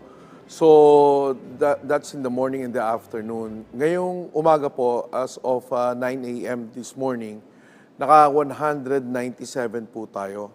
So, I think this is a good number right now na mas mababa ito kumpara sa morning apprehensions namin kahapon. So, I hope magtuloy-tuloy yung trend na pababa yung apprehensions namin eventually. Sir Bong, sa kabila ng mataas na penalty sa EDSA busway, ano po kaya ang dahilan ng mataas na apprehensions at violators na nahuli kahapon? Actually, Yusek Marge, nagtataka rin kami. We were really hoping that the higher penalties will deter the violators. Ang nabigla kami kasi in the morning pa lang, naka 333 kami na apprehensions, which is really high. So ngayon, ang ano namin, tinatanong namin, ni-interview namin yung mga nahuhuli namin. Sabi namin, alam nyo ba na 5,000 na yung huli ngayon? Eh sir, hindi po namin alam eh. Yung mga nagdadahilan ba? But then again, tanongin mo, alam nyo ba bawal kayo sa busway? Opo. So, I mean, whether it's 1,000 or 5,000, the mere fact na alam nyo bawal dyan, dapat hindi nyo ginagawa. Ayun nga po, so hindi ko alam kung naging deterrent ba talaga itong pagtaas ng inyong fees dahil sabi nyo nga, yung apprehended nyo kahapon, mataas pa rin po eh. It's like last week. Tama po yan, Ma'am. In all policies that we are implementing, talaga po yung mga first 2 to 3 days, talaga pong nag-a-adjust lahat eh. Yung mga enforcers, yung mga motorista, but then again, it will settle down. Magpla-plateau po yan. So I think, come Thursday or Friday and the next weeks ahead, bababa na po at mag-a-average na lang po tayo na mas mababang apprehension sa bus lane. Okay, isa po sa madalas na ginagawa ng mga violators ay, eto po patatakbuhin ng mabilis ang sasakyan upang makatakas sa mga tauhan ng MMDA. So ano naman po ang penalty at hakbang ng MMDA tungkol po dito? At ilan po yung nagtangka, sa mga nahuli nyo, ilan po yung nagtangka na tumakas o takbuhan po kayo? Tama yan, Ma'am Nina. Actually, we've experienced this so many times already, especially last week na nag-ooperate kami. So we adjusted our deployment. We adjusted our yung system of apprehension. So makikita nyo, starting Monday kahapon, wala na po nakakatakas sa amin. And nakakalungkot yan dahil this week, when we increased the penalty, we also adjusted the penalty for those who are running away from apprehension. So, ang pagtatakbo ka po sa simpleng apprehension ng busway violation, magiging third offense na po yan, which is 20,000 at 1 year suspension. Napapakamot nga po sa ulo yung mga tatlong nahuli namin kahapon ng motorcycle riders kasi yung isa, motorcycle taxi rider pa. So I mean, if you are using, and it's very important na yung lisensya mo para sa pangkabuhayan mo, now it's suspended for 1 year, maapektuhan po talaga ang pangkabuhayan nyo at masasaktan po talaga kayo sa taas ng penalty na 20,000. Teka lang, bago mo tanongin yung tanong mo, Yusek March, grabe yung napapanood ko ngayon. Ayan ba, ay kailan po nangyari? Yung sobrang tinakas, parang yung race car, racer Fast and ba the yan? Furious. Yes, ma'am, it just happened kahapon din po yan. Opo. Ang nakakalungkot dito, nung inabutan namin, nanginginig nga po yung pasahero dahil yung angkas niya, sinasabihan na siya na itigil mo na. Pero tuloy-tuloy pa rin yung rider, akala niya hindi po siya aabutan. But then again, nung inabutan namin, sising-sisi yung rider, pero wala po tayong magagawa. Kailangan po namin ipatupad yung batas. Grabe po, no? Blatant disregard, no? Of authorities, no? Pero sabi nga nila, nasa huli lagi ang pagsisisi. Tama po yan, Lisa. Sir Bong, sa tingin niyo po ba ay sapat na yung information dissemination tungkol sa bagong penalty fees na ito sa EDSA busway? At ano po kaya ang maaari pa nating gawin upang ipaalam ito sa lahat ng mga motorista? Yusek March, nagpapasalamat ako sa pag-imbita niyo sa akin dito kasi this is part of our public information campaign. Last week, we've been relentless in our operations and lahat po, naka-cover po media. I'm also using my own personal Facebook page to disseminate this para po talaga for widest dissemination, malaman ng ating mga kababayan na ito po, mataas na ang penalty. No? But then again, lagi ko nga po sinasabi, this is not about the penalty alone. This is for the safety of all road users. Yan po, pinapatupad po namin yan para maiiwas po namin kayo sa aksidente. Para maiiwas din po namin sa posibleng aksidente yung ibang road users sa kalsada na nakakasabay niyo po dyan sa EDSA. Sir, aside from increasing the fees, how else can we change this culture ng ating mga rider, especially sabi nyo nga po at sabi sa mga balita, karamihan ay motorcycle riders, no? Ang lalakas po ng loob po nila para ganyan at considering araw-araw po yan sa balita. Tama yan, Ma'am Nina, no? Actually, ang MMDA nag-put up ng Riders Academy. Ito po, libre po ito na inaalok ng MMDA sa mga riders na wala pong formal education on riding. Hindi lang po riding ang tinuturo dito, pati po yung riding etiquette, riding courtesies, pati po yung mga batas natin so that our riders will be educated.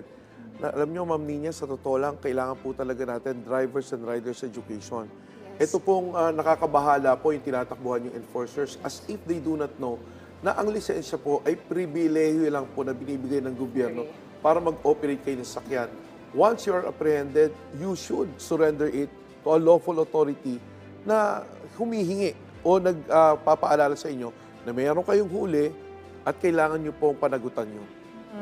Yeah, sobra po Talagang pag sa ibang bansa po yan, talagang parang masasabing only in the Philippines. Sobrang blatant nga, sabi mo, Yusek. Talagang tinatakbuhan harap-harapan. Yes. At meron pa siyang, parang angkas. Yes. I'm not saying angkas ba yun? Or, yes, ma'am. Meron po siyang back ride. Motorcycle taxi po yan. Yung isa, girlfriend niya naman. So, sabi ko nga, kung boyfriend mo yan, dapat pinagsasabihan mo na, sir, pinagsasabihan ko po, pero ayaw niyo po tumigil Kulang na lang sa Diyos ko na ngayon pa lang, ayaw makinig sa'yo, hiwalayan mo na, hindi naman. Yun na nga po, pero talagang dapat we should do, I don't know, it's just really kahit na andun na ang enforcers, may video ka na, no? Yung pagtataas ng fees, may nagsasabi, sir, na imbes na maging deterrent ito, baka lalo pa itong maka-encourage sa paglalagay kasi nga sobrang taas. Ayun po, no? Tama po. Ang MMDA po, zero tolerance sa kotong. No, please, kung meron po nag-i-insinuate, dahil mahal na po ang penalties na to at nag-i-insinuate sa inyo na isettle na lang sa kalsada itong mga penalties na yun sa mga babang halaga, please, kunin niyo po yung pangalan, i-report niyo po sa amin. Hindi po kailangan makonsummate, i-record niyo kung kaya niyo i-record, kunin niyo po yung pangalan, i-report niyo po sa amin. Hindi po namin kinotolerate sa MMDA yan. Yung instruction po ni Chairman Romando Arte sa amin, panagutin ang dapat managot sa mga nangungutong na yun. Sir Bong, pag ganyan po ba, pwedeng anonymous ang complaint? Pwede po ma'am, basta't ibigay nyo lang po yung pangalan, ibigay nyo yung detalye, and we will make sure na mananagot po yung dapat managot. Sa ibang usapin naman po, ano naman po ang violation o penalty sa mga bus naman na lalabas po ng EDSA carousel? Lalo na po kapag gabi. Diyan po sa may Quezon Avenue northbound, may mga lumalabas na bus sa carousel at biglang papasok muli po pagdating ng EDSA North Avenue. Tama yun, Ma'am Nina. No? We've been observing that also, and pati po yung kasama namin sa DOTR, yung IAC, they've been operating this at night. Marami po sa ating mga kababayan na bago na po ang sistema natin sa EDSA, yung may EDSA busway na tayo, EDSA carousel na po. But they're still thinking the old ways, ano? At they're still doing the old ways na dyan pa rin sa kanan, nagsasakay, nagbaba, nagte-terminal. So ngayon po, inuhuli po namin yan. Pag kayo po lumabas sa EDSA busway at dyan po kayo bumaybay sa labas para kumuha ng pasahero, out of line na po kayo. Kasi ang EDSA carousel, kailangan po nasa loob ng EDSA busway. Kaya paalala na rin po sa mga bus drivers na nagbabaka sakali na mas marami silang pasahero paggabi, pag dyan sila paglalabas sila ng EDSA busway at magsasakay at magbababa sa gilid ng EDSA, mag-isip-isip po kayo dahil mataas po ang penalty niyan. Sir Bong, bago naman po tayo magtapos, maalala ko lang po, kamusta po ang inyong monitoring sa lagay ng trapiko ngayong magbago na ang mall hours dito sa Metro Manila? Kailan po inaasahang bibigat pa ang trapiko, lalo na po sa EDSA? Kasi ako po personally na-experience ko na po talaga yung heavy traffic po as early as November. Yes, Yusek, actually itong mga policies na nilalabas namin during Christmas season, ito po ay to mitigate the effect yung influx ng vehicles sa EDSA more particularly. Kasi we expect 15% increase in volume when the Burr months comes. So ngayon po, para ma-mitigate yung effect nito sa atin at saka baka tumukod na po ang EDSA, kawawa naman po yung mga commuters natin na papasok ng trabaho at mag-uopisina, kaya po namin ini-institute during Burr months. Yung adjusted mall hours po kanina, katulad kanina, 11 o'clock na yung mall hours natin. Mas madali pong na ibubuhos natin yung trapiko going to the south, particularly Makati. So yung mga nag-oopisina po, mas madali po sila nakakapunta sa opisina. And then, yung magpupunta ng mall, since adjusted na, pati po yung mga empleyado ng mall, so napakarami rin po, sa totoo lang. So hindi po sila sumasabay sa dagsa ng mga pasahero na papasok sa opisina. Okay, ang dami ko pa sanang gustong itanong sa inyo, pero wala na po tayong oras, no? Sir, mensahe nyo na lang po at paalala sa lahat ng mga motoristang nakatutok sa ating programa ngayon. Well, sa lahat po ng ating mga kababayan na bumabaybay sa mga lansangan ng Metro Manila, alalahanin po natin na ang sarili nating kaligtasan at kaligtasan ng other road users na nakakasabay natin. Mas maganda po na babiyahe tayo, aalis tayo ng bahay at makakabalik din po tayo ng ligtas. Ngayon po itong mga traffic rules and regulations, yung mga policies na po ito po ay pinapatupad ng MMDA para maging ligtas ang bawat isa. May pahabol lang po na tanong, ito pong mga nakakakita ng mga violations ito. Kunyari ako ay may cellphone, ganyan. Pwede namin kunan at saan pwede namin pong ipadala para magsumbong? Kunyari nakita ko yung katulad nung kanina. Ma'am, kung meron po yung aksidente kayong nakita, meron po kayong mga paglabag, meron kayong mga terminal ng habal-habal na nakikita sa kalsada na nakakapagpa-delay ng daloy ng trapiko, pwede nyo mo itawag agad sa hotline ng MMDA 136 or kunan nyo po ng litrato, ipadala nyo po sa MMDA Facebook page. May Messenger po kami, may Twitter po kami, may Instagram po kami. Pwede nyo po padala sa lahat ng social media platform ng MMDA para sa ganoon ma-actionan po namin agad. Siguro para maging deterrent rin to, no, Nina, Sir Bong, no? Yung pagpicture, lalo na yung mga pumapasok sa bus lane. Yes, So, tayo, maging vigilant na rin tayo para ma-report natin at para maiwasan na rin tong mga ganitong violations. If they could see na may nagre-report sa kanila, ay, mas matatakot yung mga yan.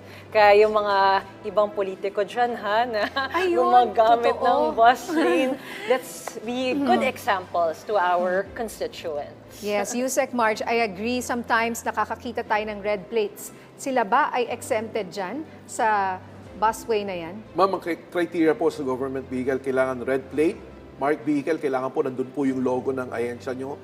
Responding to an emergency at saka yung ahensya nyo ay may law enforcement function. So, hindi po lahat papasok po sa mga kategorya na yan. So, yung mga hindi po papasok, huwag na po natin ipagpumilit. Pati nga po yung mga protocol plate, yung mga 7, 8, 17, 16, pina-flag down po namin yan. Kasi nga po, wala mo naman po sa listahan yung mga diplomatic plate. So, kulay blue po yun, hindi po yung red. So, pinapara din po namin yan. So, ngayon, kung yung iba binibigyan namin ng courtesies kasi talaga yung mga diplomats natin, may kailangan attend ng meeting, malilate, binibigyan naman po namin ng courtesies. Even those who are in dire need of yung medical attention. Yes. Kahapon meron yung babae na dadalhin ng asawa niya sa hospital, appendicitis. She was suffering from appendicitis and nandun sila sa busway. Sir, pasensya na po. Pinagbigyan naman po namin. Pero ang sinasabi nga namin, you do not need to pass through EDSA to go to a hospital. Go to the nearest kung emergency po yan. You do not need to go to the farthest hospital tapos dadaan pa kayo ng EDSA. Doon na lang po kayo sa pinakamalapit to seek the immediate medical attention. Sir, may update ba kayo dun sa lalaki ba yun na tumalon dyan sa EDSA Ortigas flyover? Yes, ma'am. Nasa na po yan, nasa kapulisan na po natin yung investigasyon na ginaganap. It's really very unfortunate na wala pong immediate responder na tumulong para mapigilan po yung pagtalon ng kababayan natin. Sana nga po, pakiusap natin sa mga motorista na bumabaybay, kahit saan po lansangan, pag nakakita po kayo ng mga red flags na ganyan, yung mga kababayan natin na umuupo sa tulay, sa flyovers, wala naman po talagang sense of doing that, dapat po siguro ipagbigay nyo na lang alam nyo sa mga kapulisan o kaya sa MMDA po, para sa ganon, mabigyan na po namin ng immediate responders. Minsan po yung mga kababayan natin, inuuna pa po yung pagbivideo kaysa sa pagtawag sa otoridad. So, kaya minsan po nadidelay. Sana po, pakiusap na lang po namin, tumawag po muna kayo ng otoridad o makakatulong sa mga pagkakataon na ganyan bago po tayo mag-video. Okay. Maraming salamat po sa inyong oras, Sir Bong Nebriha, ang hepe ng MMDA Task Force Special Operations. Panawagan para labanan ang mga rogue recruiter na nananamantala sa Taiwan-bound Pinoy scholars ating tatalakayin kasama si Ambassador Silvestre Bello III, Chairperson ng Manila Economic and Cultural Office o MECO. Magandang tanghali po at welcome sa Bagong Pilipinas ngayon. Tatanungin ko po kayo tungkol dito sa nai-blacklist ang isang Manila-based recruitment agency dahil sa illegal na paniningil sa mga estudyante na kumuha po ng scholarship program diyan sa Taiwan. Ano po ang detalye dito, sir? I'll try to address your question, no? Go ahead, sir. You are talking of the 32 students who were brought to Taiwan for the study work program of a school in Taiwan in collaboration with the school in the Philippines.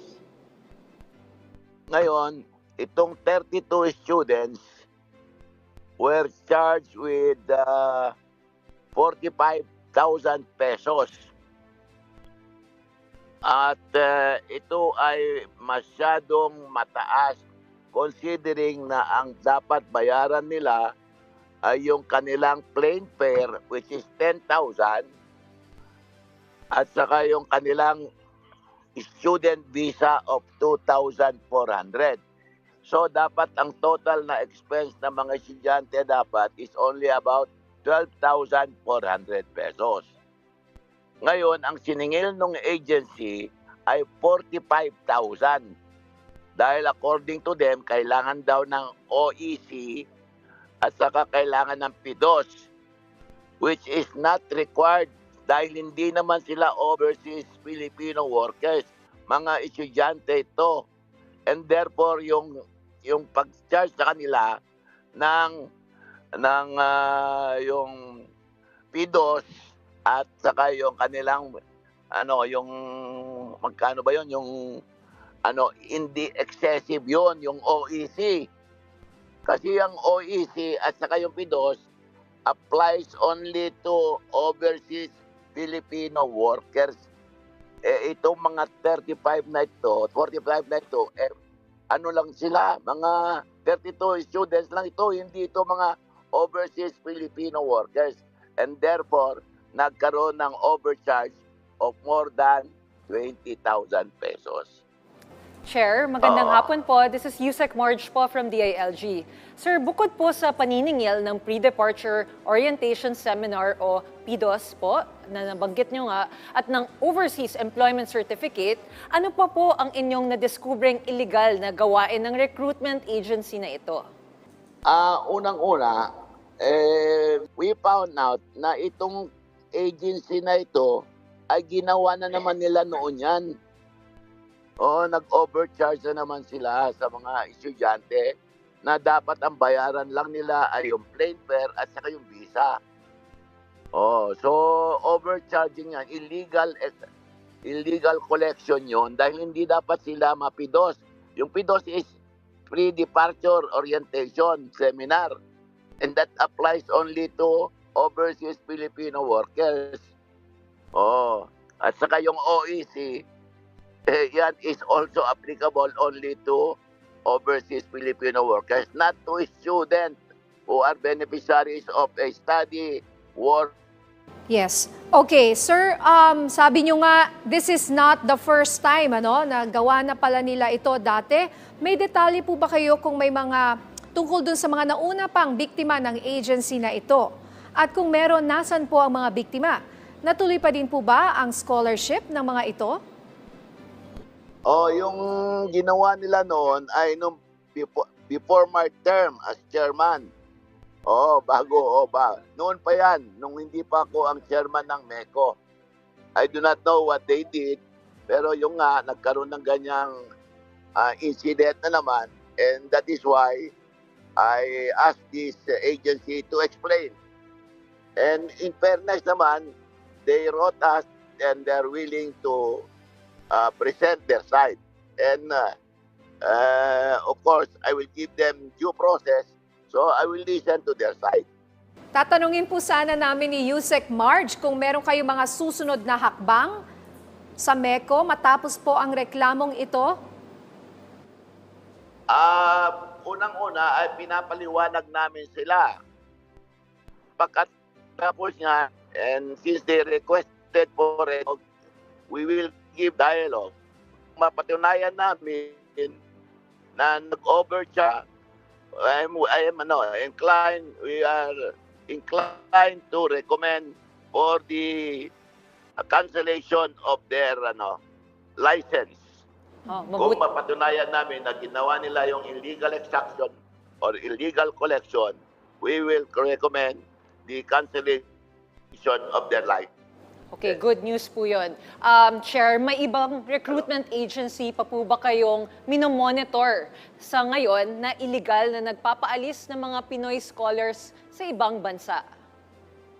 Sa ngayon, wala pang report na dumarating sa amin na mga ibang agencies who are involved in the same activity.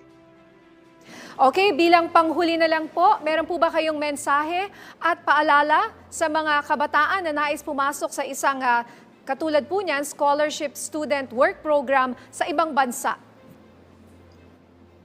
Ang magandang advice sa ating mga estudyante, kung sila ay maging mga beneficiaryo ng study and work program, mag-ingat-ingat kayo. Makipag-consulta muna kayo sa Department of Migrant Workers bago kayo makipag-usap. Para sa ganon, ay hindi kayo magiging biktima ng mga illegal exaction or illegal collection. Yun po ang aking may payo sa ating mga estudyante. Kawawa naman po sila. Nag-aaral pa lang sila para makapagtrabaho. Kinokolekta na sila mga illegal expenses. Okay, maraming salamat po sa inyong oras, Ambassador Silvestre Bello III, ang chairperson ng Manila Economic and Cultural Office o MECO. Thank you po. Thank you, Nina. And thank you, Yusek. Balita sa rehiyon, pamaskong handog, isasagawa ng Davao City Police Office. Ang detalye sa report ni Julius Pacot ng PTV Davao. Muling isasagawa ang pamaskong handog sa Davao City na programa ng Davao City Police Office o DCPO. Kasama nito ang pagbibigay ng regalo sa mga batang nasa kalye na nakaplanong gagawin sa susunod na buwan. Ang bawat police station na nasa iba't ibang barangay ay pipili ng kanilang lugar na magbibigay ng tulong o regalo. Ayon sa spokesperson ng DCPO na si Police Captain Hazel Tuazon, sa pagbubukas ng kalang seremonya, ang Davao City Police Office ang mangunguna sa pagbibigay ng pamasko sa mga Davaoenyo. Ang pamaskong ibibigay ay manggagaling sa iba't ibang stakeholders na patuloy na nagbibigay suporta sa DCPO. Sa tanang stasyon gina-require sa atong city director nga naayoy area nga taga kanang pahalipay ang katong kaisunan nato nga nanginahalan pod og tabang sa simple lang nga gasa nga mamahatag pa Davao City Police Office. Dako na kayo ng kalipay sir sa mo ilabi na pod sa ilaha nga nanginahanglan pod sa maong hinabang sir og muling nagbigay paalala rin ang DCPO sa mga Davaoenyo na magbigay sa kanilang kooperasyon katulad na lamang ng pagsunod sa mga batas na ipapatupad sa mga dadalo sa iba't ibang aktibidad ng local government. Katulad na lamang ng Pasko Fiesta at iba pang mga aktibidad na isasagawa sa iba't ibang distrito para sa selebrasyon ng Pasko. At huwag kalimutan ang culture of security para walang gulo sa panahon ng mga aktibidad. Mula dito sa PTV Davao, Julius Pacot para sa Bayan. Bilang hudyat na nalalapit na ang Kapaskuhan, pinailawan na ang higanteng Christmas tree sa House of Representatives kahapon. Pinangunahan ni House Speaker Martin Romualdez at First Lady Liza Araneta Marcos ang seremonya.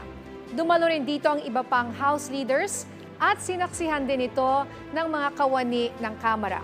Bukod naman sa Christmas tree lighting ceremony, nakiisa rin ang First Lady sa paglulunsad ng Kabuhayan 2023 National Livelihood Trade Fair sa Kamara. Tampok dito ang iba't ibang produktong Pinoy mula sa iba't ibang probinsya, kung saan masayang nag-ikot ang First Lady at nakiusap sa mga exhibitor. Talagang very supportive Yusek Marge si First Lady sa mga gawang Pinoy. Kaya ito nga, konektado rin dyan. Gusto ko magpasalamat sa lahat po ng pumunta at sumuporta sa aming bazaar. Actually, bazaar po ito ni First Lady Liza Marcos. Nagsama-sama po ang mga artists at small businesses tulad po ng brand ko na Nina Inabel. Ang ibig sabihin po ng Inabel ay hinabi sa Ilocano. Nandun din po ang Philip and Ina ni Len Cabili, Balay ni Atong ni Al Valenciano, Barba by Vic Barba, at si Natalia Lagdameo, at ang Sagada Pottery ng grupo ni Sigrid Bangyay. Nabigyan kami, Yusek Marge, ng chance na ipromote at ipakita ang ating kultura at heritage. Nakikisama kami sa proyekto ng First Lady na itaguyod ang Museo Ilocos Norte. Parte po ng kinita namin sa bazaar ay mapupunta dito. At syempre, alam mo, Yusek Marge, natikman mo na ba to? Pinaka-hit sa aming event ang authentic Ilocos Empanada. Gosh, talaga? Na-try mo Lucky. na? I've tried in the past. But yes. Kasi ako umiiwas ng carbs. But any chance I can get, Ayun, no? I will eat it. Yan ay galing pa sa original, Batak Ilocos Norte. So, ganyan siya gawin, nilalagyan mo ng egg, tapos deep fried yan. Very crispy. Saka yung kulay talaga niya, no? At Yes. nam mo na kaagad. Iba talaga yung galing sa batak. Yun yung pinakamasarap. Pero alam niyo po ba, meron rin akong trivia sa inyo, Yusek Marge. Alam niyo po ba na hindi lang siya Yusek lawyer, siya po ay modelo. At alam ko, meron kayong something with Randy Ortiz dahil nakita ko nga siya. Meron kayong fashion show. Bukas na ba? Yes, Thursday tomorrow ba? na Or yun. Tomorrow na. Yes, so sa Greenbelt po siya. Yes. At sana po makapanood po kayo. If you have free time po, supportahan po natin si Randy Ortiz. I believe he's also a good friend of yours, right, Nina? Yes. Alam mo, nakakatuwa na makita ang ating mga katulad niyan. Si Randy Ortiz, veterano na yan. Gumagamit siya ng mga tela na gawa at hinabi po mula Luzon, Visayas, and Mindanao.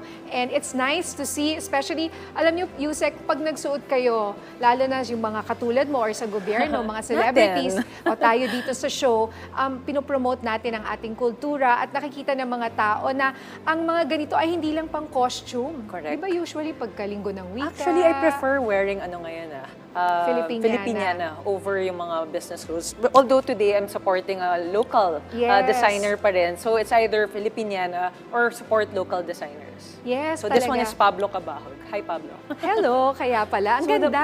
Maganda nga yun, saka nagkakaroon tayo ng platform para we could promote them. Diba? Kasi iba talaga ang gawang Pilipino. Sa totoo lang, kailangan namin ng support at nakikita naman po natin na marami po sa ating mga kababayan ay mas gusto na ngayong bumili ng local dahil marami po tayong natutulungan. Correct. Oo, mas maraming trabaho rin po ang nabibigay pag sinuportahan po yung mga small entrepreneurs tulad po namin. At dito po, nagtatapos ang ating programa sa araw na ito. Samahan ninyo kami ulit bukas para sa mahalagang talakayan at mabilis na aksyon ng pamahalaan. Mula sa DILG, ako po si Yusek Margarita Gutierrez. Ako si Nina Corpus. Sama-sama tayo para sa isang bagong Pilipinas ngayon.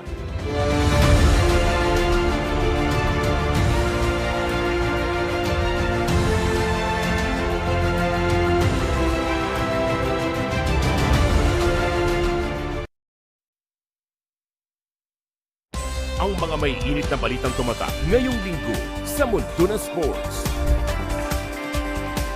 Discipline at focus. Dalawang karakter na kailangan ng isang archer para siguradong bullseye ang target. Kakaibang restaurant that offers healthy food options and perfect din para sa mga vegan lovers. We wanted it kasi to be an escape.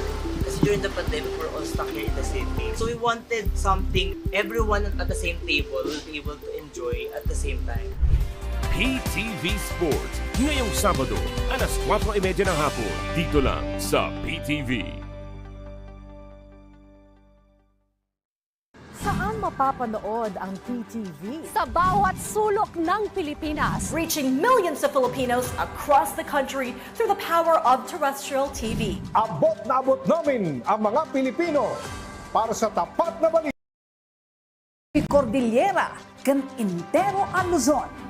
Da kami, di mapang namnamaan. Sa aton sa Visayas, wala kami mapugong sa pagpaabot sa unsang hitabo. Dini sa saad nga yuta, Mindanao, PTV, pirmi maminaw para sa paghatod sa balita. Broadcasting in Luzon, PTV4 Manila, PTV8 Cordillera, PTV4 Naga, and PTV4 Palawan. In the Visayas, PTV11 Cebu, PTV10 Dumaguete, PTV2 Guimaras, PTV8 Tacloban, and PTV12 Calbayog. And in the heart of Mindanao, PTV11 Davao City, PTV8 Cotabato, PTV7 Zamboanga, PTV11 Sibugay, PTV11 Pagadian, PTV48 Davao del Norte, and PTV8 Agusan del Sur. PTV Regional Network, buong katapatang naghahatid ng balitang maaasahan para sa inyong pambansang TV.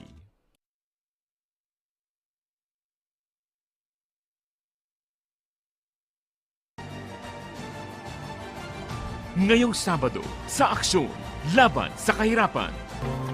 Hindi natin maikakaila na mayroon pa din sa mga kababayan nating manggagawang migrante ay hindi naaabutan ng sapat na tulong.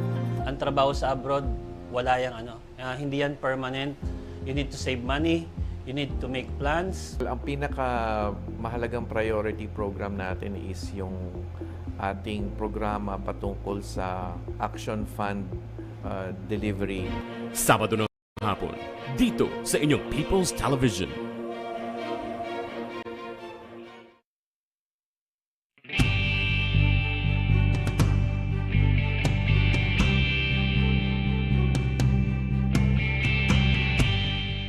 Ngayong linggo sa Masters of the Game.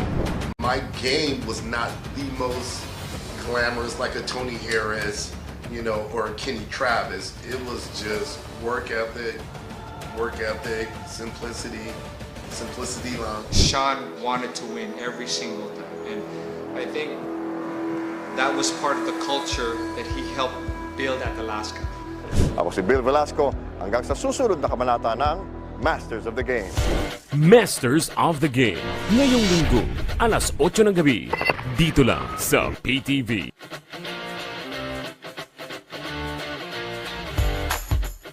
Saan mapapanood ang PTV? Sa bawat sulok ng Pilipinas. Reaching millions of Filipinos across the country through the power of terrestrial TV. Abot na abot namin ang mga Pilipino para sa tapat na balita at impormasyon. Dito'y Cordillera, kan Intero ang Luzon. Da kami, timapang namnamaan. Sa aton sa Visayas, wala kami mapugong sa pagpaabot sa unsang hitabo. Dini sa saad nga yuta, Mindanao, PTV, pirmi maminaw para sa paghatod sa balita. Broadcasting in Luzon. PTV4 Manila, PTV8 Cordillera, PTV4 Naga, and PTV4 Palawan. In the Visayas, PTV11 Cebu, PTV10 Dumaguete, PTV2 Guimaras, PTV8 Tacloban, and PTV12 Calbayog. And in the heart of Mindanao, PTV11 Davao City, PTV8 Cotabato, PTV7 Zamboanga, PTV11 Sibugay, PTV11 Pagadian, PTV48 Davao del Norte, and PTV8 Agusan del Sur. PTV Regional Network, buong katapatang naghahatid ng balitang maaasahan para sa inyong pambansang TV.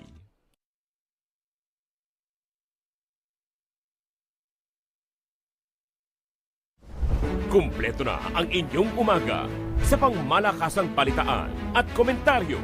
Hatid ng mga astig at batikang broadcaster ng PTV. Mike Abe. Ay, tataya ko na itong aking trabaho. Pasintabi na. May prinsipyo po kasi ako eh. Aljo Bendijo. Basta't nakikita natin na ginagamit sa tama. Pera po ng taong bayan yan. Erwin Tulfo. Tapos sila, kanya-kanya naman sila, hindi naman sila pinilit na pimirma kayo dito. Balitaang mainit, talakayang matapang at walang inuurungan. Abe, Tulfo, Bendijo. Dito lang sa inyong PTV.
Ladies and gentlemen, the President of the Republic of the Philippines, His Excellency Ferdinand R. Marcos Jr.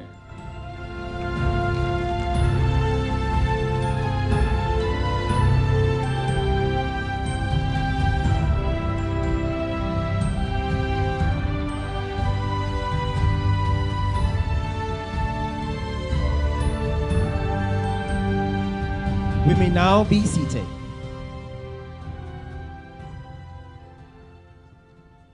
Assalamu alaikum wa rahmatullahi ta'ala wa barakatuh. We're gathered here today for the first Bangsamoro Autonomous Region in Muslim Mindanao Local Legislative General Assembly.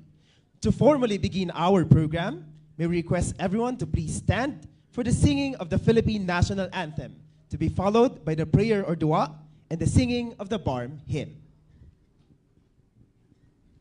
Mga kababayan, ang pambansang awit ng Pilipinas.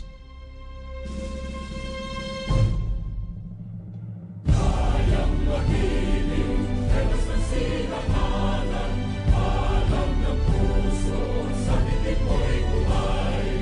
Lupang hinirang, kuyak ka ng mahiting, sa manlulupin, di ka pasisigil, sa nagatang tugon sa simoy at sa langit kong bagaw, ay hinatang tulang awit sa paglayang minamahal. Ang isang lang matawag ko'y tagumpay na nagkikinig, ang bituin at araw niya kailan ang may magkikinig. Lumalang araw na walhagin pagsinta, buhay ang langit sa piling mo. Ang inigaya na pagkay mga api, at mamatay ng dahil sa'yo.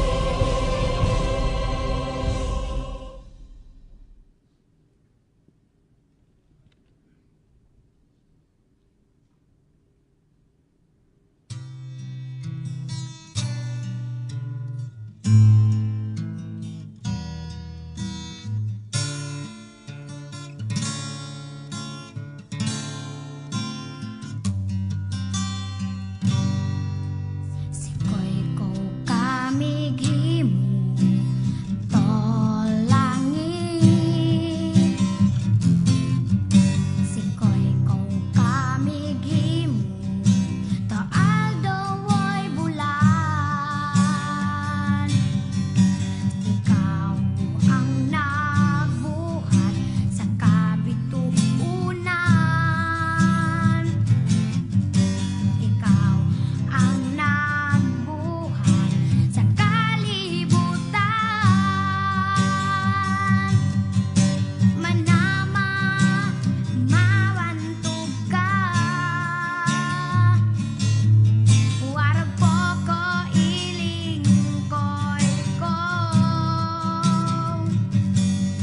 O Diyos, kahibulungan ka.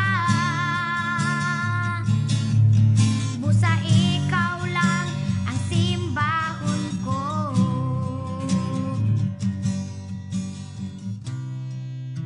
أعوذ بالله من الشيطان الرجيم بسم الله الرحمن الرحيم فقال ربكم ادعوني أستجب لكم آمين يا رب العالمين الحمد لله رب العالمين الرحمن الرحيم مالك يوم الدين إياك نعبد وإياك نستعين اهدنا الصراط المستقيم صراط الذين أنعمت عليهم غير المغضوب عليهم ولا الضالين آمين اللهم اجمع شمل المسلمين والكريستيان والأمم في مدينة دباو وسلم دائما مجتمعنا هذا بالسلم والأمن والتقدم في بلدنا هذا آمين يا رب العالمين ربنا لا تزغ قلوبنا بعد إذ هديتنا وهب لنا من لدنك رحمة إنك أنت الوهاب ربنا إنك أنت الوهاب ربنا آتنا في الدنيا حسنة وفي الآخرة حسنة وقنا عذاب النار وصلى الله على خير خلقه سيدنا محمد وعلى آله وصحبه وسلم سبحان ربك رب العزة عما يصفون وسلام على المرسلين والحمد لله رب العالمين آمين يا رب العالمين.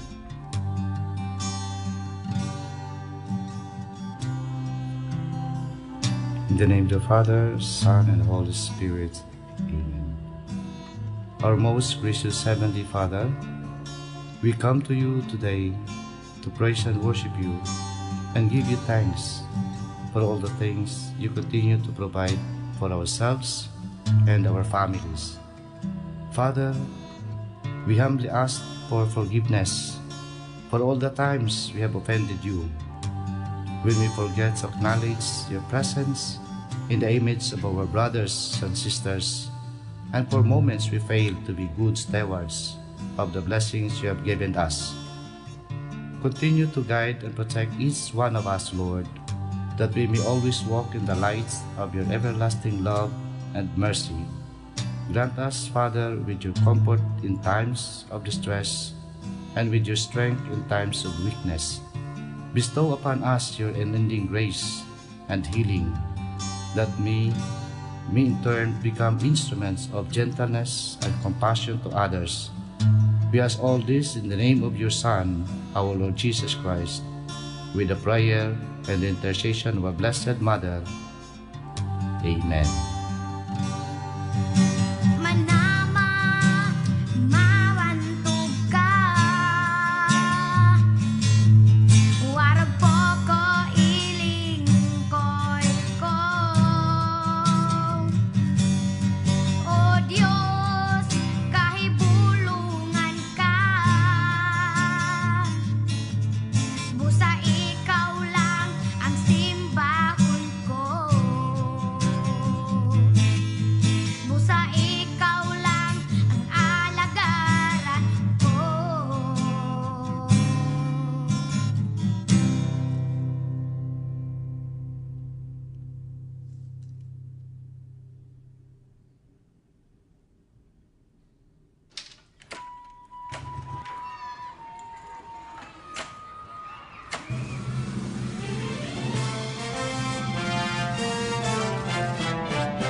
Simula noon hanggang ngayon, isa ang naging layon.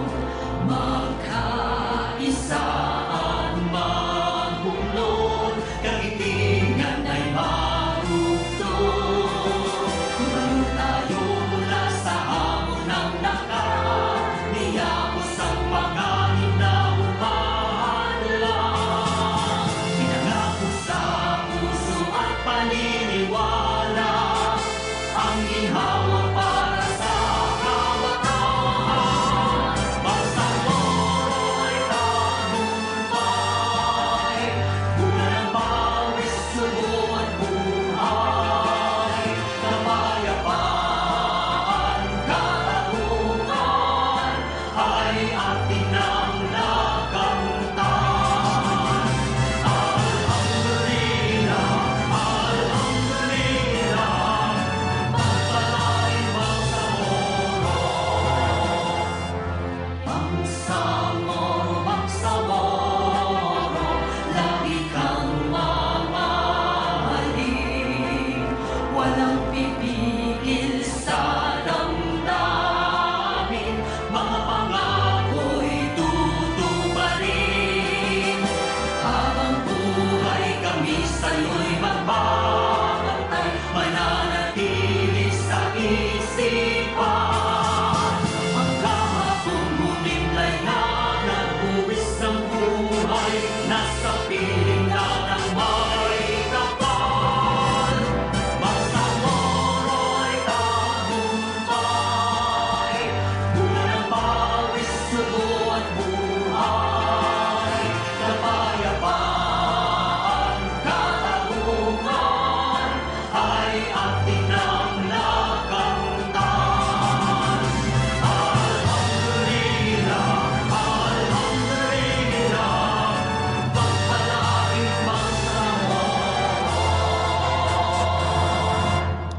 We may now be seated. At this juncture, may we call on the Minister Nagib Sinorimbo of the BARM Ministry of the Interior and Local Government for his welcome remarks.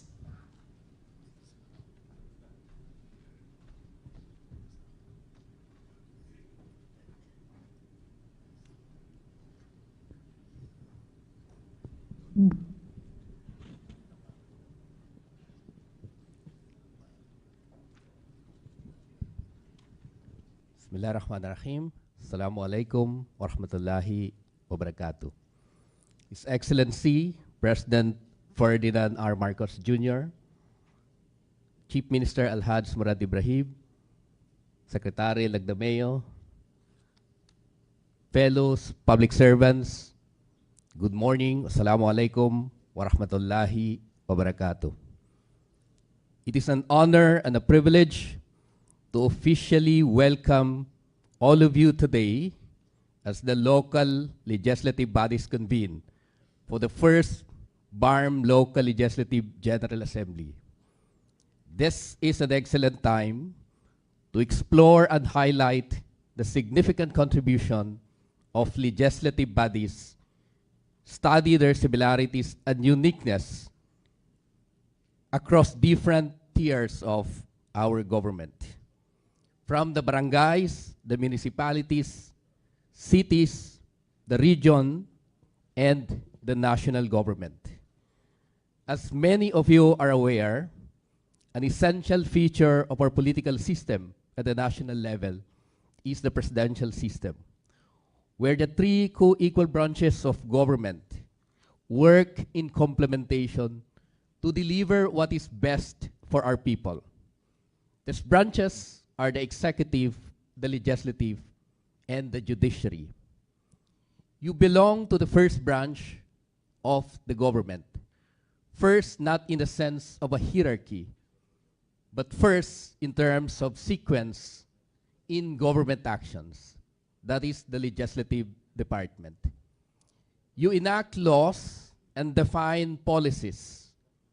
And since our government is a government of laws, the executive looks up to your laws and processes for its execution. When the laws you passed are clear, the only task for the executive is to execute them. Only when laws need interpretation or in the implementation of the same, where we encounter challenges where the judiciary steps in. The structure of government is mirrored at every tier of the government, from the national to the provincial to cities and to municipalities, where you have a legislative branch and an executive branch. Perhaps two singular exceptions exist in our jurisdiction. One is at the level of the barangay, where you have the fusion of the three branches of government, that of legislative, executive, and to a certain extent, judiciary. The most powerful person in the country, therefore, is the barangay chairman. The other is the BARM, where you have a fusion of the executive and legislative in the form of a parliamentary system. Even, however, in these two exceptions, one thing is true. The laws and the policies and the long-term vision and the direction for a community are defined by legislators through the enactment of laws and policies. You also hold another power, the power of the purse. In fine, you are among the most powerful branch of our government. Seldom, however, do we realize this. In our region, as we evolve a system suitable to the Bangsamoro, and at the opportune time today, where we implement the peace agreement, this will ultimately affirm our identity while contributing to a greater Filipino identity. The contribution of legislatures in shaping a shared future for all of us will be even more significant. I urge you, therefore, to make use of your mandate and power to legislate laws and evolve policies that will truly contribute to peace, prosperity, and development in our region, so that our country may finally achieve its dream of peace, progress, and development. Let us all take this opportunity then to converse about how best we can bring your expertise and your unique insights from your respective communities to contribute in shaping institutions in the Bangsamoro government, where you will provide inputs, or even better, where you can participate in the institutions of the regional government, so that we can reflect and walk with you towards a more participative and democratic Bangsamoro government. The BARM is currently at the stage of institution building, and it may be important to provide you a seat into the institutions of governance in the region. We would be happy to hear from you how we can actually implement this.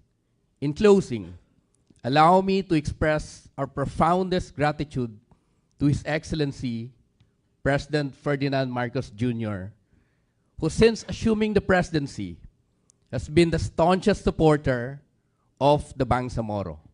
Thank you, Mr. President. Let me also congratulate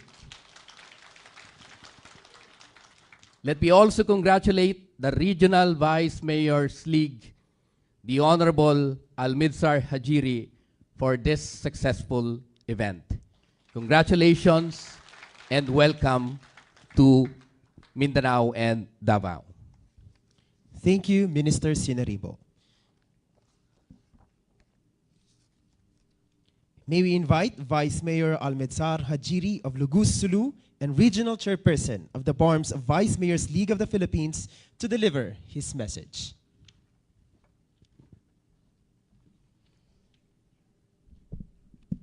Bismillahirrahmanirrahim. His Excellency President Ferdinand Bongbong Marcos Jr., Special Assistant Anton Lagdameo, Chief Minister Ahod Murad, the organizers, distinguished officers of the BARM, my colleagues and local legislators, other guests and friends. Ladies and gentlemen, Assalamualaikum warahmatullahi ta'ala walbarakatuhu. Magandang umaga po sa inyong lahat, mga kapatid. Today, we are gathered at the crossroad in order to keep on working as a honorable local legislator to truly achieve what is good for our people in the BARM. By words of wisdom, we need to do work and never must leave any stone unturned. We need better legislative leadership to do the right things and strengthen legislative capability to do the things right. Individually or as a body, important principles and beliefs legislation must be learned. In this unprecedented gathering today, with the various sessions to be held, is certainly geared towards that end and furthermore to keep us abreast. With the new developments unfolding in our midst that presuppose legislative action. My friends, let us see ourselves through at this moment in time as a local legislator. And the people have elected us, and with that, our authority emanates from them.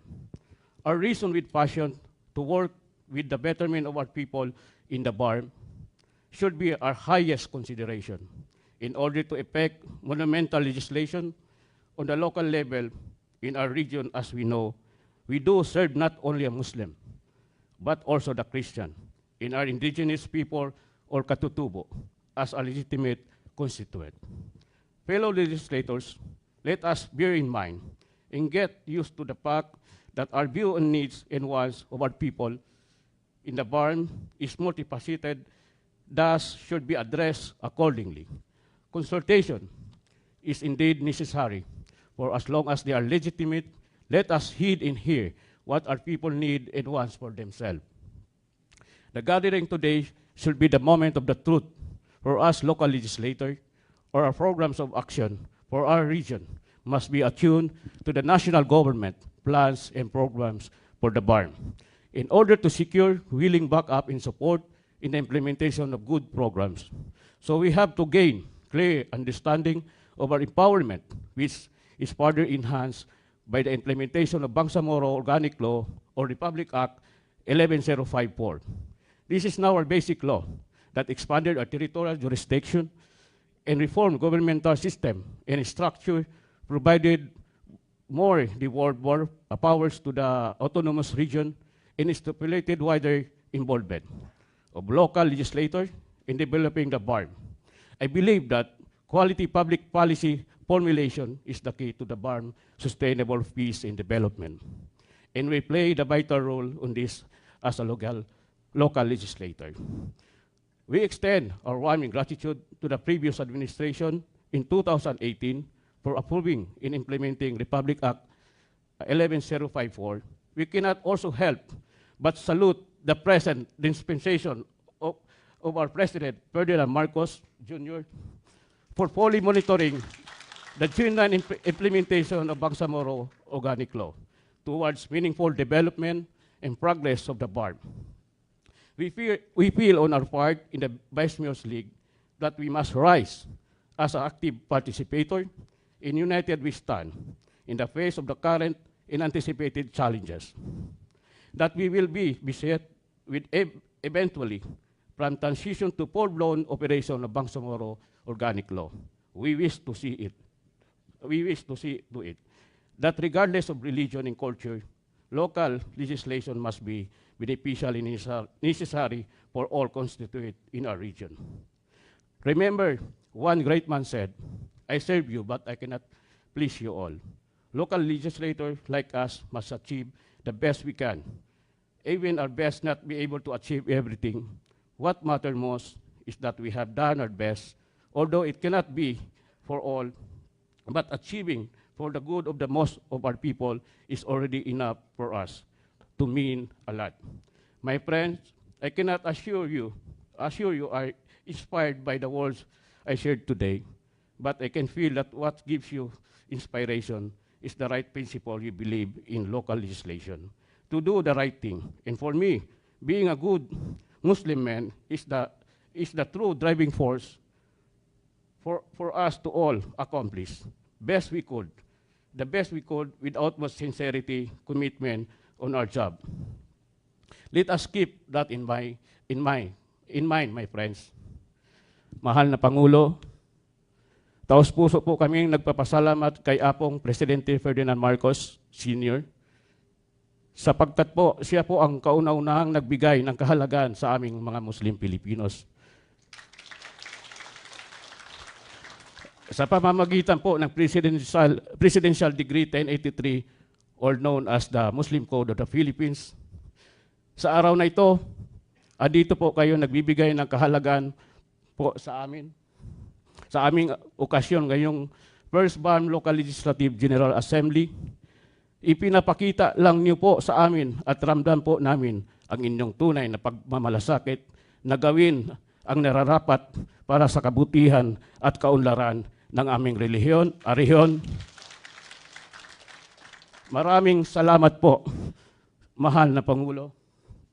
Lastly, thank you very much. Good luck. Wabadu wassalam. Walaikum warahmatullahi ta'ala wabarakatuh.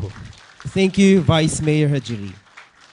At this point, may we call on Councilor Sharifuddin Lukman of Pualas, Lanao del Sur, and Regional Chairperson of the BARM's Philippine Councilors League to give his message. Auzubillahi minasyaitanirrajim. Bismillahirrahmanirrahim. In the name of Allah, the most gracious, the most merciful. To our most passionate and dedicated leader, His Excellency, Ferdinand Bongbong Romualdez Marcos Jr., to all of you, my fellow local legislators, distinguished guests, ladies and gentlemen, Assalamualaikum warahmatullahi ta'ala wabarakatuh. It is with great privilege and humility to be part of this first assembly representing Bangsamoro PCL Councilors League. As we gather for the first BARM Local Legislative General Assembly, we embark on a journey of collaboration, innovation, and commitment to shaping the destiny of our beloved Bangsamoro region and our country. As we stand on the cusp of a new era, it is such great honor for all of us as we are joined by our leader, whose mission has started by uniting millions of Filipinos towards Bagong Pilipinas. Sanggibu salamat po, mahal na Presidente. His leadership heralds a vision of Bagong Pilipinas, a nation where progress knows no bounds and where the dividends of development reach every Filipino. Let us rally behind the President's flagship mission, recognizing that our collective efforts in our local legislation are integral to the realization of this vision. Our role as local legislators is paramount, transcending mere governance to becoming architects of positive change. Local legislations forms the bedrock upon which our communities thrive, and it is incumbent upon us to continuously improve and refine our laws to address the evolving needs of our fellow citizens.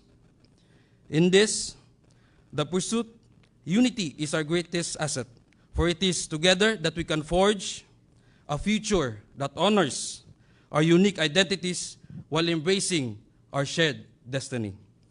In paving the way of a progressive nation, let us be mindful that progress must be inclusive. Our legislative endeavors must prioritize the marginalized, ensuring that no one is left behind. In the journey towards prosperity, through strategic policies and dedicated implementation, we can contribute to the creation of an environment where every Bangsamoro and general every Filipino has the opportunity to thrive. In closing, let this assembly be a testament to our shared commitment to excellence in local legislation. May our deliberation be guided by wisdom, compassion, and a fervent dedication to the welfare of our fellow citizens. Together, let us build bridges of understanding, legislate pathways to progress, and chart of a course towards a progressive Bangsamoro tungo sa bagong Pilipinas, where the aspirations of every Bangsamoro and Filipino realize. Muli, maraming salamat po, mahal naming Pangulo, sa inyong pakikisa sa amin. Kayo po ay inspirasyon sa bawat sa amin dito po sa Bangsamoro. Mabuhay ang Bangsamoro, mabuhay ang bagong Pilipinas. Wassalamualaikum warahmatullahi ta'ala wabarakatuh. Thank you, Councilor Lucman. And now, may we call on BARM Chief Minister Ahod Ibrahim for his message and introduction of our guest of honor and keynote speaker.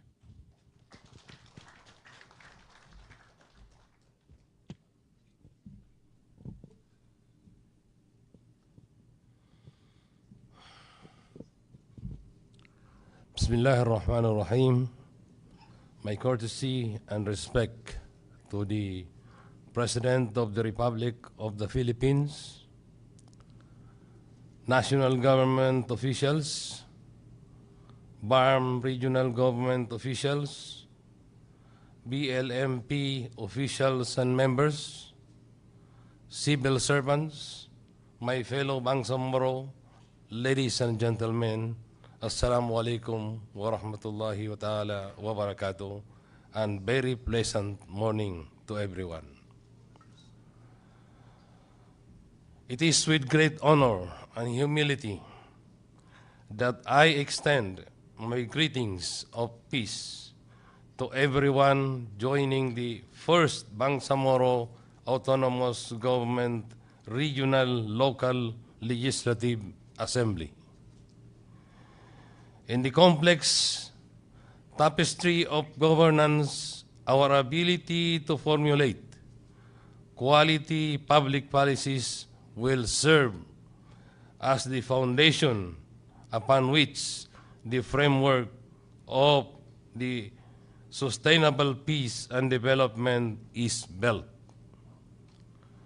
It requires us to be attuned to and responsive to the needs of our communities.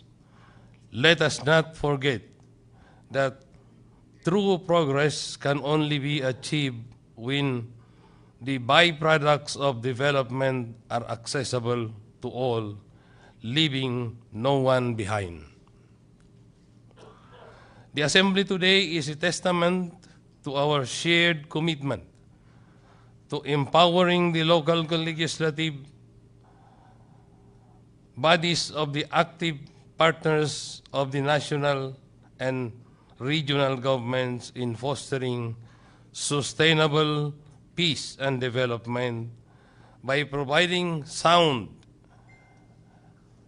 and quality public policy formulation, technical support, and services. As we come together, let this assembly serve as a reminder that all our efforts to push for peaceful and progressive communities should be parallel and aligned with the efforts of the Bangsamoro and the national government.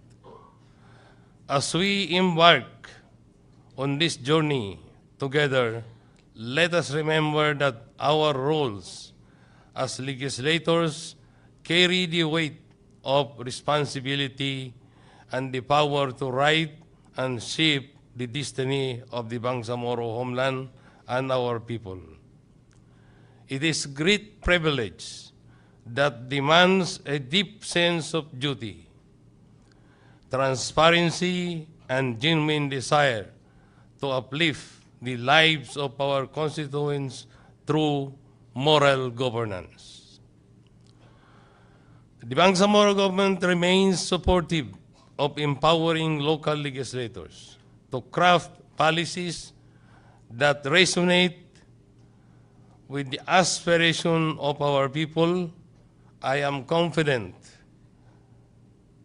that the first BARM Local Legislative General Assembly will be a platform for meaningful exchange of ideas, collaboration, and the forging of bonds that transcend political affiliations. Together, let us chart our course to an empowered, cohesive, and progressive Bangsamoro, a course that reflects the true being of the Bangsamoro people. Let us continue crafting responsive policies that safeguard the well-being of our people, promote social justice, and build Bangsamoro that stands as a beacon of sustainable peace and development.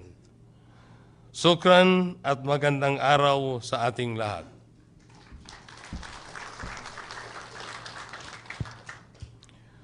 Ladies and gentlemen, the President of the Republic of the Philippines, His Excellency Ferdinand R. Marcos Jr.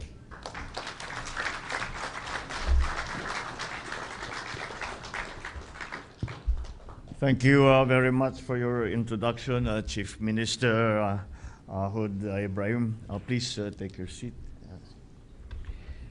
The BARM Interior and Local Government Minister, Minister Nagib Simarimbo, the BARM Finance and Budget Management Minister Ubaida C. Pakasem, members of the Vice Mayor's League, led by its regional chairperson, Vice Mayor Al Medzar Al Hajiri, members of the Philippine Councilors League, led by your regional chairperson, Councilor Sharifuddin Lukban, my fellow workers in government, and I am very proud to be able to say that now you are part of the government and are my fellow workers and partners in government, and that is an important landmark. Our distinguished guests, ladies and gentlemen, Assalamu alaikum. I extend my heartfelt greetings to the esteemed leaders convened here today at this inaugural BARM Local Legislative General Assembly. Your presence here and the holding of this assembly signifies that the spirit of cooperation and unity runs strong amongst our BARM leaders. I recognize, of course, the Vice Mayor's League of the Philippines and the BARM Ministry of Interior and Local Government for organizing this event. The insights and initiatives that will transpire from this discussion are crucial to our goal of achieving peace and progress in our nation and in BARM governments. As you use this platform to assess the challenges in the implementation of the Organic Act for the BARM, you also explore the various collaborations that will improve the socio-economic condition of the Bangsamoro people. It is very important, and the simplicity of your ceremonies here today belies the importance of what we are opening today. It is a landmark day. It is a historic day. It is historic and it is a landmark day because it is a measure of the progress that we have made over so many decades as we have strived for peace. We have made some false starts, we have come to some successes, but we have never come this far. But it also reminds us how much work there still needs to be done. The organization of a new regional autonomous government is something that we still have to learn about. It is something that we still have to study with the experiences of other people, other countries around the world. And that was very much part of the discussion when we were talking about how we were going to form the autonomous region, the government for the autonomous region, the parliamentary, the fusion, as our minister has explained earlier, the fusion of the legislative and the executive, how that is going to work, how we will conceptualize it, how we will operationalize it. That is the job that you have before you today. To all our BARM leaders, I assure you that this administration's unwavering support for the development agenda to achieve sustainable and peaceful self-governance. I am on my way today. Later on today, I'm going to San Francisco, to the United States, to attend the Asia-Pacific Economic Conference. And that is a very important thing that I have to do. But I insisted on coming here today and to make time to remind all of you that this is an important day, and it is important not only to BARM, but it is important to the entire Republic of the Philippines. I have said it before, but I will say it again. I have never recognized a Mindanao problem. Whatever problem is in Mindanao is a Philippine problem, and that is why it requires efforts of all government to make sure that BARM will be a success in the future. With the activation of all 7 mechanisms of the Intergovernmental Relations Body, a very important, there are 7 offices that now have been put together that will serve as the basis for all the policies, all the laws that you will put together, that the Parliament will put together, even the rules and regulations for how the executive will execute those rules, those laws that the Parliament will enact.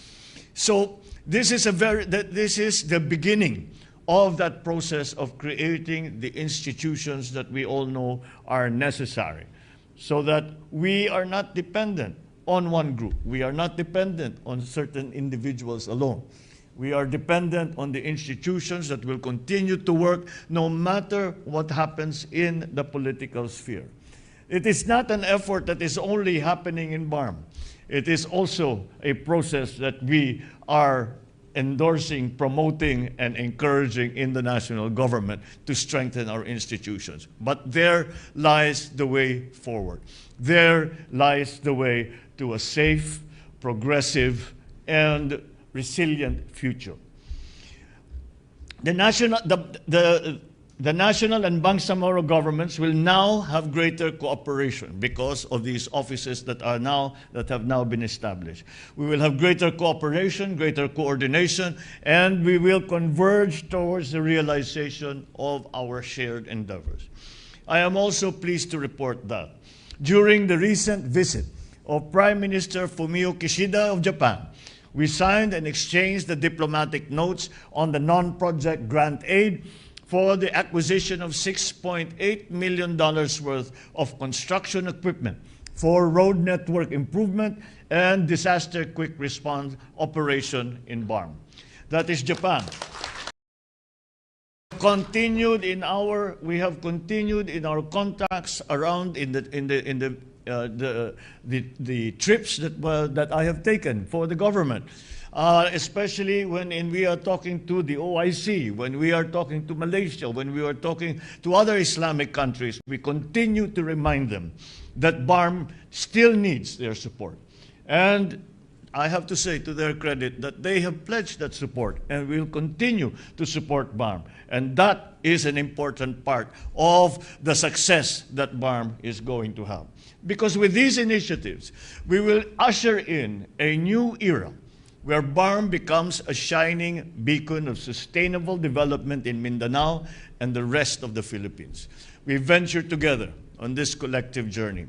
I invite each and every Filipino to significantly take part in forging our path of progress, of inclusivity, and prosperity for the Bangsamoro region and the entire nation. We have already made our first steps. All we have to do is to continue what we have started to make sure that we never waver in our determination to succeed. Thank you, and may this assembly be a source of inspiration and productive discourse for us all. Mabuhay ang Bangsamoro! Mabuhay ang bagong Pilipinas! Thank you, Mr. President.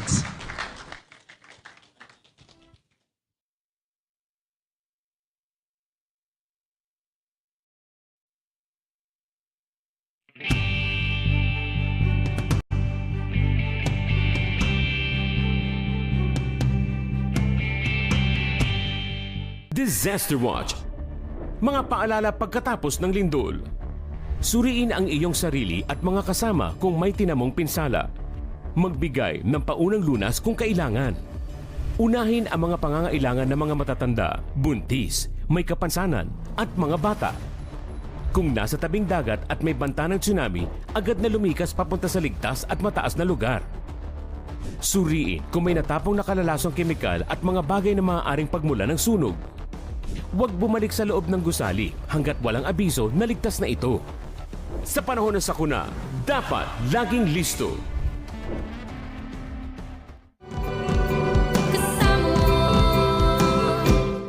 Para sa bayan.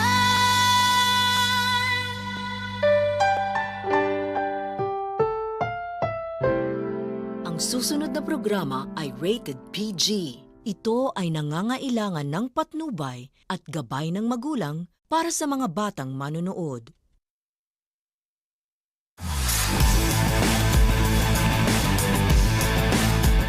Magandang hapon, teammates! Ako si Sheila Salaysay at ito ang PTV Sports. Narito ang may init na balitang tumatak ngayong linggo sa Philippine Sports. Katulad ng kanyang anak na si EJ, nagpakitang gilas din ang Philippine team coach na si Emerson Obiena sa men's pole vault event 55 to 59 years old sa 22nd Asia Masters Athletics Championship sa New Clark City Stadium sa Capas, Tarlac. Naibulsa ni Obiena ang ginto sa men's pole vault nang matagumpay niyang lundagin ang 3.60 meters na pinakabagong Asia Masters record. Sa football, sa unang pagkakataon itinanghal bilang kampyon ng Philippine Football Federation Women's League ang Kaya FC Iloilo nang kanilang talunin ng Manila Diggers FC 1-0 sa kanilang laban nitong weekend sa Rizal Memorial Stadium. Guest of honor si Philippine Sports Commission Chairman Richard Dicky Bachman sa taunang PBA Awards Night na idarao sa Novotel Manila sa November 20. Si Bachman ang keynote speaker ng nasabing pagdiriwang kung saan pararangalan ang mga pinakamahusay na mga manlalaro sa 47th season ng PBA. 10 mga awards ang ipamimigay sa event, kabilang ang Virgilio Baby Dalupan Coach of the Year trophy. Isang maagang pamasko ang handog ng pinakamahuhusay na skaters ng bansa sa Carols on Ice, a fundraising ice show sa SM Skating Mall of Asia. Isa itong inisyatibo ng Philippine Skating Union upang mabigyan ng suporta ang local skaters at lalo pang dumami ang tumangkilik sa eksena ng winter sports sa bansa. Ito na ang ikalawang edisyon ng Carols on Ice matapos ang maiden event nito noong 2022. Nangako rin ang PHSU na magbabalik ang event sa susunod na taon. Sa iba pang balita, lumundag si Pinay Jiu-Jitsu ace Kimberly Ann Custodio sa tuktok ng women's 45kg World Jiu-Jitsu Rankings. Umangat ng 3 pwesto si Custodio mula sa kanyang dating ranking na ika-4 sa buong mundo. Ito ay matapos niyang makopo ang 2 medalya sa World Championships sa loob lamang ng 8 buwan. Naging sentro ng diskusyon nitong Martes sa PSA Forum ang mga plano ng bagong opisyales ng Triathlon Association of the Philippines para sa susunod na taon. Tatayo bilang bagong pangulo ng organisasyon si Ramon Marchan kapalit ni Tom Carrasco. Numero 1 sa listahan ni Marchan na pararamihin pa ang mga kompetisyong malalahukan ng local na triathletes. Natalaga rin bilang bagong vice-presidente ng samahan si Stax Savellano. Bagong Secretary General naman si Sarita Safra habang mananatiling board member ang dating Pangulo na si Carrasco. Sa boxing, nakasama kamakailan ni pambansang kamuo Manny Pacquiao ang kanyang mga kapwa combat sports legend sa isang boxing event sa Abu Dhabi. Sa social media, nag-post si Pacquiao ng isang litrato kung saan kasama niya sina boxing legend Roberto Duran, dating heavyweight champion na si Mike Tyson, at dating UFC 2 Division champion na si Conor McGregor. Balitang basketball, suspendido ng 5 laro si Golden State Warriors center Draymond Green matapos siyang masangkot sa isang insidente kasama si Rudy Gobert ng Minnesota Timberwolves. Nagbisto ng mixed martial arts bout ang play-in game sa pagitan ng Warriors at Wolves matapos magkainitan sina Klay Thompson at Jaden McDaniels sa unang quarter. Sumali pa sa kaguluhan si Rudy Gobert at sa puntong iyon, inilagay ni Green ang katapat na big man sa isang headlock. Napatawan din ng multang $250,000 sina Thompson, McDaniels at Gobert para sa kanilang parte sa kaguluhan. Humakot ng mga medalya ang mga pambato ng bansa sa 7th Pencak Asian Championships na idinaos mula November 9 hanggang 12 sa Dubai, United Arab Emirates. 2 ginto, 5 pilak at 6 na tanso ang nalikom ng Philippine delegation para sa kabuuang 30 mga medalya. Abangan ang iba pang mga susunod na balitang sports sa PTV News. This portion is brought to you by Luxury Cars Manila.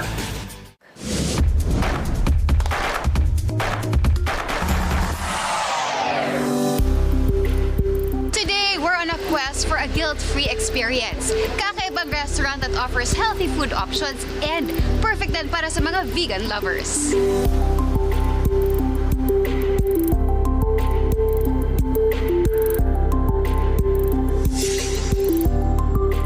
Ang pagkain ng tama ay mahalagang bahagi sa ating well-being. Kaya nga ang mga high-caliber athletes, koordinado sa kanilang nutrisyon. What you fill your body will have an effect on how you perform. When we opened, in the span of 1 year, I lost 20 pounds. I think it's good weight. Yeah, because I started eating healthier. And just because change of diet na yun. Yes, and then working out. And working out. Big part. Actually, they say it's 70% diet. And then just 30% working out. Bukod sa pagkain ng masustansyang pagkain para sa body recovery, mahalagang sangkap para sa isang guilt-free at holistic dining experience ang relaxing ambience. We wanted it kasi to be an escape. Kasi during the pandemic, we're all stuck here in the city. Di ba? You cannot really go outside. So parang namimiss namin yung feeling na nagta-travel. And then the food that you can eat while traveling.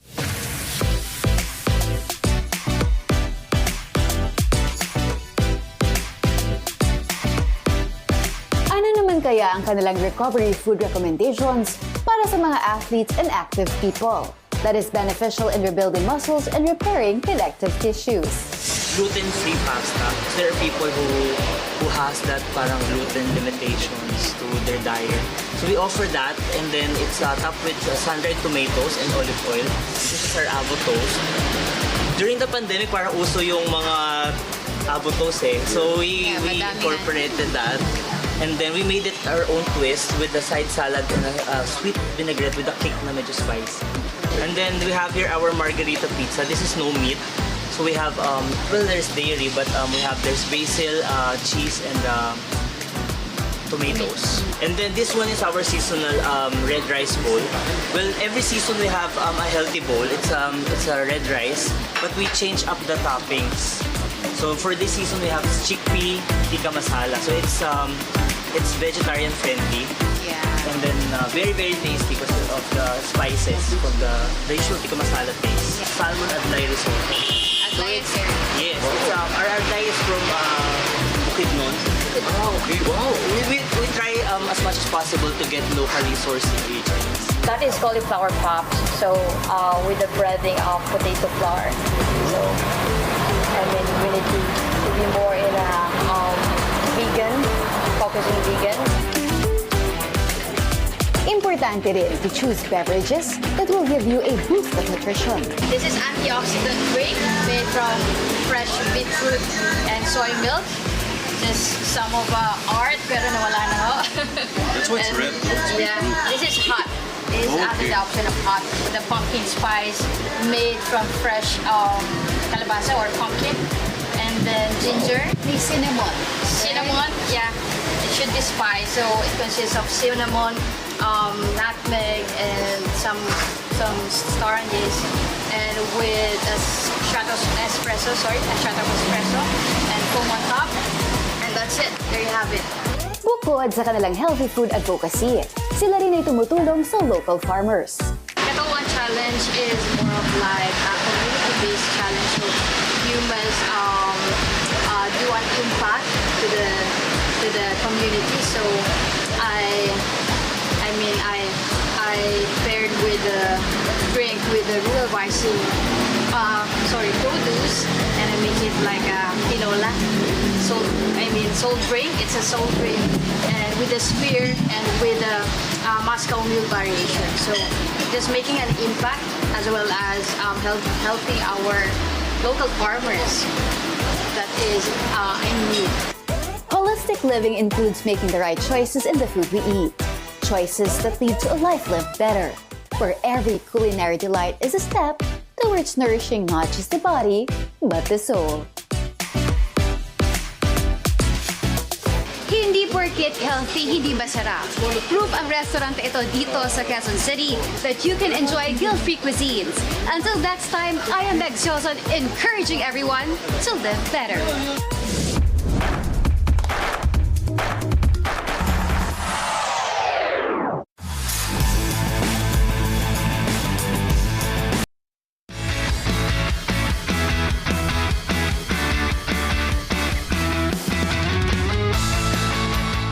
Pasiglahin ang bawat umaga na puno ng good vibe. Sari-saring mga impormasyon at kaalaman. Kaya halina't mag-chill at enjoy! Kasama ang inyong RSP Barkada dito lang sa Rise and Shine Pilipinas!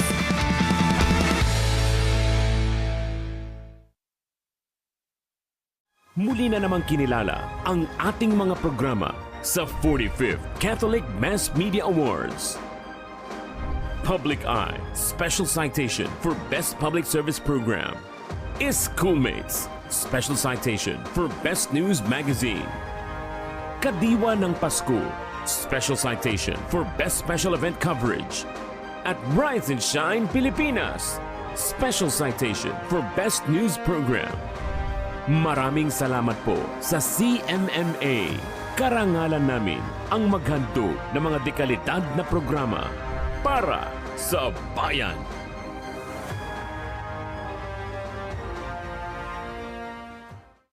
Isang pribilehiyo na may kakbay na responsibilidad. Pribilehiyo dahil hindi lahat nabibigyan ng pagkakataon na maging tagapaghatid ng balita sa publiko. Responsibilidad kasi dapat yung impormasyon na ibinabahagi namin sa madla ay totoo at mapagkakatiwalaan. So, being a journalist is not just a job, but more of a life that you have to live with genuine passion and dedication. At syempre, yung may mataas na prinsipyo. Yun, ang ibig sabihin ng pagiging isang mamahayag para sa akin.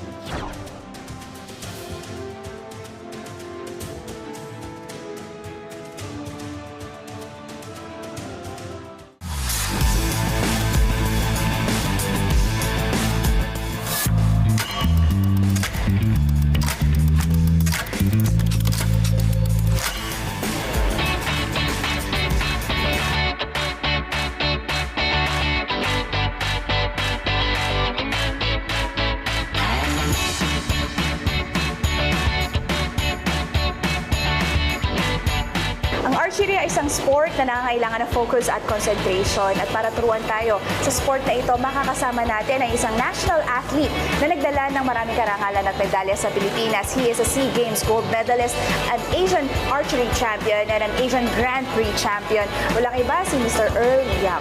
Hi, sir, and it's nice to meet you. Sir, kwentuhan mo naman ako, paano nagsimula yung interest mo sa archery? I started out dahil sa dad ko. Kasi yung dad ko is also an archer. So parang growing up, nakikita ko siya nag-archery. Tapos he would ask us kung gusto namin i-try. So umabot siya sa point na parang napilitan kami ng mga siblings ko mag-shoot. So 4 kami.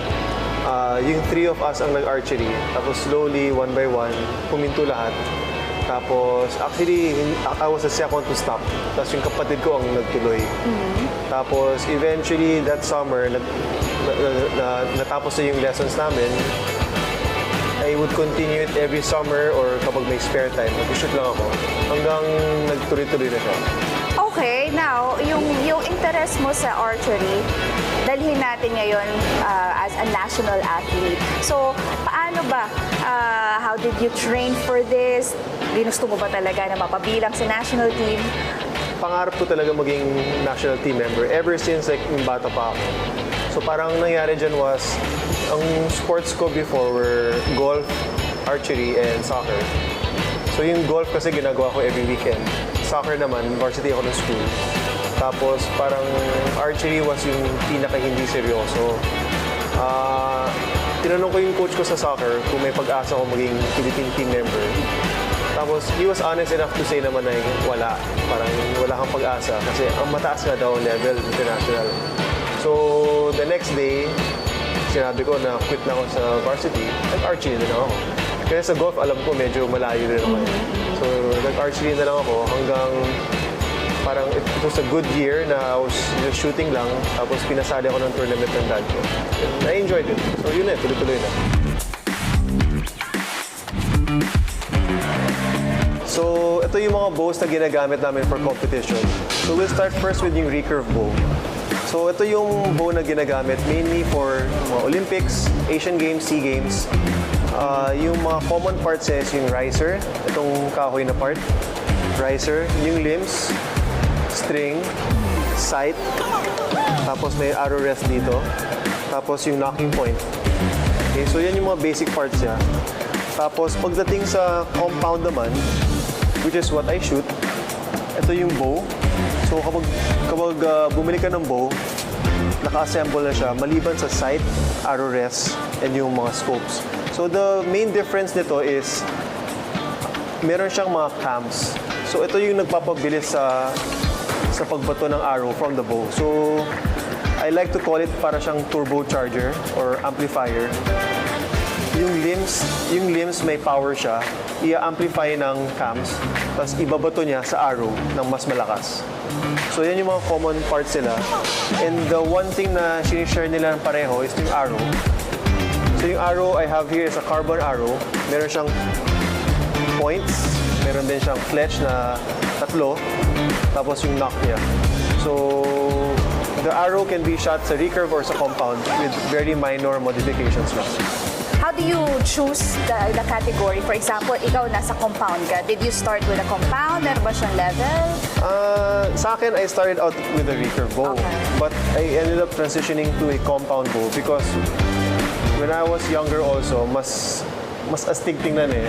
So parang nag-gravitate kaagad sa compound over the recurve. Okay. Okay, so right now, ang gagawin natin is i-check natin kung ano yung dominant eye mo. Okay, so just like anything na meron tayo, may left and may right hand, di ba? So, we need to check which eye naman is dominant. So, hindi porket right-handed ka, right-handed lang bibili mong bow. Kailangan mo rin consider na kung right-handed ka, may possibility na left eye dominant ka. Okay? So, one way of doing it is magawa ka ng small triangle with your hand. Okay? So, we have a target here. Extend mo lang yung arm mo. Okay? With both eyes open, look through the triangle. Focus ka sa yellow ng target. And then slowly move your hand towards your face. kung saan siya tumapat, yun yung dominant eye. So like sa'yo, it's a right eye. Does it matter kung, kasi lefty ako sa sport pero ambivert ako, so I can do both. So does it matter pag sa archery din? Yeah, there are some cases like for example, right eye dominant, left-handed. Okay. Sometimes, if the person cannot really use their right hand, they'll be forced to use their left-handed bow, but they'll have to close their right eye. So they can use a blinder or they can wear a cap with a piece of plastic para ma-block lang yung vision ng least dominant eye. Okay, so ngayon, because na-identify na natin kung ano yung dominant eye mo, we are going to let you use a right-handed bow. So everything here is pang right-handed. So, ibang tao, ang iniisip nila, kapag right-handed, right hand na hawak. Okay. Mali yan. Actually, right hand ang hihila. So, the reason kung bakit siya right hand, kuwari, right-handed ka. At, like for me, right-handed ako, mas may dexterity kasi yung right hand. So, mas madali i-let go yung string. Okay? So, what we also teach here is, sa range namin is, we have a 10-step na shot breakdown. We'll go through the 10 steps para at least meron kang guide. So the first one is your stance. It's how you stand on the shooting line. Assuming may line tayo dito, it's how you stand. So normally you want to be na para kang letter A. Okay? So hold the bow na on your left hand. The next would be your knocking. Yung knocking naman is how you attach the arrow onto the string. So normally, yung colored green or yung odd fletch facing you, so ipapatong mo sa arrow rest. Then next will be number 3, your hook and grip. So ginagawa namin, pang setup, you normally hold on to the string and then hold the grip. Ipoposition na namin yung grip para consistent. And then number 4 is your setup. So normally, kung paano mo i-lift up yung bow.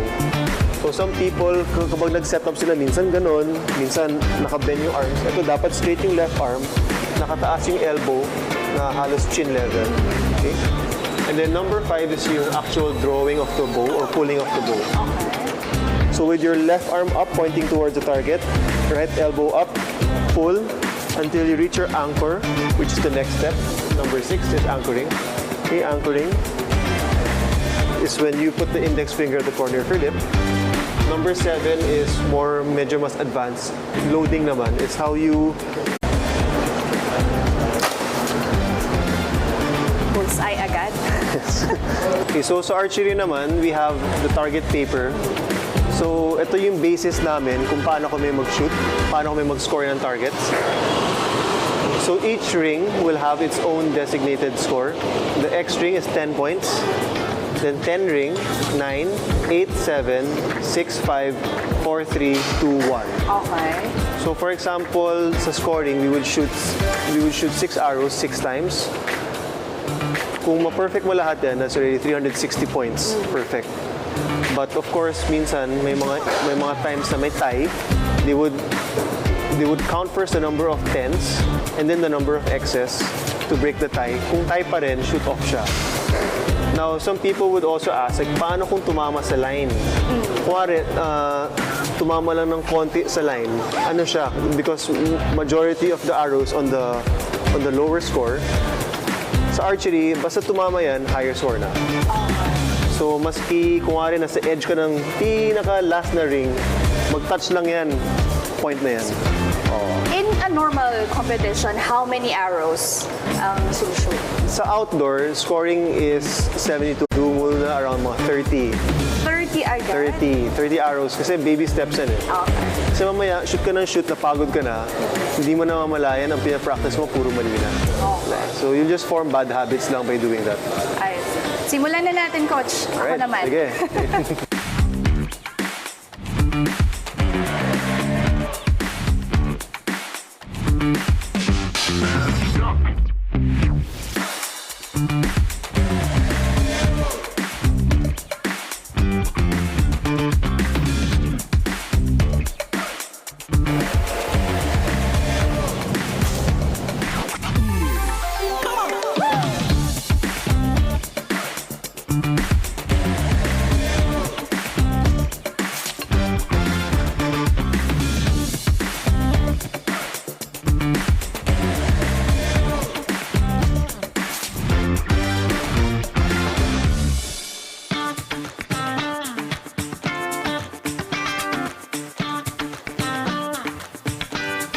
just shot 6 arrows. Isa-score natin siya ngayon. Okay, so not bad naman yung grouping mo kasi for a beginner, kaya mo na mag-shoot ng decent size na plato, di ba? At 5 meters. So to score it, again, ito yung X, 10, 9, 8, 7, 6, 5, 4, 3, 2, 1. Sa'yo, dahil puro red, your worst was a 7, your best was a 9, and the rest were 8s. So totaling to 48 points, okay, out of 60.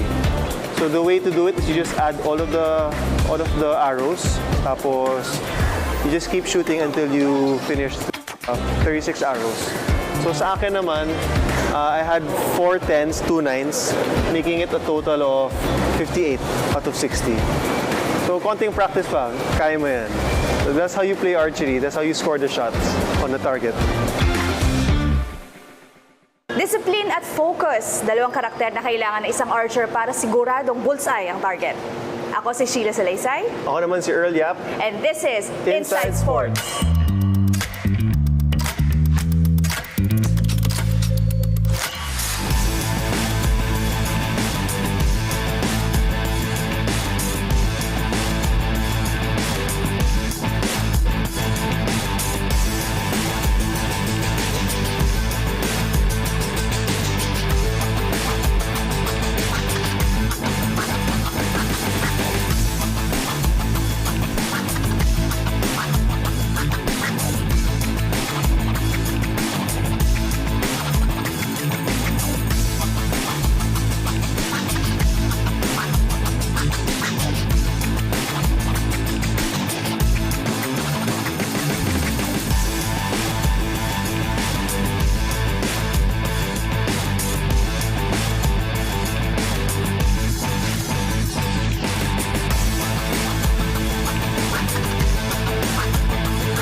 Pagpatak ng 1:00 ng hapon, sama-sama tayo tumutok sa sentro ng mga balita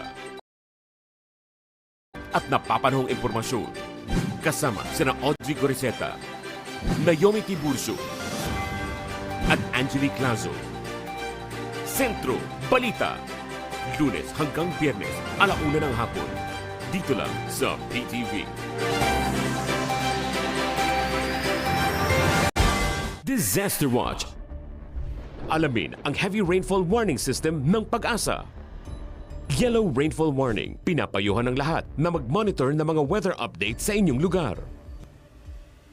Maghanda sa posibleng pagbaha sa mga mabababang lugar at tabing baybayin. Orange rainfall warning. Mas malawak na pagbaha ang inaasahan at posibleng magka-landslide sa mga tabing bundok. Bumuo ng isang emergency kit at maghandang lumikas sa anumang sandali. Red rainfall warning. Inaasahan ang matinding buhos ng ulan sa loob ng 2 oras na magdudulot ng malawakang pagbaha at landslide. Para sa inyong kaligtasan, agad na lumikas papunta sa ligtas at mataas na lugar. Sa panahon ng kalamidad, dapat laging listo.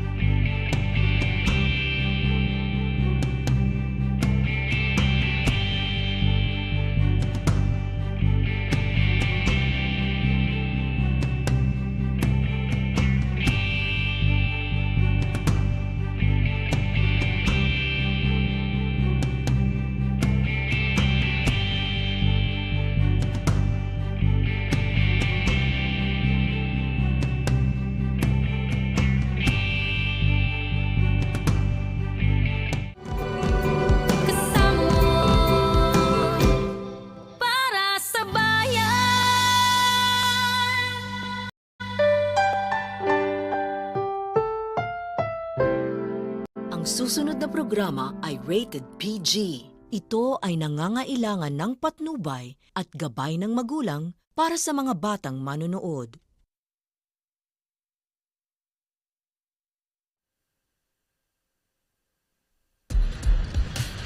Walang makapagsasabi kung ano ang mga numerong mananalo sa lahat ng PCSO games. Huwag maniwala sa mga text messages, liham o tawag sa telepono na nagsasabing magbibigay daw sila ng tip kapalit ng pera o cellphone load. Bumili ng ticket sa mga PCSO authorized outlets at PCSO branches bago ang actual draw.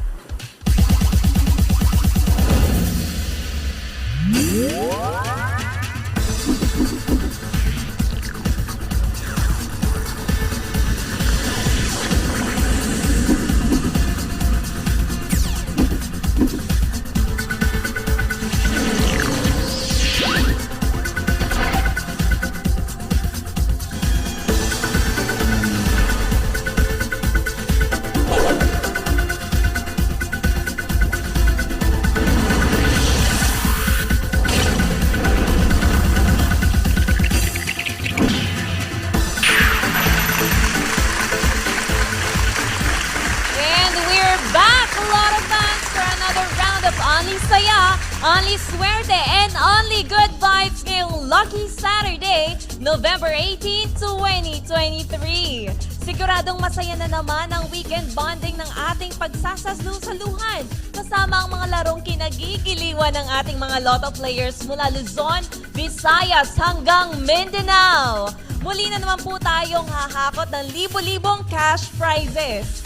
Sa mga nagtatanong ng tip dito sa Lotto, ang tanging tip lamang na maibibigay namin araw-araw, make sure na may mga Lotto tickets kayo ng inyong mga favorite Lotto games. Dahil Lotto tickets lang po ang kailangan nyo para makasali at manalo. Yan ding mga Lotto tickets ang kailangan ninyo para makapagpa-validate at mag-claim ng premyo.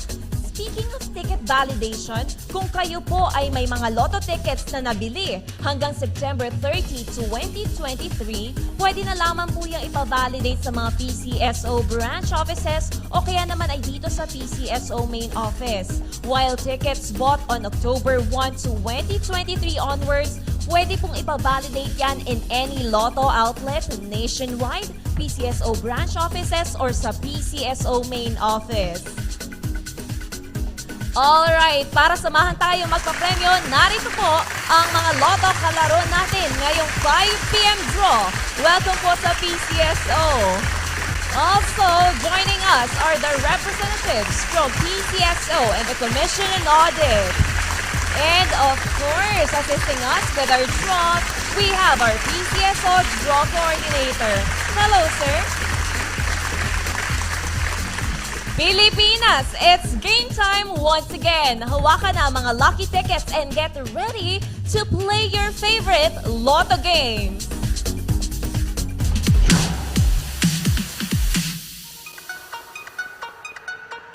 Sa isinagawang pre-draw procedures, natunghayan ng Lotto Draw Panel of Judges and Draw Representatives from the PCSO and the Commission on Audit ang mga paghahanda bago ang live Lotto draws.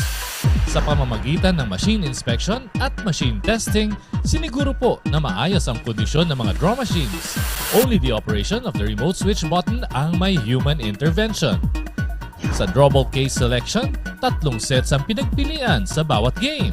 Randomly, pumili ang chairperson ng isang set ng bola na gagamitin. Lahat po ng bola ay tinimbang para masiguro na halos pantay-pantay ang bigat ng bawat bola. Properly documented at covered po ng video ang bawat activity. Matapos masiguro na ito'y kumpleto, ang draw team member ang maglo-load ng draw balls na gagamitin sa mga draws.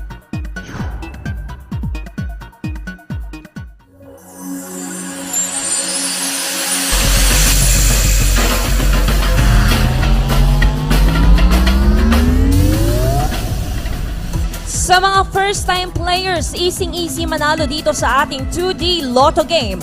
Para ma-take home ang 4,000 pesos na papremyo, kailangan lang mag-match ang 2 numbers na nasa tickets nyo sa mapipiling 2D Lotto winning combination in exact order.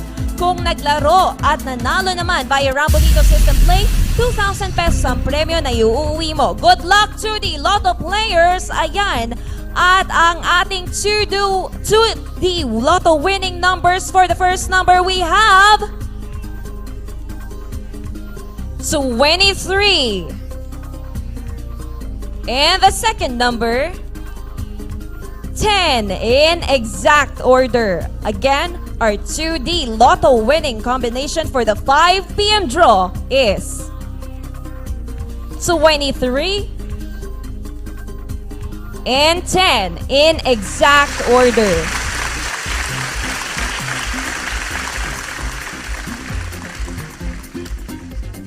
Hindi rin pahuhuli ang exciting prizes ng lucky 3 numbers ng 3D Lotto game.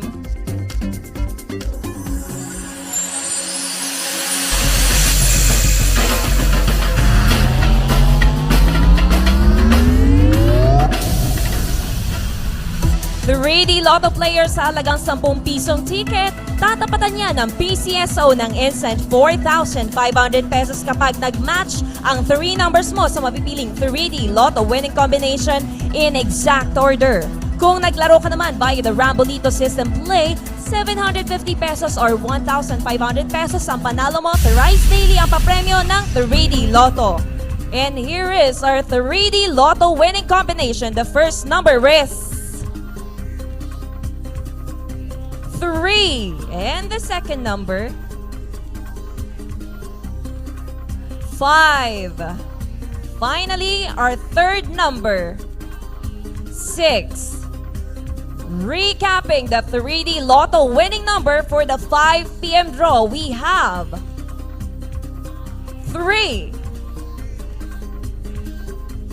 5, and 6 in exact order.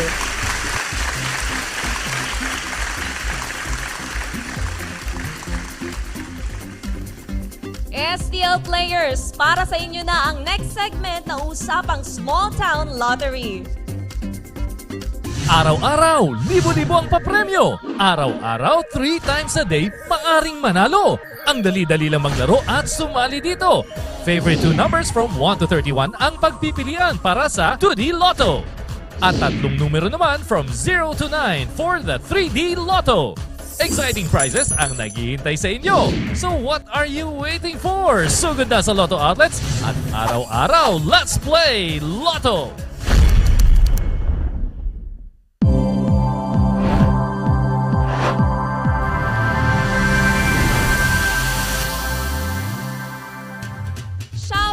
Pala sa mga STL players, sa mga hindi pa nakakaalam, authorized na ang ilang STL agents na gamitin ang national draw results para sa kanilang STL operations. Para sa updated na list ng mga authorized STL agents, narito po, panoorin natin.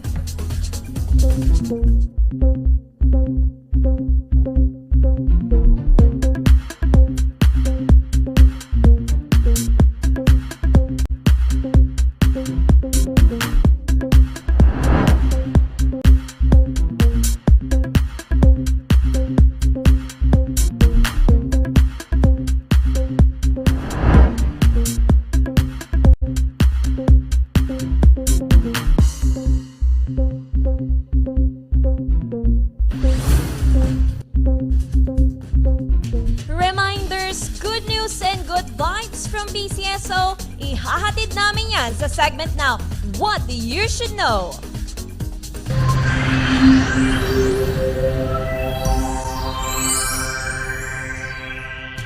PCSO game players, hindi po kami magsasawang magpaalala sa inyo na huwag nang tangkilikin ang mga iligal. Gaya na lang po ng Lucky Pick 3 at Suertres Hearing Facebook pages. Hindi po sila konektado sa PCSO in any way. Pati na rin ang Pakiloto at Sure Lotto, hindi rin po sila produkto ng PCSO. Para sure na legit ang games na sinasalihan nyo, sa mga authorized Lotto outlets and authorized STL representatives lamang po bumili ng inyong mga tickets. Usapang kalinga at alagang PCSO naman tayo. Kung kayo po ay may iniindang sakit at kailangang ipatingin sa doktor, pumunta na po kayo dito sa PCSO main office, ground floor ng Conservatory Building along Shaw Boulevard in Mandaluyong City. Libre po ang check-up dito, wala pong bayad, bukas ang ating clinic from 8 a.m. to 5 p.m. Mondays to Fridays. Agaan lamang po ang pagpunta dahil first come, first serve po ang ipinapatupad namin. Don't forget to bring photocopies ng inyong valid ID, pati na rin po ang inyong mga vaccination cards dahil fully vaccinated individuals lang po ang aming makakatanggap ng serbisyo. May mga health specialist din po ang PCSO. Para sa schedule ng ating mga doktor, narito po. Libreng konsulta ba ang hanap ninyo? Meron tayo niyan dito sa PCSO. Inihahandog ng PCSO Multi-Specialty Clinic ang free medical services para sa inyo. Tuwing Lunes, ready to serve you ang aming mga cardiologist and neuropsychiatrist mula alas 9 na umaga hanggang alas 12 ng tanghali. Available naman ang ating mga ENT doctor and pulmonologist every Tuesday from 1 p.m. to 4 p.m. At pagsapit ng Miyerkules, pwede kayong kumonsulta sa aming mga gastroenterologist and endocrinologist.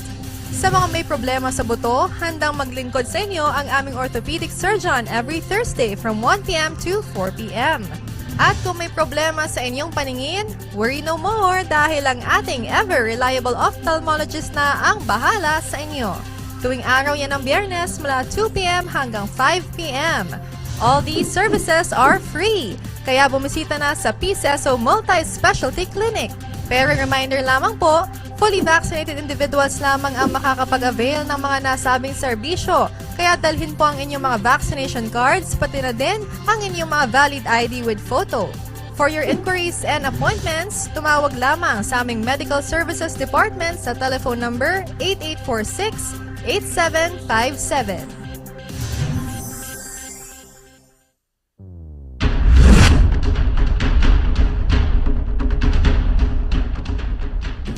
For our late tuners, it's recap time for the 5 p.m. draw results. Starting off with our 2D Lotto winning numbers, we have 23 and 10 in exact order. Para naman sa ating 3D Lotto, 3, 5, and 6 in exact order. Congratulations to Lotto winners! After nitong programa, pumunta na agad kayo sa Lotto outlets para ipavalidate ang mga winning tickets at para ma-enjoy nyo na ang inyong premyo.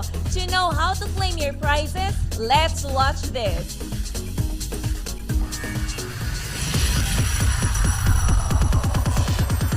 Napakasaya ng manalo, napakadali pang mag-claim ng premyo sa mga Lotto games ng PCSO.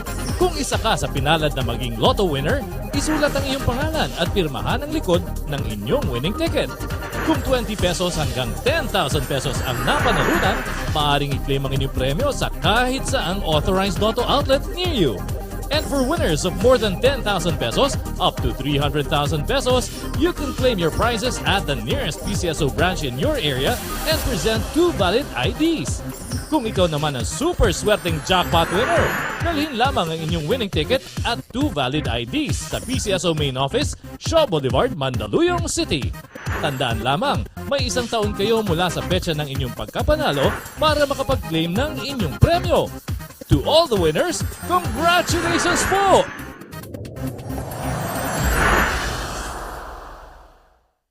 Maraming nagtatanong tungkol sa loto.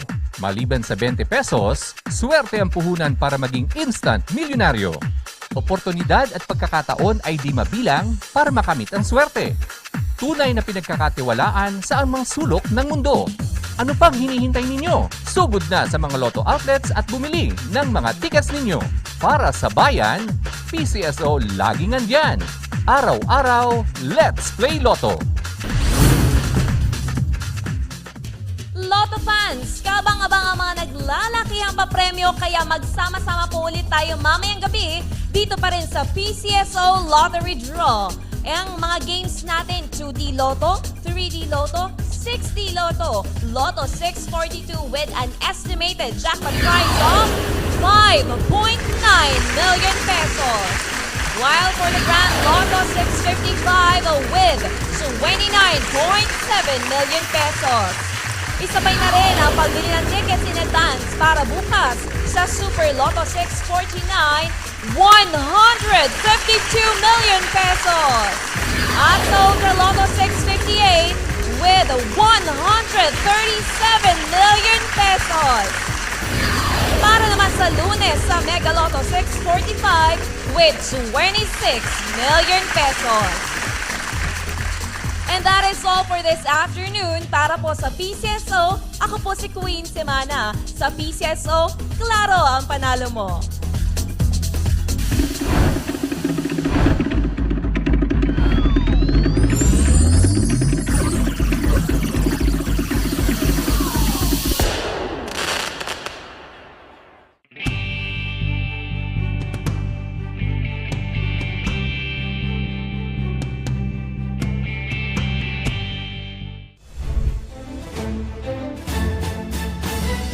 Isang oras na hitik na weekend balitaan ang sasa inyo. Tuwing Sabado at Linggo, kasama si Dominic Almenor. Ulat Bayan Weekend, alas 6 ng gabi, dito lang sa PTV.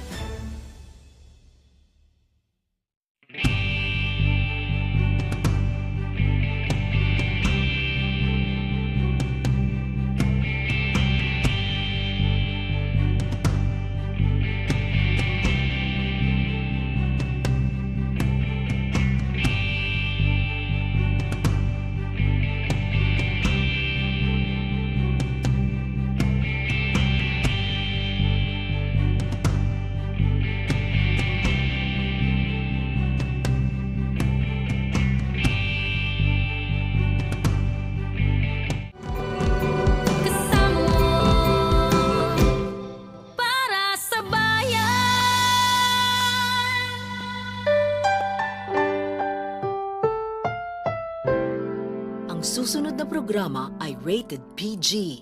Ito ay nangangailangan ng patnubay at gabay ng magulang para sa mga batang manonood.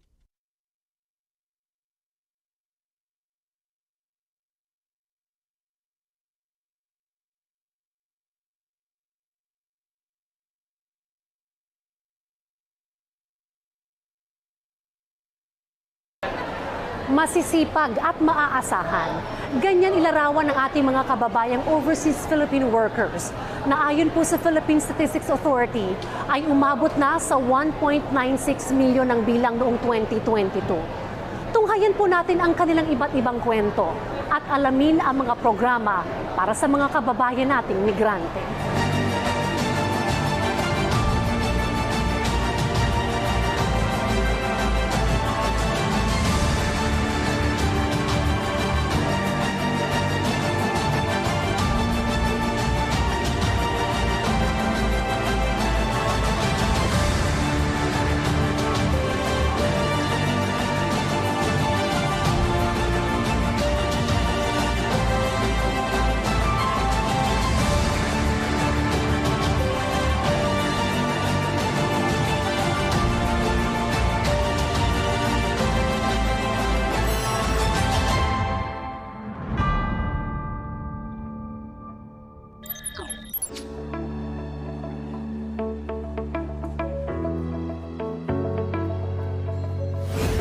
Mabuhay ang lahat ng mga manggagawang Pilipino sa ibayong dagat. Mabuhay ang mga bagong bayani.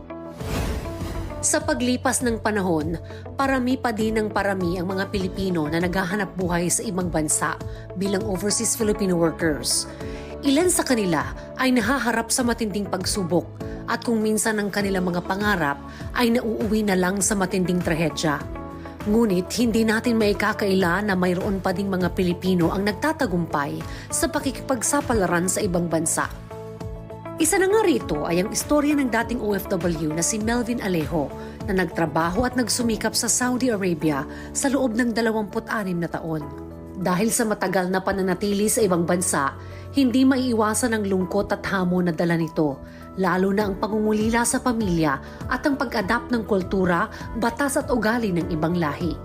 So talagang pag nag-abroad ka, kailangan buo loob mo, you need to follow the rules and regulations. Ngunit hindi ito naging hadlang para kay Melvin at naging motibasyon pa niya ito upang magtagumpay at makauwi sa Pilipinas. Hindi pa rin ako bumibitaw sa pangarap ko na one day uwi kami sa Pinas at need to settle the good life or affordable life dito. dito talaga tayo dapat nagpe-prepare sa Pinas eh. Kailangan pinaghahandaan natin yung buhay natin. Huwag natin kakalimutan yung why natin, ba't tayo nag-abroad. Kasi yun yung magpapatibay ng natin, ng pag-asenso or step sa ladder na gusto natin sa buhay. Ang trabaho sa abroad, wala yung hindi yan permanent. You need to save money, you need to make plans. Kung ano yung mga gusto nyo, magsimula kayo sa maliit. Mag-ipon kayo, kasi ang trabaho sa abroad hindi talaga permanent yan. Dahil sa kanyang hindi matatawaran na sipag at determinasyon, ay nakaipon at nakapagpatayo si Melvin ng kanyang sariling negosyo dito sa Pilipinas. Itong Block 1A is running na for less than 2 years. And then meron kaming condo na naipundar sa Baguio, which is nasa Airbnb siya. And then another is itong photography na naka-tie up din lagi sa amin. Naka-cater kami ng mga events, photo booth, 360, and then videography. So yun, at the same time, yung Lala Move, meron kaming Lala Move na nagbabiyahe sa Manila. Marami ang nagpapasyam ang ibang bansa dahil sa mas malaking sahod. Ngunit meron ding ninanais na lamang manatili sa Pilipinas dahil sa kanilang pamilya. Hindi siya mapapantayan, pero yung happiness mo na nandito ka nagtatrabaho sa Pinas at yung kasama mo yung mga anak mo, yun ang pinaka-importante. Hindi natin maikakaila na mayroon pa din sa mga kababayan nating manggagawang migrante ay hindi naaabutan ng sapat na tulong. Ngunit para kay Melvin ay malaki ang naibibigay na suporta ng ating gobyerno. May mga OFW tayo na hindi sila nabe-benefits ng gobyerno natin because of minsan malayo sila masyado sa mga location nila at kailangan talagang laksan pa ng gobyerno yung natin. Yung pagtulong sa OFW. Pero for me, ang gobyerno talaga is nagsusumikap para tugunan yung mga pangangailangan ng OFW. Tulad ni Melvin, masasabi nating naging matagumpay din ang pangingibang bayan ni Aida Villamora. Bago magtungo sa Kingdom of Saudi Arabia, ay nagtrabaho muna si Aida bilang staff nurse dito sa Pilipinas. At nakatutuwang isipin na matapos ang kanyang 10 taon na pamamalagi abroad, ay nakapagpundar siya ng lupang sakahan na malaki ang naitutulong sa kanyang pamilya. Nakatutulong na rin siya sa kapwa niya OFW sa pamagitan ng kanilang kooperatiba kung saan tumatayo siya bilang chairperson ng Kasama Halal Producers Cooperative. Mula rin sa Saudi Arabia, nakilala natin si Fatima Emma Telio Caye na 2 taong nagtrabaho doon. Matapos graduate sa kolehiyo, nagtungo na siya sa Saudi kasama ang kanyang asawa at naghanap buhay bilang private tutor. Sa kanyang pagbabalik sa Pilipinas, nakapagpatayo siya ng Skills Training Center na accredited na ng TESDA at Department of Agriculture. Nakapagpundar na rin siya ng sariling bahay, nakabili ng sasakyan at napagtapos ng pag-aaral ang kanyang 3 anak. At sa pamagitan ng kanyang training centers, nabibigyan ng pagkakataon ng ating mga kababayan na mahasa ang kaalaman sa crops production na magagamit nila sa paghahanap ng trabaho abroad. Ang dedikasyon ng mga modernong bayani ay nagpapakita ng tunay na diwa ng pagiging Pilipino dahil sa kanilang husay at sipag upang makamit ang tagumpay at ginhawa para sa kanilang magandang kinabukasan.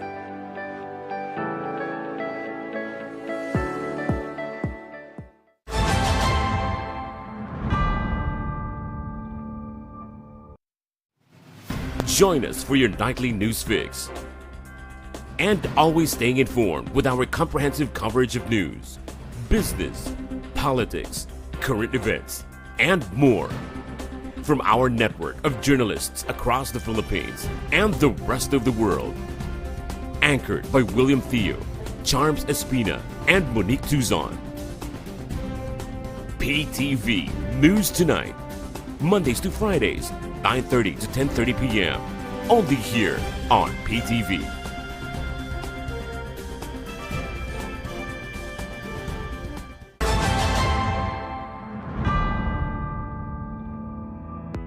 Nakapanayam namin ang ilang kinatawan ng Council on Formal Labor and Migrant Workers ng NAPSI na sina CM Gina at CM Fe para kumustahin ang sektor ng migranteng manggagawa na nakikipagsapalaran sa ibang bansa at ang kasalukuyang hamon na kanilang kinakaharap. Ilan na nga sa nabanggit nila ay ang pang-aabuso, scam at human trafficking.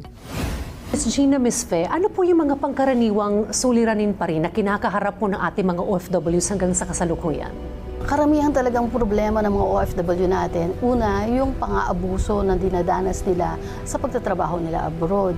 Kasi talagang merong mga employer talaga na, yun na nga, medyo magaang ang kamay na manakit, di ba? Pero ganun pa man, dito pa lang sa Pilipinas, yung illegal recruitment, na marami talagang nabibiktima itong mga illegal recruiter na to, na pagdating nila, na dito pa lang sa Pilipinas, na illegal recruiter sila, yung magbabayad sila, yung excessive exaction of fees na ang mahal-mahal o ang laki-laki ng mga perang inilabas nila, tapos hindi naman pala sila aalis. Diba? So, marami yun. Then, marami din yung nandun na, nag-apply sila, pero pagdating doon, ibang trabaho naman yung binigay. Tunay na hindi po biro ang magdesisyon na ikaw ay mag-abroad at ito po talaga ay pakikipagsapalaran ng ating mga kababayan sa ibang bansa. Now, when it comes po sa information dissemination, clearly, ito po ay sandata ng ating mga kababayan, ng tamang impormasyon. Paano po kaya natin mapapalawak ito para mas maging matalino po yung ating mga OFW kapag sila po ay mangingibang bansa? Sa barangay level pa lang, kailangan meron na tayong information dissemination, turuan ng mga barangay. Susunod dyan sa eskwela, di ba? Sa eskwela, dapat maturuan din sila. Tapos ang susunod yan, talagang gusto mo na bang makaalis? May PEOS na tinatawag, di ba? Pre-employment orientation. So pagdating doon, desidido ka na ba talaga? Tapos ang media, laki din ng media, no? Laki din ng role ng media sa paggampan doon sa pagbibigay ng information dissemination. Bilang isang non-government organization, ano pa po yung mga serbisyong ibinibigay po ninyo sa ating pong mga OFWs? We do organizing work. Nag-oorganisa kami ng mga grupo-grupo sa labas at sa loob ng ating bansa. Meron kami grupo sa Saudi Arabia, meron kami grupo sa Kuwait, Singapore, Hong Kong, yung mga ganon. So, through organizing, malalaman nila, mag-grupo-grupo itong mga ito para alamin nila ano ba yung mga pwede nating ilaban. So, kung hindi nila kaya doon, tatawag yan sa amin. Pag tumawag yan dito, andyan na yung kumikilos na kami kaagad. Pagdating naman po sa issue ng pang-aabuso sa ating pong mga kababayan abroad, ano po yung mga dapat gawin para maiwasan po natin yung may maririnig po tayong balita, may naaabuso po tayong kababayan sa ibang bansa? Di ba ilan na rin yung mga teenager mismo, yung nang abuso doon sa mga workers natin, na kaya sinasabi natin sa kanila, yung mga binatilyo na yan, huwag niyong isipin na mas matanda kayo sa kanila, kaya kakausapin lang sila ng casual at ngingiti-ngiti ka sa kanila. Hindi kasi Arab pa din sila, iba yung kultura nila, kaya dapat talaga yung kultura ng Middle East, tumatak ng mabuti, pag-aralan mabuti ng mga OFW na pupunta sa Middle East. Kasi iba magkaibang kultura. Pagdating naman sa intervention ng mga pamilya na naiwan ng ating mga kababayang OFW dito sa Pilipinas at upang mapanatiling maayos ang kanilang kapakanan, ayon kay CM Gina at CM Fe, ay kinakailangan na sila ay maorganisa ng mabuti at dapat ay ipaalam sa kanila kung paano ipaglaban ang kanilang karapatan, gayon din ang pagbibigay ng impormasyon kung saang ahensya ng gobyerno sila nararapat dumulog. Panghuli na lamang pong katanungan, may mga kababayan po tayong hindi nagtatagumpay abroad pero marami rin po tayong mga success stories ng ating pong mga OFWs. Ano po sa tingin ninyo yung susi para magtagumpay po ang ating kababayan na nag-a-abroad at eventually po ay bumalik dito sa Pilipinas at ma-reintegrate po muli sa ating lipunan? Talagang kailangan magplano at alamin mabuti. Oo, kung ano ba talaga yung pangarap mo, na dapat maging determinado ka na mag-ipon. At syempre, yun na nga, magnenegosyo, di ba? Sa pagnenegosyo, di ba, ang laking tulong nun kasi hindi ang pinakamagandang resulta ng pag-abroad, yung ikaw ay magnenegosyo at pagkatapos nun, makapagbibigay ka na rin ng trabaho sa ating mga Pilipino, di ba? Magaganda po yung inyong mga tips at mga rekomendasyon na rin sa ating gobyerno para mas mapabuti po ang lagay at matugunan ang kapakanan ng ating mga OFWs. Maraming salamat po sa kwentuang ito at sa mga impormasyong ibinahagi po ninyo sa amin, Ma'am Gina at Ma'am Fe. Sunod namang kaming sumangguni sa ahensya ng gobyerno na nakatuon sa mga problema ng ating mga kababayang OFW. Isa na nga dito ang Department of Migrant Workers na responsable sa pagtugon ng issue at pangangailangan ng mga manggagawang migrante. Looking back, ano po yung mga magagandang legasiya po ni former Secretary Toots Ople? Unang-una yung pagiging tahanan ng OFWs ang DMW. Napaka makahulugan noon kasi ibig sabihin noon, dito sa DMW ang mga OFWs makakahanap ng lugar o espasyo o katayuan o programa o serbisyo kung saan sila ay pagsisilbihan. Mabibigyan sila ng karampatang lunas sa mga pangangailangan nila. Kung sila ay distress sa abroad, naapi, naabuso ang karapatan, pwede silang sumaklolo sa amin.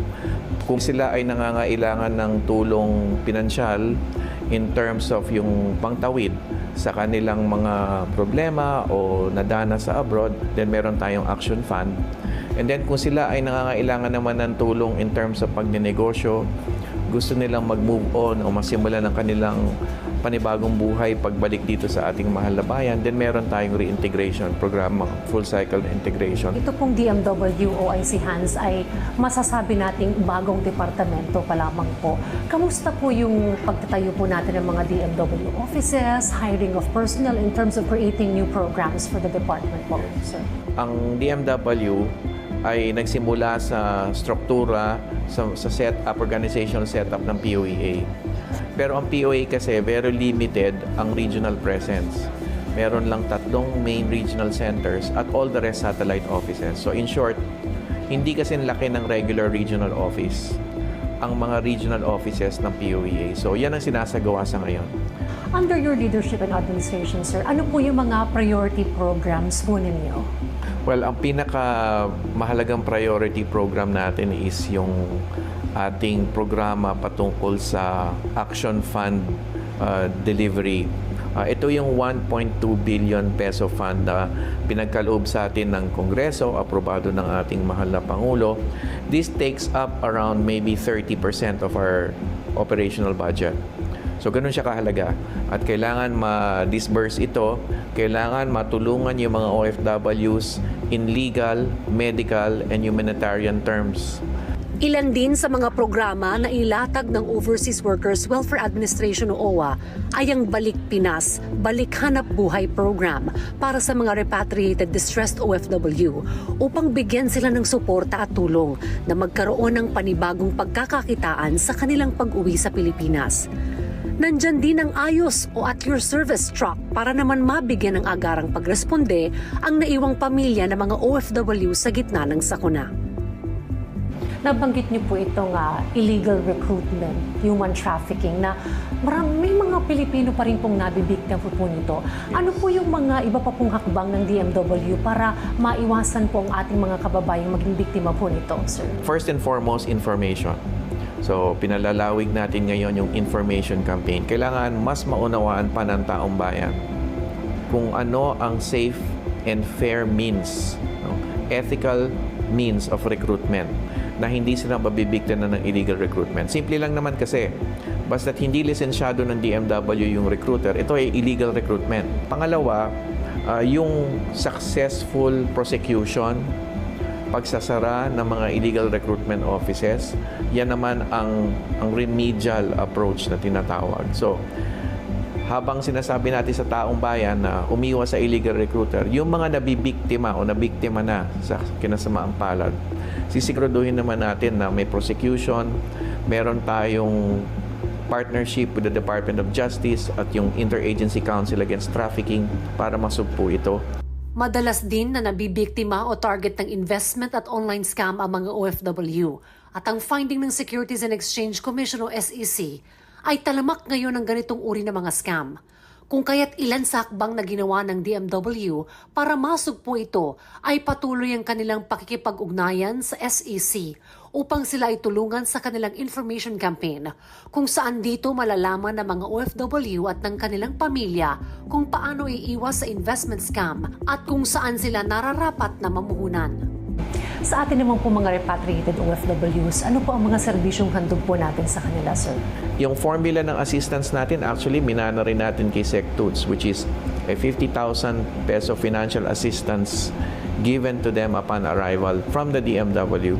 And then si Administrator Arnel Ignacio may counterpart 50,000 pesos din, so 100,000 combined. And then may livelihood. Nandiyan ang National Reintegration Center natin.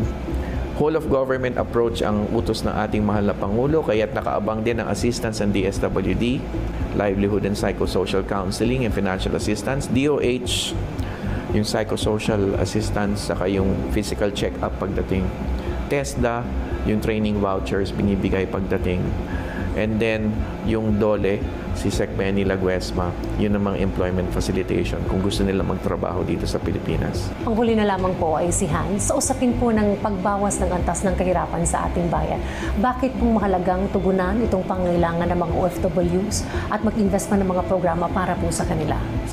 This is a chance to help our OFWs who have shown us their sacrifices and delivered quality and world-class services all around the world, and at the same time providing progress and development to our country. Well, OIC Hans, maraming salamat po sa mga impormasyong ibinahagi po ninyo sa amin at tunay na magkatuwang po ang NAPSI at ang DMW para po mabawasan ang antas ng kahirapan. Ito ay sa pamagitan na rin po ng pagtugon sa pangailangan po ng ating mga OFWs. Kaya naman sabayan po ninyo ako at sama-sama tayong Maksyon laban sa kahirapan.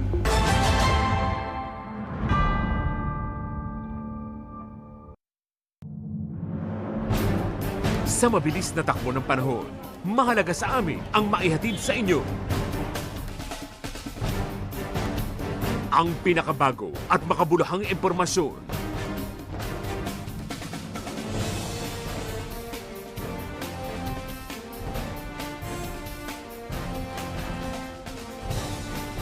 Sa ngayon ay pinag-iingat na ng lokal na pamahalaan. At yan muna ang mga huling kaganapan mula dito sa Paalala ng mga eksperto sa Glory Balegan para itipagigyan. Kasama ang mga tapat nating tagapaghatid balita.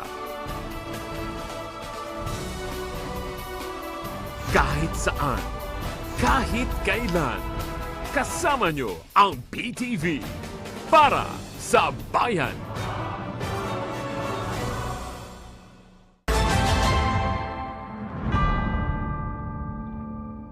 Paano yung magiging talagang is that already? Minarapat na rin naming sadyain ang OFW Party List upang alamin ang kanilang pananaw at aksyon ukol sa suliranin ng ating magigiting na OFW. Congresswoman Delmar, ano po yung mga pangunahing suliranin na idinudulog po sa inyo ng ating pong mga OFW?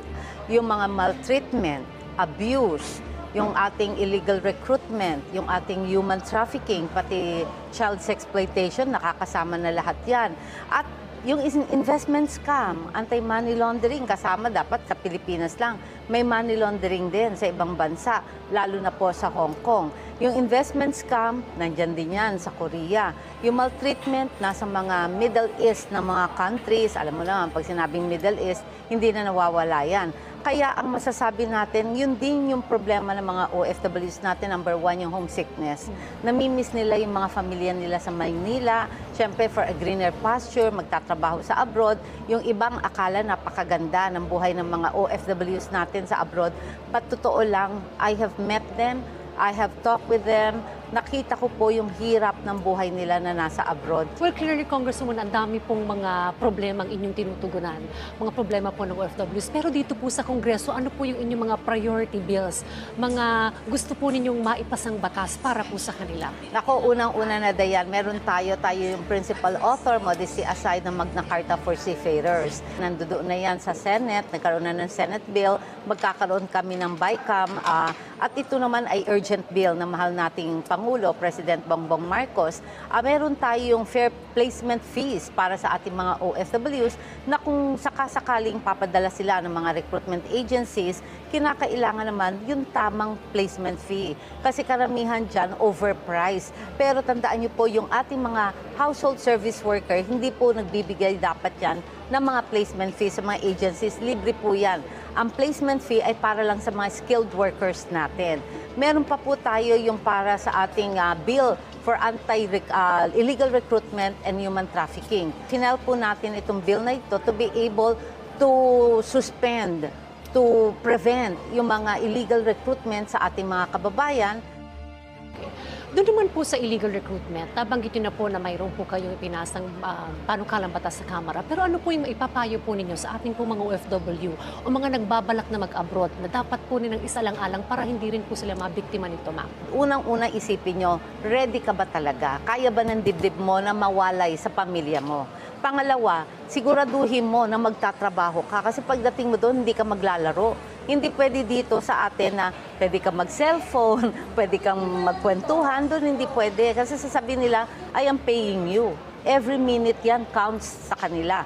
Ngayon, huwag kang magpapadala sa sabi-sabi o sa mga sweet talk ng ibang kababayan natin, whether Filipino or other national, nahihingan ka ng pera, ibibigay mo, na hindi ka sigurado saan pupunta ang pera mo. Pang-apat, kinakailangan, bago ka umalis, siguraduhin mo na alam mong culture, ang religion, yung dialect, o yung mga do's and don'ts sa bansang pupuntahan mo para hindi ka maligaw. Kasi, kunwari, domestic household service worker tayo, hindi tayo marunong mag-open ng mga machine, talagang mapapagalitan tayo, di ba? Hindi ka marunong magrespeto, hindi ka marunong bumati sa iyong mga employer at hindi mo alam ang gagawin mo, talagang mapapahamak ka. Maraming salamat po sa mga ibinahagi po ninyong impormasyon at gaya nga po ng inyong sinasabi ay bida po talaga ang mga OFW. Sunod din naming inalam ang ilang mahalagang panukalang batas na inihain sa Senado, partikular ni Senator Raffy Tulfo na tumatayong chairperson ng Senate Committee on Migrant Workers. Ilan sa isinusulong na batas ni Senator Tulfo para sa kapakanan at benepisyo ng mga manggagawang migrante ay ang Senate Bill No. 2077 o ang Balikbayan Hub Act. I hope to provide adequate resting lounges within every international airport that caters to flights to and out of the Philippines. These resting areas provide necessary facilities and amenities such as sleeping quarters, showers and restrooms, along with complimentary food and beverages.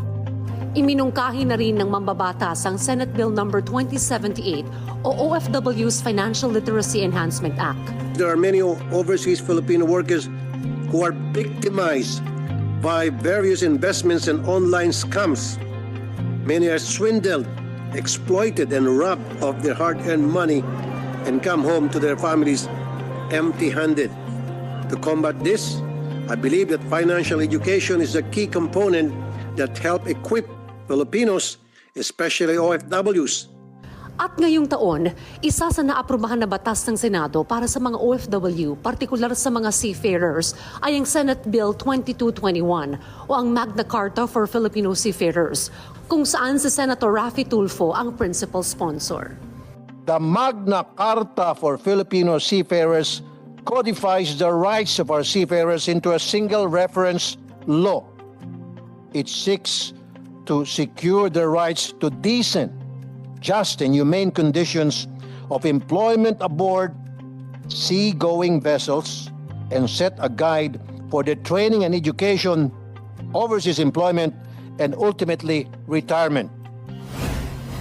Sa kabila ng mga hamon, hindi maikakaila ang tagumpay at malaking ambag ng ating mga OFW sa pag-unlad ng ating bayan. Kaya naman nararapat na ibigay natin sa kanila ang mga serbisyo at programa para sa mga tinagurian nating bagong mga bayan.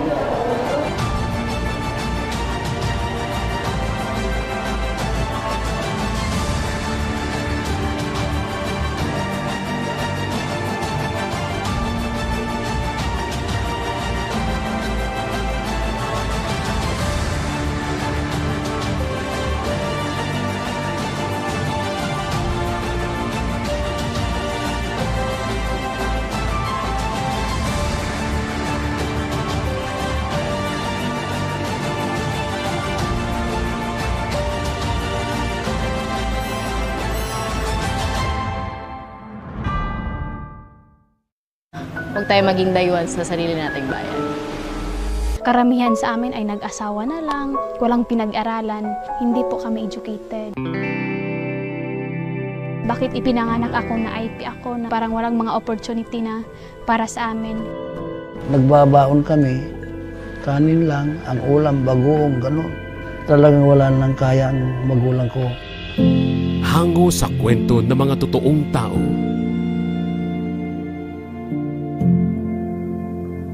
Tahanan ng mga award-winning documentaries.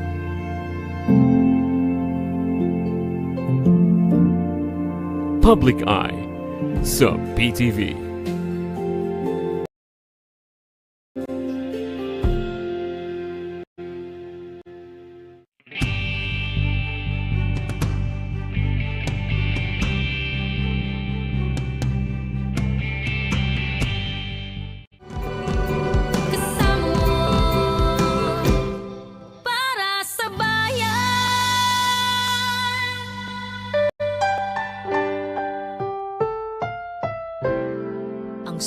susunod na programa ay rated PG. Ito ay nangangailangan ng patnubay at gabay ng magulang para sa mga batang manonood.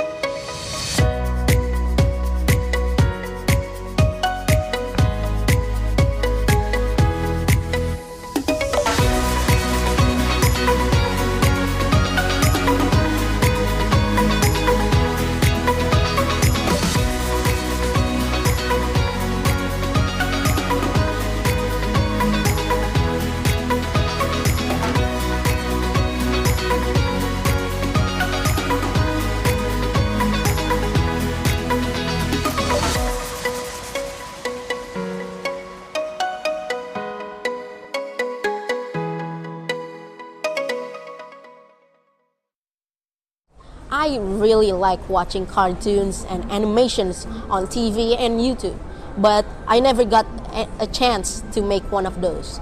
But when I was at the 4th grade, my teacher told me about this program called Scratch, where you can animate and make games. I was really fascinated on the possibilities that you can make animations and games. There's a lot of possibilities. But I feel like I need to learn more about Scratch. I really love watching cartoons, watching animations on TV and on YouTube, but I never got the chance to create one of those. But until one day when I was in the 4th grade, my teacher taught us how to use this program called Scratch. You can make animations and games on it. I was like amazed on the many possibilities to make games and animations. But I feel like I want to learn more about this application. So I started learning courses on this place called Scratchy. I learned a lot about Scratch on that place. And that's also the place where I knew about ASEAN Cyber Kids Camp. I knew this was once in a lifetime opportunity. I wanted to represent Indonesia. I want to show that Indonesia's young community are capable of making animations and games on Scratch with our creativity. I also want to represent Indonesia, that we can win this competition. That is why I joined. I met so many people on there. I learned all about their culture there. After winning 2nd place, I was really motivated on continuing to create animations and games on Scratch.